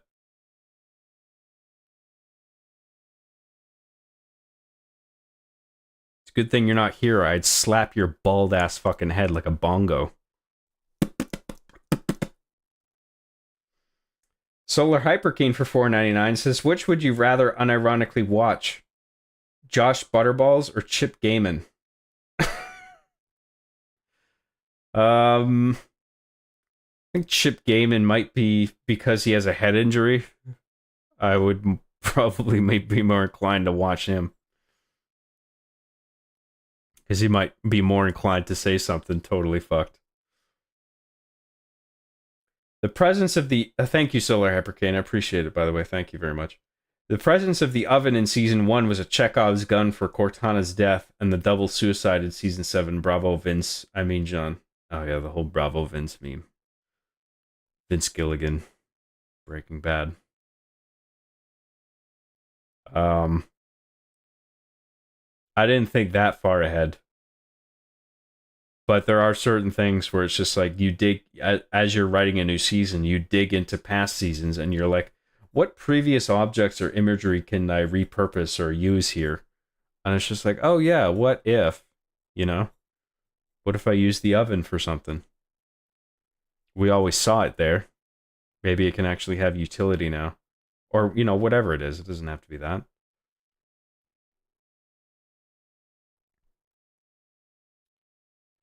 Chekhov's gun is when attention is put on a seemingly unrelated object and the audience expects it to be extremely significant later. The answer would... I know what it is. The answer would probably be Arby finding the Fragband memory stick. Yeah, there you go. That's a setup and payoff. So I guess that would qualify as a Chekhov's gun. I always knew college was a scam. So did I. When I was in fucking college.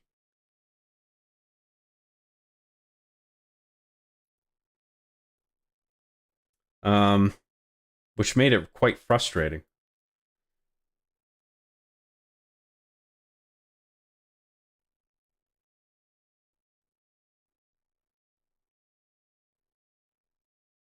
The reason I want to go to school to be an audio engineer is because I want to know how it's really done with real techniques and not some dude on YouTube that doesn't know what he's talking about.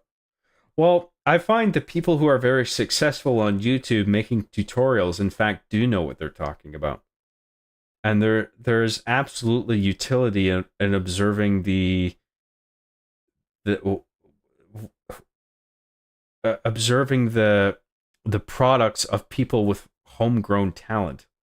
The products of homegrown talent.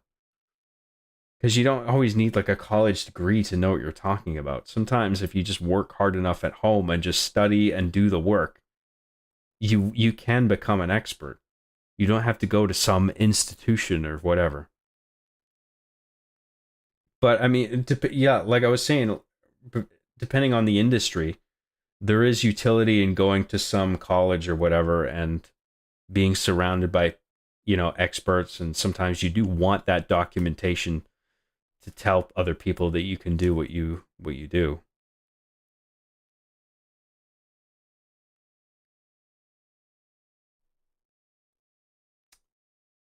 John hates bald fans. I didn't say that. You guys keep putting words in my mouth. Stop it. People are making fun of me for balding. I'm saying you're probably fucking bald as a plucked chicken. And that's what's making you say that. You're desperately clinging onto the 2 or 3 hairs you have left on your bald-ass fucking head. I can easily YouTube audio engineering and production techniques, and I have. That's why I make music today. But there's a difference because you know the information you learn in school is true.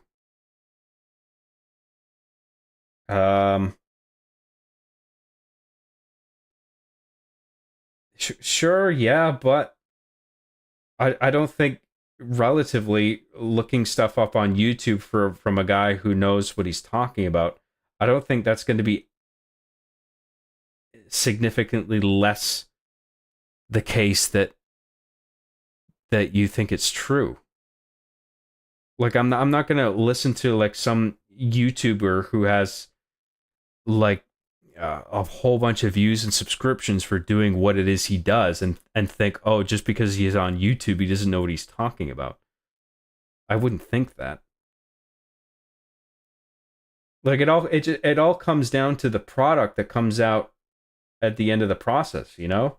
Where it's like, did he tell you what to do, and did it all make sense, and did you end up creating a product that you wanted and other people think is good? Then where's the problem? You know? What you are you still gonna like doubt what he's saying just because he doesn't come from an official institution, quote unquote? Trademark, do not steal.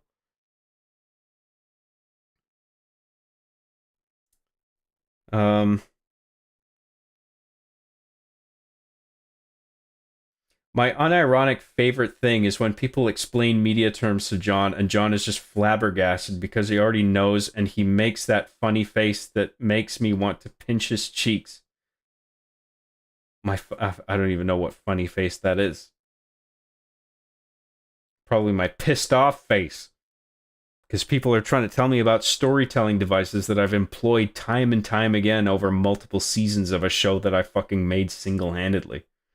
Well, actually, this is how you create stories. Oh, really? Really? Oh, okay. This is all news to me, guys. I understand this shit. I put in the time studying all of this. I mean, I don't know, like, I may not, there's some terms where it's like, I don't know the exact definition that's like it on, like if you were look it up in a dictionary or a website or dictionary.com or whatever. But I know how to employ these storytelling devices in a way that is like emotionally cathartic and satisfying because I've done it already. Because I can feel the stuff out, you know? Not to mention, I have actually read a lot of books that where like I know how to write screenplays. You know, I know how to do this effectively. And I've filled in the gaps along the way in a way that I feel like I've actually gotten a handle on it because people have looked at my work and said, this is really good. Not everybody. Some people don't like my work, but enough have praised it where it's just like, you know what? I think I do have a handle on what I'm doing.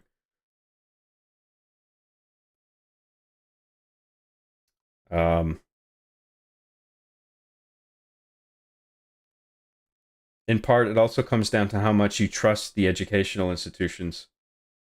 Some would reasonably say that there's little difference between the educated and the indoctrinated. Well, maybe, yeah. I don't really want to get into that. Kapu Joe for $1.99 says, best Master Chief voice. No, sir. Sure. Thank you, Kapu Joe. I'm not even sure what game that's from specifically. There could be a number of them, I think.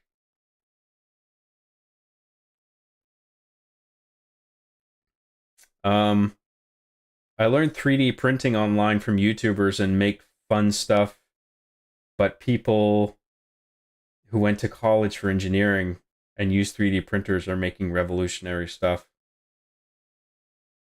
Yeah, there's some cool shit that people make with 3D printing, yeah.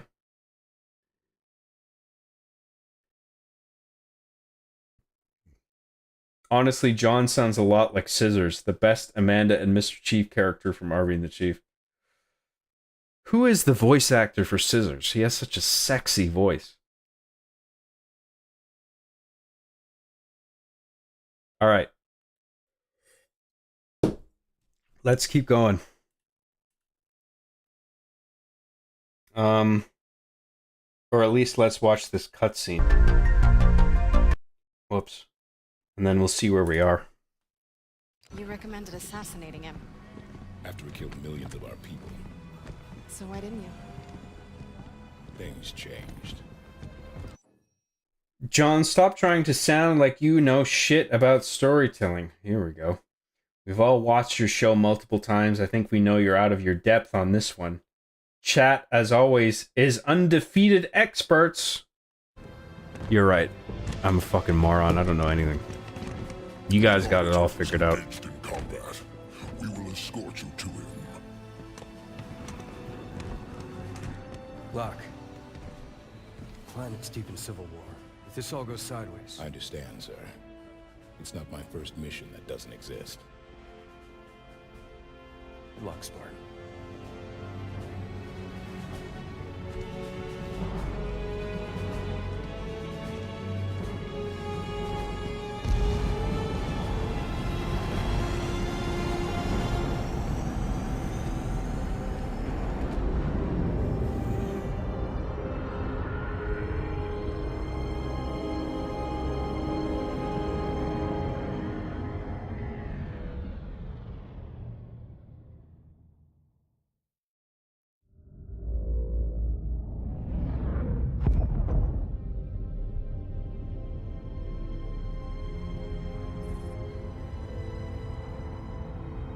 Homeworld of the elites. Oh boy.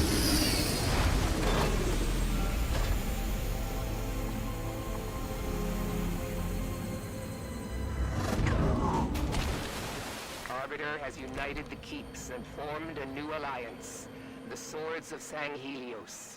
With Arbiter's victories and the death of Jul Mdama, the Covenant remnants grow desperate. They have begun an assault on Vadam lands, targeting Arbiter specifically. And Arbiter's location? Is Arbiter in this? I can't remember. I guess he shows up, right? They seem to be strongly hinting at that. Maquis out. All right, let's quit and leave game. Yeah, main menu. That's what we want. So we're on the one after Reunion, which puts us on. Yeah, so we got like half the game to go. Near the end, my ass. So maybe we'll finish this off tomorrow. But we're going to wrap things up now, and then I'm going to call it a night, because we've done enough, I think. We're going 8.5 hours. Come on. We don't need to do the whole game tonight. Some people only do, like, fucking 2 hours. I do 8.5 hours, and it's not enough? Come on.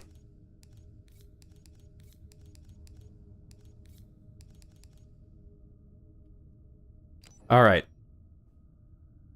We'll come back to this another time. We'll do this again tomorrow, okay, guys? I appreciate everyone's patience. I'm sorry we couldn't get it finished tonight, but I didn't expect that we would get through all of it tonight anyway.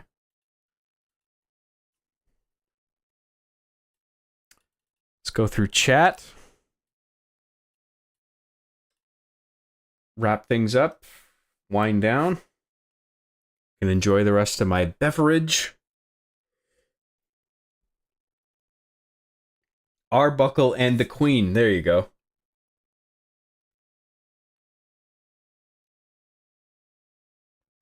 Lol, he was debating himself for about 5 minutes about what a specific term meant, so I defined it. I'm not slagging off his storytelling.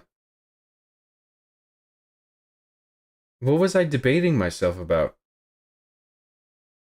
I didn't mean to sound hostile. Sorry if I did, but...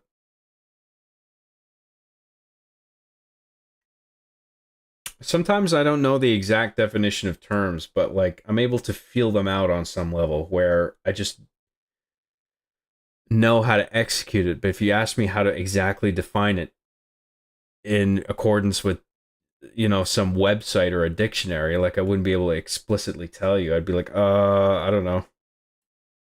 But I can just feel this stuff out, and I think I've actually, like, I think I've actually been able to do that, given the fact that I've done, like, fucking 8 seasons of Arby and the Chief and all the other stuff that I've done.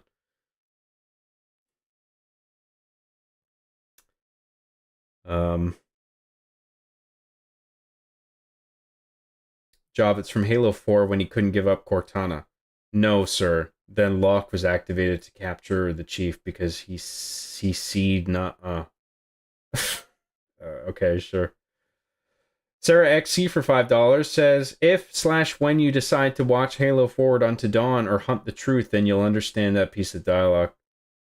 I'm not going to listen to, like, entire podcasts about Halo because I honestly just don't really care that much. But I'm sure it's a cool thing. I think I skimmed it. I thought it was interesting, but it's not something I just want to sit down and listen to because I've got other shit that I want to listen to. If I'm going to put on, like, a podcast or something, I'd rather listen to something that's sort of based in reality.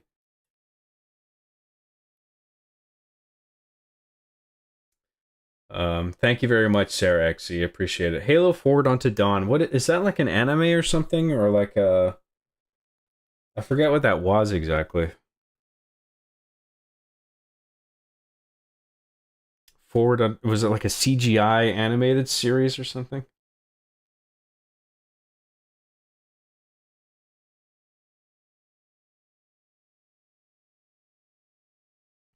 Sarah XC for $5 says Locke was the one sent to kill Arbiter in one of those cinematic shows. Oh, I don't know which one that was. Thank you very much, Sarah. Yeah, I don't know which one that would have been. I'm so EP. I am very... Well, I'm not exactly EP, but I am fatigued. Enough that I don't really want to keep pushing forward. I'd like to just sit down for a bit, lie down, close my eyes. I play a game for more than an hour and a half, I go nuts.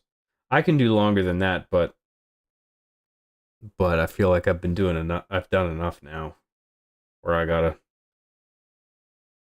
shut off now. Mr. Stream John, but hope you are having a better time than Halo 4. I don't know if, like I was saying before, I think the narrative hook of not knowing exactly what happens at the end of this is keeping me more compelled than I was with Halo 4. So I think on that sense that I'm enjoying it. But if I had already beaten Halo 5 before and I'm playing through it again, I might say that I enjoyed Halo 4 more, if you know what I mean. So I can't really assess accurately one way or another yet until I've finished Halo 5.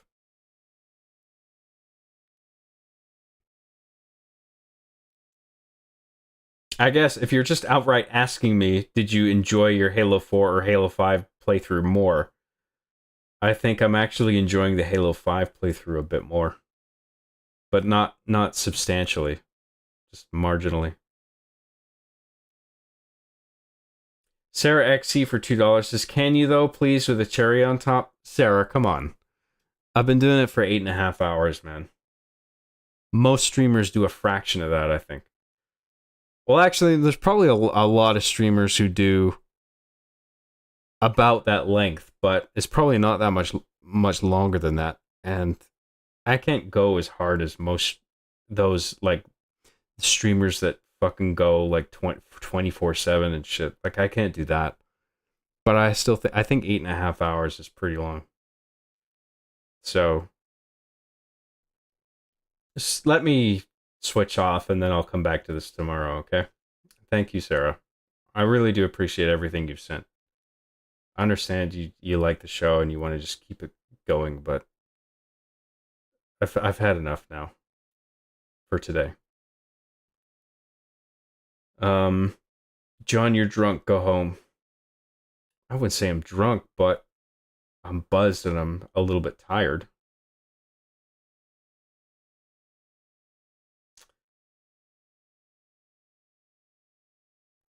When are you gonna settle down and have some Little Johns? I don't... Little Johns. Yeah, okay. What? That's Little John, right? He does that? I don't know, dude.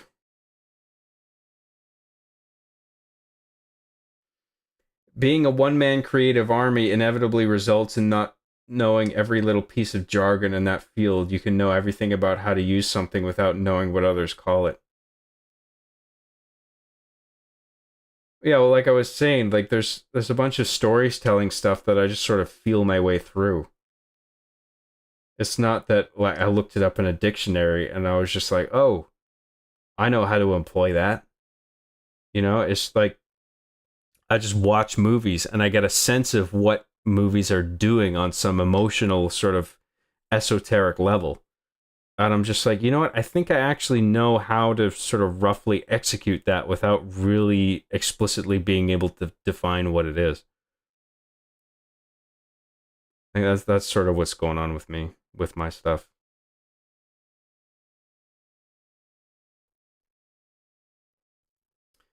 Forward Unto Dawn was actually decent, apparently, but the one Nightfall that introduced Locke was dog shit. Nightfall, I'm not sure what that is. I'm still not even sure what Forward Unto Dawn was. Francisco R for $49.99, dude. Holy fuck. John, you achieved what 343i could not. Make Halo 4 entertaining. Your 10-hour stream of Halo 4 last week is one of my favorite John Tent streams so far to throw on as my life's background music. As always, thanks for the delicious John Tent, John. Thank you so much, Francisco. That's incredibly generous, very kind words. And honestly, I feel like I let people down in this stream and the last one because I feel like I've done funnier streams. And I try to be funny, but I feel like there wasn't a lot of clippable moments in this one where it's just like that was laugh out loud funny. I think in the second Halo 4 stream I had a few moments and that was good. I was happy about that, but I feel like I could have been funnier here, but it's not like I'm not trying. It just like it either comes or it doesn't. And the best I can do is just jump into it and do it. And then hopefully the jokes just come. So I hope I was entertaining enough, man. I really do. So thank you very much for that. I really do appreciate it. That's incredibly generous of you, Francisco R. I really do appreciate that. Means a lot. I'm happy to do it, man, really. Cause I do want to beat Halo 5, you know? I can't do it all tonight though, that's all. It's just we've been going too long. Thanks again, Francisco.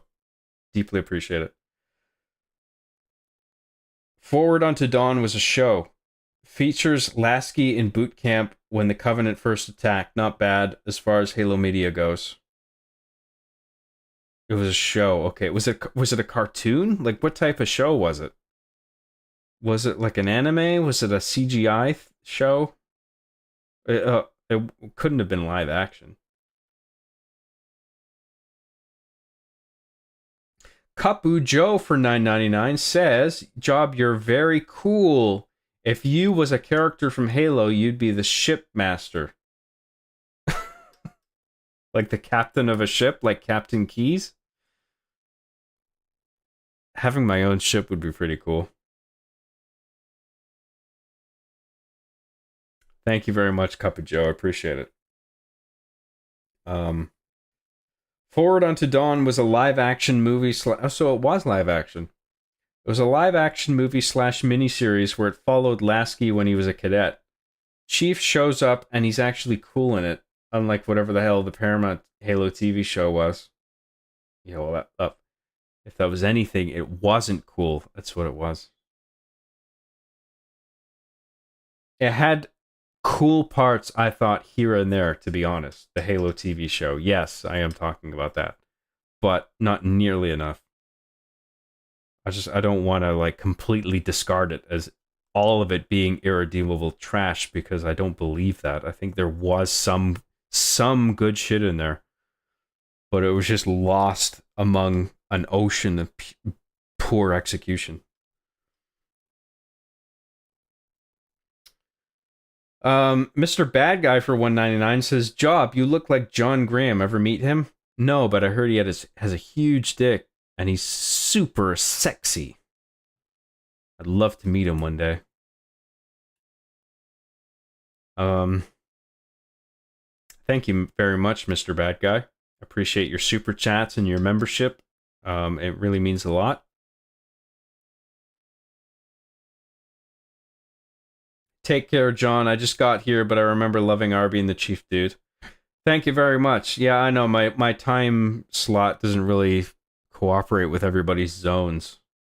Like, I realize I'm probably just catching a bunch of the UK people who are now waking up. Because it's like almost like 10:15 for you guys in the UK, depending on where you are.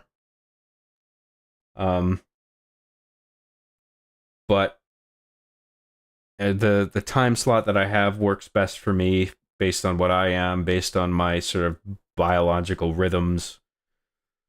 When I naturally get up and feel most awake, like it's just the way to go for me. So it is what it is.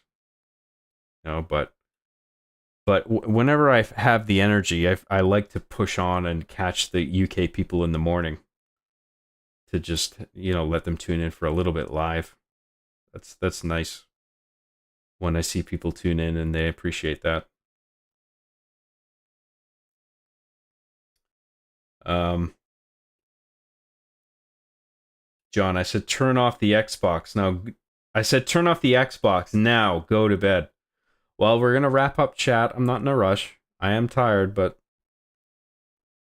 we've turned the game off. We're just doing chat. I'm not in a rush to wrap things up, but that is actively what we are winding things down. I'm just not in a rush. That's all. Kapu Joe for $1.99 says, "Job, how are still playing with the Red Ring o' Death?" Well, we're doing, for one, Halo 5 is not on the 360, so the Red Ring of Death is not really an Xbox One phenomenon. But we're also playing on Xbox Game Pass cloud streaming in the case of Halo 5, which obviously isn't going to have any issues like that. But back when I played the Xbox 360, when it first came out, I did have a few consoles, or at least one or two, that red ringed, and I had to replace them, so that was a real thing. Obviously, it was a real thing, but it was quite significant how just how often it would occur for people and be a pain in the ass to people, you know. Thank you very much, Cup of Joe. Appreciate it. Appreciate everything you've sent today, man. Thank you. Is he still going on about postmodernism, the duality of man, and slice of life? Or we just keep piling onto that list of things I just have no clue about, but I insist on talking about regardless. Those are the three things on the list now. It used to be just postmodernism. The list is growing, apparently. You could never let us down, Job. Well, I do my best. Thank you for saying that. Sarah XC for $10 says, Does old man John need his nap? But yes, take the time to recharge, less than 3. Although it's not what most of us asked for, it has been entertaining. Oh, you're talking about the fact that I'm playing Halo 5?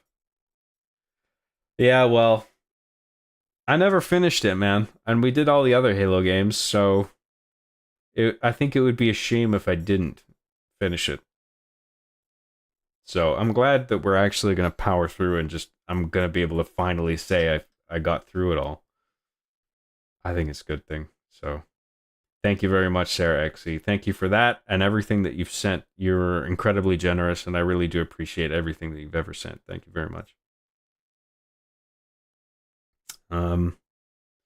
I laugh the hardest when John forgets to turn the gameplay back on and he's just sitting there like a zombie from our point of view. Yeah, I forget sometimes, okay? So there's a lot to keep in mind when you're streaming. It's hard to retain everything.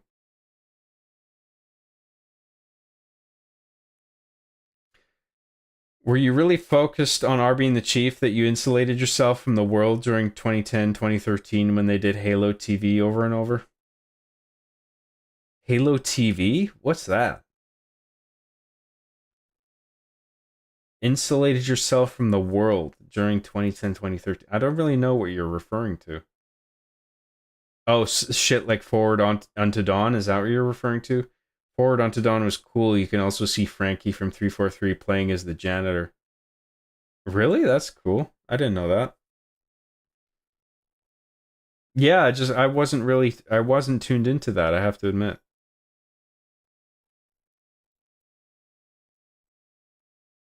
When I was writing R being the Chief, like season 5 to 7 in particular, that was very consuming. Like it was like getting swallowed by a blob, and it's just like I didn't really have room for anything else in my life. And that was a tough period for me because like I don't think I had a healthy, balanced lifestyle because I would just wake up, work, and go to bed, and that was it. You know, so I wasn't taking the time to ingest the works of other people like I should have, or you know, to just be social and you know get outside and and get proper exercise and shit. Like, I just wasn't doing any of that.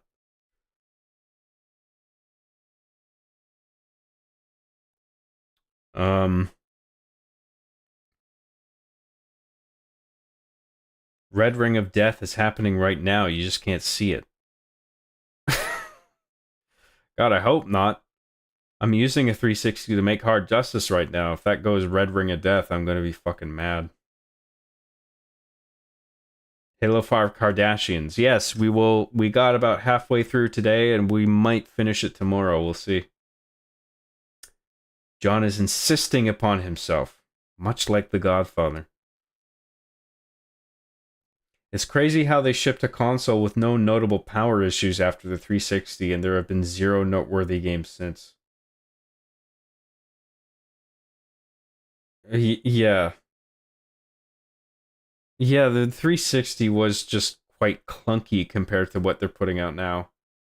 It was an odd time in terms of console generations.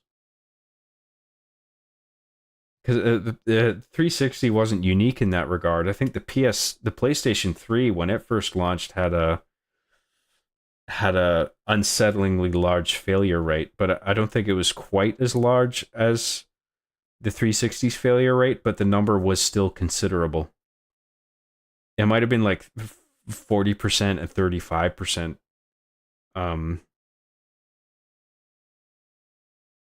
I think so. So like something like that. Like they were both pretty high. But I think Xbox was overall higher.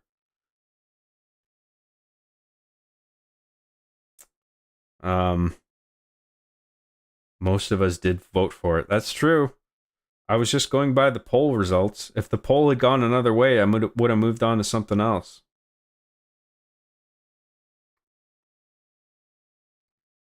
Hi, John. If you ever want to read more Halo books, I'd recommend Shadow of Intent. It follows Half-Jaw from Halo 2/3, and it has one of the best Halo characters, Sloth? Oh, Stolt. I totally read that wrong. He's a big grunt who could beat up elites. That's a cool idea. Shadow of Intent. I probably won't read it, to be honest, but that's cool. I appreciate the recommendation. It was also written by Joe Staten, so an actual OG Halo dev wrote it. That's cool. Huh. I wouldn't have thought he would write a book. That's pretty cool. Kapu Joe for $1.99 says, "Tell chat to go to bed, you nerds. Love ya. Hamster face." Thank you very much, Kapu Joe. Thanks for everything. I really do appreciate everything you sent today. Means a lot. Oh, John, the Xbox One reveal where they kept saying TV, TV, TV, and Halo, Halo, and Halo, then Halo TV with Forward Unto Dawn and Nightfall. What? I don't know what you're talking about. TV, TV, TV. Did they like verbatim? Was that like a kind of slogan or something? I don't know. Yeah, I don't really know what you're referring to. Can we just pretend you finished Halo 5 and move on to the next tomorrow? Oh, wait, so you don't want me to finish Halo 5 now, Sarah? Well, look, one of the reasons I wanted to do this was to actually finish the game, so like, I do want to finish it. But, I mean, you don't have to tune in, of course. But there's something I want to do. I want to power through it and get it done. The Xbox One reveal where they wouldn't shut up about the dogs in Call of Duty looking realistic. I don't even remember that. The Xbox One reveal is like a trailer for the console, I guess? Yeah, I don't remember that, dude.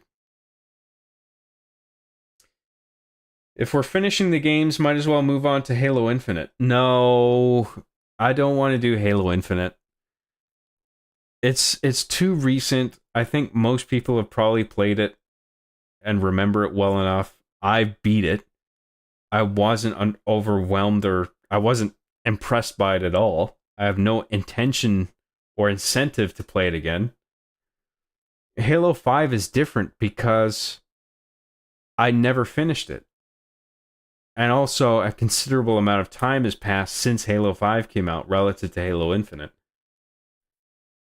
I don't want to just do Halo Infinite just because it's like another Halo game. Like, there really is no draw for me to go back to Infinite and do that again. Like, after Halo 5, I'm done, okay? We're going to do Halo 5, and then I would like to move on to Lies of P after that. And then I can leave it up to a poll, which I'm guessing is probably going to end up having me play GTA 4, which I am quite okay with, because I would quite like to play that again.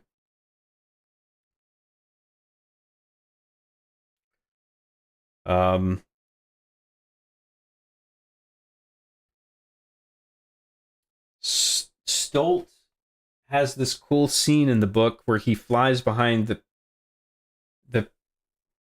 prelate character, I don't know what that is, and knocks him out with a punch. The prelates are like Covenant Spartans, but the Prophet species. That's interesting. I've never heard of that. I don't even know how to picture that. I don't think I've ever seen that visually depicted.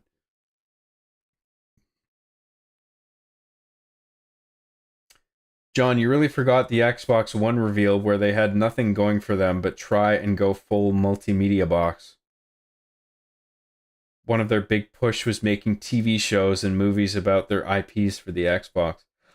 I do, now that you mention it, I do kind of remember this push for turning the console into a cable box where you could tune into television, like cable TV.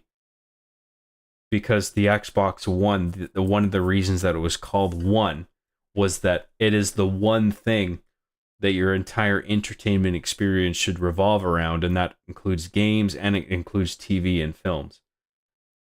So I do kind of remember that now.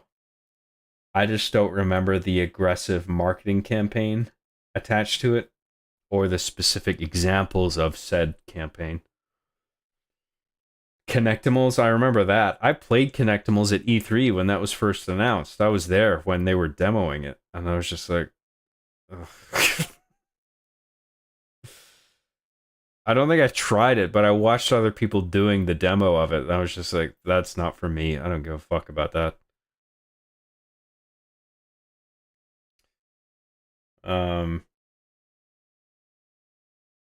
What about playing the Clash of Clans Halo reskin or the Halo-themed solitaire game?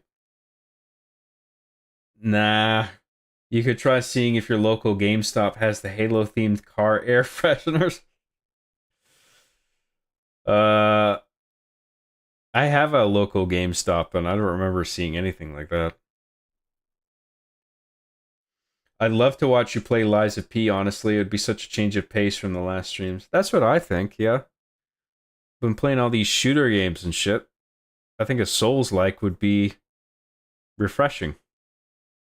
You know? What about Halo Wars or Halo Wars 2? Don't really want to do an RTS on a stream. It's not my thing. I don't dislike RTS, but it's not something I want to stream. The criteria for what I stream is a little bit odd. And when it comes to like my preferences and shit. Then they did the dumbest thing ever, limited physical disc installments, always online Xbox. Yeah, I remember that shit. That was dumb. That was a big misstep. 90% of my time in the Infinite campaign was swinging around with the grappling hook like Spider-Man. Well, that was fun.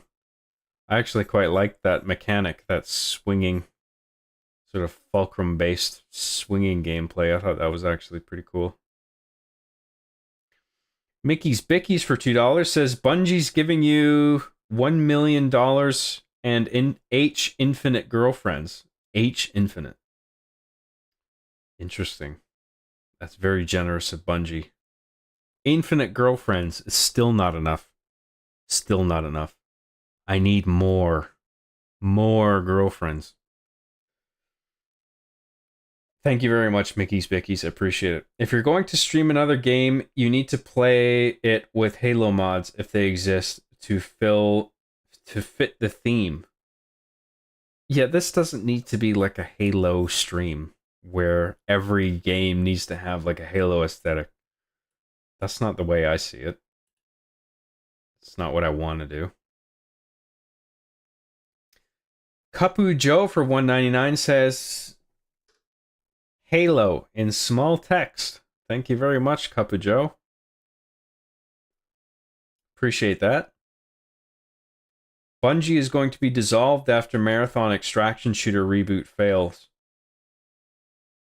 Is Marathon going to be an extraction shooter? Is that what they're turning it into? I wouldn't have thought that. I guess, but if they're trying to like do the popular thing, then I guess it's not surprising. If you're going to marry those infinite girlfriends, get them a Halo ring for the wedding. Nice, I like it. But I'm going to need infinite Halo rings for infinite girlfriends. I need exactly infinite rings. No more, no less. My headcanon is that Master Chief or Arbiter is behind the controller and John is just talking. That's a theory. You could be right. Kind of makes you, Yes, it's an extraction shooter, garbage hero system, bullcrap. Okay. John, the Whammons can share the rings. Well, I can just get one ring. And my infinite girlfriends can share the one ring to rule them all. Overwatch, but extraction shooter. Is that the plan for Marathon? After Lies of P, maybe don't do Ocarina or Majora's Mask, but maybe Animal Crossing New Leaf before we move on to a story-based game. That's an idea, but I don't think I'll do New Leaf because that's New Leaf is a handheld game. That's on like 3DS, isn't it? I don't have the cart for that, and I don't have a way of, I don't think, of hooking up my 3DS to a capture device. I'm not even sure how you would do that or what you need. I've seen it done before, but I don't, like, I would need to get some special part, and I would rather, if I'm going to do Animal Crossing, I'd rather just do the original GameCube game or New Horizons on the Switch. And just turn that into a little comfy stream where there's no combat and it's just kind of relaxing relative to like constantly shooting shit in the head. But when it comes to that, I can let people decide whether I do the Switch version or load up the GameCube, the original Animal Crossing on the GameCube, because I'm capable of hooking that up as well. That I'm pretty sure I know where all the equipment is for that. I'm confident I can dig it all up.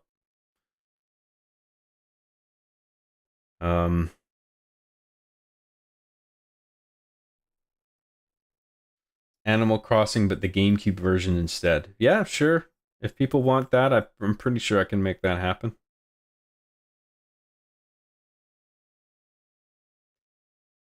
It's a mouthful mishmash of different FPS genres. Well, I don't want this to all be FPS games.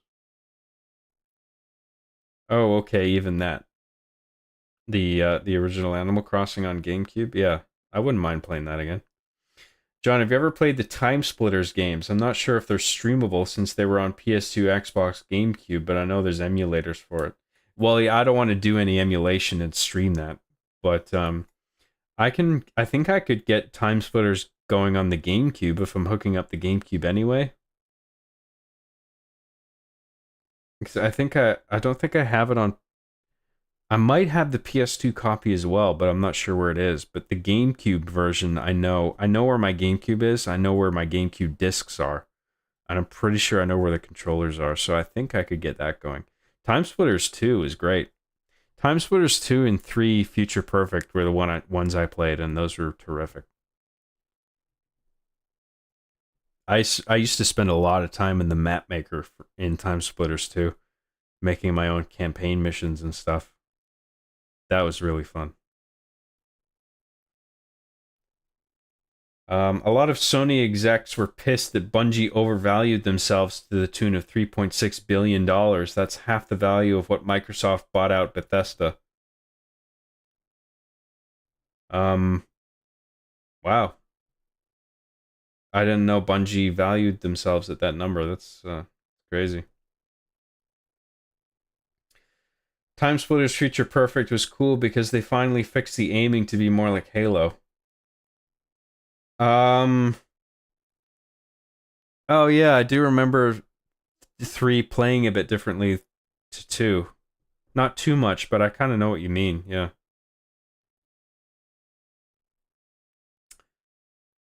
Sarah XC for $5 says, aren't there converters you can plug in from those old consoles to something more modern, i.e. your PC? Well, yeah, well, like I was saying earlier, you just need like a... Because the GameCube has RCA connections. So it's like the yellow, red, and white connectors that go into a TV. One's for video, one's for audio left, one's for audio right. You get a little box where you plug those 3 things into the box, and then at the other end, there's just an HDMI port. So it converts an RCA. It converts those signals from the RCA cables into an HDMI signal. And then there's like a switch on it that lets you switch from 720p to 1080p. And I think there's one that's more reliable than the other in terms of getting the receiving device to actually pick up the signal and display it properly. But whether it's one or the other, even if I have to go the lower fidelity 720p, that'll look fine. Considering that the games on GameCube are running natively at a lower resolution anyway, so you know, people aren't going to notice the difference really, I don't think, between 720 and 1080. Not that much anyway. Thanks a lot, Sarah XE, appreciate it. Have you streamed Resident Evil 4 Remake? Yeah, I did that already, but I wouldn't be against doing that again one day just because it's so much fun. That is one of my favorite games ever. RGB component to HDMI converters. Yeah, well, RGB and component are like separate. Component is like you have 5 prongs instead of 3, and 3 of them are dedicated to video alone, and then you have 2 for left and right audio channels. The Wii had component cables. I remember that. The GameCube might have had it as well. I can't remember. I know the Wii had it, but you had to like order it separately. Like you had to, I can't remember where I got it from. It might have been from like an official Nintendo thing. Composite has 3, component has 5, I think. That's right, yeah. Composite is RGB. That's well, no, RCA, that's what I meant to say. RCA means yellow, white, and red. White and red are the 2 audio channels. Yellow is your video. But then component is 5. 2 of them are audio, and then 3 of them are for different color values of the video.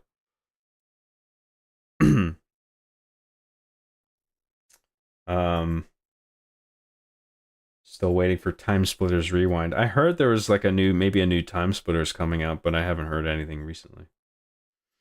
Anyway, we're caught up on chat. I gotta wrap this up now, okay? I gotta shut my eyes and lie down. So, listen, thank you all so much for tuning in. We'll pick this up again tomorrow. We'll see how far we get. Thank you all so much for participating, for viewing, subscriptions, super chats, everything. I really do greatly appreciate everything. And I will see you next time, okay? Thank you, everybody.